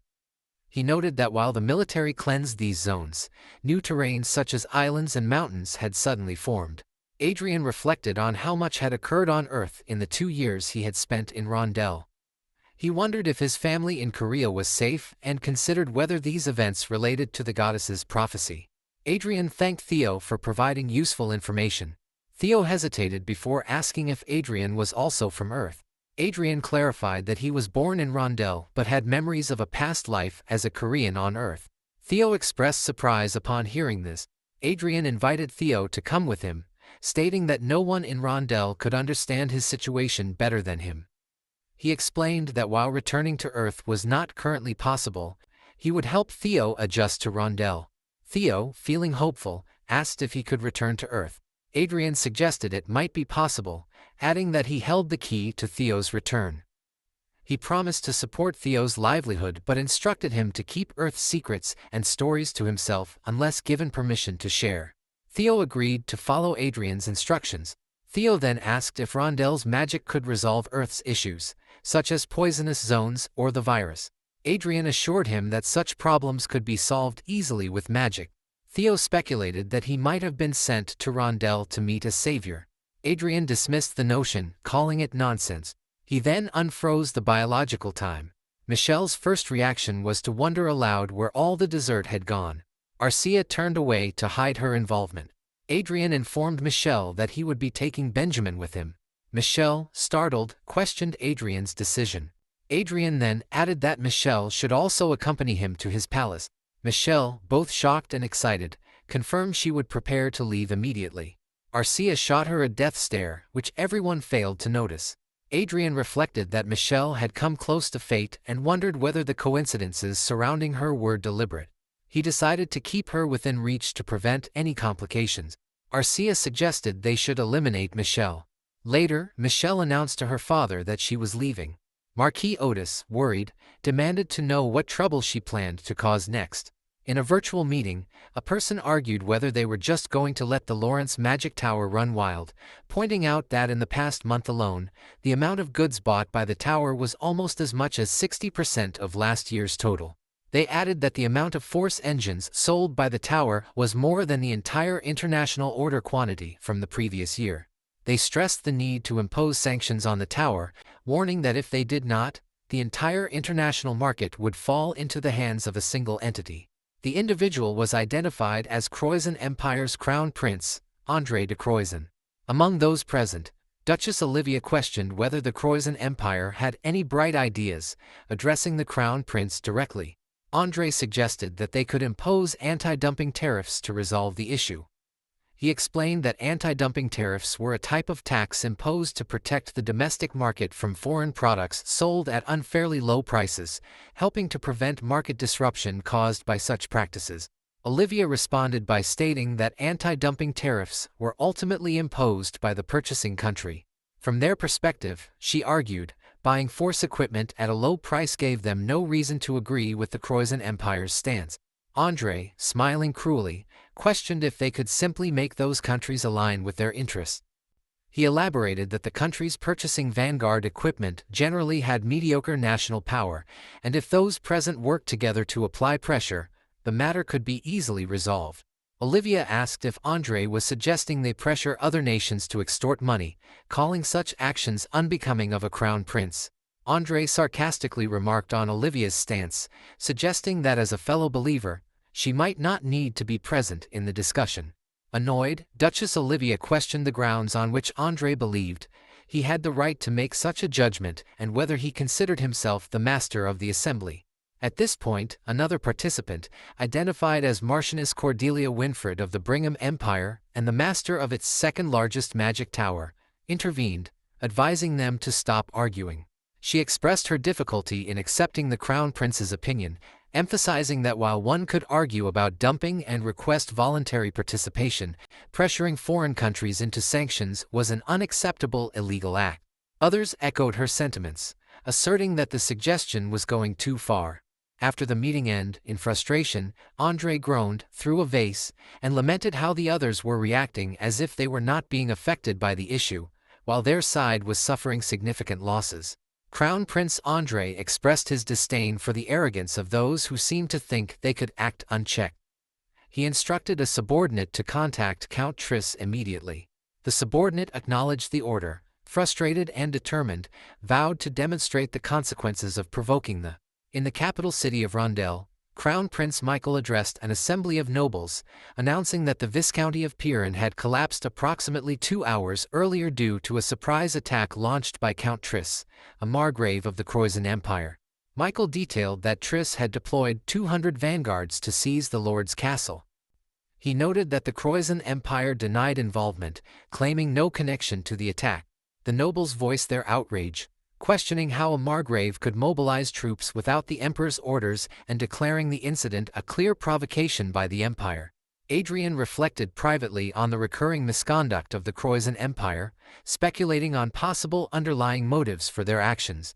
Despite this, he anticipated that the response would likely involve a reclamation force to recover the territory and diplomatic protests. Michael called upon Adrien to capture Triss' territory. Adrien, initially shocked by the command, questioned it but eventually accepted, acknowledging that the crown prince's disposition differed greatly from that of the previous king. Smiling, Adrien resolved to ensure Triss paid for his crimes. Despite protests from other nobles urging reconsideration, Michael dismissed their concerns, declaring that the Reinhardt kingdom would no longer tolerate threats from the Croizon Empire. He emphasized the need to demonstrate that provocations would have serious consequences. Marquis Otis inquired about the possibility of an all-out war, to which Michael, smiling, responded that they would accept such an outcome if necessary. Michael introduced Gabriel James, the 6th Grandmaster of Randelle and a former Marquis, revealing him as a hidden strength of the kingdom. He also announced the lifting of restrictions on vanguards and sky fortresses that lords could possess, leaving everyone in shock. In the Viscounty of Piran, Triss County soldiers were torturing citizens, burning everything down, and looting. A red-haired soldier proudly declared that from that point on, the place was the Croizon Empire's land and demanded that the citizens serve them well. He laughed loudly and mockingly as he did so. He added that it was no fun, lamenting that there was barely any reaction despite how much they had stirred up the territory.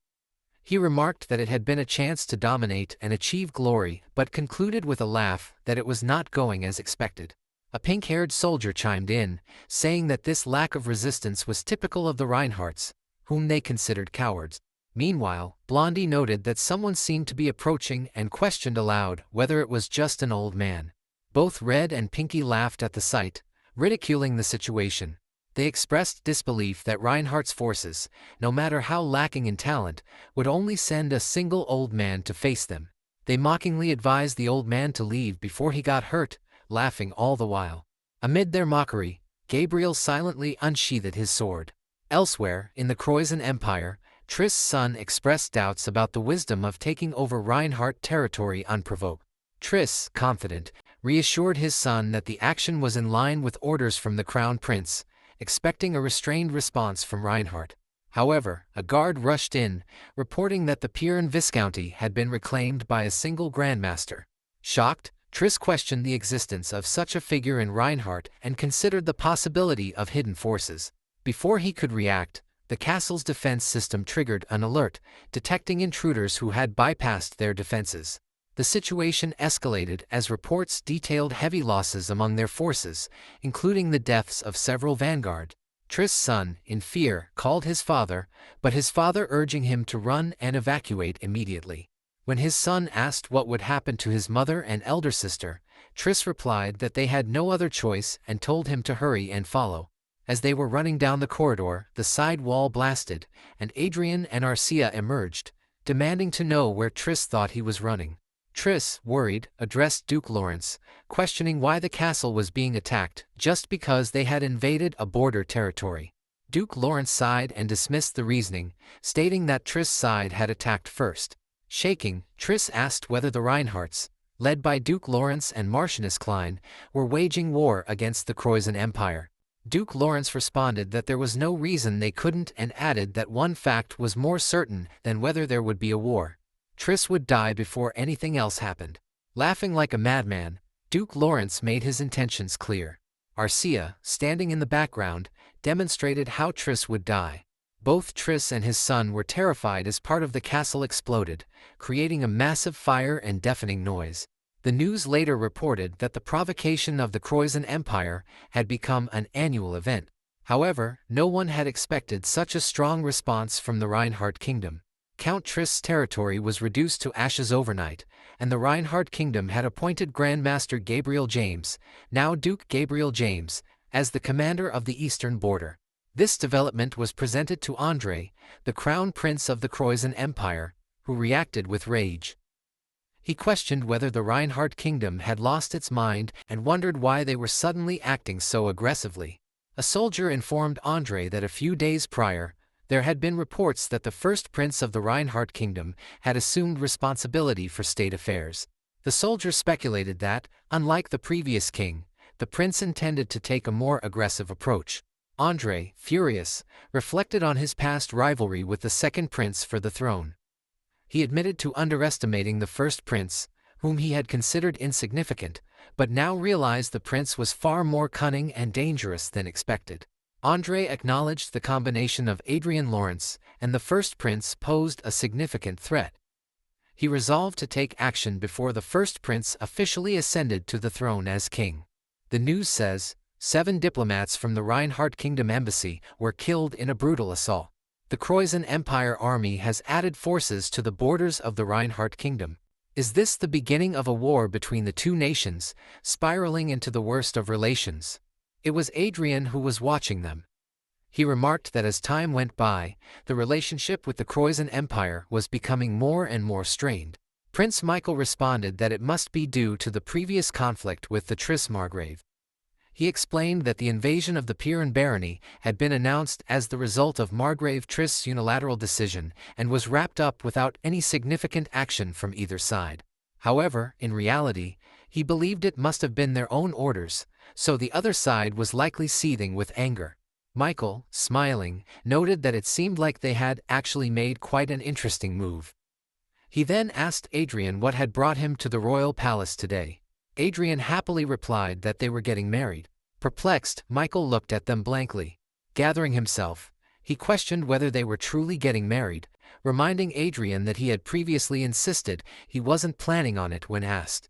Embarrassed, Adrien cleared his throat and admitted that they now had a reason to do so. Using his magic, he lifted all the cutlery on the table and stated that, to be honest, Arcia had surpassed the wall not too long ago. Seeing the floating objects, Michael was totally shocked and exclaimed that it was the realm of telekinetic swordsmanship. Adrien, smiling, thought to himself that he couldn't easily reveal he was in 8th circle because of Archduke Lucas, but it was a different story with Arcia. He decided he should quickly obtain what he needed. He then announced that as soon as the dukedom was given to Arcia, he planned to get married. Smiling wickedly, he added that otherwise, ignorant fools here and there would try to sow discord. Michael laughed along with him and agreed that it was a really good way to solidify power. However, Arcia was not happy to hear their conversation at all. Noticing this, Adrien asked what was wrong. He became troubled when she replied by asking about the proposal. Perplexed, Adrien questioned why a proposal was necessary, arguing that it was just a marriage arrangement already part of the plan. However, he could not finish his sentence when he saw her sad face. Nobody could look as sad as she did. Quickly agreeing, Adrien insisted that they had to do it and that the plan for it was already in motion. Since they were discussing this in front of the crown prince, he heard everything and commented that a proposal prepared with great ambition by Duke Lawrence must be really extravagant. He then teased Adrien, suggesting that when he proposed, he should call him too so he could clap from a corner. Arcia, hearing this, felt motivated to have someone beside her, while Adrien, irritated, thought to himself that this man was truly troublesome. But Michael did not stop at that. He further continued that he would officiate the ceremony for the wedding. By that time, he expected to have already received the throne, which, he believed, would honor both of them. As for the blessings, he suggested that it would be good if Lady Everil could give them. Hearing this, Arcia became excited, while Adrien simply looked at them. He just huffed and then pointed out to the prince that His Highness would be busy with preparations for the upcoming coronation and asked if it would be all right. The prince assured him that he would make sure to attend, even if he didn't have time, questioning how he could possibly miss such a wonderful spectacle. Adrien, somewhat disappointed, thought to himself that the prince was not giving him the last word. He considered him the type of person who would do just enough to keep his mouth above water if he ever fell in. He had really wanted to organize the wedding quietly, but he realized that if the crown prince, who was going to be the next king and probably the future emperor, attended, then every noble in the country would join, even if they were not invited. In the end, he understood that the wedding would become the most grand event in the country. While he was lost in thought, a servant arrived to serve dessert. After finishing, he left the scene. Adrien quietly observed them and then whispered, asking when they planned to deal with the filthy infiltrating earthworms. The crown prince, in a low voice, replied that for a clean eradication, he planned to just observe for the time being. He explained that if he interfered rashly, the infiltrators would simply hide away, and it would be rude to ruin the surprise they had carefully prepared for him. That slit-eyed prince merely watched the departing servant while preparing his wine. Adrien also smiled and then remarked that he looked forward to the coronation ceremony. The day of the crown prince's coronation arrived. As the crown prince prepared himself, nobles from all over the country arrived in luxurious cars. The commoners were filled with joy, celebrating the festival, while the crown prince made his way toward the stage, heavily guarded. Among the guards, one stood out. He was a spy from the Empire. Before coming to the ceremony, he had been asked about the probability of successfully eliminating Crown Prince Michael van Reinhardt. He had estimated that if he and his subordinates staked their lives, the chances would be around 50%. The Emperor deemed that sufficient, stating that success would be ideal, but even failure would still serve to instill fear.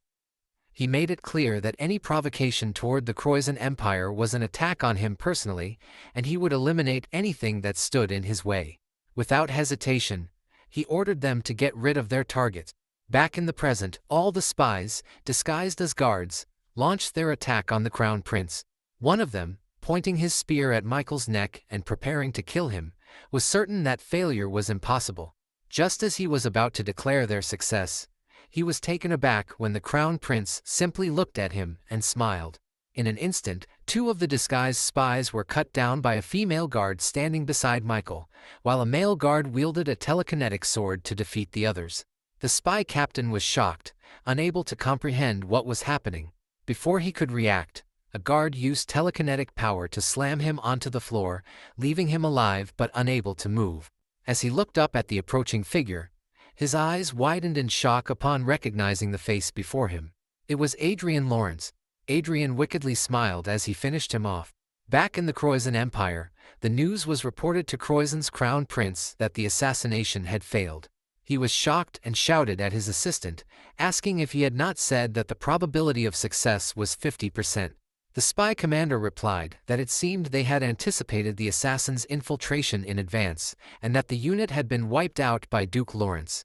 Grabbing his head, the Croizon prince cursed, expressing his frustration that the talented students he had recruited were caught within half a day and were all eliminated, calling it a disaster. The spy commander suggested that it would be better for His Highness to stay in the royal palace rather than the magic tower and to lay low for a while. The prince asked what he meant by that. The commander, worried, explained that considering Duke Lawrence's personality all this while, they could not anticipate what he might do. He emphasized that when dealing with someone whose actions were difficult to predict, one must be as cautious as possible. However, before he could finish, the prince stopped him and angrily questioned if he was really suggesting that the crown prince of the Croizon Empire should hide just to avoid a mere noble of an insignificant kingdom. The commander remained silent. The prince then declared that he now knew for sure that in the upcoming war with Reinhardt, he must definitely kill Duke Lawrence. Suddenly, Crowe appeared outside the window, and through him Adrien stated that he was sorry, but he personally had no intentions of dying quietly. This shocked the Croissant Prince, who looked back in surprise. At that moment, the room brightened, indicating an attack. The commander called out urgently for His Highness. He then pushed the prince, sacrificing his own life to save him. The prince just stared at him in horror. In the meantime, several soldiers arrived at the scene and ordered to protect His Highness. Croy remarked that it was a pity. With a menacing glance, he added that it would be wise to always watch one's back. Then, he disappeared. The crown prince was left on the floor, visibly shaking in fear. The soldiers rushed to him, asking if he was all right and urging for an immediate evacuation. In anger, he could do nothing but shout. Meanwhile, Adrien, in his mansion, was calmly sipping his tea. The scene changed to the Golden Palace, Dragon Palace of the imperial capital of the Brigham Empire. The emperor asked for a report and Earl Alfred replied respectfully. She explained that the first prince of the Reinhardt's kingdom, Michael van Reinhardt's, had been crowned as the new king of Reinhardt's. She added that although there had been reports of an assassination attempt during the coronation ceremony, it seemed the event had proceeded without any issues. She went on to state that the most likely candidate behind the assassination squad was Crown Prince André de Croissant of the Croissant Empire. In what appeared to be retaliation, there had been a magical attack on the magic tower he operated on the same day. Although the Crown Prince had survived unharmed, Count Petrito, the second Imperial Guard captain, had been killed in the process. She mentioned that the Crown Prince had pointed to Duke Lawrence as the culprit, but the Duke Lawrence had denied the accusation with remarks that were nearly provocative. During the conference, when the Crown Prince accused Adrien responded that the Crown Prince seemed to be in need of rest and that if he had truly decided to eliminate him, the Crown Prince would not have been able to speak so freely at that moment. Earl Alfred then observed that the already poor relationship between Croissant and Reinhardt's had reached its absolute worst and that war could be considered inevitable. The emperor noted that even without this incident, war had only been a matter of time, and that it was not surprising, pointing out that the two countries had fought large and small wars whenever they pleased for decades. Earl Alfred further reported that this war appeared different from the previous ones and seemed as though it would be fought in earnest. She added that the Prius Republic Revolution, the sudden divine oracle during the selection of saints and holy men, and Princess Sia's reclamation of royal power were all expected to have considerable impact on the already chaotic international situation. At the center of the major events that had recently occurred in Randelle, she emphasized, stood the rising star of the Reinhardt's kingdom, Duke Adrien Lawrence. The emperor listened quietly, remarking that it would have been pleasant if they had succeeded in recruiting him. Earl Alfred apologized, saying it was because she had been inadequate. The emperor reassured her that it was his fault for being able to offer only the title of count. He then asked what she thought the odds were of the Reinhardt's kingdom winning the war. Earl Alfred estimated the chances to be about 40%. Intrigued, the emperor repeated her estimate, asking if she truly thought it was 40%. Earl Alfred clarified that she believed it to be more than 40% but less than 50%. The emperor remarked that it sounded like a close call and suggested she was evaluating the Reinhardt's kingdom quite generously. Earl Alfred responded that Duke Adrien Lawrence and King Michael van Reinhardt's were extremely capable individuals, and that she did not believe they would have provoked Croissant without careful consideration. The emperor wondered aloud if it was really so, saying that it would be very interesting if the Reinhardt's kingdom actually won the war. Back in the Reinhardt's kingdom, Crown Prince Michael, now the king, declared that the time had come to put an end to the increasingly severe tyranny of the Croissant Empire. He stated that the war would not end at the level of a regional conflict, but would instead become an occupation war where territory would be seized. In the conference room, one member asked hesitantly if they should seek help from their allied nations. Another suggested that since the Brigham Empire had offered to provide weapons at a low price, they should accept the deal. Someone else interrupted with excitement, saying it was great news and that the kingdom's military power would increase significantly. Finally, Adrien pointed out that if they accepted the proposal, they would not be able to refuse the Brigham Empire's demands after winning the war. King Michael agreed with Adrien, saying that Duke Lawrence was correct and that selling large quantities of weapons at low prices right before war was essentially the same as providing support, just as getting help from other allied nations was the same. One worried member began to speak in uncertainty, and the king confirmed that this time they would fight the war with their own strength alone. He emphasized that if Croissant's war objective was to weaken their kingdom's national power, then Reinhardt's war objective would be nothing less than the empire's destruction. The members were stunned to hear this. One asked if the king truly meant that they were going to conquer the Croissant Empire, while another questioned whether such a thing was possible. The king assured them that it was indeed possible if Duke Adrien Lawrence took command as the supreme commander. Murmurs spread in the conference room, and some expressed doubts, saying that although Duke Lawrence was outstanding, this was a war where the nation's fate was at stake, so the command baton should be entrusted to a professional commander with more experience. Others agreed, arguing that Duke Lawrence was too young and that in war the experience that came with age could not be ignored. Adrien crossed his hands and thought to himself that as expected there was a lot of opposition. Arcia grew irritated. Suddenly someone spoke up, saying that Duke Lawrence did in fact have experience commanding in war. It was Marquis Otis who explained that about a year ago Lawrence had participated as his subordinate in the war with Croizon and had been the primary contributor who led them to victory. He boldly evaluated Duke Lawrence as a genius of war and expressed confidence that if Lawrence commanded the entire army he would be able to minimize casualties while ensuring victory. Adrien was deeply touched to hear this, and muttered to himself that his first impression of Marquis Otis had been merely of a fat uncle commuting to and from the battlefield. From that moment their bond grew even stronger. Murmurs in the conference room fell silent and one member coughed, asking them to hear the strategy Adrien claimed would bring victory. Adrien gave a confident look. Some days later in the war control room, soldiers from the front reported that the vanguard unit for the Patel Fortress direction was ready. The vanguard unit for the Corinto Fortress direction was ready, and the vanguard unit for the Prince Border Count Territory direction was ready, adding that all unit deployments were complete. The soldiers said that Supreme Commander Adrien had told them to stand by until the operation time of 2400. They reported that the vanguards and sky fortresses were in position, and that at 21:15, 22:45 and 23:52 they were still waiting. Then it was 23:58, 23:59 and finally 2400. Adrien calmly began to order the start of the operation, but before he could finish, multiple explosions occurred around the palace. A guard rushed into the king's chamber and informed him that Reinhardt's kingdom had launched a surprise invasion. The king was startled and afraid, demanded to know what had happened. Meanwhile, Adrien noted on the magic calendar the Reinhardt kingdom's invasion of the Croizon Empire, and then instructed Arcia that all the territories in the Pafnir and Arkness regions were empty so she could move directly to the Trias region. He told her that the enemy force numbered about 5,000 vanguard troops and 50 sky fortresses, and that if she divided her unit into 3 and attacked simultaneously from 3 sides, she should be able to capture the target easily, and that he would send her the attack route. Arcia ran off immediately and acknowledged that she had understood. Adrien ordered Duke James that an ambush unit was hiding near Count Gent's territory in the Arshol Mountains, and warned him that the unit included 5 self-destructing sky fortresses, so he should be careful. Duke James acknowledged the instruction, saying he understood and that it had been close. While Adrien was instructing his men and directing the war, 2 administrative officials stood behind him. One whispered that it was amazing to remain with the Third Army while simultaneously controlling the First and Second Armies. Adrien paid no attention and thought that using the skill made it easy to identify enemy ambushes and weaknesses. He was using the skill Sonic Black Eagle, whose basic option was physical attack. First skill Vision Sharing, second skill Magic Sharing, third skill Clone, and a fourth skill that remained unspecified. Reports from the war fronts arrived. The First Army had confirmed and annihilated the Empire's ambush unit with no casualties, and the Second Army had broken through the Pafnir and Arkness regions and begun combat with enemy units in the Trias region.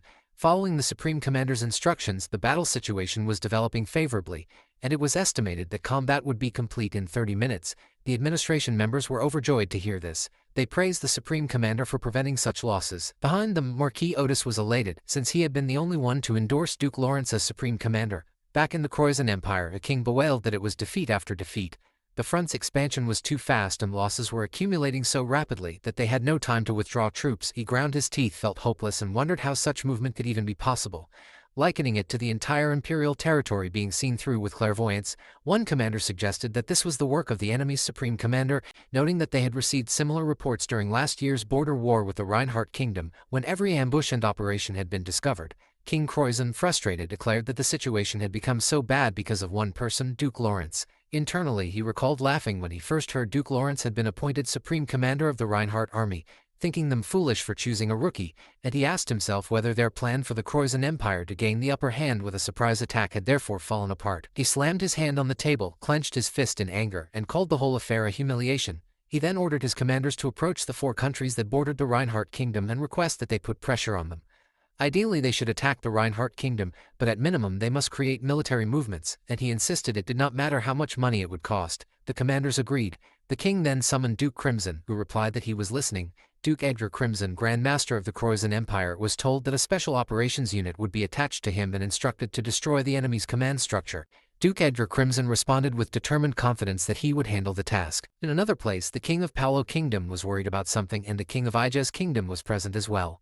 The king of Ija's mentioned that they had received a request from the Croizon Empire to pressure the Reinhardt's kingdom. The king of Paolo replied that they were in the same situation, finding it troublesome because although allied with Reinhardt's, they could not simply ignore the empire's request. At that moment, someone entered and informed them that an envoy had arrived from the Reinhardt's kingdom. The king of Ija's greeted the envoy and remarked that it had been a long time. Princess Diana responded that it had indeed been a long time since she had met both King Paolo and King Ija's. The king of Paolo observed that for Reinhardt's royalty to visit them in such times meant that word of the Croizon Empire's approach had already reached them, along with knowledge of their concerns. Princess Diana confirmed this. The King of Paolo then asked her directly how she planned to reassure them. Diana requested that they look at something and tapped her wristwatch, causing 2 blue system windows to appear before both kings. The 2 rulers were shocked at the content and asked what it was. Princess Diana explained that it was a proposal to establish a duchy. She elaborated that the war would definitely end in Reinhardt's victory, after which the kingdom would be reborn as an empire. Since existing relationships with allies might become ambiguous at that point, they were considering creating a buffer zone. When asked if that buffer zone would be the duchy, she confirmed it. She further explained that His Majesty the King had said that if the war ended in victory he would share part of the profits with allied nations, and that simply refusing the Croatan Empire's request would be of great help. The 2 kings exchanged worried looks before King Paolo, after a cough, said that they would ignore the Croatan Empire's request. He then asked whom they intended to appoint as ruler of the duchy. With a gentle smile, Princess Diana revealed it would be Duke Lawrence, the saint of the Reinhardt's kingdom. Meanwhile, Duke Edgar Crimson, Grand Master of the Croatan Empire, finally reached the location of the Reinhardt's kingdom's war operation command base. Inside, Adrien was relaxing when a high-ranking imperial soldier asked what should be done with the Croatan Empire if their kingdom won the war. Adrien replied that they would first need to eliminate all imperial family members, nobles, and key figures of the empire. The soldier hesitantly asked whether exile or life imprisonment might be an option. After a moment's thought, Adrien admitted that while King Michael would ultimately decide, personally he believed no sparks could be left behind. This answer unsettled the soldier, who feared that someone close to him might belong to the opposing faction's key figures. Adrien noticed his reaction and approached, startling the soldier. The man began to explain that if he had displeased Adrien he had not meant it, but before he could finish, Adrien pushed him back and warned that standing there would get holes in his body. Immediately afterward, a red beam of destructive energy struck where the soldier had been, leaving a massive hole. The surrounding soldiers panicked, confused by what had just happened. Adrien looked toward the back and stated that it was swordsmanship, recognizing that the Grand Master of the Croatan Empire had arrived. Behind him stood Duke Edgar Crimson. Enemies began their assault on the command base, and soldiers called out to Adrien. He instructed them that the Crimson Duke was targeting him and warned them not to approach lest they get caught up in the fight. Over the radio came reports that the main fortress had been hit, punctures had occurred in the upper and lower armor, and the lower force bombardment unit had been destroyed. Another voice reported that the attack target was being designated as the enemy and counter-bombardment was beginning. Duke Edgar Crimson remarked that the spectacle was impressive, though someone floating in the air complained that they were dying trying to block it. Edgar apologized to Duke Iris, saying that such bombardment was not something even a Grandmaster could block. The person floating mid-air, revealed to be Supreme Elder Iris of the Beastman Nation and a member of the Elysia allied nations, admitted that at that rate 5 minutes was her limit. Edgar declared he would finish things quickly, and with his Grandmaster-level aura, he prepared 3 swords simultaneously and launched an attack, his blades destroying everything in their path. Adrien, dodging, found it annoying. One sword approached at high speed, but he easily grabbed it with his bare hand, shocking Duke Edgar Crimson. Adrien then caught all 3 swords and threw them into a portal, thinking that it felt like fishing with a sword handle as bait. The radio reported that the posture control system and main engine had both been destroyed. Adrien told his subordinates that he would go out and respond separately, and that from then on the vice commander should lead all forces. A soldier panicked at this. The radio then announced that the fortress was falling and ordered all crew members to prepare for impact. With 2 sides of the sky fortress heavily damaged, Adrien teleported outside, floated in the air holding his magic staff, and arrogantly noted that such grand numbers had come just to kill one person. He noticed Elder Iris and with a playful tone remarked on her presence along with the Elysia allied nations supporting the Croatan Empire. Startled, she clarified that it was her personal activity and that she had no intention of directly attacking him. Adrien thought to himself that even if she did not attack directly, she was already deeply involved in the battle. He replied that it was unfortunate. With a kind expression he added that to see Supreme Elder Iris, whom he had always wanted to meet, on the enemy side was regrettable. Elder Iris's heart pounded violently in response. Adrien checked her status window, which showed her observation interest level as interested, and hostile Foss's attitude as favorable sorry. He thought that at such a level she would not interfere more than necessary. Duke Edgar Crimson, watching, accused Adrien of arrogance and questioned why he remained relaxed with the enemy before him. Adrien replied that it was because he had been waiting for this situation. When Edgar asked what he meant, Adrien snapped his fingers and explained that he could see through the Emperor's thoughts. To reverse the situation, the Emperor would try to collapse their army's command structure, and when that happened, the Crimson Duke would inevitably be moved. After his snap, several sky fortresses and vanguards appeared, including Reinhardt's Grand Master, Adrien's main forces, and Arcia.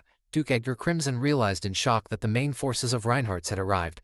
Adrien, smiling, told him that now it finally felt like they were evenly matched, which startled the Crimson Duke. Duke Edgar Crimson thought that Reinhardt's aces. Adrien, with a mocking tone, remarked that there they were, and that now it felt like a fair fight, which startled Duke Edgar Crimson. The Duke launched 3 aura swords at Adrien.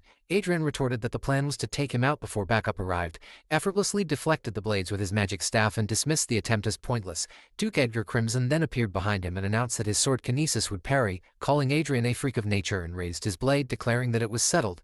Adrien had to die. Adrien turned and did something that shocked the Duke. The Duke immediately flashed away, sensing the danger. Sweating, he stared at Adrien, who was flying while spinning Excalibur, and Adrien lamented that it was a pity, he had almost had him, then activated Excalibur. The Duke gritted his teeth and swore, lunging forward, while Adrien, smiling at him, told him it was too bad. Time was up. At that moment, Arcia intervened and prevented Duke Edgar Crimson from striking. Arcia came between them and declared that she was the one who protected him. As Adrien remained standing, smiling and radiant, Arcia slashed with her sword and forced the Duke to retreat. He fell and slid along the ground, leaving a trail. Duke Edgar Crimson managed to block the attack but noticed both Adrien and Arcia pressing him. They exchanged heavy blows while defending against each other's assaults. The Duke considered the encounter a humiliation. He could not believe he was losing so badly to a rookie who had only just become a Grand Master and, to make matters worse, a mere 7th Circle mage. He concluded the ambush had failed. He could accept that because he had prioritized speed, which had made his attacks simpler. He thought his vanguards were easily dealt with by Adrien's forces and that his airships were taking heavy damage, but he still felt something was wrong. An unnatural calm about Adrien. He blocked another strike from Arcia and a magic attack from Adrien. Arcia, holding sword and shield in one hand, slashed the Duke, causing him to lose his grip on his weapon. Seizing the opportunity, the Duke used his aura to control his sword and aimed it at Arcia's neck, but suddenly he felt as if his blades were bound by invisible shackles. Sweat formed on his face. He worried that he might be facing an 8th Circle mage who was only using 7th Circle spells. Seeing Adrien attack, he muttered that it could be an 8th Circle. Before Adrien finished him with a slash, blood splattered as the Duke fought bitterly that Adrien had been playing them from the very beginning to the very end. Before losing consciousness, he saw Adrien and Arcia smiling. Reports from the battlefield announced that the field was clear and that Elder Iris had finally been captured. Arcia held Elder Iris like a stuffed toy and asked Adrien teasingly whether they could keep her because she was so cute. Elder Iris, furious, protested that she was centuries older than they, and blasted them as barbarians, demanding to know if this was how prisoners of war were treated. Adrien replied calmly that she had claimed not to be with the Elysian Alliance, so she could not be considered a prisoner of war. Elder Iris fell silent while Arcia patted her head. Adrien told Elder Iris that at that moment, she was a criminal for interfering with their kingdom's war effort. He asked why she had sided with the Croizon Empire in the first place and said she should have stayed out of it to avoid her current predicament. When she attempted to explain, Adrien interrupted, accusing her of trying to play both sides to get what she wanted and slip away. He observed that she had not expected Duke Crimson to fall so easily. Caught red-handed, Elder Iris's denials faltered while Arcia toyed with her cheek. Adrien assured her they would not hurt her if she remained silent until the war ended, and told her to keep playing with Arcia for now. Startled, she demanded to know if they expected her to be treated like a doll and screamed. The masked man suggested it would be simpler to kill her, but Adrien, smiling, called her a hostage, useful to prevent the Elysian Alliance from entering the war, and added that the only reason they had won so easily was that Elder Iris had held back. Had she fought seriously, their losses would have been catastrophic. As Arcia squished Elder Iris's cheek and Iris shouted to be released, the masked man asked whether their chances of winning the war had improved. Adrien told him their odds were effectively 100%.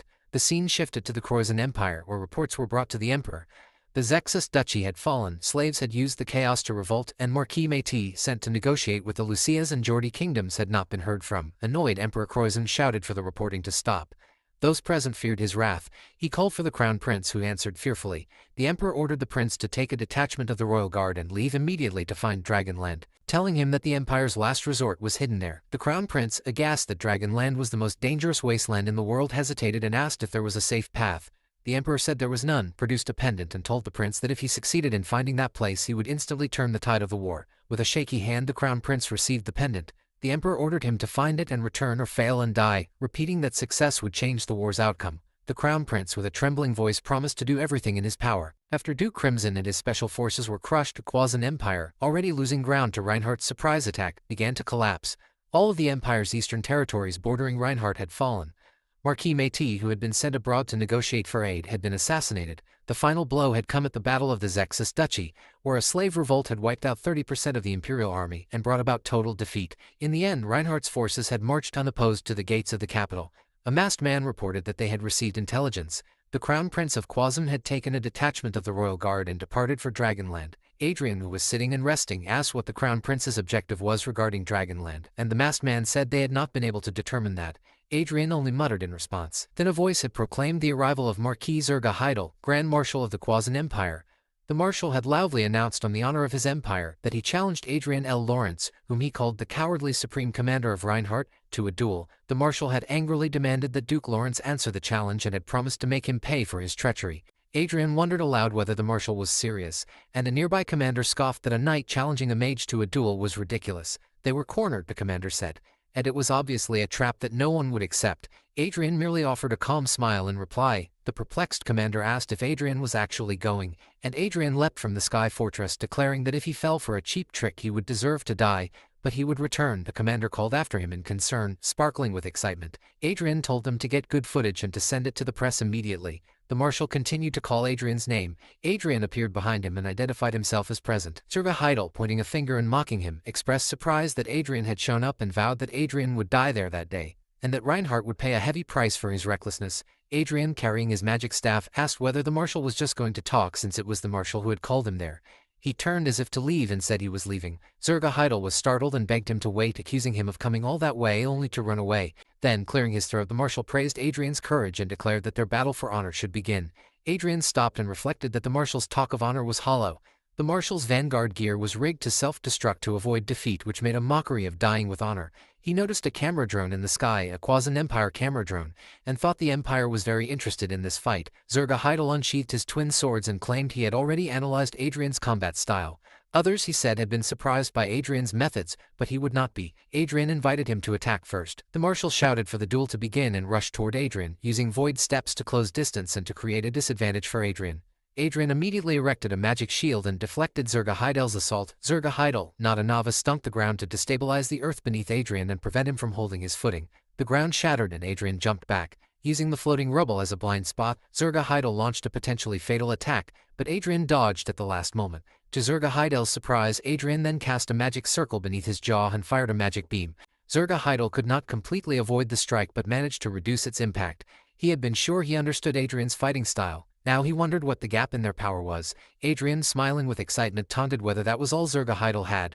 The marshal used his twin swords to halt his backward motion and then performed something at his wrist. Adrien, using his all-seeing eye ability, noticed a potion being injected. A berserker potion. Suddenly Sir Yahello transformed into a beast.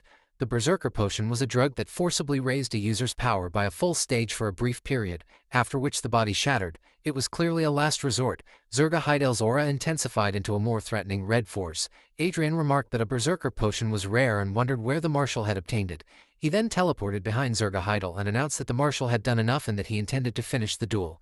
The beast-form marshal glanced behind him and a huge explosion followed. Adrien teleported in front of the drone camera, seized it, and declared into the lens that the duel was his victory.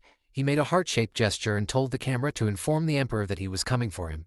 Those watching in the Quasin throne room were left in shock. Adrien returned to the Sky Fortress, where the worried commander admitted he had thought his heart would leap from his chest. Adrien walked past him and instructed that the people he would name were to gather and follow him immediately. When the commander asked who they were, Adrien, thinking that it was the 20th day of the war, said that it was time to finish it. Back in the Quasin Emperor's throne room, the Emperor asked for a report on the Reinhardt army's status. One subordinate replied fearfully that they were still holding position, then, contradicting himself, said they were advancing. The Emperor inquired about the Crown Prince, and another commander reported that all communication and tracking signals had been lost after the Crown Prince had entered the Grey Mountains. The Emperor reflected that many parts of Dragonland had unstable mana, which suggested the Crown Prince might be on the right path.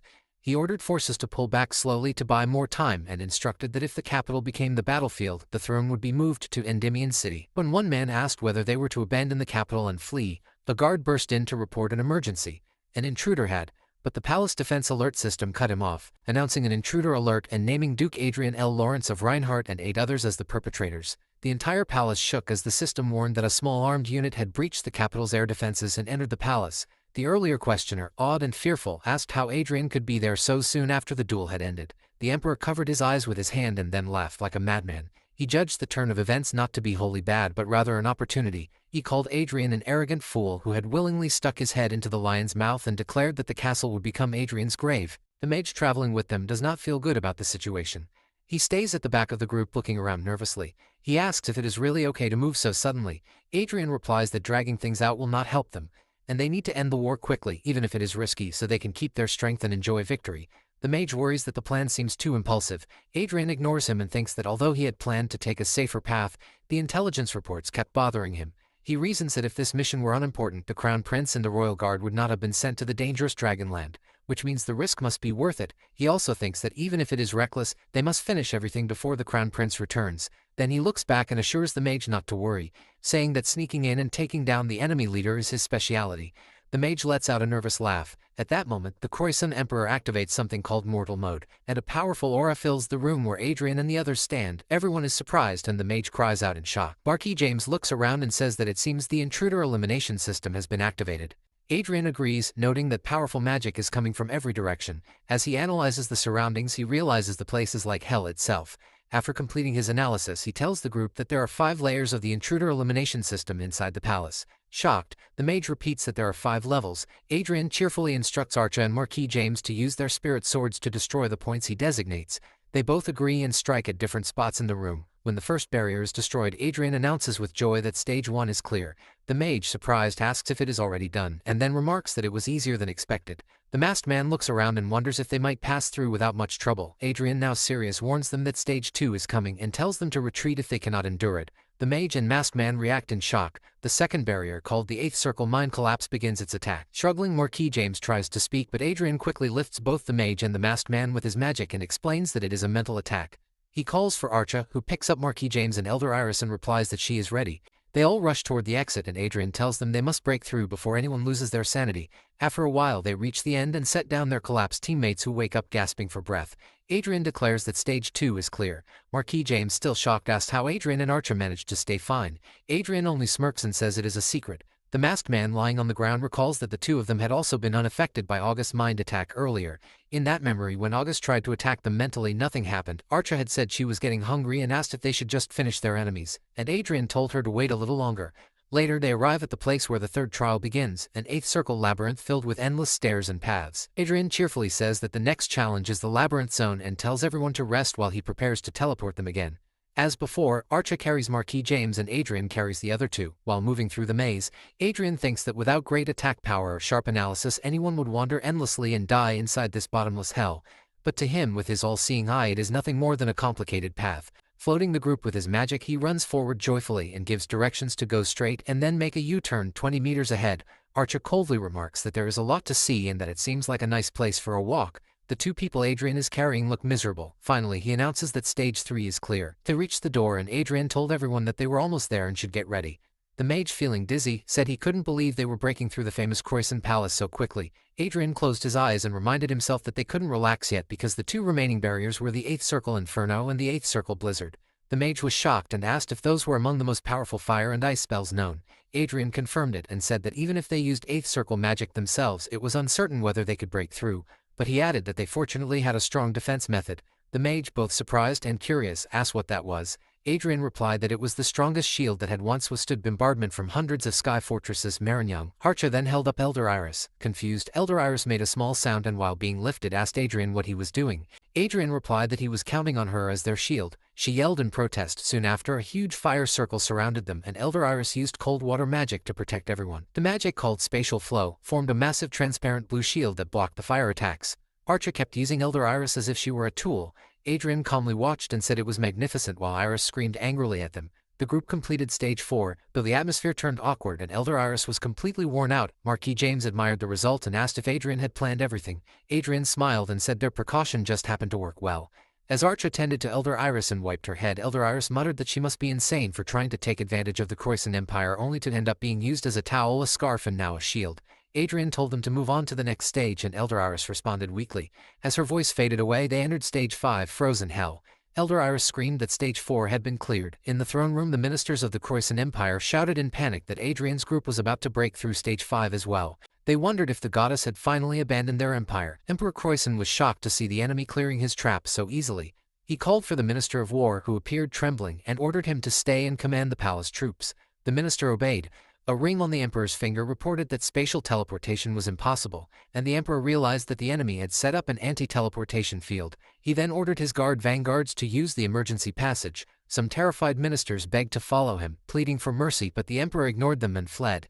Adrien appeared behind the fleeing ministers and asked where they were going. He then used his magic staff to cast a fire spell. burning all the ministers who had followed the emperor. The emperor turned around terrified and recognized Adrien as Duke Lawrence. Adrien and his party approached, and Adrien politely said it was an honor to meet the Emperor of Croissant. The emperor asked what had happened to the Minister of War. Adrien replied that if the minister had stood in their way he would probably be among the dead, since Adrien had been killing every noble and soldier he encountered without keeping track. The emperor, enraged, called him an insolent and rude man. 2 vanguards in high-level armor charged forward to attack, but Adrien calmly said that a dying man did not deserve any more courtesy. The emperor looked at him in shock before his head suddenly fell, blood spilling everywhere. Adrien bid him farewell. Later, a hooded man appeared with the Croissant prince and a guard. The guard led them down a corridor, showing the way. The Croissant prince smiled wickedly and thought to himself that his father should wait, for he, Andre, would now take his place. The crown prince walked into the throne room and called out for the emperor. He shouted for his father, announcing that his proud son had finished his mission and returned. He said that Adrien and the Reinhardt family were finally destroyed. When he noticed the room was empty, he looked around and wondered aloud why no one was there. The hooded man beside him also looked around and noticed a bloodstain in the corner. The prince guessed that the enemy had reached the gate and asked if everyone had escaped. Clicking his tongue in frustration, he complained that soldiers should stand their ground even if it meant dying.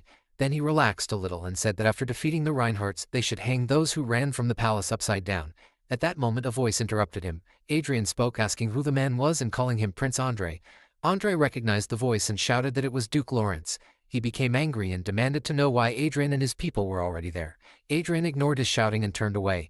Andre began to call out for his father, but before he could finish, a green aura sword flew toward him. Before it could strike, someone caught it between 2 fingers. The sword stopped right in front of Andre's eyes and he was terrified.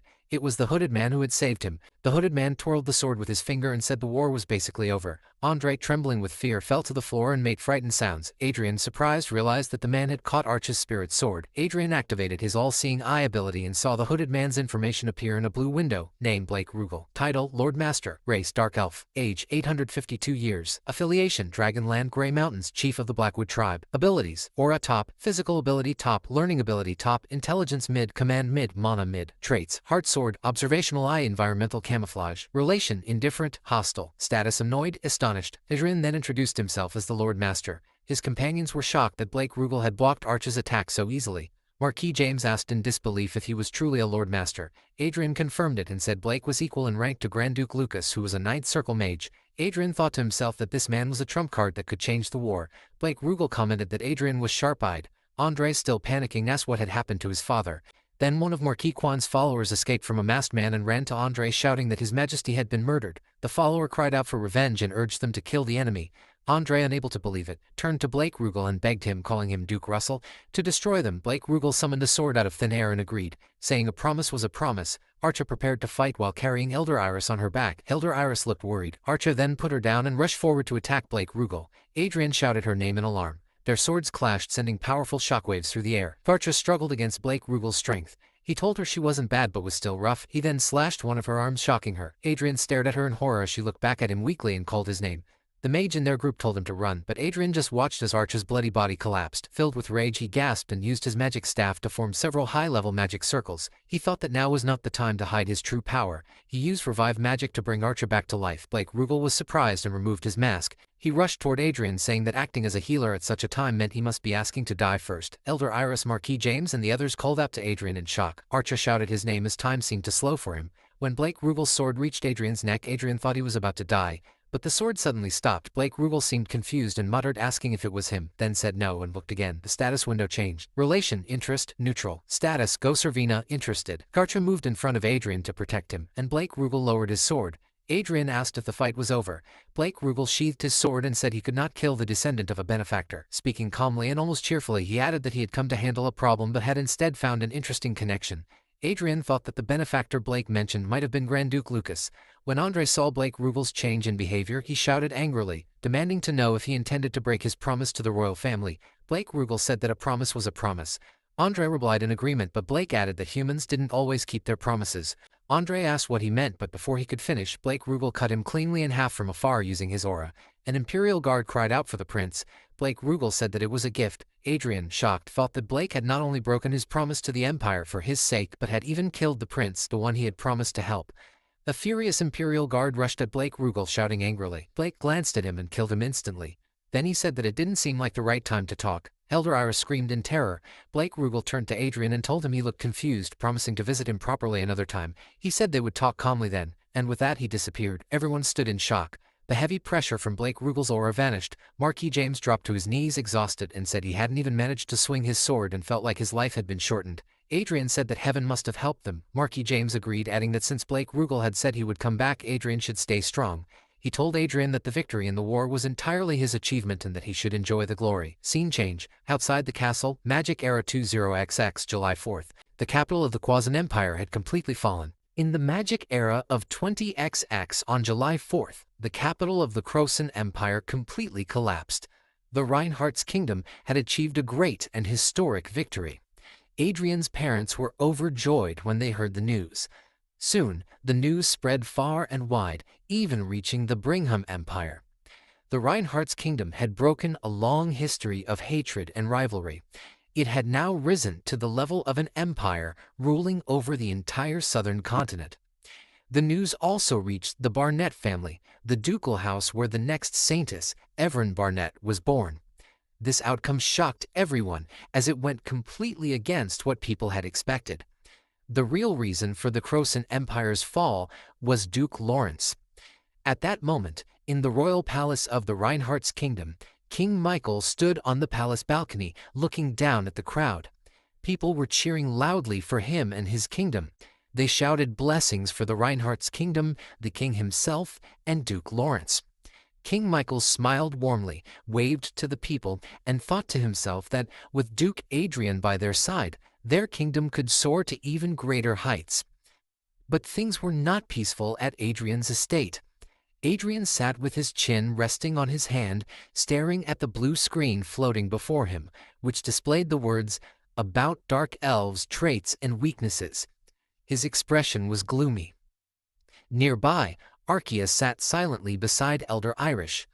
A masked man glanced at Adrien and asked Arcia why he looked so lifeless. Without showing any emotion, Arcia replied coldly that she had found a note in her bedroom that morning. The note read, "I shall visit tomorrow at 8 p.m., Blake Russell." Hearing the name, the masked man swallowed hard, clearly nervous. Elder Irish, annoyed, suddenly shouted at Adrien, demanding to know when he planned to send her back. Startled, Adrien looked at her and then gave a sly smile. He told her that she must have forgotten she was still a criminal. Arcia held Elder Irish in place as the woman's eyes widened in shock. Adrien continued in a firm voice, announcing that as the commander-in-chief of the Reinhardt's army, he was sentencing Iris Marignang to indefinite labor.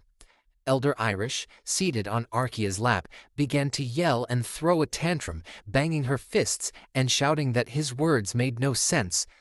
Adrien simply replied that she shouldn't worry, promising that they would treat her far better than an ordinary criminal deserved. Still cold and calm, Arcia suggested that they go have a snack, while Elder Irish only made frustrated sounds, wriggling in protest. Trying to change the topic, Adrien said that one good thing about dark elves was that, being dark element beings, they were weak against holy power. At that moment, Chester appeared through a hologram projection. He mentioned that the name Blake Russell sounded familiar. Chester explained that he had once traveled with Blake on a journey to meet a dragon and that they had gotten along surprisingly well. Chester said he had even considered Blake a good friend. Hearing this, Adrien was taken aback and asked if Chester would really harm the disciple of a friend he had been close to. Chester folded his arms and said thoughtfully that, as far as he knew, Blake Russell had been unhappy about what happened to Grand Duke Lucas and hadn't agreed with his fate. The masked man tried to reassure Adrien, saying nothing bad would happen. But Adrien didn't seem convinced. He only gave an awkward smile.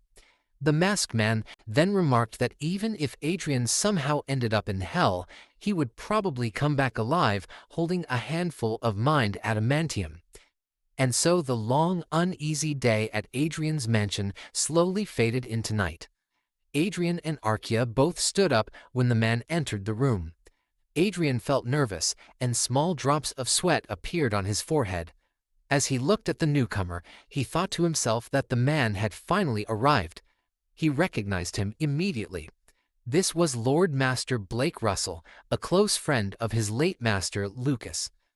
The dark elf carried an intimidating presence that filled the air with a heavy, mysterious feeling. Adrien and Arcia greeted him politely. Adrien said that he was welcome and that it was an honor to meet the friend of his master. Then he guided Blake to the table and explained that he had prepared many different dishes, not knowing exactly what his guest liked, hoping at least some of them would match his taste. Blake gave a small laugh and said with a smile that he appreciated Adrien's kind hospitality. As they began their meal, Adrien remained uneasy. Blake calmly cut his steak and lifted his wineglass. Then he remarked that Adrien seemed already to know something about him, judging from his manner. Adrien smiled nervously and replied that Chester had told him about Blake, that he was the last adventuring companion who had once traveled through Dragonland with his master, and that the two of them had shared a close bond as like-minded friends. Blake took a sip of wine and commented that Manuel, Adrien's master, had not only left his property behind for his successor. He admitted that he had not liked hearing Adrien call Manuel his master, but since Adrien carried Manuel's memories, he could somewhat understand the situation. Adrien gave a hesitant smile at that remark. After setting down his glass, Blake asked how Manuel had met his end. Adrien answered that Blake already knew Grand Duke Lucas had come from another world. When Blake nodded, confirming it, Adrien explained that Lucas's body had died in this world, but his soul had returned to his homeland. Blake looked shocked and asked if that was true. Adrien confirmed it, saying he believed his master's soul had been sent back by a sacred spell called Sen's Soul, returning him to the afterlife of his home world. He added that his master was probably reborn there by now, living once again in his original homeland. Blake seemed surprised but relieved by this news, saying it was comforting to know. Adrien smiled gently, and Blake said that if there had been no clue about Manuel's fate or homeland, things would have been far more difficult to make sense of. Adrien then revealed something personal, that he too was from the same homeland as his master, though unlike Lucas he had come here not through dimensional travel, but through reincarnation after death. Blake looked at him thoughtfully and said that Adrien's situation was as unusual as Manuel's had been. Adrien, curious about Blake's feelings, quietly checked his status and saw that it showed relation, interest, ally, and status, favorable, interested. That made him feel slightly at ease. He thought to himself that the atmosphere was calm enough and at least Blake was not going to draw his sword without reason. Adrien then said that he owed everything to his master, that his master had saved him from a miserable death and given him a chance to live well. Lucas, he said, had been not only his teacher but also his savior. Blake suddenly asked about Adrien's glasses, saying he hadn't recognized them at first because they looked a bit different. He asked if they were the same pair that Manuel used to favor. Adrien looked startled and asked if Blake knew about them. Blake replied that of course he did, since the item had been based on his own skill, the observational eye. He added that the glasses' abilities were even greater than his own, which made Adrien realize how deeply connected these two men truly were. Blake started to rise from his chair and Adrien quietly watched him. Blake told him that he shouldn't rely too much on the artifact because it might weaken his natural senses. Then Blake said that it had been a pleasure meeting him and apologized if he had accidentally frightened his friend's disciple. He mentioned that he had a gift for him. Adrien looked surprised and asked what it was. Blake showed him a few pieces of bone and asked if that was enough as a gift. When Adrien looked at them, two system messages appeared before his eyes: a black dragon's fang and a black dragon's bone. Adrien was overwhelmed with shock. He thought to himself that these items were priceless, things no one could buy even with a fortune. As Blake began to leave, he said that he would be taking his leave. Adrien watched him nervously for a moment, then suddenly shouted for him to wait. Blake stopped, turned back, and asked what was wrong. Adrien hesitated, but then thanked him sincerely for such a precious gift. After a pause, he asked if he could request something else instead. Blake looked slightly annoyed and asked if Adrien was rejecting his goodwill and still daring to ask for more. Adrien grew anxious, thinking that Blake's kindness was only because of his fond memories of Grand Duke Lucas. He worried that making another request could be a terrible mistake. But as he held Arcia's hand, something deep inside him told him not to end their connection with just one gift. Gathering his courage, Adrien looked determined and asked Blake to become his fiancé's master. Arcia was completely shocked by his words and gasped, calling out to him in disbelief. Adrien thought that his own destiny was to one day reach the ninth circle, but Arcia didn't have the same fate. He believed she needed this opportunity to truly grow. Blake, the dark elf, stood silently for a moment, thinking. Then he asked Arcia if her current level was Grandmaster, reminding her that she had blocked his sword during their last battle. Arcia nodded in agreement. Blake then asked her what she thought was the biggest difference between a Grandmaster and an Aura Master. The question startled Adrien because he knew Arcia wasn't good at answering questions like that, but Arcia's eyes shone brightly as she answered, saying that if an Aura Master felt like the sound ta-ta-tang running on the ground, then a Grandmaster felt like whoosh soaring in the sky. Adrien nearly cried out in embarrassment at her childlike explanation. Blake then asked what the difference was between himself, a Lord Master, and her, a Grandmaster. Arcia made a fistful of aura and said that the fist represented her. Then she made a wide circular motion with her arm and said that the large circle represented him. Adrien was moved by her innocent way of expressing it and thought she looked very cute. To his surprise, Blake said that her general understanding wasn't bad. Adrien was completely shocked that Blake actually understood what Arcia meant. Arcia, feeling proud of herself, looked almost as if she was glowing. Blake went on to explain that Aura Masters and Grandmasters were different in how their powers appeared and in their overall scale, while Lord Masters could control the very space around their heart sword. Adrien was amazed by the explanation and realized that this was what the concept truly meant. He quickly spoke up, telling Blake that Arcia needed a proper master at this moment. Blake agreed, saying that she still felt untamed, but if refined could become something truly extraordinary. Hearing that, Adrien's eyes lit up and he eagerly began to speak, but Blake interrupted, saying that he would accept the original gift as it was, but in return he would agree to see Arcia once every 2 days. He said she was far too talented to be left undeveloped. Adrien was overjoyed. He looked first at Arcia and then at Blake, thanking him sincerely. Blake sighed and thought to himself that Manuel had once said he found a fine successor, but it seemed that the boy had inherited his teacher's troublesome nature as well. Finally, Blake turned to leave, and Adrien smiled at Arcia, saying it was wonderful news for her. The scene shifted to the grand ballroom, where the victory ceremony of the Kingdom of Reinhardt's was taking place. A young man dressed in an off-white suit remarked that the castle looked quite small compared to the ones in their homeland, the Brigham Empire. This young man was Count Friedrich, a disciple of Duke Raphael. Standing beside him was his teacher, Duke Raphael himself. Duke Raphael quietly advised his disciple that when he met Duke Lawrence, he should show proper respect. Although Duke Lawrence was younger in age, his reputation and influence across nations were far greater. But Count Friedrich, speaking in a carefree and slightly arrogant tone, replied that he would judge that for himself. He laughed loudly, saying he never believed anything unless he saw it with his own eyes. Feeling both embarrassed and frustrated, Duke Raphael thought that perhaps he had spoiled his student too much. He began to regret that His Majesty had chosen Friedrich for the diplomatic delegation.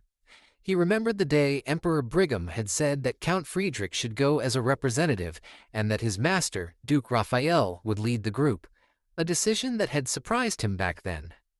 In the present moment, the sound of the Shanai filled the ballroom. The announcer then declared the arrival of the hero of the Kingdom of Reinhardt's, His Grace Duke Adrien L. Lawrence.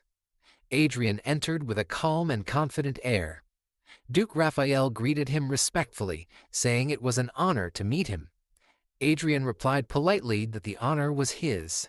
When Count Friedrich's turn came, he greeted Adrien with an overly casual tone, saying it was good to see him. Duke Raphael was shocked and silently screamed in his mind, wondering if his disciple had lost his sense of diplomacy. Quickly, Raphael bowed and apologized, explaining that his disciple was still inexperienced with formal manners. Adrien simply smiled and said that it was fine, even calling it refreshing to see such boldness in a young noble. However, inwardly, Adrien thought that Friedrich was not only 5 years younger than him, but also mentally less mature. Leaving them, Adrien walked over to a woman with bright yellow hair. He greeted her warmly, saying that he was glad she had come. She replied that she had to attend since the matter was related to their sex interests. Meanwhile, behind them, Duke Raphael was sternly scolding Count Friedrich. He asked if Friedrich had come all this way just to make a fool of himself, and warned him never to repeat the same mistake again. Friedrich's face turned red with shame, and he muttered a soft apology. Just then, the announcer called out the arrival of Her Grace Duchess Arcia Klein and her mentor Sir Blake Russell. The entire hall was taken aback by this unexpected announcement. Both entered dressed in elegant formal attire.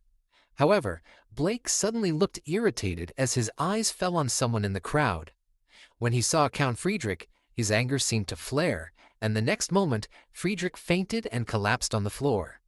Duke Raphael, startled, exclaimed in frustration, asking what kind of shameful behavior this was. Arcia silently pointed at the fallen Friedrich, her expression questioning Blake's reaction.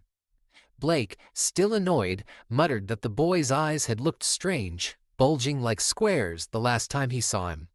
That last time referred to the day when the Kingdom of Reinhardts had officially declared itself an empire. On that historic occasion, Duke Adrien L. Lawrence had been honored with the title of Grand Duke as the empire's greatest hero, and he had been granted the vast northern territories that bordered the lands of the former Croatian Empire. After the ceremony ended, Duke James walked toward Adrien with a serious look on his face. He told him that he wanted to ask something directly. Duke James, who was also the Duke of the East, seemed a bit tense as he continued speaking. Adrien politely told him to go ahead and ask his question. Duke James leaned a little closer to Adrien and asked quietly if he was a dragon. The atmosphere instantly became awkward, and everyone nearby seemed a bit confused. Adrien looked slightly surprised and said that it was quite an unexpected question. Duke James explained his reason nervously. He said that dragons were known to live for thousands of years and were sometimes said to take human form for their own amusement. If that were true, that would explain how Adrien had already reached the 8th circle at such a young age. He added that Adrien's friendship with the Dark Elves from Dragonland made the suspicion even stronger. As he spoke, small drops of sweat formed on his forehead. Hearing this, Adrien couldn't help but laugh loudly. Duke James looked unsure and asked if he had made a mistake in his assumption. Adrien smiled and told him that he was definitely human. He said both of the Lawrence Viscounts were truly his parents, then laughed again, trying to ease the tension. At the same time, his parents were on the dance floor, enjoying themselves gracefully, while Arcia sat nearby, happily eating her favorite snacks. The mood slowly returned to normal, and the long day came to a peaceful end. A few days later, the story moves to Theo, the young man who had been transported from Earth to this new world. He was sitting in Adrien's luxurious mansion, resting on a soft sofa while holding his mobile phone tightly in his hands. His face looked sad and distant as he stared at the screen. The phone showed old photos of him and his younger sister, and seeing them made his chest ache with emotion. He quietly whispered his sister's name, wishing she could hear him. Then his eyes moved to the top of the screen, where he noticed the battery was low, and as always, there was no network signal. He sighed in disappointment. But suddenly, a soft beep came from the phone, and 2 bars of signal appeared out of nowhere. Theo's eyes widened in disbelief. He thought to himself that the signal had actually returned. Shocked and excited, he wondered if he might really be able to talk to his sister again. His heart started pounding as he quickly pressed the call button. The ringing tone echoed in the quiet room, and he waited anxiously for her to pick up. After a few seconds, a familiar voice answered, full of surprise, his sister's voice. She sounded shocked as she called his old name, asking if it was really him. Hearing her voice, Theo's heart filled with hope, and he shouted that he was alive, trying to tell her everything at once. But before he could say more, a robotic operator's voice interrupted, saying something about the connection, and then the call suddenly ended. The screen went silent again.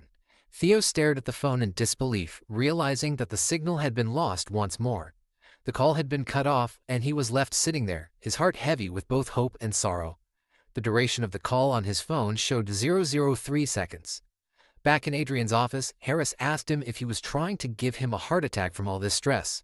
Harris Walker had recently been given the title of Marquis under the Lawrence Duchy, taking over the former Feria Marquisate, and had also been appointed as the duchy's chancellor. Adrien reminded him that he had once said he wanted to do something great. He added that even though it was a duchy's marquisate, the title was still officially recognized as a marquis rank within the Reinhardt's empire. Harris sighed and said that when His Grace granted someone such a high position, it usually meant they were going to be overworked. He complained that he was already feeling worn out and even noticed white hairs starting to appear. Adrien teased him, saying those were probably just gray strands, and told him to come closer so he could cast a recovery spell on his head. Just then, someone burst into the room in a panic, It was Benjamin Theo. He shouted that he had just caught a smartphone signal in his room, and for a few seconds actually managed to speak with his brother back on Earth. Adrien was shocked. He quickly stood up from his chair and apologized to Baron Walker, saying they'd have to stop their conversation there. He then grabbed the phone, checked the call log, and saw that there really was a record showing a connection that lasted 3 seconds about 30 minutes earlier. The call had come from Amy's mobile phone at 9:36 p.m. He stared at the screen, thinking how something like this could even be possible. Nervous sweat formed on his forehead. He remembered how Grand Duke Lucas had spent decades trying to research a way to connect the two worlds, but never succeeded, and that only after his death had his soul barely managed to cross over. Connecting both worlds was supposed to be almost impossible. For it to suddenly happen like this, with no warning at all, made no sense. Wasting no time, Adrien contacted Chester. Chester's image appeared through the holographic projector, and he politely asked what Adrien needed. Adrien explained that about 30 minutes ago, Benjamin's smartphone had briefly connected to Earth and asked if Chester had any idea why that might have happened. Chester rubbed his beard thoughtfully, closed his eyes, and said that he wasn't sure if it was just a coincidence. He explained that around the same time the phone connection occurred, the Hollywood Control Terminal number 2 had come under attack. As Chester spoke, a blue screen appeared in front of Adrien, displaying a video feed. Chester went on to explain that similar to the first attack, when things went wrong, the number 2 unit had self-destructed. Because of that, the system's administrator rights had automatically transferred to the number 3 unit. Adrien sat down feeling slightly relieved. He said it was at least good news that the entire system hadn't shut down this time. He then asked whether they had identified the attackers. Chester replied that they hadn't. He said they might be able to find some clues by investigating the wreckage, but they had chosen not to approach it yet, fearing that the attackers might trace their location. Adrien muttered that it didn't seem to have any connection to Earth, but Chester added that the timing was still suspiciously close. Adrien's thoughts grew tense. Their enemies were powerful. Some were Aura Masters, others Archmages. If they were capable of locating the control terminals, that meant they weren't ordinary opponents. The only small comfort was that a long time had passed between the destruction of the first and second units. Realizing how dangerous the situation had become, Adrien thought carefully to himself that there was only one path left for him to take now. After a long time, Adrien finally logged into his game account again. He looked at his team and asked if everyone had remembered the basic rules of gameplay. Standing behind him were Arcia and Virus, and in front of him, many guild members knelt down respectfully and answered that they had. These members were all agents of Blue Moon. Adrien explained that he had chosen 20 skilled agents from Blue Moon, people who already knew him, and had set their levels and equipment to the highest possible settings. He thought to himself that until now, even though their progress had been slow, he had believed it was fine as long as they continued to grow safely and steadily. Virus, feeling proud, shouted to the group that the newcomers should show proper respect to their senior. She pointed at one of the members and started scolding them for not greeting her properly. However, before she could finish her sentence, Arcia stepped in and smacked her lightly and told her to be quiet. Adrien then spoke in a calm, commanding tone. He said that they should begin by following the proper steps. They needed to form a 5-member party and include both an archer and a rogue. The sub-party members were told to keep playing and get used to the game's rhythm. Everyone loudly agreed and shouted in unison that they understood. Adrien announced that he was calling this mission Operation Level Booster. He reminded them that there were still 35 levels left before reaching the maximum level of 300. Their final enemy for this stage was a corrupted statue. Virus and another man rushed in and attacked together, while Arcia quickly sliced at the monster and called out to Adrien for support. From behind them, Adrien created a large magic circle. The glowing circle shot forward and pierced straight through the monster, striking it to the ground. Watching this, Adrien thought confidently that they would now be able to reach the maximum level twice as fast as they had originally planned. Adrien has a gloomy look on his face.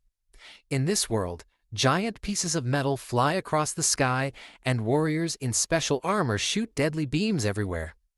Basically, this Randelle is a fantasy land, filled with mysteries, strange creatures, and countless miracles. And if someone had to choose the most dangerous forbidden place, one wrapped in mystery more than any other, everyone would likely point to the same area, Dragonland. Adrien stands there in his normal clothes, holding his magical staff. Beside him, Arcia stands with her sword strapped to her back. They are in an open space surrounded by huge rocks. Lord Blake stares into the distance and calmly mentions that the weather is perfect for an expedition. Adrien, nervous and uneasy, responds that he is a king now, and going on adventures is far from the kind of life someone of his status is supposed to live. Blake casually explains that there is no helping it. Out of all the mages he knows, Adrien, his disciple, is the most talented. Adrien and Arcia both remind him that their wedding is only 5 days away. As they speak, a giant dragon flies through the sunny sky above them. Blake says the expedition will likely finish before the wedding and promises to get them an amazing gift. Adrien, stressed, thinks privately that he needs to level up too. This sudden trip to Dragonland began when Blake unexpectedly came to visit him. Adrien remembers Blake showing up at his mansion and telling him they had discovered ruins that seemed to come from the Mythic era. Blake said the scale of the ruins was unlike anything he had ever seen before, and that if everything went well, they might be able to collect many artifacts from that ancient period. Adrien had been shocked and had tried to say something, but before he had the chance, Blake went on, saying he would divide the rewards fairly based on contribution, so Adrien had to come. Refusal was not an option, Blake added, speaking in a threatening tone while giving him a menacing look, saying Adrien surely wanted to stay on good terms with him in the future. Hearing that, Adrien broke into a sweat, completely flustered. Now, in the present, Adrien forces an awkward smile and thinks that Blake's invitation wasn't really a request at all, but more of a threat. Blake then walks ahead while whistling. Adrien changes his expression again and puts on a bright smile when he notices a cute snake nearby. He points it out and says excitedly that it has 3 heads and asks if it might be a baby hydra. Blake casually identifies it as a Sumbekdu saw, explaining that it's rare and advising Adrien to quickly grab it. Blake warns that if the creature bites him, even 8th circle restoration magic might not be enough to heal the wound in one go. Adrien immediately switches topics and points at some cute weeds with glowing leaves, again pretending to be cheerful. He comments on how pretty they look. Blake casually responds again, saying that the glowing plant is called radiant grass, another rare item worth collecting. But, he warns, touching it with bare hands can infect someone with a virus that even 7th circle restoration magic struggles to cure. Adrien, hearing all this, thinks to himself that Dragonland is terrifying. Even the small snakes and simple weeds are dangerous on a 7th or 8th circle level. Blake then points into the distance and says the ruins he discovered are in that direction. Behind them, Arcia casually picks up the 3-headed snake as if it were harmless and plays with it. The 3 continue downward to a lower area, and Adrien looks where Blake is pointing. There, he sees something massive and says it looks like a gigantic door. Blake looks at it too and notes that people believe titans existed during the Mythic era, so maybe the door was built for beings of that size. Adrien thinks deeply, noticing that the entire structure is made of a white metal he has never seen or even heard of before. Blake stretches out his hand toward the door, closes his eyes, and says that this is where the problem begins. The door starts to open, releasing a bright white light and making a loud noise. Adrien shields his eyes with his hand as Blake uses his power to push the door open. When Adrien tries to look inside, he is completely shocked. He sees cars driving on roads, people walking around talking on their phones, and a green pedestrian signal blinking. He sees a busy city square, and they are standing right in the middle of it. He wonders if this place could be Gangnam Boulevard. All 3 of them are startled, but Adrien is the most shaken. Blake looks around and explains that once you pass through the door, you don't enter a simple room, but instead see all sorts of strange scenes. That means there must be a device nearby that cancels the illusion magic, and he tells them to search for it. Then he notices Adrien's troubled expression and asks what's wrong with him. He stares blankly and sweats until Arcia places her hand on his shoulder and calls his name. He snaps back to reality and apologizes, explaining that the scenery looks exactly like the world he lived in before he reincarnated. Blake asks if this place is the homeland of Manuel, Adrien's previous name. He says yes, though this might be a different area from where he used to live. Then he notices something alarming. The giant door they came through has disappeared. Blake assures him that they had no difficulty leaving during their last exploration, so he should not worry about being trapped. But he adds that the bigger issue is how completely real everything looks. Adrien agrees and thinks that even with his Mongyang, everything appears genuine. He uses the ability of his all-seeing eyeglasses and reads the information of the people around him. Li Minyang, the university sophomore, An Sok-hoon, unemployed, Kim Hyung-tae, manager at LI Display. Blake becomes annoyed and draws his sword, asking if he should simply kill everyone around them to solve the problem. Adrien quickly stops him, and Blake gives him an irritated look. Adrien tells him they should save that option for last, since these ruins come from the mythic era and they cannot predict what consequences such actions might bring. Blake finally agrees, saying that the point seems reasonable. Adrien closes his eyes and, sweating slightly, thinks about how incredibly detailed this illusion is. It feels so real that he had almost let Blake act without stopping him. Then Adrien says they should carefully investigate everything they can. Blake asks if that is even possible since the area appears extremely large. Adrien smiles confidently, raises his hand and snaps his fingers.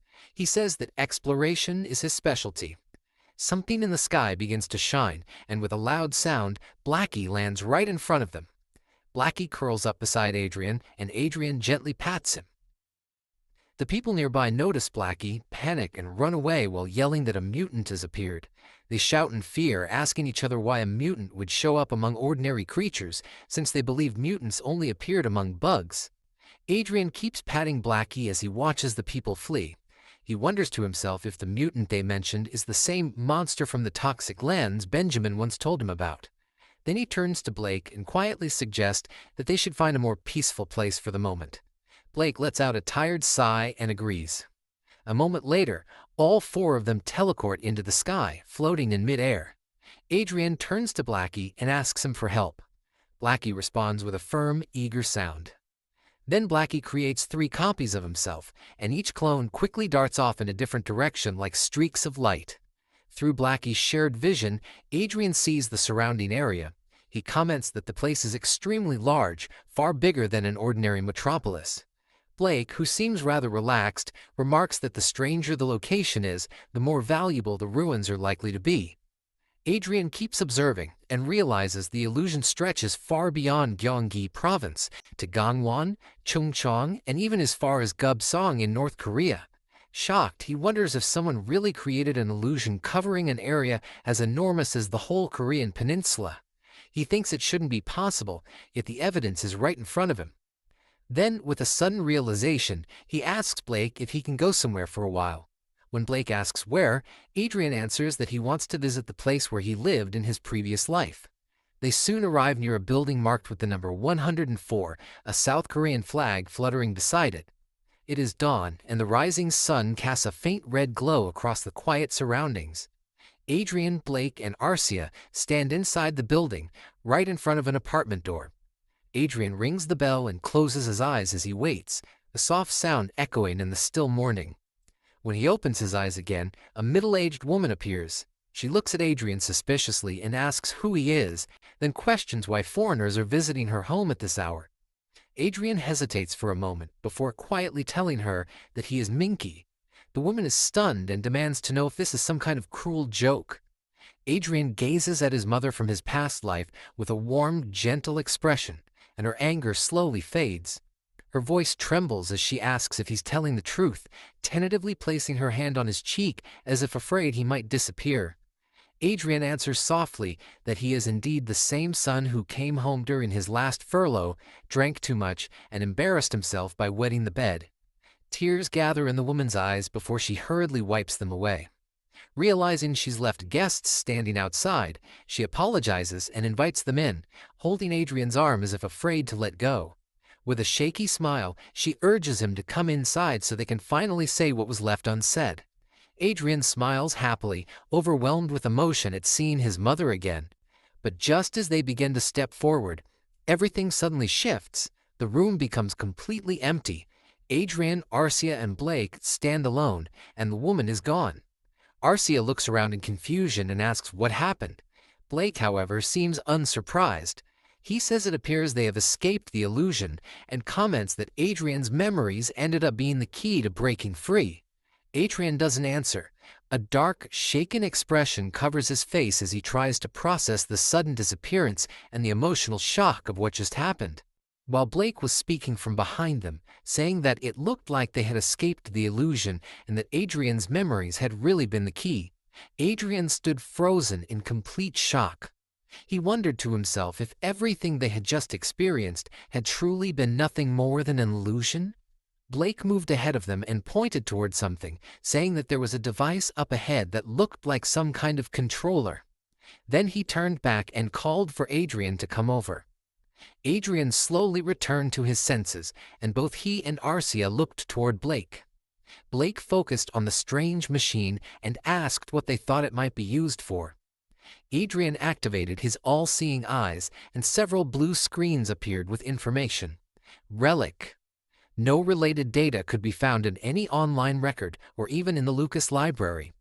Based on the era analysis, it seemed to be from the Mythic era. The materials were listed as red masseral 72%, orichalcum 11%, tourmaline 7%, mercury 4%, and an unknown 4%. Adrien thought it was the first time he had ever seen a question mark appear for a material type. They were standing inside a huge hall-like chamber positioned right in the center. Adrien explained that since the machine could absorb not just mana but even holy power, it probably belonged to the celestial race. Blake agreed, saying that anyone could guess that from the atmosphere of the place. Everything was so bright and white that demons would probably feel sick just being there. Suddenly, the device itself spoke, announcing that its energy supply had been completely drained and that a full recharge would take 90 days. Because of deterioration, every 24 hours of charging would give only 2 minutes and 8 seconds of operation. Adrien reacted with surprise. He wondered why something would need 90 whole days of charging just to work for about 3 hours. Such an inefficient system didn't make sense for something meant only for illusion magic. While he was thinking about this, 2 glowing globes appeared in front of him. Shock rushed through him and sweat formed on his forehead. He whispered the names of the worlds he saw, Randelle and Earth. A holographic display from the device showed 2 globe-like images connected together. Adrien thought that the terrain was so detailed and full of islands and features that even if the machine scanned his memories, it would be nearly impossible to recreate Earth so accurately. That could only mean one thing. Then the device announced that with the current charge, a transfer to Zone 2 would be possible for 2 seconds and asked if he wanted to begin. Adrien answered by saying transfer while reaching toward the hologram. A star-shaped glow appeared over Earth's map, and the view zoomed into the building where he had last seen his mother. She was still crying as she sat on the floor. She suddenly felt his presence, lifted her head, and reached toward him, calling out in confusion. Adrien, already fading from view, told her that he promised to return. His mother reached out and tried to stop him, shouting for him to wait, but he vanished. He appeared back inside the great hall in front of the massive device that had allowed him to cross between the worlds. Blake shouted at him, saying that Adrien should warn them before doing something like that because it had scared him. Adrien said he was certain that what he saw was real and that the place they had just visited was the real Earth. Blake was completely stunned and practically yelled as he asked what Adrien meant. Blake pointed toward the entrance and said that if what Adrien claimed was true, then they had actually visited Manuel's homeland.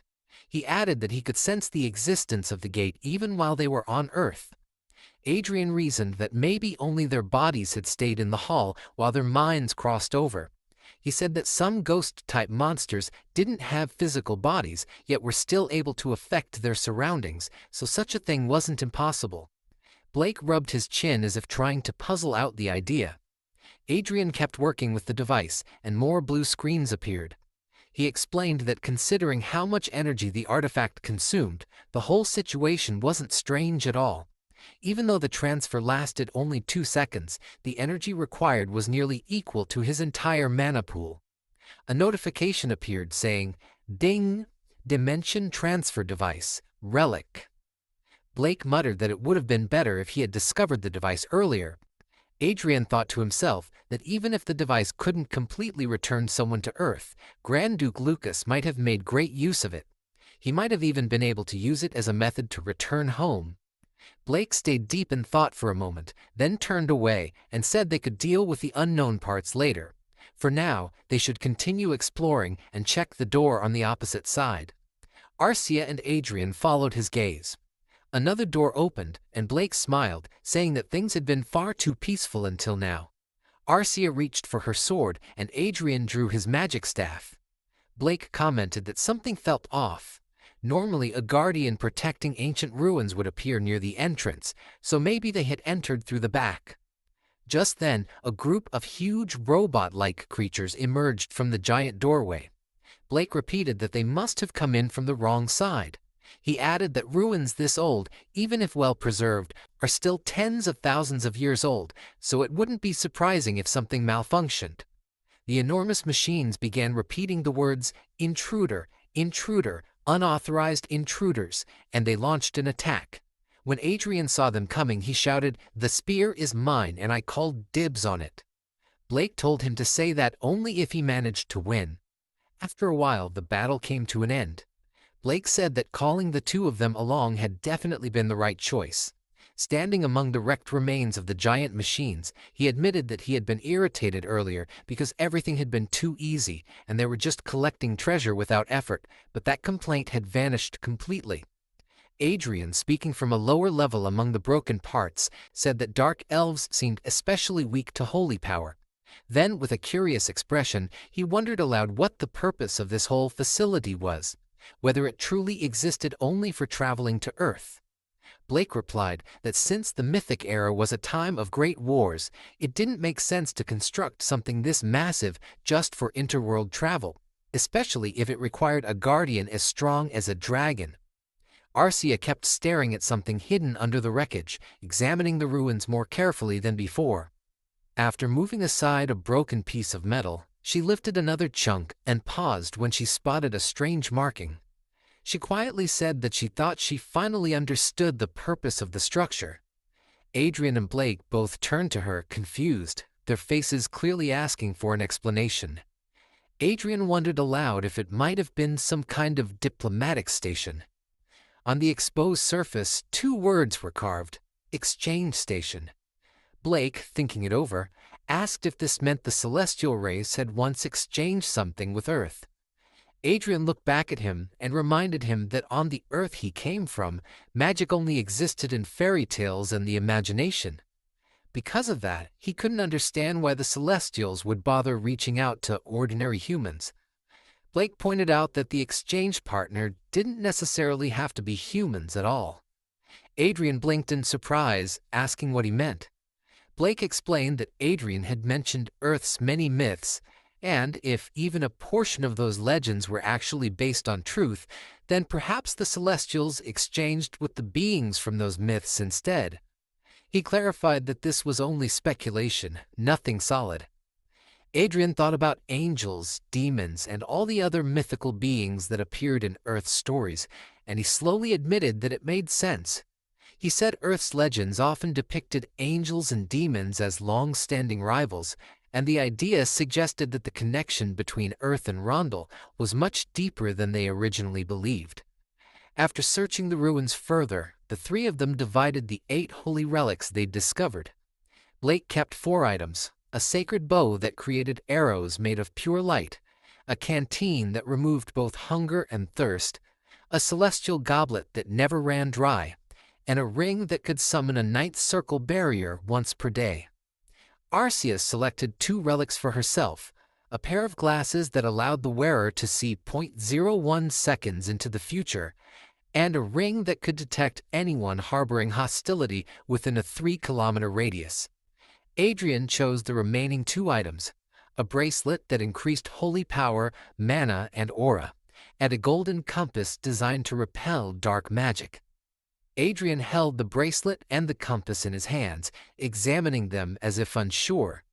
Blake noticed this and commented that, while the bracelet was understandable, he didn't see the usefulness of a compass. He asked what Adrien planned to do with it. Adrien admitted that he wasn't very confident in his selection either. He explained that although he had encountered a dark mage once, there was no guarantee something like that would happen again. Blake then asked why he chose the relic at all. Adrien looked at the compass, glowing faintly in the light, and said that he simply trusted his intuition. Blake approached the device, remarking that Adrien really did sound like his master. When Adrien asked if that was true, Blake placed his hand on the compass and told both Adrien and Arcia that they should consider the device joint property. He said he would leave decisions regarding its use to Adrien, but insisted that he must be brought along whenever it was used. Adrien, smiling softly and nodding, agreed and thanked him sincerely. Though sweating nervously, Adrien thought to himself that with 90 days of charging, the device would allow them to stay on Earth for only 3 hours. Still, the most important thing was that they could now observe Earth whenever needed, and maybe even do more in the future. Arcia gently reached for Adrien's hand and said she hoped she could greet the people on Earth properly next time. Adrien stared at her in surprise before smiling warmly. He held her hand back and suggested that they return, since they still had preparations to finish. The next day, the ballroom was lively and decorated with flowers. Music played while guests danced gracefully. Children ran around laughing and adults chatted in groups, enjoying the cheerful atmosphere. Elder Iris sat to the side, flapping her ears in irritation and complaining that she didn't understand why she had to congratulate those two on getting married. Love Virus, sitting next to her and equally annoyed, told her not to sit so close, insisting that their personalities overlapped too much and that it was irritating. She asked Iris why she didn't go greet the important guests from the Elysia Union. Embarrassed, Iris muttered that she didn't know what face she could possibly show them. The two continued bickering until they suddenly stopped after noticing something unexpected. Confused, Iris stammered as she asked whether she was really seeing orichalcum. Her eyes were fixed on Adrien and Arcia, who were dressed in beautiful white wedding clothes and preparing for the ceremony. Love Virus pointed out that it was obvious not just the crown, but all of the bride's accessories were made of orichalcum. Iris, frustrated and bewildered, demanded to know where they had gotten such rare material. Love Virus explained that the couple had recently gone exploring in Dragonland. Adrien's parents and his loyal followers wiped away tears on this joyous day. Emperor Michael was present as well, applauding proudly. Duchess Olivia, the princess of the Eastern Kingdom, and the new leader of the Prius Republic were also among the distinguished guests. As part of the ceremony, Adrien gently placed the ring on Arcia's finger. Arcia, smiling genuinely for the first time, said that it truly was a grand wedding. Adrien returned her smile and said he was glad she thought so. Then they leaned in for the wedding kiss, and the entire hall erupted in cheers for the newlywed couple. Adrien and Arcia were hugging and kissing closely. Arcia leaned in and kissed him gently on the cheek, holding him as if she never wanted to let go. Their open display of affection made Chester feel awkward and embarrassed. He looked at them and saw Adrien sitting on the ground, with Arcia comfortably seated on his lap, her arms wrapped around him. They kept kissing each other without a care, fully immersed in their in-game world. Feeling uncomfortable, Chester remarked that they truly looked extremely happy, so much so that it could make anyone watching feel lonely and miserable. His words reminded Adrien of the past. He recalled that 3 months earlier, he and Arcia had gotten married. They had even returned with spoils from Dragonland as part of their journey. Arcia had been clearly happy because the wedding turned out far more grand and beautiful than what they had originally planned. Back then, the two of them had been sitting together on the sofa. Arcia had excitedly gestured with her hands and expressed how wonderful everything had been, saying that the entire place had sparkled and felt magical. Adrien had responded calmly but warmly, saying that he was glad all the hard work and preparation had been worth it. After that, Arcia had looked at him closely and, in a playful yet serious tone, asked whether they were going to begin reproduction activities. Hearing those words had made Adrien's heart race in shock. He had stared at her with wide eyes, clearly caught off guard, and after a brief moment of embarrassment, he had timidly asked if that was really okay. Arcia had looked at him with a serious expression and answered firmly that it was. The moment she said yes, Adrien had immediately picked her up with both arms and rushed toward the bedroom. While being carried, Arcia laughed, pointed the way, and urged him forward excitedly. Once they entered the room, they closed the door behind them. That moment had also happened 3 months ago. Since the wedding, Adrien had handed over most of his official work to the government officials. He had spent most of his time staying inside their room with Arcia, enjoying their married life and avoiding unnecessary distractions. Returning to the present, Chester commented that seeing Adrien still investing time into developing Strategy 15 was honestly a relief. At that moment, a blue status window appeared, clearly showing level 288. Adrien coughed lightly and explained that protecting happiness required strength. Chester closed his eyes and told him to stop lecturing because there was something important he needed to report. Adrien, still sitting on the floor, asked whether there had been another attack on the Hollywood system. Arcia gently patted Chester from behind as he confirmed that there had been an attack, but not on the active third console. Instead, the seventh console, which had not yet been activated, had been targeted this time. He explained that this confirmed 2 things. First, the attackers were not finding the consoles through hacking or signal tracking because a non-operating facility had been attacked. Adrien listened carefully and agreed, noting that the attack on an inactive facility supported that conclusion. Then he suddenly realized something and stopped mid-thought. Chester, already understanding, closed his eyes and confirmed that this meant the attackers had insider knowledge about their facilities. Because the attacks happened randomly, the information they possessed was likely incomplete. Chester added that they still had no solid clues apart from the system itself, and that the only person who had known this information in detail was Grand Duke Lucas. Adrien lowered his head and held it with his hand, saying that this made it certain the group was directly or indirectly connected to Grand Duke Lucas. Then he asked about the second conclusion. Chester explained that the second point concerned the identity of the attackers. While the first clue might still be coincidence, the second one could only be intentional. He revealed that he had secretly installed multiple devices at each facility in advance to gather information about the enemy. Adrien silently thought that this was exactly what he would expect from Chester. A being who carried the memories of Grand Duke Lucas would never sit still and allow repeated attacks without responding. With a dangerous and serious expression, Chester stated that those preparations had allowed him to notice something important. The attackers carried faint traces of dark magic. Hearing this, Adrien's thoughts immediately turned serious. He associated dark magic with demons and realized that such power was exclusive to them. This meant that the ones behind the attacks were demons or devils. He then told Chester that the situation was alarming but not entirely bad news. Chester reacted with confusion, asking what he meant. Adrien smiled confidently and said that it simply meant he was glad he had trusted his intuition. The scene then shifted to the holy land of Everhill. The future saintess, Everil, was shown working relentlessly, her expression firm and determined. One of the priests assisting her commented that she had been pushing herself unusually hard ever since King Lawrence's wedding. Another priest quietly wondered whether the emotional shock had been that severe. Everil was then seen wiping away tears, unable to completely hide her pain. The attendants whispered among themselves, feeling sorry for her and calling her a poor saintess. Suddenly, another priest rushed in and loudly announced important news, almost shouting despite trying to stay composed. He revealed that King Lawrence had formally requested a visit to the Saintess Division. The announcement shocked the 2 saintesses who had been speaking earlier, and they immediately began whispering excitedly. They wondered whether His Majesty would come alone, then learned that the Queen Consort would also accompany him. One of them despairingly muttered that there was no way to stop this visit. Saintess Sylvester noticed the noise and asked why everyone was being so loud.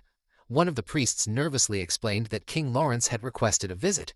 Upon hearing this, Saintess Sylvester closed one eye thoughtfully and recalled Everill's earlier expression. She made a brief sound of understanding and then instructed them to show His Majesty in, saying that she would personally meet him. The 3 priests looked at her with shining eyes, but Saintess Sylvester wore a playful, slightly mischievous smile as she remarked that it would be nice to feast her eyes again. The priests could only respond with awkward laughter. After some time had passed, Adrien and Arcia entered the room. They bowed politely and greeted Saintess Sylvester with respect. Later, they were seated on the sofa in the meeting room. Saint Sylvester asked teasingly whether they were disappointed that she was the one receiving them. Adrien replied sincerely that she was always welcome, and even suggested that if she ever wished to retire and settle in another nation, she should consider the Lawrence Duchy or the Reinhardt's Empire. Clearly pleased, Saint Sylvester said that she would not refuse if the conditions were good. She then asked for the reason behind their visit. Adrien responded with a gentle smile, closing his eyes briefly as he reached into the inner pocket of his coat. He took out an item and placed it carefully on the table. It was a compass. Saint Sylvester recognized it immediately and asked whether it was a holy relic. Adrien explained that, with the help of a friend, he had explored ancient ruins in Dragonland and that this compass was a treasure obtained there. He added that he wished to donate it to the church. Saint Sylvester reacted with surprise and questioned whether he truly intended to donate something so valuable. Adrien lifted the teacup and calmly explained that the sacred relic was called the compass that pursues dark mana. Hearing this, Saint Sylvester was visibly shocked. She asked whether this meant the relic could be used to locate demon worshippers. Adrien replied that it was probably possible. She then asked about the detection range, but Adrien admitted that he did not know the exact limits. He added that if she took the relic with her, she would need to test its abilities herself to fully understand how it worked. Saint Sylvester, clearly surprised, said that she did not understand why he was willing to give away something so extraordinary. Adrien nodded quietly. In his mind, he reflected that 50 years of living as a useless saint had not been meaningless after all. Placing the teacup back on the table, he pointed out that the compass was already pointing somewhere at that very moment. He explained that before coming there, the needle had kept changing directions. He had briefly thought about following it, but he had given up quickly, believing that every field had its own experts and that this task was better left to specialists. A faint, curved smile appeared on Saint Sylvester's face. She picked up the compass and, clearly pleased, said that his decision had been a wise one. Saint Sylvester bore the title of Demon Exterminator.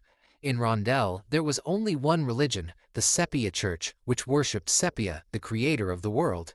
Yet demon worshippers who stood in direct opposition to that faith still existed. Their existence came from resentment toward the world and deep desperation. When these two emotions combined, demons were drawn to the negative energy. They granted dark mana to humans who summoned them, using that connection to descend into the world. Humans who became demon contractors then assisted the demons in descending, all to fulfill their own personal desires. A few days later, in the Lawrence Principality, Adrien was busy overseeing soldier training. While observing the drills, he suddenly noticed something unusual and glanced to the side. There he saw a figure wrapped in a cloak. The scene later shifted to a meeting room where the cloaked figure reported that the functionality tests of the relic had been completed. The person then revealed herself to be Saint Sylvester as she removed her hood. She explained that the compass that pursues dark mana truly lived up to its name. When it had been deployed in the field, it had exposed hidden dark mages and secret bases. She added that the Holy Land had not expected demon worshippers to be so deeply rooted throughout the world, and she admitted that the discovery was honestly quite surprising. Adrien smiled gently and said that he was glad the relic he had provided had proven useful. He then asked what had brought her to see him this time. Saint Sylvester explained that the compass was now pointing strongly toward the Alicia Confederation. She noted that the Alicia Confederation was known for having the weakest religious devotion, as its people valued the work known as Randelle more than the creator of that work. She went on to explain that the real problem was that the Alicia Confederation had blocked the investigation teams sent to search for demon worshippers. At this stage, it was unlikely that the relic was malfunctioning, which meant a deeper search was unavoidable. She then added that while they were troubled by the situation, the intelligence department had made an unexpected suggestion. According to them, the intelligence network of the Lawrence Principality might rival that of the Holy Land itself. Adrien summarized the situation by asking whether they were requesting his help because infiltrating Alicia was difficult. Saint Sylvester confirmed that this was correct. Closing his eyes briefly, Adrien thought to himself that there was only one reason he had not acted openly until now. He wanted to avoid letting the demon worshippers realize that he was the one behind the Hollywood system. But if he acted under the pretense that the Holy Land had formally requested his involvement, it would provide the perfect excuse to intervene without suspicion. With a calm voice and a gentle smile that concealed his darker intentions, Adrien said that he understood and that he would assist to the best of his ability for the peace of Randelle. Saint Sylvester, clearly delighted, said that the Holy Land would not forget his choice, which had been made for the sake of Rondelle's peace. As she spoke, Adrien silently thought that this was his chance to discover how they were locating the system's control terminals. A person wearing a hood was sitting in a park, eating snacks while watching people and small children play happily. The park was lively and noisy, but the hooded person looked irritated and made an annoyed sound, clicking her tongue in frustration. She seemed unhappy about something and did not look like she wanted to be there for long.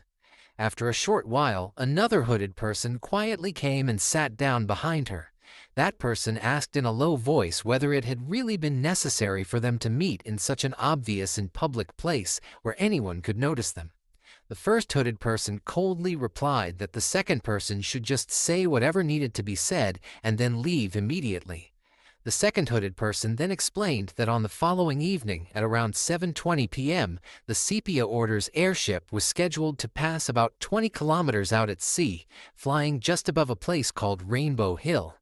Hearing this, the first hooded person asked if it was the same search vessel that had been mentioned before. The second person confirmed that it was indeed that airship and firmly stated that it was definitely carrying the artifact that had been tracking their movements. The second person then instructed her to gather her squad, ambush the airship, and steal the artifact no matter what. The first hooded person looked down at her own hand and commented that it was a very heavy responsibility to carry. In response, the second hooded person handed her a strange object shaped like binoculars and explained that if the mission had not been of such great importance, there would have been no reason for someone of her level to step in personally. Before standing up to leave, the second person warned her that the mission absolutely could not fail and reminded her that the future of their entire faction depended on its success. The first hooded person answered respectfully that she understood and called the second person Sir. Just as the second hooded person was about to leave, he seemed to remember something important. He added that reports were saying Saint Sylvester and Grand Duke Lawrence had recently met in public. He said that it was possible that she had entrusted him with the investigation inside the Alliance, since her own progress had been slow so far. The first hooded person questioned whether that task had really been given to those young people. The second person replied that no matter what anyone thought about him personally, his skills were truly impressive. He warned her to be careful and said that if she showed herself too openly, she might end up burned to ashes just like the man from the Roberto Kingdom. The first hooded person reacted with pride and asked if he truly thought she looked that pathetic. She confidently declared that there was no way she would ever lose to a mere 7th Circle mage. The second hooded person answered in a gloomy and tired voice that she never listened even when he tried to give her advice. After that, the first hooded person glanced at her watch. A small holographic image of Adrien appeared above it. Looking at the image, she murmured that Grand Duke Lawrence was exactly her type. At that moment, her face was revealed. She was a red-haired girl known as Black Knight Celine Viola, and she wore a confident smile as she thought about him. The scene then shifted to another location where Elder Irish was teaching a class. She calmly explained to the students that demons were divided into 3 ranks: lesser demons, high demons, and demon kings. She clarified that only high demons and demon kings were capable of forming contracts with humans. As she spoke, she wrote the 3 categories clearly on the board: lesser demons, high demons, and demon kings. She further explained that even if someone formed a contract with a high demon instead of a demon king, that high demon still served under a demon king. Therefore, she concluded that following demons would eventually lead to the descent of a demon king. Adrien raised his hand politely and asked how strong demons were compared to mages. Elder Irish closed her eyes for a moment and answered thoughtfully that by mage standards, high demons were roughly equal to 8th or 9th Circle mages, while demon kings were even beyond that level. As she spoke, Arcia secretly ate snacks, looking at Adrien, trying not to draw attention. Meanwhile, Blake was sitting next to Adrien but had fallen asleep, covering his face as if he did not care about the lesson. Adrien stared at the board and thought deeply to himself. He wondered if a demon king's power was not just at the ninth circle, but actually far beyond it, making them beings outside normal limits, perhaps even god tier. Elder Irish continued explaining that fortunately, demons could not use their full power when they descended to Randelle. She added that this limitation applied not only to demons, but also to celestials. She explained that during the Mythic era, when celestials and demons coexisted in Randelle, the world had almost collapsed because of their overwhelming power. She suggested that the goddess likely imposed strict restrictions to prevent such destruction from happening again. Hearing this, Adrien remembered something he had read. He thought that Grand Duke Lucas's book had mentioned something similar. It had explained that to invade other planets, one had to cross space directly, and the goddess strictly forbids such actions. Adrien also recalled Marignang's words and considered that perhaps the goddess had taken extreme measures after the terrible chaos caused by celestials and demons during the Mythic era. Still curious, Adrien asked why demons wanted to descend to Randelle in the first place. Elder Irish answered that unlike the loyal celestials, demons who denied the Creator inherited a barren and lifeless land. Because of this, they strongly desired to expand into new realms where life and energy were abundant. Adrien then wondered aloud whether it wouldn't be better to simply erase demons from existence, since the goddess Sepia should easily have the power to wipe them out. While he spoke, Arcia continued quietly munching on her snacks, and Blake remained asleep beside him. Elder Irish gently commented that whether you loved them or hated them, children were still children, hinting that Adrien's question was somewhat naive. She then continued her explanation by saying that even though demons lost nearly half their power when they descended to Randelle, they were still undeniably powerful, especially mentioning the event 1200 years ago when the Crimson Demon King descended and countless nations were burned to the ground. As she remembered that terrifying time, she thought about the demon that destroyed and burned everything in its path. She paused briefly and then added in a quieter voice that even so, the situation is complicated. The scene changed once more. This time, someone angrily shouted and demanded to know whether they really had to carry out such actions at their own place. They were inside Sky Castle Mansion, the grand residence owned by Marignang of the Elysia Union, and tension filled the air as the argument continued. Adrien answered calmly that there was already a very good base in such a quiet and hidden place, and he wondered if they really needed to go through all the trouble of finding a new one. The woman, who had just come back after a long time away, became annoyed and angry. In her frustration, she grabbed her own hair and complained that she had finally returned home, but because of him, it still felt as if she were trapped back in the duchy. She felt as though nothing had changed and that she had not truly escaped her old life. Adrien only gave a calm smile and remarked that he had heard Sky Islands could not be bought even with money. He added that it was truly amazing and said that, as expected of an old noble family, even in the Beastkin nation, they possessed something so rare and valuable. His tone showed both admiration and quiet confidence. Elder Irish then scolded him sharply, reminding him that he had promised to help and asking if he was really planning to slack off instead. Adrien walked out onto the balcony and looked toward a tall structure in the distance.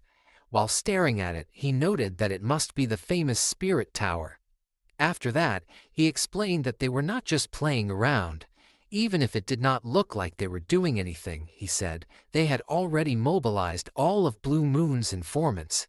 He then turned to Elder Irish and asked if he had ever caught bugs before. Adrien explained that he had already thrown out the bait, and he would only make his move once the insects took the bait and revealed themselves. The scene then shifted to Viola. High in the sky, an airship floated silently among the clouds. Viola was watching it carefully from a distance. She looked through a pair of binoculars and commented that the design was convincing. She observed that the airship had a stealth function that hid not only its appearance, but even its sound and presence. She concluded that without a special detection artifact, no one would ever be able to find it. Behind her, 3 people were kneeling in fear and obedience.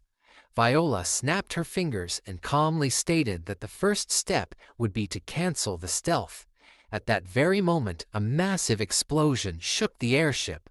A system notification announced that the main body had suffered a critical hit and that stealth mode had been forcibly disabled. Inside the airship, the priests were visibly shaken by the sudden attack. Viola then descended onto the deck of the ship. With a wild and almost mad expression, she summoned dozens of swords that floated around her in the air. In a casual tone, she greeted them. Then, with an evil smile on her face, she said goodbye to the fanatical fools before launching her swords at them. The blades flew forward, slashing through the priests and holy knights. Chaos broke out as they tried to defend themselves. One of the priests shouted in panic that holy magic was not working. Another, while barely blocking a sword with his shield, cried out in disbelief that holy magic was losing to dark magic. He insisted that based on elemental affinity, they should have had the advantage. Viola mocked them coldly and explained that affinity only mattered when fighting opponents on a similar level. Several glowing butterflies fluttered around her as if drawn to her dark power. She then declared that the gap between her and those fanatics was as wide as heaven and earth, and she attacked again with deadly force. However, her attack was suddenly neutralized by Saintess Sylvester. The Saintess appeared and demanded angrily to know whether Viola had slaughtered their brothers and sisters. Viola, irritated and furious that her attack had been stopped, spat out the word Saintess with clear hatred. At that moment, a demon worshipper appeared behind Viola and addressed her respectfully as his lord. Viola decided to retreat and apologized mockingly, saying that she would have to postpone her fight with the old hag for now. Saintess Sylvester, standing firmly in place, responded that no one had given her permission to leave. She raised a holy bow and fired a sacred arrow. The powerful attack nearly killed Viola. Although Viola managed to dodge at the last second, she lost one of her hands in the process. In pain and anger, she cursed the Saintess, calling her a damn old hag. Several more explosions rocked the airship, and it began to fall from the sky. Amid the chaos, Saintess Sylvester asked if everyone was all right, and used her healing powers to treat the injured. One priest assured her that they were fine. Soon after, another priest rushed to her and urgently reported that there was a serious problem. The compass had been stolen. In another location, Viola clutched her wounded shoulder and repeatedly cursed in anger, swearing that she would never forgive this humiliation. Her aide asked anxiously if she was all right. Without hesitation, she suddenly grabbed his hand and used a mysterious power to drain his life force. The demon worshipper's face twisted in horror before his body fell lifeless to the ground. As her lost hand slowly regenerated, Viola let out a breath of relief and said that she could finally breathe again. She then demanded that the item be handed over. Another aide quickly stepped forward, presented the artifact respectfully, and confirmed obedience. Viola picked up the object and examined it closely. She wondered aloud if this was truly the artifact, and remarked that it was not as impressive as she had expected. What she did not realize was that the artifact was actually bait planted by Adrien. Through it, he was tracking her movements. In another place, standing together with Arcia, Elder Irish, and Blake, Adrien confidently declared that he had finally caught her. The scene then shifted to Elysia Allied Nations, Benetian, the only city on land where fish people lived. It was a rare and unusual place, built with wide canals flowing through the streets instead of normal roads. Several fish people who looked like mermaids were moving around the canal, talking quietly and minding their own business. Their tails shimmered slightly in the light as they swam through the clear water. The canal eventually reached a dark area where a drainage tunnel began. The entrance to this tunnel was tightly sealed with thick iron bars, giving it a cold and secretive feeling. Beyond the bars was a large underground hall. Water from the canal above poured down from the ceiling like a waterfall, creating a constant echoing sound throughout the chamber. In the middle of the hall stood a round table surrounded by several chairs. Around it, 4 hooded figures were gathered there, their faces mostly hidden in shadow.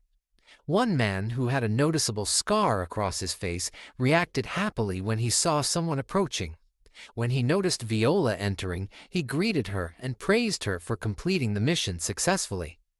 He mentioned that he had heard the Saintess had appeared during the operation and seemed curious about what had happened. Viola responded in a relaxed and carefree manner. She explained that it had seemed as if the Saintess had been waiting just in case something went wrong. As she moved closer to an empty chair and prepared to sit down, she added confidently that the enemy had probably believed they had prepared very carefully in their own way. However, she stated that a mission of that level was nothing difficult for her and that she had handled it easily. One of the hooded individuals commented quietly that she was always showing off. The scar-faced man replied that speaking boldly and showing off was simply part of Celine's charm, suggesting that it suited her personality. Suddenly, another member slammed his hand hard on the table, causing a loud sound to echo in the hall. He demanded to know whether they truly understood the seriousness of their situation. This man was a fish person, and his expression showed clear frustration. He warned them that the Holy Land would become even more aggressive now and would come charging at them with greater force. He cautioned that if they were all wiped out by the Holy Land before they could accomplish anything meaningful, his people would have no choice but to withdraw from the alliance. Another hooded person sighed deeply and called his thinking foolish. That person argued that abandoning the future of their race simply to survive a little longer was cowardly. The fishman responded angrily that such words should not come from demon worshippers who spread destruction and chaos wherever they went.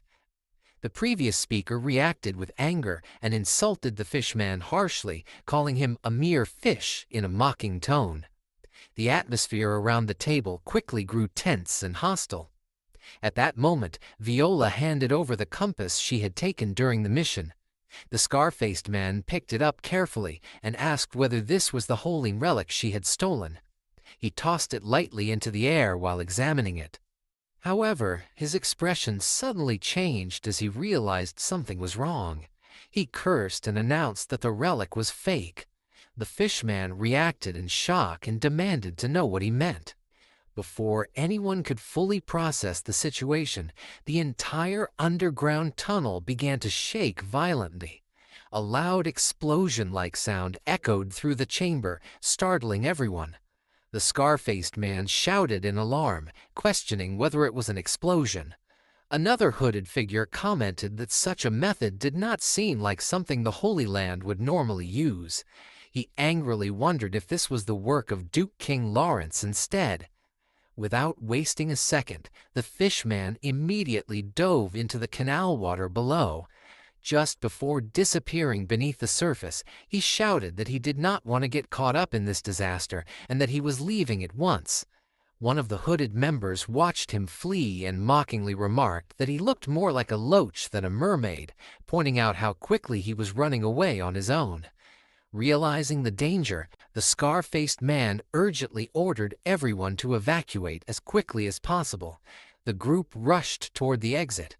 One of them asked if they should use spatial teleportation to escape, but another answered that teleportation was being blocked. However, he added that their enemies would not be able to reach them quickly either. Another member suggested that while their pursuers struggled through the mazes and traps set within the tunnels, they could escape safely through the emergency exit. With that plan in mind, they hurried through the dark passageways and finally reached the exit. One member shouted that they had arrived. However, when he looked ahead, he froze in shock. The exit was surrounded by an army of holy knights and priests. Standing at the front was Saintess Sylvester, along with Saint Avis and even several high-ranking cardinals. The man spoke in a frightened voice, realizing that they had been completely outplayed and that everything had unfolded within Duke Lawrence's plan. He bitterly admitted that they had been manipulated from the beginning. Among the forces blocking their escape were also Adrien and Arcia, standing calmly with the others. In a previous moment, Adrien had explained his strategy to his allies. Elder Irish had asked him about what he called a roach poison strategy, sounding confused. Adrien, who had been sitting casually on a window ledge, explained that there was a type of insecticide that made bugs mistake poison for food. The insects would carry it back to their nest, share it with the others, and end up destroying themselves together. He then revealed that the compass the demon worshippers had stolen was like that poison. Elder Irish reacted with clear displeasure and made an uncomfortable sound. Adrien then looked at the information screen in front of him and thought to himself that although the enemy had taken the bait exactly as planned, there was still a serious problem to consider. That problem was Viola, who was a master far above ordinary fighters. Adrien then asked Blake whether a single person could control 100 magic swords at once. Blake smiled slightly at the question. When Adrien asked why he was smiling, Blake answered that no matter who it was, such a person would have to be extremely clever. He then clarified that the woman in question was actually using only 4 magic swords. Adrien expressed confusion, saying that according to the video sent by the Saintess, she appeared to be controlling dozens of swords. Blake stepped closer and calmly explained that the method was simple. The swords were made to fly using magic, and the aura blade technique was cast alternately on different flying swords. He demonstrated how the technique worked, showing that it created the illusion of many active swords. Hearing this, Adrien fell into deep thought. He realized that once explained, the trick was surprisingly simple. However, he also understood that the woman was not only controlling each sword precisely, but was also calculating the exact timing needed to activate Aura Blade perfectly. Blake continued watching the video carefully and remarked that her Aura Blade activation speed was extremely fast. At that level, he noted, it was almost the same as fighting against an opponent who truly wielded 100 real magic swords at the same time. Turning toward Adrien with a cruel smile, he commented that the ultimate enemy had finally appeared. Adrien responded with a smile of his own, though there was a hint of concern in his expression. He then asked Blake whether he would like to help him contribute to world peace. Blake refused directly and without hesitation. In his thoughts, Adrien complained that Blake was being petty. However, Blake explained that people learned the most when standing at the crossroads between life and death. He said he could not take away his disciples' opportunity to grow stronger through real danger. Therefore, he concluded that Adrien and the others would have to handle the Dark Sword Mage themselves. Hearing this, Adrien, Arcia, and Irish could only stare at him in silence. Back in the present time, Adrien was standing alone on top of a high cliff, looking down at the battlefield below. The wind was strong and his clothes moved in the cold air, but his focus did not break. He calmly activated the special power in his glasses, known as the All-Seeing Eye. As the magic in the glasses began to work, he felt a sense of shock. He thought to himself that he had heard that demon worshippers could grow stronger very quickly, but what he was seeing now was far beyond what he had expected. Through the power of the glasses, he could clearly see the status and abilities of the enemies in front of him. Gark Idildark Crusader was revealed to be a Grand Master-level Dark Knight and also a Dark Priest.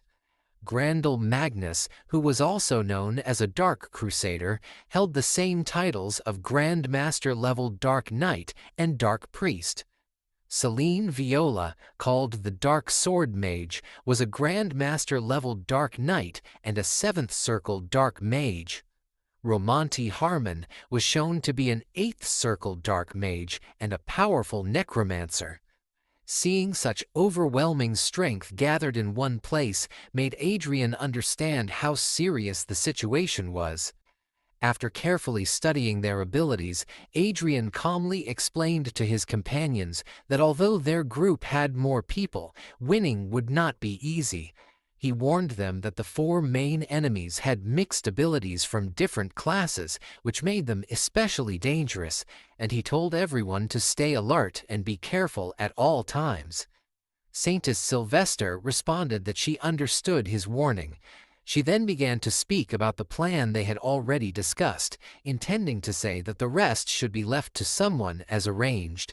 However, before she could finish her sentence, Viola suddenly interrupted. As she summoned her swords into the air around her, she complained that all their talking was too noisy and irritating. Without waiting any longer, she sent the swords flying down like heavy rain and screamed for them to die. The sharp blades rushed toward Adrien and Arcia with deadly speed. Reacting instantly, Adrien cast a powerful flame spell. He shouted the name of the spell, Flame Storm, as a massive wave of fire exploded outward.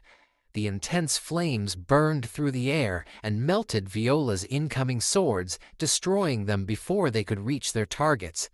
Watching this, Viola was shocked. She could not believe that her swords were melting from just a seventh circle spell, and she realized that Adrien's magic was far stronger than she had assumed. Before she could recover from her surprise, a large fireball flew toward her and exploded violently, causing massive destruction in the surrounding area. The ground shook and smoke filled the air. At the very last second, she managed to dodge the attack and barely survived. She looked at the screen in front of her, clenching her teeth in anger and frustration. Adrien moved closer to her while analyzing the situation. He explained that it was difficult to damage an opponent while dealing with 100 swords separately, so the key was to aim at important attack points using all 100 swords effectively. With a calm but slightly teasing tone, he invited her to continue the fight and asked whether the red-haired lady would like to play with them. Viola, clearly annoyed, questioned whether it was going to be 2 against 1. Adrien casually asked if that seemed cowardly to her. In response, Viola summoned all 100 of her swords again. With an evil smile on her face, she said that she was not worried about facing 2 opponents and wondered if just 2 of them would even be enough to defeat her. The battle began again immediately. Adrien floated in the air while casting powerful spells one after another. Arcia leapt high into the sky, holding her 4 aura swords ready to strike. Adrien noticed something different this time. As he cast his magic, he observed that the swords were no longer melting in the flames like before. He realized that they might be made of mithril, a rare and highly resistant metal. Even so, he remained calm and thought that there was still a way to deal with them. Arcia exchanged several powerful blows with Viola's flying swords. Sparks filled the air as metal clashed against metal. Arcia was now wearing a special glass holy relic in the form of glasses that allowed her to see 0.01 seconds into the future, giving her a slight but critical advantage in timing her movements. Using this advantage, she charged directly toward Viola with incredible speed. Viola blocked Arcia's attack and finally understood something important. She realized that Arcia had covered her entire body with orichalcum equipment, which greatly increased her defense and strength. She complained that relying on such powerful items felt like cheating. Right after she made that complaint, Adrien suddenly threw his magic staff directly at her with surprising force. Viola quickly dodged the flying staff. As she avoided it, Adrien calmly reminded her that the power of items was also a kind of ability, and in real combat, anything that increased one's strength could not be ignored. As the fireball exploded in the air, Viola was thrown backwards and crashed hard onto the ground. The impact was so strong that her swords flew out of her hands and scattered in every direction. For a brief second she looked shocked. Then she saw Arcia rushing toward her at high speed, surrounded by a mana shield that she was using both for defense and as a weapon. Viola quickly calmed herself and focused her power. She struck the mana shield with force and shattered it. Arcia was pushed back by the impact and slid across the ground before stopping beside Adrien. Adrien thought that he had already gotten used to dealing with the flying swords and that the elemental affinity was on their side. He also felt that the fight was more manageable than he had first believed, though he knew they still had to be careful. Viola began to laugh in a wild and almost crazy way. She let out a small mocking sound and admitted that they were impressive and had good reason to feel confident. However, her expression changed as she decided to show her real strength. In an instant, 100 swords appeared in the air around them, floating and shining with deadly energy. Arcia and Adrien looked around nervously, their faces filled with worry as the swords surrounded them from all sides. Viola continued laughing while controlling the swords with ease. Adrien angrily thought about Blake and wondered what he had meant by calling this fight a chance to grow. As he stared at Viola, he realized that Blake had completely misjudged how strong their enemy truly was. Viola smiled and commented that they were actually quite entertaining to fight. Far away from the battlefield, Blake was watching everything. He admitted to himself that he had pushed them into this battle, but he had not expected it to become so dangerous. He wondered in shock if a demon worshipper could really be this powerful, even without a demon king descending. In front of him, a massive tornado made of Viola's mana and power twisted violently, showing just how terrifying her strength was. On the battlefield, Adrien and Arcia quickly created mana shields to protect themselves from the storm of swords. Adrien stared at the sky in disbelief and wondered what was happening. He could not believe that swords were raining down like a storm, and complained in his mind that this was not some comic story where enemies suddenly became stronger without reason. Suddenly, one of the swords slashed down and cut deeply into Adrien's left arm. Blood spilt out as pain shot through him. He clenched his teeth tightly, refusing to scream. Blake saw this from a distance and looked worried. He realized that things would not last much longer at this rate. He sighed heavily, reached for his sword, and decided that he could not simply throw his disciple into such a dangerous battlefield and ignore it. He prepared himself to step in before it was too late, but then he noticed something strange. Adrien was critically injured, yet he did not look shaken. Instead, he was still fighting back. Blake paused and slowly sheathed his sword. He wondered if Adrien had deliberately delayed using a healing spell that he could have cast instantly with Revive, perhaps as part of some strategy. Looking carefully at the battlefield, Blake questioned whether he should continue watching a little longer. Meanwhile, Adrien finally used Revive and healed his injured arm. At the same time, he cast barrier magic to protect both himself and Arcia. Arcia, showing great skill, used her aura swords to block every attack coming from Viola's flying blades. Adrien watched her and felt confident that Arcia was doing her part well. He told himself that he just needed to focus and fight properly. Arcia then threw her 3 swords toward Viola. Viola easily knocked them away and mocked her, asking if that was all she could do. However, the 3rd sword did not aim for Viola. Instead, it struck the ground beneath her feet. The ground cracked and shifted, causing Viola to lose her balance. As she began to fall, she realized that the attack had targeted the ground she was standing on. Adrien saw the opportunity and immediately acted. He launched a powerful attack called Heaven's Pillar. The strike crashed down on Viola, and she cried out in pain. However, even while startled, she managed to shatter the attack into pieces with her power. Annoyed, she shouted angrily and then healed herself again. Adrien noticed that she had once more reached out to some distant source and restored her strength. He immediately gave Crowy an order to move toward the north. Crowy flew in that direction as commanded. Viola faced them again and admitted that they were giving her a hard time. Adrien observed her carefully and commented that she looked tired.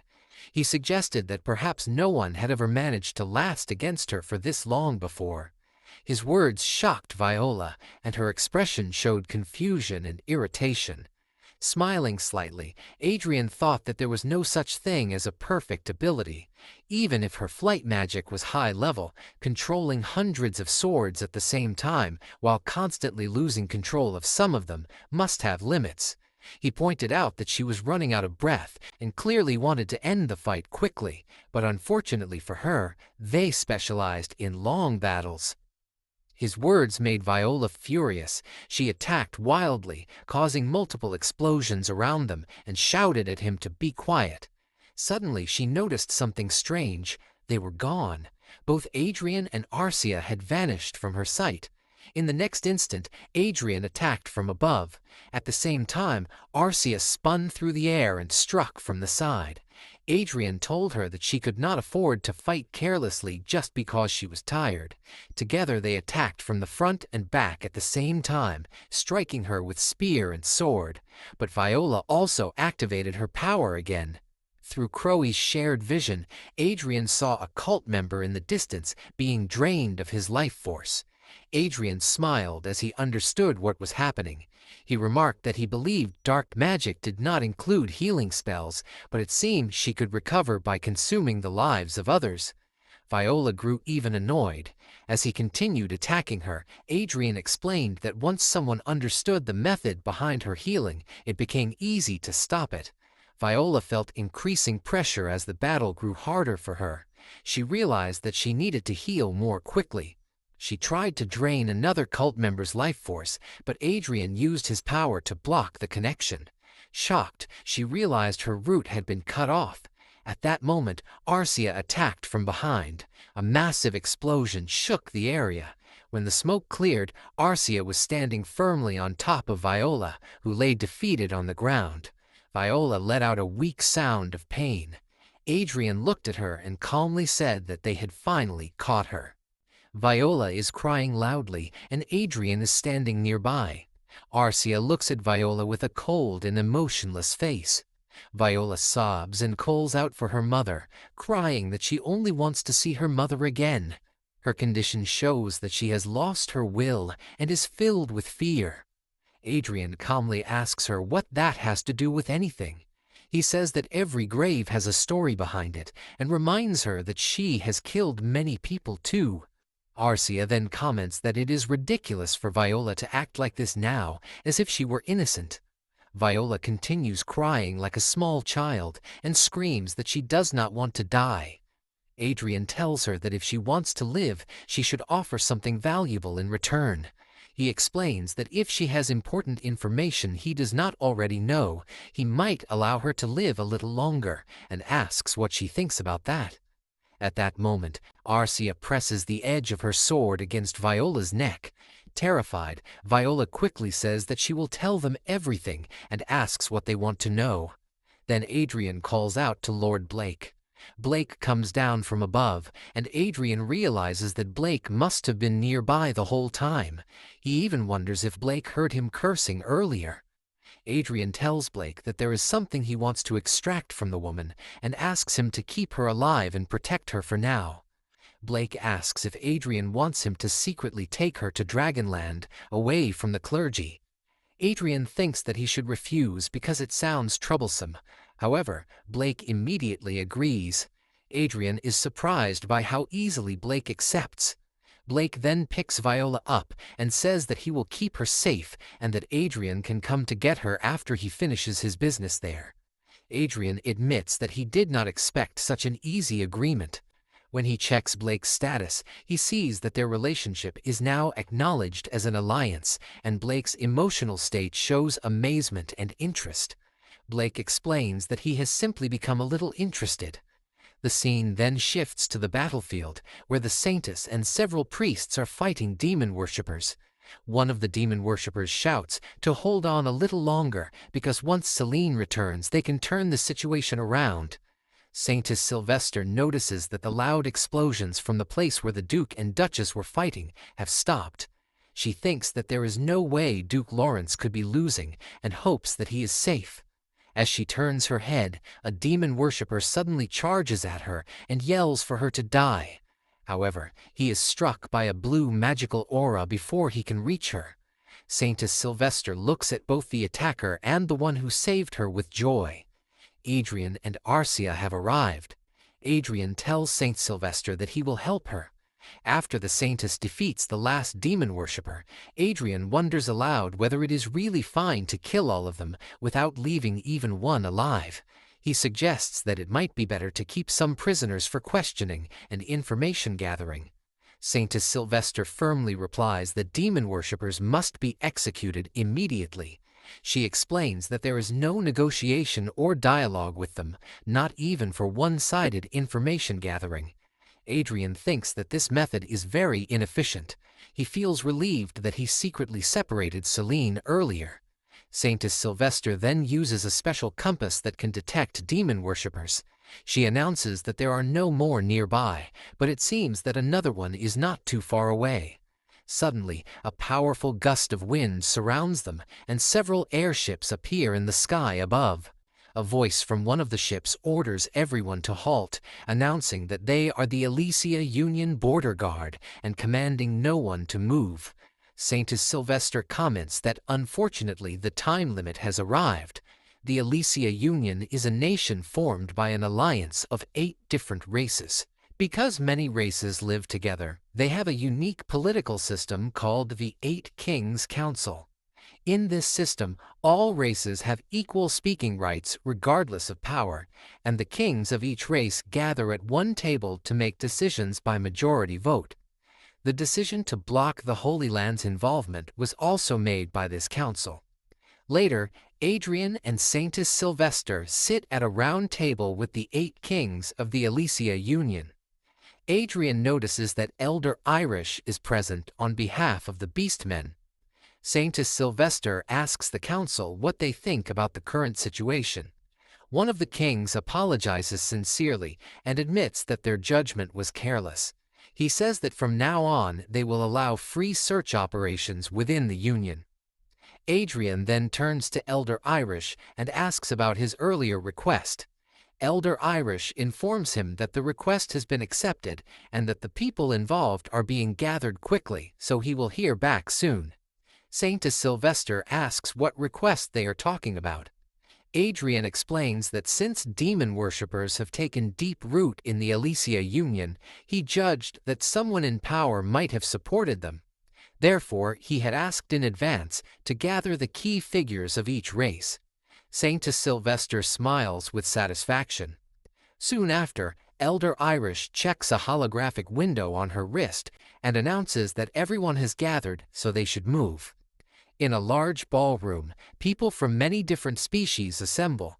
Some whisper in confusion, asking why they were suddenly told to gather. Others say that they were told to discuss how to respond to the church's unilateral actions. Among them is the fishman who had previously assisted a demon worshipper. He nervously bites his nails and reassures himself that he will be fine. He thinks that he only helped them and is not a true demon worshipper, so as long as he stays quiet, he will not be caught. Suddenly, everyone turns their heads in one direction. The Saintess has entered the ballroom. Some whisper, wondering why those individuals are there. Holding the compass that detects demon worshippers, Saintess Sylvester walks calmly through the crowd. Then she suddenly stops. The needle points directly at the fishman, shocking him. With a gentle smile, the Saintess remarks that he had been hiding in such a place. The fishman becomes frightened and clicks his tongue in frustration before immediately trying to run away.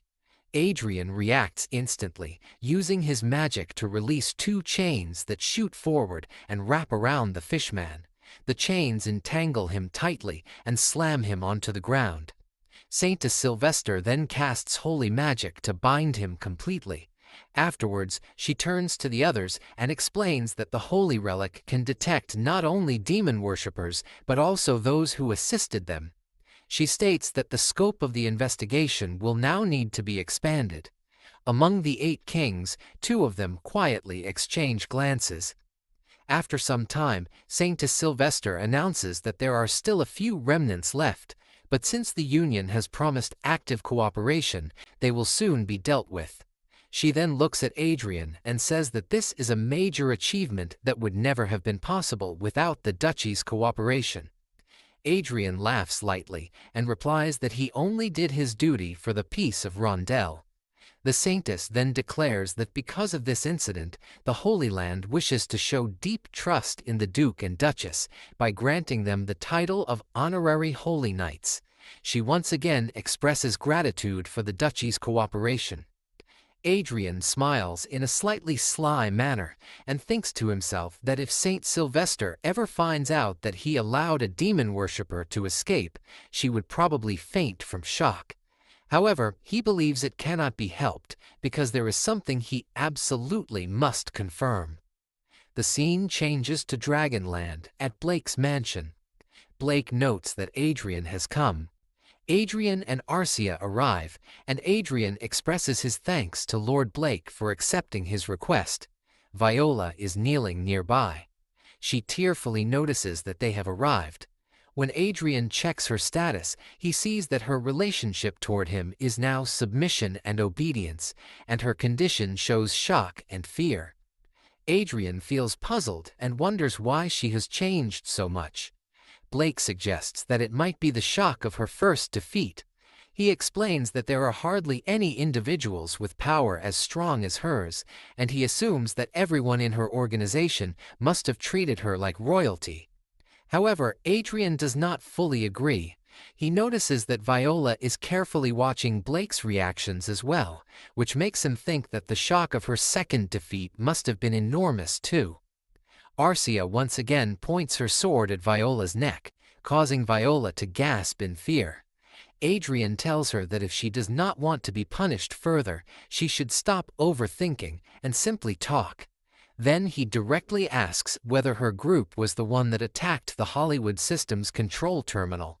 Hearing this question, Viola becomes even more frightened.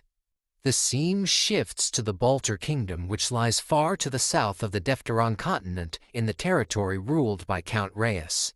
Thick snow is falling from the sky, something that has never happened in this region before. The soldiers standing guard on the high border wall are shaking as the freezing wind blows against their armor. Their breath turns into white mist in the air. One soldier, wrapping himself tightly in a piece of cloth to block the cold wind, complains that it is unbearably cold. He says that in his 40 years of life, he has never once seen snow fall in this place.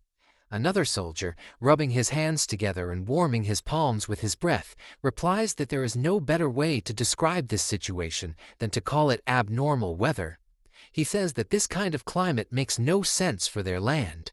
Suddenly, the ground begins to tremble, the shaking becomes stronger, and nearby people cry out in fear, wondering if it is an earthquake. Before anyone can react properly, a brilliant golden light bursts out and surrounds them. The light spreads quickly, covering the entire city in a glowing golden dome. Above the city, 3 massive airships are seen flying in the sky, their shadows stretching across the land. One soldier slowly opens his eyes, still half dazed, and murmurs in confusion. Another soldier, holding his aching head, asks what that strange light was just now. The first soldier, stammering in fear, wonders if it could be the work of a goddess. The second soldier looks around in shock and asks where they are and what has happened to them. It soon becomes clear that 3 enormous starships are lifting and carrying the entire territory away. At that moment, a mechanical voice echoes through the air. The system announces that new terrain and multiple unidentified flying objects have been confirmed in the Yellow Sea, and it orders Alpha Team to begin reconnaissance immediately. Count Reyes's entire territory is now drifting across space, heading toward Earth.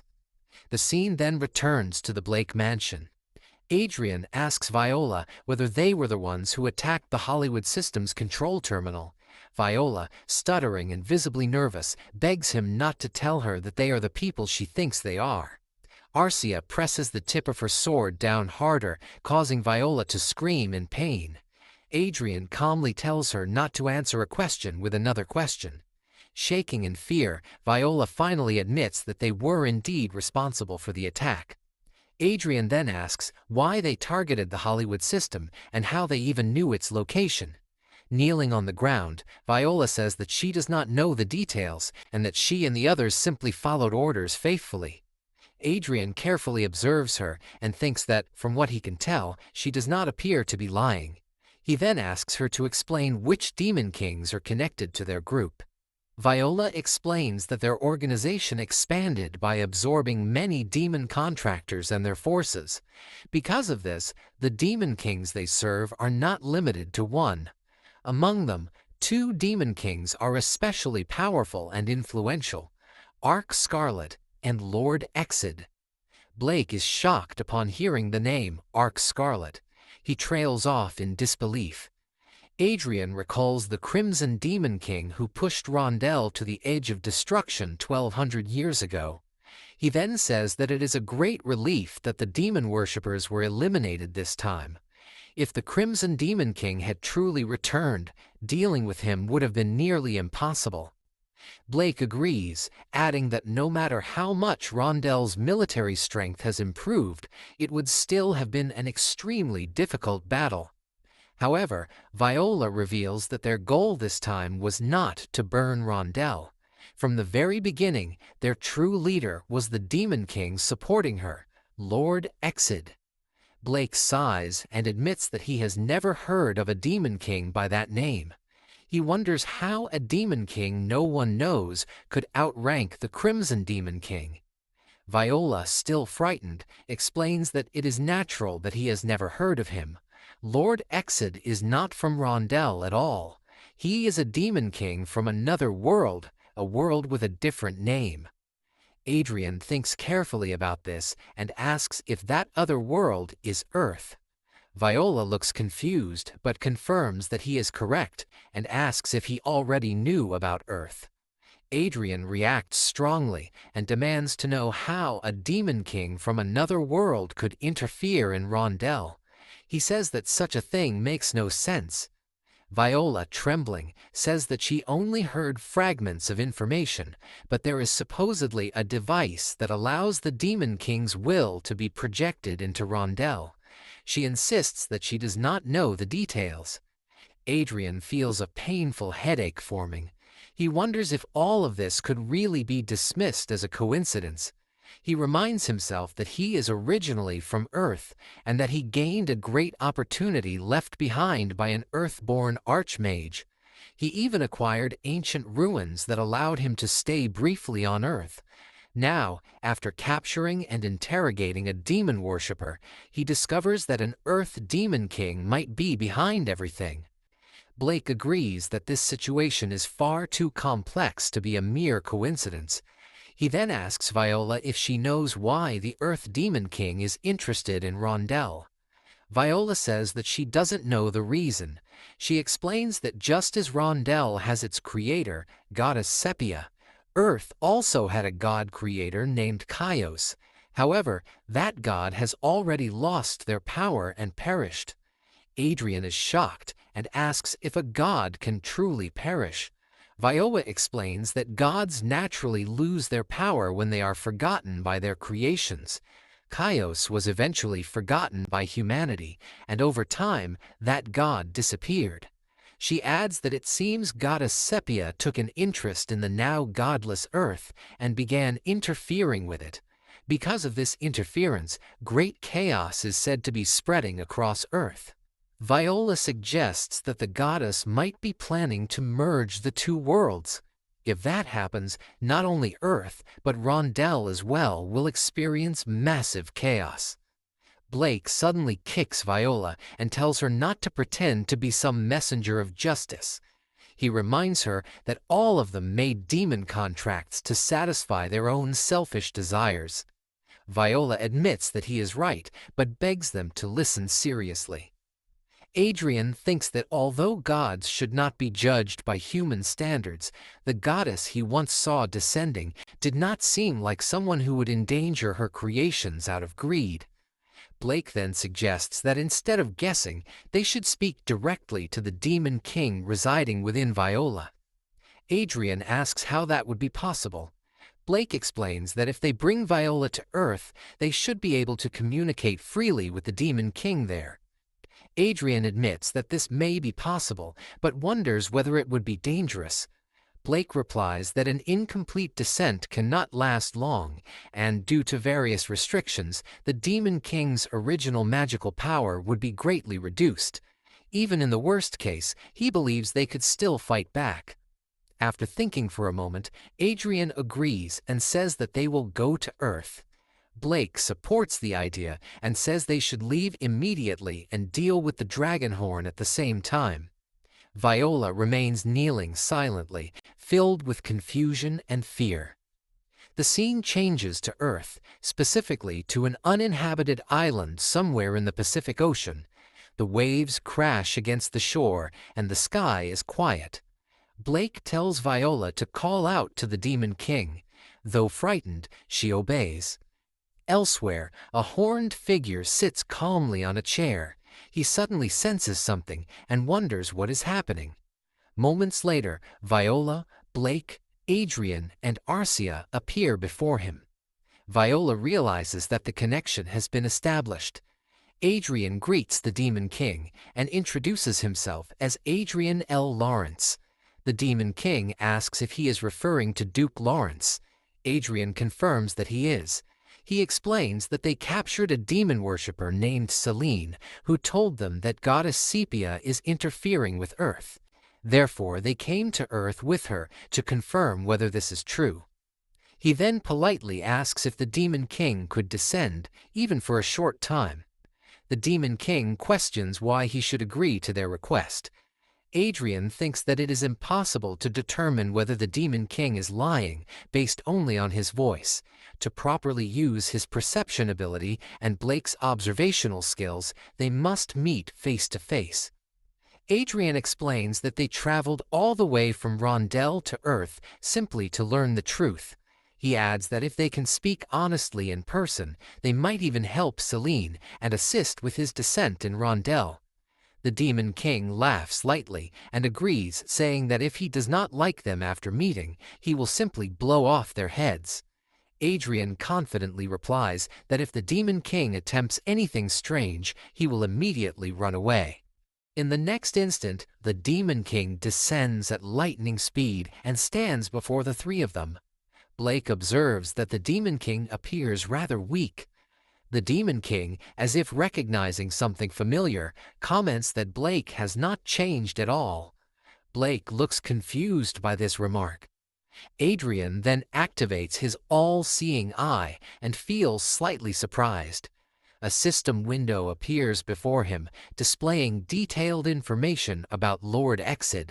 He is a 9th-class black mage in an incomplete summon state belonging to the demon race. He's 3 years old in his current existence and rules the Exid sector of the 2nd Timon realm, holding the 7th seat among the 13 demon kings. His potential is ranked as supreme. His traits include being a great prophet and a reincarnator who retains memories of a past life. His current relationship status shows interest and neutrality, and his emotional state reflects surprise and a confession. Adrien focuses on the detail that says the Demon King is a reincarnator with memories of a past life. The Demon King then says that 3 years have passed, then corrects himself and asks Blake whether it has been 30 years for him. Blake, sweating slightly, tells him not to say that it is truly him. The Demon King confirms that it is indeed him and says that it has been a long time his old friend. Hearing this, Adrien is shocked as he recalls the name Manuel Lucas and begins to understand the meaning behind the Demon King's reincarnation. Blake throws his head back and laughs loudly, and the sound spreads across the empty island. He says with amusement that it is funny and even hilarious that the other person has become a Demon King. Lord Exid does not show any anger at all. Instead, he smiles calmly, and there is a strange warmth in his eyes. He says that he is simply glad to see Blake looking healthy and well. After that, he glances to the side and remarks that Grand Duke Lawrence is his successor. Adrien, hearing this, thinks to himself that it is unbelievable that the demon king of Earth is the reincarnation of Manuel Lucas. Then, showing respect, he says that it is an honor to meet him as his master. Lord Exod replies that he feels relieved and is glad that the treasures he has left behind have not ended up in the hands of a villain. He then asks Adrien if he has also drifted to Randelle in the same way that he has. Adrien shakes his head and explains that he dies on Earth and is then reincarnated in Randelle. Lord Exod then turns his attention to Arcia and begins to speak about her, saying that she is the one who has done something, but he pauses midway. His expression changes slightly as he narrows his eyes, as if thinking deeply about something. Adrien then suddenly asks a question, saying that although it may seem out of place, he wants to know why Lord Exod has ordered the attack on the Hellwood Systems Management Terminal. Lord Exod leans back a little, looking slightly amused. He explains that he has simply been curious about his successor and has thought that if he attacks the Hellwood system, his successor will react in some way. He adds that things have turned out quite well, since not only has he managed to connect with his contractor Obline, but he has also gained the opportunity to communicate with his successor. Then Lord Exod asks Adrien if he is familiar with a document he has written titled, "Why Randelle Cannot Advance into Space Despite Having High Technology." Adrien nods immediately and says that he knows about it. He explains that Randelle and Earth exist in identical universes, and that the reason for this is because both worlds have been created from the same foundation. He continues by saying that Rondelle's creator, Sepia, has split her power to create another half, which becomes the creator of this world, Chaos. Adrien's eyes widen slightly as he realizes something and asks if it means that when the sun creates his world, he uses his mother's world as inspiration. Lord Exod confirms that this is exactly the case. His tone then becomes more serious as he explains that the mother and son have very different personalities. Chaos has not limited Earth's ability to advance into space and has allowed his creations to act freely. He looks up at the sky and says that the god Chaos respects and values his creations deeply. However, because of his own rule of not interfering, he is eventually forgotten by them.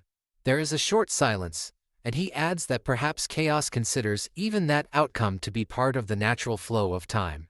Then his expression darkens as he explains that the real problem begins after that. Once Earth's creator disappears, Rondelle's creator, Sepia, starts interfering with Earth.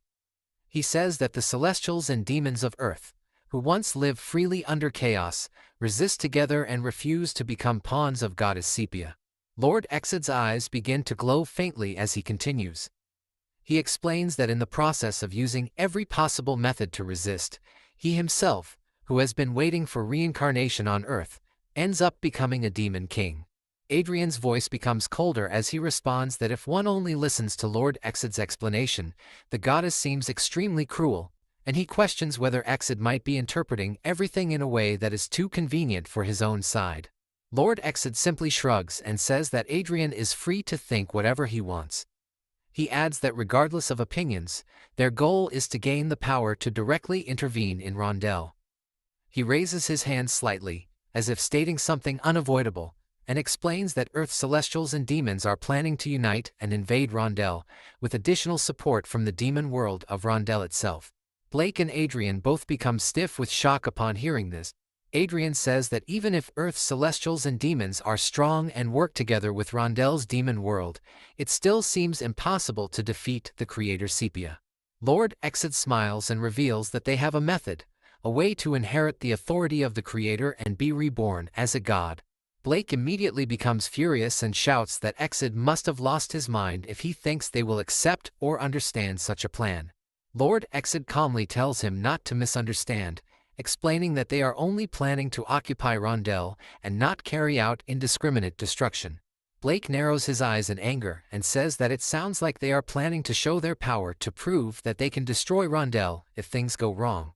Lord Exod replies that he understands the word invasion sounds sensitive, but points out that they are already being invaded in real time.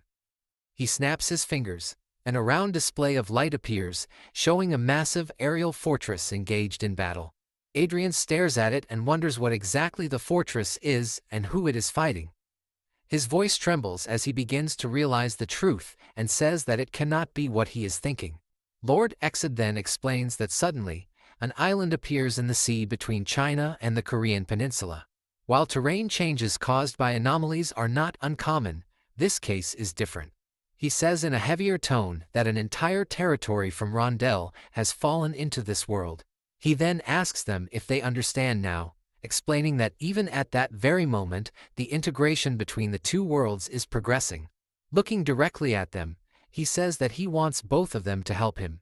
Adrien remains silent for a moment before saying that it is difficult to make such a decision so quickly. Lord Exod tells him that there is no need to give an immediate answer and that he will give them some time. He then turns slightly to the left and tells them to decide whether they will stand on his side or on the goddess's side. Before leaving, he glances back and asks if they have checked all the records he has left behind, including the deleted ones. The image flickers again, showing bombardments raining down. Adrien looks at the screen and realizes that at that rate the entire territory will sink. He and Arcia quickly excuse themselves and leave the place, teleporting away. After they are gone, Blake clenches his teeth and asks whether this is really all that Exod has accomplished after struggling so much to return. Lord Exod's voice softens as he replies that everyone has their own circumstances, and if there is a better plan, he will carry it out without hesitation. Blake then suddenly asks about Mary and what has happened to her. There is a brief silence before Lord Exod says that time is up. His figure begins to fade, and before disappearing, he apologizes and says that he hopes Blake understands that they are not in a position to be selective about their methods. Blake looks at the empty space and remarks that Exod himself has said that everyone has their own circumstances. Back in Randelle, Adrien crouches down with his head lowered. Blake stands quietly beside him, his expression unreadable, while Viola trembles nearby. Adrien's smartwatch lights up with urgent news. It reports that the Walter Kingdom has finally revealed that Layers County has disappeared. Since they cannot determine the cause, they send an SOS to the Brigham Empire. The Imperial Magic Tower begins analyzing the data and warns that the situation contains too many anomalies and could pose a threat to all of Randelle. Adrien slowly clenches his fist as he realizes that while they have only been on Earth for a short time, Randelle has already fallen into chaos. The county that has been transported to Earth cannot be returned, and neither can its people. He remembers the desperate expressions on their faces. He recalls a man grabbing his leg and crying, begging him not to leave them behind. He also remembers a woman trembling in fear, asking where they are and saying that she is scared. Adrien shuts his eyes tightly and thinks that given the situation, he has done everything he can before leaving, but now the situation has become a serious problem. He realizes that even a single demon king descending can cause chaos, and if large numbers of celestials and demons appear together, Randelle will inevitably fall into a dark age. He slowly stands up and thinks that accepting Lord Exod's offer is dangerous, but refusing it is also dangerous. They need to prepare as much as possible for any possible outcome. Finally, Adrien speaks and tells Blake that to prepare for the worst, they need at least one more powerful ally. Blake looks away for a moment and then says that there is a strange individual who collects items from their world. He explains that they have seen him a few times but are not personally acquainted with him, although he might be interested in the current situation. Adrien asks who this person is. Blake gives a slight smirk and reveals that it is the black dragon, Branquish. Adrien lets out a slow breath and says that dealing with a dragon is risky, since they might end up becoming its prey instead of gaining its help. However, his eyes soon harden with determination as he agrees that they should take something valuable that might interest the dragon and go meet him immediately. He then turns slightly and calls out for Chester. A voice immediately responds, asking if he is called. Adrien asks him to check all the rewritten or deleted content in the records left by Grand Duke Lucas. Chester replies that the amount of data is very large and that it will take some time, asking if that is acceptable. Adrien nods and says that it is fine and asks him to proceed. His gaze becomes distant as he adds that there might be an important clue hidden within those records. At that moment, it becomes clear that the storm has only just begun. The scene changes and Adrien, Arcia, and Blake walk along a long road made of rough stones that seems to stretch endlessly through a dry and empty land. Strange cliffs rise on both sides, twisting and turning in confusing ways, forming a natural maze that looks almost alive. The wind moves through the narrow paths, making soft echoes that add to the uneasy feeling. Adrien looks around carefully, his eyes sharp and alert as he studies every detail. He says that the place is a massive labyrinth, recognizing how easy it would be to get lost here. Blake walks ahead with confidence, his steps steady and relaxed, as if he already knows this place well. He explains that the last place where he encountered Brangishu was somewhere near this area, and he suggests that the dragon's nest might be hidden nearby within the maze. Suddenly, a strong wind begins to howl through the cliffs. Dust and small stones rise into the air, swirling around them. Arcia quickly raises her arm to shield her face as her hair is blown wildly by the force of the wind. Blake narrows his eyes slightly, as if he senses something approaching. He calmly says that, just as he expected, his guess was correct. A deep and heavy voice suddenly echoes from all directions, surrounding them completely. The voice wonders who dared to step into its resting place and recognizes Blake as a swordsman. It questions whether he is planning to start a war and expresses surprise that he brought only 2 humans with him. A massive shadow falls from above, and the pressure alone makes the air feel heavy and hard to breathe. Adrien steps forward calmly despite the overwhelming presence, and bows respectfully. He greets the great being politely and explains that the dragon is already familiar with Lord Blake Russell. He introduces the woman beside him as Arcia L. Lawrence, Blake's disciple and also his wife. Then he introduces himself as Adrien L. Lawrence, the Archduke of the Lawrence Duchy. The dragon's eyes begin to glow with danger. It declares that it has no interest in a small human country and threatens to burn them to ashes immediately. A terrifying killing intent fills the space, making the atmosphere tense and deadly. Arcia instantly steps forward without hesitation, placing herself between Adrien and the dragon, ready to protect him at all costs. Blake clicks his tongue in slight annoyance and casually tells the dragon that since they came all the way from that small country, it should at least listen to what they have to say until the end. The dragon shifts its attention toward Blake, and Adrien gently moves Arcia aside, signaling that he will handle the situation. Adrien slowly raises his hand and reveals a small object. He respectfully asks Lord Brangishu to take a look at it. The dragon's gaze sharpens immediately as it focuses on the object. In shock, it recognizes it as a mechanical watch powered only by the kinetic energy of a pendulum. It realizes that such an item does not come from Randelle and urgently demands to know where Adrien got it. Adrien speaks calmly, his voice steady and controlled. He explains that the reason they dared to come here today is because they have a story that might interest Lord Brangishu. He expresses his wish to become friends with the dragon and promises that if Brangishu accepts this friendship, he will take him to the place where he obtained the mysterious item. For a brief moment, silence fills the space, and the tension hangs in the air. Then suddenly, the massive black dragon begins to shrink. Its huge body twists and folds as it transforms into a tall man with sharp features and wild, curious eyes. The transformation is both strange and fascinating. Now in human form, the dragon says that Adrien is an interesting human and calls the situation very good. It asks Blake where he found such an interesting person. Blake smirks slightly and agrees, saying that he also finds Adrien to be quite an interesting individual. Arcia admits honestly that she did not expect the dragon to be convinced so easily. She remarks that things went better than expected and that it is quite surprising. Blake explains that he had already said the dragon was eccentric. He adds that while all dragons like collecting things, this one is especially obsessed, almost like a hardcore enthusiast. The dragon, now fully in human form, bursts into loud laughter. In a friendly manner, he throws an arm around Adrien's shoulder and happily declares that this is their first day as friends and greets him warmly. The scene shifts. In the Holy Land, a golden light shines down from above, creating a sacred and grand atmosphere. A large ceremony is taking place, surrounded by priests and high-ranking officials dressed in formal robes. The old saint and saintess stand before 2 new figures. It is announced that after the great success of a large-scale purge of demon worshippers, Saintess Sylvester and Saint Avis have stepped down from their positions.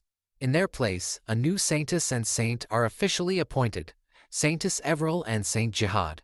The crowd watches in silence, filled with a mixture of hope and unease, as they sense that change is coming. It is further explained that as new power rises in a world already unstable and full of tension, Randelle quietly becomes a place filled with both expectation and concern. The scene changes again. Inside the game world, a glowing system window appears in front of Adrien, floating in the air. It announces that he has reached Master Level 300. Adrien looks at the message calmly and remarks that it has been a while since he last saw such a notification. Nearby, Arcia, Crowy, and 2 cloaked followers stand ready. One of the cloaked figures lowers their head respectfully and expresses a wish for their lord's victory. The space around them suddenly distorts, bending unnaturally, and in an instant, they are teleported away. They arrive at the final stage. The atmosphere is heavy and oppressive. The ground is cracked and broken, and the sky above burns with a deep red color, as if the world itself is in pain. Adrien narrows his eyes and observes the surroundings. He comments that this seems like a final, spiteful parting gift. A deafening roar suddenly shakes the entire world. A system message announces the appearance of a named boss monster, Red Dragon Kite. Adrien smiles faintly and comments that it seems the system does not want to give him the reward so easily. The massive dragon growls fiercely, and Adrien casually remarks that this is typical. The scene shifts once more. Louis Fairmont trembles uncontrollably, his face pale with fear. Sweat runs down his forehead as a man stands before him, creating a terrifying pressure. The man comments mockingly on Louis's temper. Louis stammers desperately, insisting that he is telling the truth. He continues to apologize repeatedly, his voice shaking with fear. Nearby, a duchess watches him with cold eyes, clearly filled with disgust. Inside the imperial hall, the emperor sits on his throne, his sharp gaze focused forward. He questions how, even though evidence suggests that Louis Fairmont found the fortuitous encounter, there is still suspicion that he is a fake. He asks for the reason behind this doubt. The duchess responds calmly that she feels a strange sense of dissonance. The emperor repeats the word, asking for clarification. She explains that while the materials Louis possesses definitely belong to Archduke Lucas, the more she investigates, the less it feels like something Archduke Lucas would do. She says that it lacks careful planning and thought. She adds that if it were her, she would have secretly prepared a training ground or a hidden place to grow stronger. The emperor leans forward slightly and questions whether she is suggesting that the person they have is a fake while the real heir is manipulating them from behind the scenes. Silence fills the hall as the weight of the idea settles. Finally, the Duchess states that if there are mages capable of deceiving the Brigham Empire, there are only 2 possible individuals: Archduke Adrien L. Lawrence of the Lawrence Duchy and Duchess Olivia Riverdale of the Lucius Kingdom. She concludes that their investigation must focus on these 2. The scene returns to the game. The red dragon kite opens its massive mouth and releases a huge fireball filled with destructive energy. Arcia immediately raises her shield and stands firmly in front of Adrien, blocking the attack without hesitation. The explosion shakes the battlefield violently, sending shockwaves through the ground. Behind the shield, Adrien remains calm and analyzes the situation.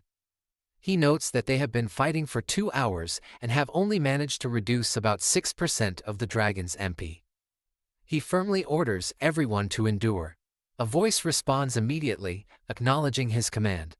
Adrien continues thinking quickly, realizing that although the situation is difficult, it is not entirely bad. He notes that at least this is a proper battle where they can test their limit. Crowy rushes forward and attacks the dragon, but the dragon easily blocks the strike and sends powerful shockwaves through the air. Then, without warning, a massive crystal block falls from above. Adrien and Arcia instantly jump back to avoid it. Dust spreads across the battlefield, covering everything in a thick cloud. As the dust slowly clears, Adrien looks ahead and observes that the dragon remains completely unharmed, without even a single scratch. He calmly adds that it does not matter. The dragon rises into the sky, spreading its massive wings as it prepares to launch another attack. Adrien steps forward, raising his hand as he prepares to cast a spell. His eyes burn with determination. He declares firmly that no matter how long the battle takes, they must continue to endure again and again until they finally wear down the dragon's MP. The scene shifts to the Lucius Kingdom in the Riverdale Duchy.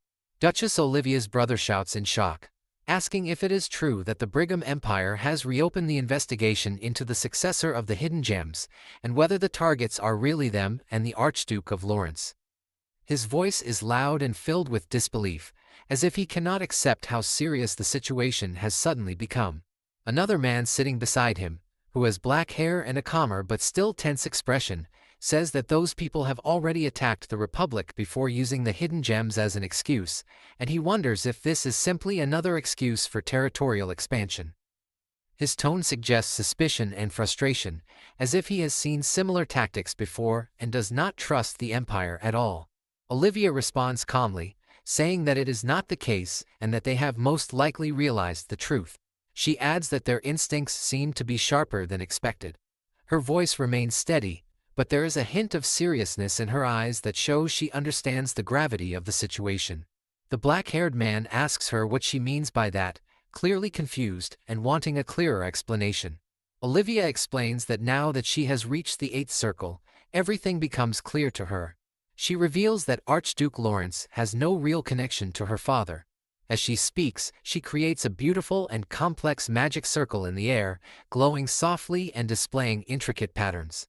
She continues by saying that even when looking at the materials he provides, they appear completely genuine, and that if she had not reached the 8th circle, she would be fooled forever. She then adds that as for the reason he is hiding his true origins, it is still unclear, leaving her sentence slightly open as if she is still thinking about it. The black-haired man reacts with shock, starting to question her statement before stopping himself midway, then asking who the successor in the Prius Republic actually is.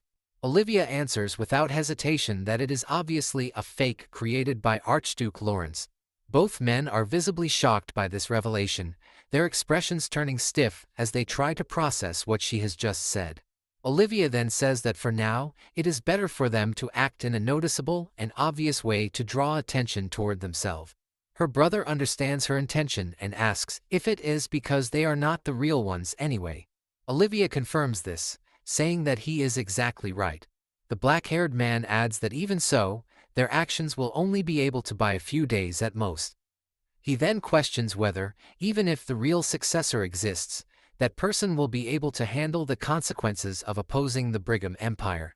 Olivia responds cheerfully, saying that she believes he can handle it.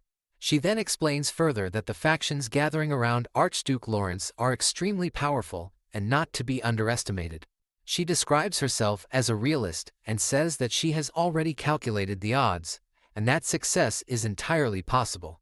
In fact, she suggests that they should use this opportunity to strengthen the faction supporting Archduke Lawrence even more. Her brother shakes his head with a helpless expression and tells the black-haired man that he should just give up, because there is no stopping Olivia once she gets like this. Olivia then suddenly changes the topic slightly, saying that speaking of which, she remembers Everil, and suggests that they should begin by meeting the Saintess, who is known to be one of the Archduke's most loyal supporters. The scene then shifts back into the game, where Adrien and Arcia are fighting against the Red Dragon.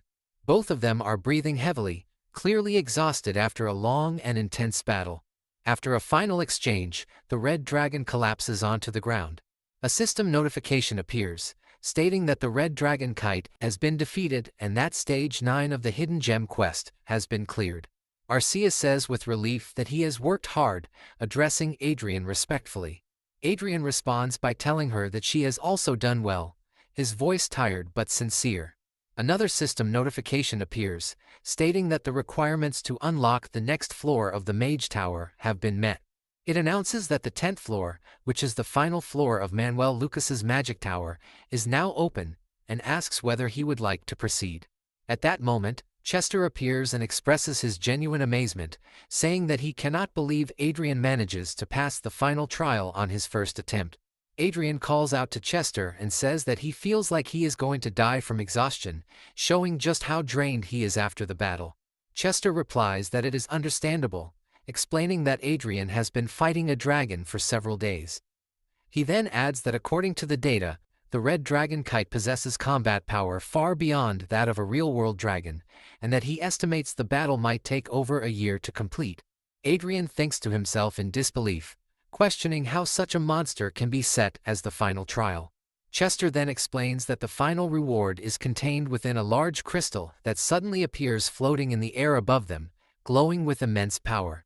A system notification appears, stating that Adrien has become the administrator of the Hollywood system. It further announces that he acquires 1,000 trillion loot, and that an allied bank account is registered to his device. It lists additional rewards, including the summonable sky fortress Icarus, 3 summonable sky fortresses Aegis, and the summonable sky city Gigant. It also states that he receives 5 Aura Master level autonomous vanguards, the magic staff called Kite Rod, the Dragon Heart, and ownership of the Red Dragon Kite's lair. Adrien thinks to himself that while the money is impressive, the rewards overall are completely overwhelming, especially considering that this is the end. However, he realizes that the most important reward is something else. Another system notification appears, stating that the 9th circle is now being generated. Suddenly, Adrien coughs up blood and drops to his knees, letting out a painful sound as his body struggles to endure the process. Arcia immediately reacts with concern, calling out to him as Lord Adrien. The system then announces that it will take 72 hours to complete the circle generation. Adrien thinks that this level of pain is a small price to pay for reaching the 9th circle, although he also admits to himself that perhaps he should rest before starting the process. He then tells Arcia that he will be completely defenseless for the next 72 hours and asks her to protect his body until the process is complete. Arcia firmly responds that he can leave everything to her, showing her loyalty and determination. Back in the real world, Arcia wakes up and leaves the room. Several servants call out to her respectfully, addressing her as Your Grace. She asks them what they are doing there. A maid explains that they insist they have urgent news for the Archduke, but she blocks their entry. Arcia responds that the Archduke is currently busy crossing a critical threshold and suggests that they should discuss the matter elsewhere. In Adrien's office, a woman reports that a summons has arrived for Archduke Adrien L. Lawrence in the name of the Brigham Emperor. Arcia asks what the summons is for. The woman explains that it is in order to comply with an investigation to verify whether he is the true successor of Grand Duke Manuel Lucas. She adds that the summons arrives 2 days ago, with a deadline of 3 days from receipt, meaning that he is ordered to appear by the next day. Arcia's expression darkens as she looks at the documents, clearly displeased. A servant then asks her how they should respond. Arcia folds the paper in anger and instructs them to first inform the Empire that the Archduke is unable to move for the next 3 days. The servant points out that they will likely demand an explanation. Arcia replies firmly that they have no obligation to answer every minor question. She questions whether they are merely a province of the Brigham Empire and states that if the request is made politely, the situation might be different. However, she emphasizes that there is no reason to obey such a blunt and disrespectful order. She further declares that if anyone attempts to harm her husband, she, Arcia L. Lawrence, will not stand by and do nothing. In the Brigham Empire's duchy office, an official response is delivered stating that Archduke Adrien L. Lawrence is currently unable to travel for 3 days due to research activities within the Magic Tower.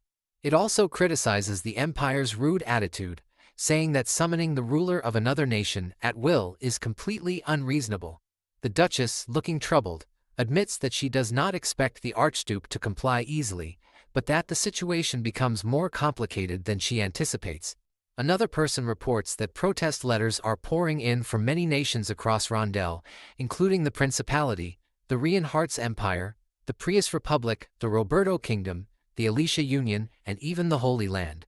The Duchess explains that this is exactly why she wants to avoid provoking Archduke Lawrence, if possible. Someone asks why so many other countries are getting involved, especially those beyond the Lucius Kingdom and Reinhardt's Empire. The Duchess explains that all of those nations are indebted to Archduke Lawrence in some way. Another person asks in surprise whether that includes even the Alicia Union. The Duchess confirms this and adds that they seem to have a guilty conscience about something. She then stands up from her chair and says that for now, they should focus their investigation on Duchess Olivia Riverdale and be much more careful in how they deal with Archduke Lawrence.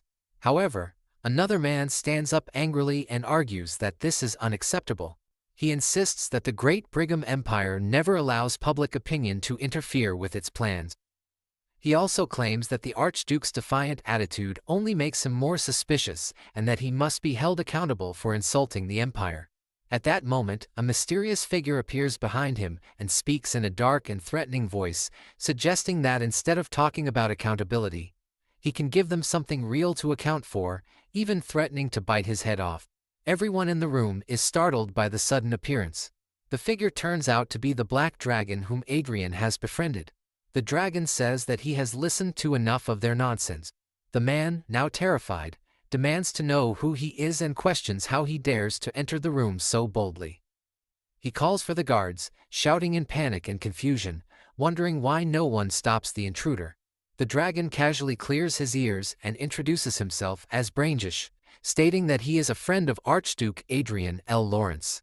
He then confirms that this is the task force of the Brigham Empire searching for Lucas's successor and adds that they should already understand exactly why he has come. The dragon appears in a terrifying form and wears a cruel smile on his face.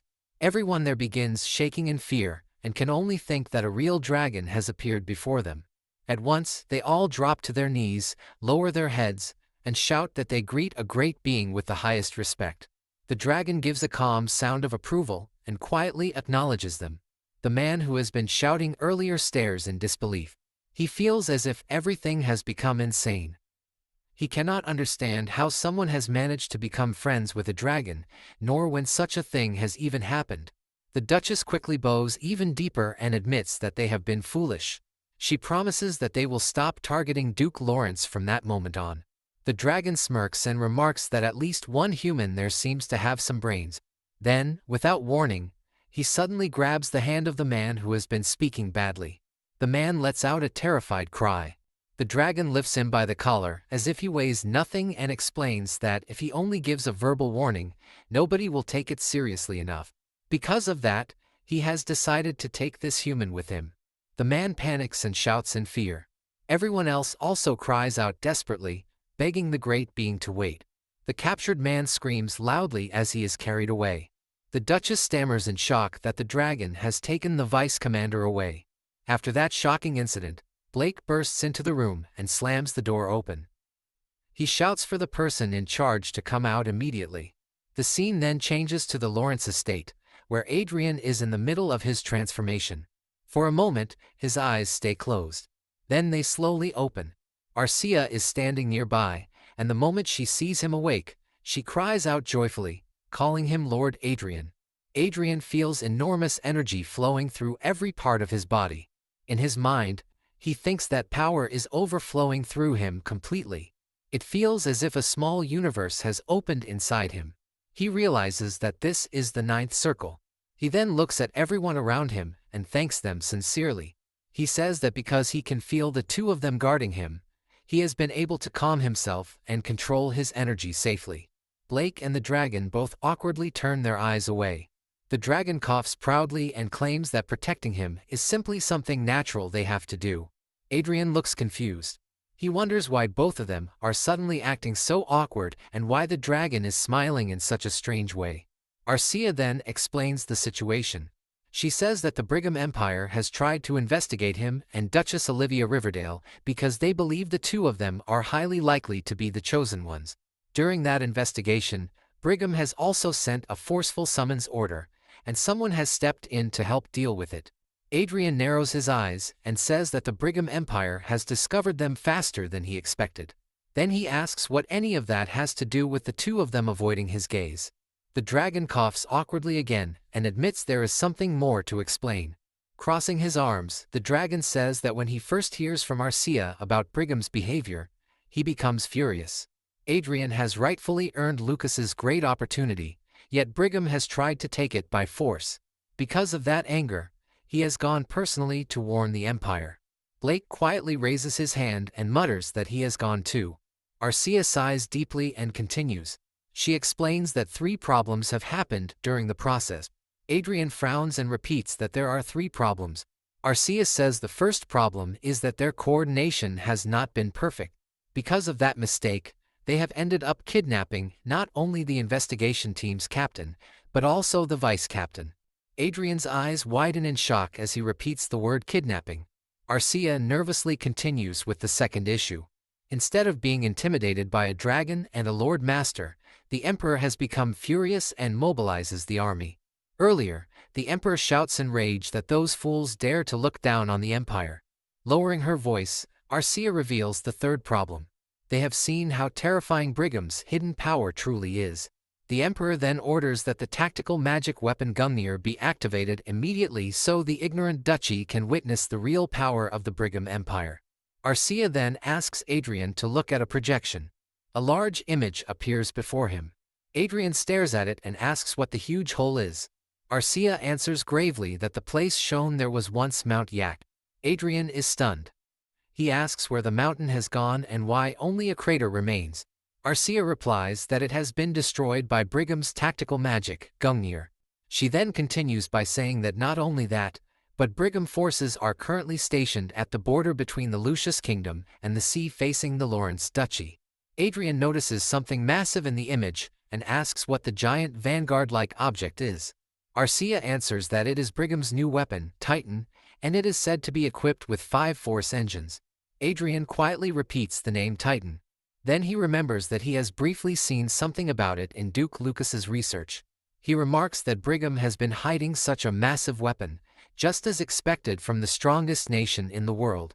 Blake adds that if they intervene carelessly, Brigham will gain an excuse to use strategic magic, so they cannot step in any further. Blake then lowers his head and apologizes, saying that everything that has happened is because of what they did. Adrien shakes his head. He says no and explains that he understands they have done it all for his sake. Then he adds that it may actually have turned out well. Everyone looks confused. Adrien smiles slightly and says that since the other side has made things this large, they should respond properly on their side as well. Back in the Brigham Empire, a retainer rushes in and shouts that Duke Lawrence has announced a public press conference and has sent official notices to media outlets in every nation. The Emperor raises an eyebrow. He says Adrien has not appeared in public for days, and now he is finally stepping forward. He admits that he is curious what that brat will say to defend himself. Then he asks when the conference is scheduled. Suddenly, a blue screen appears. Adrien can be seen giving a speech. Officials panic. It is not only happening inside the Emperor's hall. Every person wearing a smart watch suddenly sees the same blue screen appear. People cry out in confusion, asking why their terminals have turned on by themselves. Others fear the entire system has been hacked. Murmurs spread everywhere when people recognize Duke Lawrence. Adrien calmly introduces himself. He says hello, states that his name is Adrien L. Lawrence, declares that he is the ruler of the Lawrence Duchy, and announces that he is the successor of the great mage Manuel Lucas. The Emperor clenches his fists angrily. He is shocked that Adrien has revealed his identity so easily. He immediately orders all troops facing the Lucius Kingdom to withdraw at once and refocus on the Lawrence Duchy. A retainer panics and reports that all communications are currently down. The Emperor thinks furiously that in the end, even the Hollywood system has also been developed by Duke Lucas. Adrien continues speaking on every screen. He declares that he is the rightful successor who has inherited everything from Duke Lucas. His wealth, his knowledge, and even his level of mastery. At that moment, a huge magic circle forms high above a mountain range. Adrien raises one hand and says he will now show proof. Then he flicks his fingers. From the center of the magic circle, a massive meteor forms and shoots toward the mountains. It strikes the range with overwhelming force. When the light fades, the mountain range has completely disappeared. Adrien then calmly explains that, for reference, the place where the meteor has fallen is a wasteland 200 kilometers away, a land abandoned by both people and animals. He says they will turn the crater created by the magic into a lake and develop it into a tourist site, so they hope for everyone's support. After pausing briefly, he speaks firmly again. He says that he does not want war. This is not only his own wish, but the desire of all nations in the world. If possible, he believes cooperation and mutual growth are far more future-oriented than war. Seeing all this, the Emperor becomes even angrier. Then Adrien looks directly ahead and declares that he proposes negotiations to Edward Noah Brigham, Emperor of the Brigham Empire. Finally, Adrien ends the worldwide broadcast with complete confidence. He says that he will await a positive response. The blue screen then disappears. The Emperor grips his seat tightly and stares ahead in burning anger.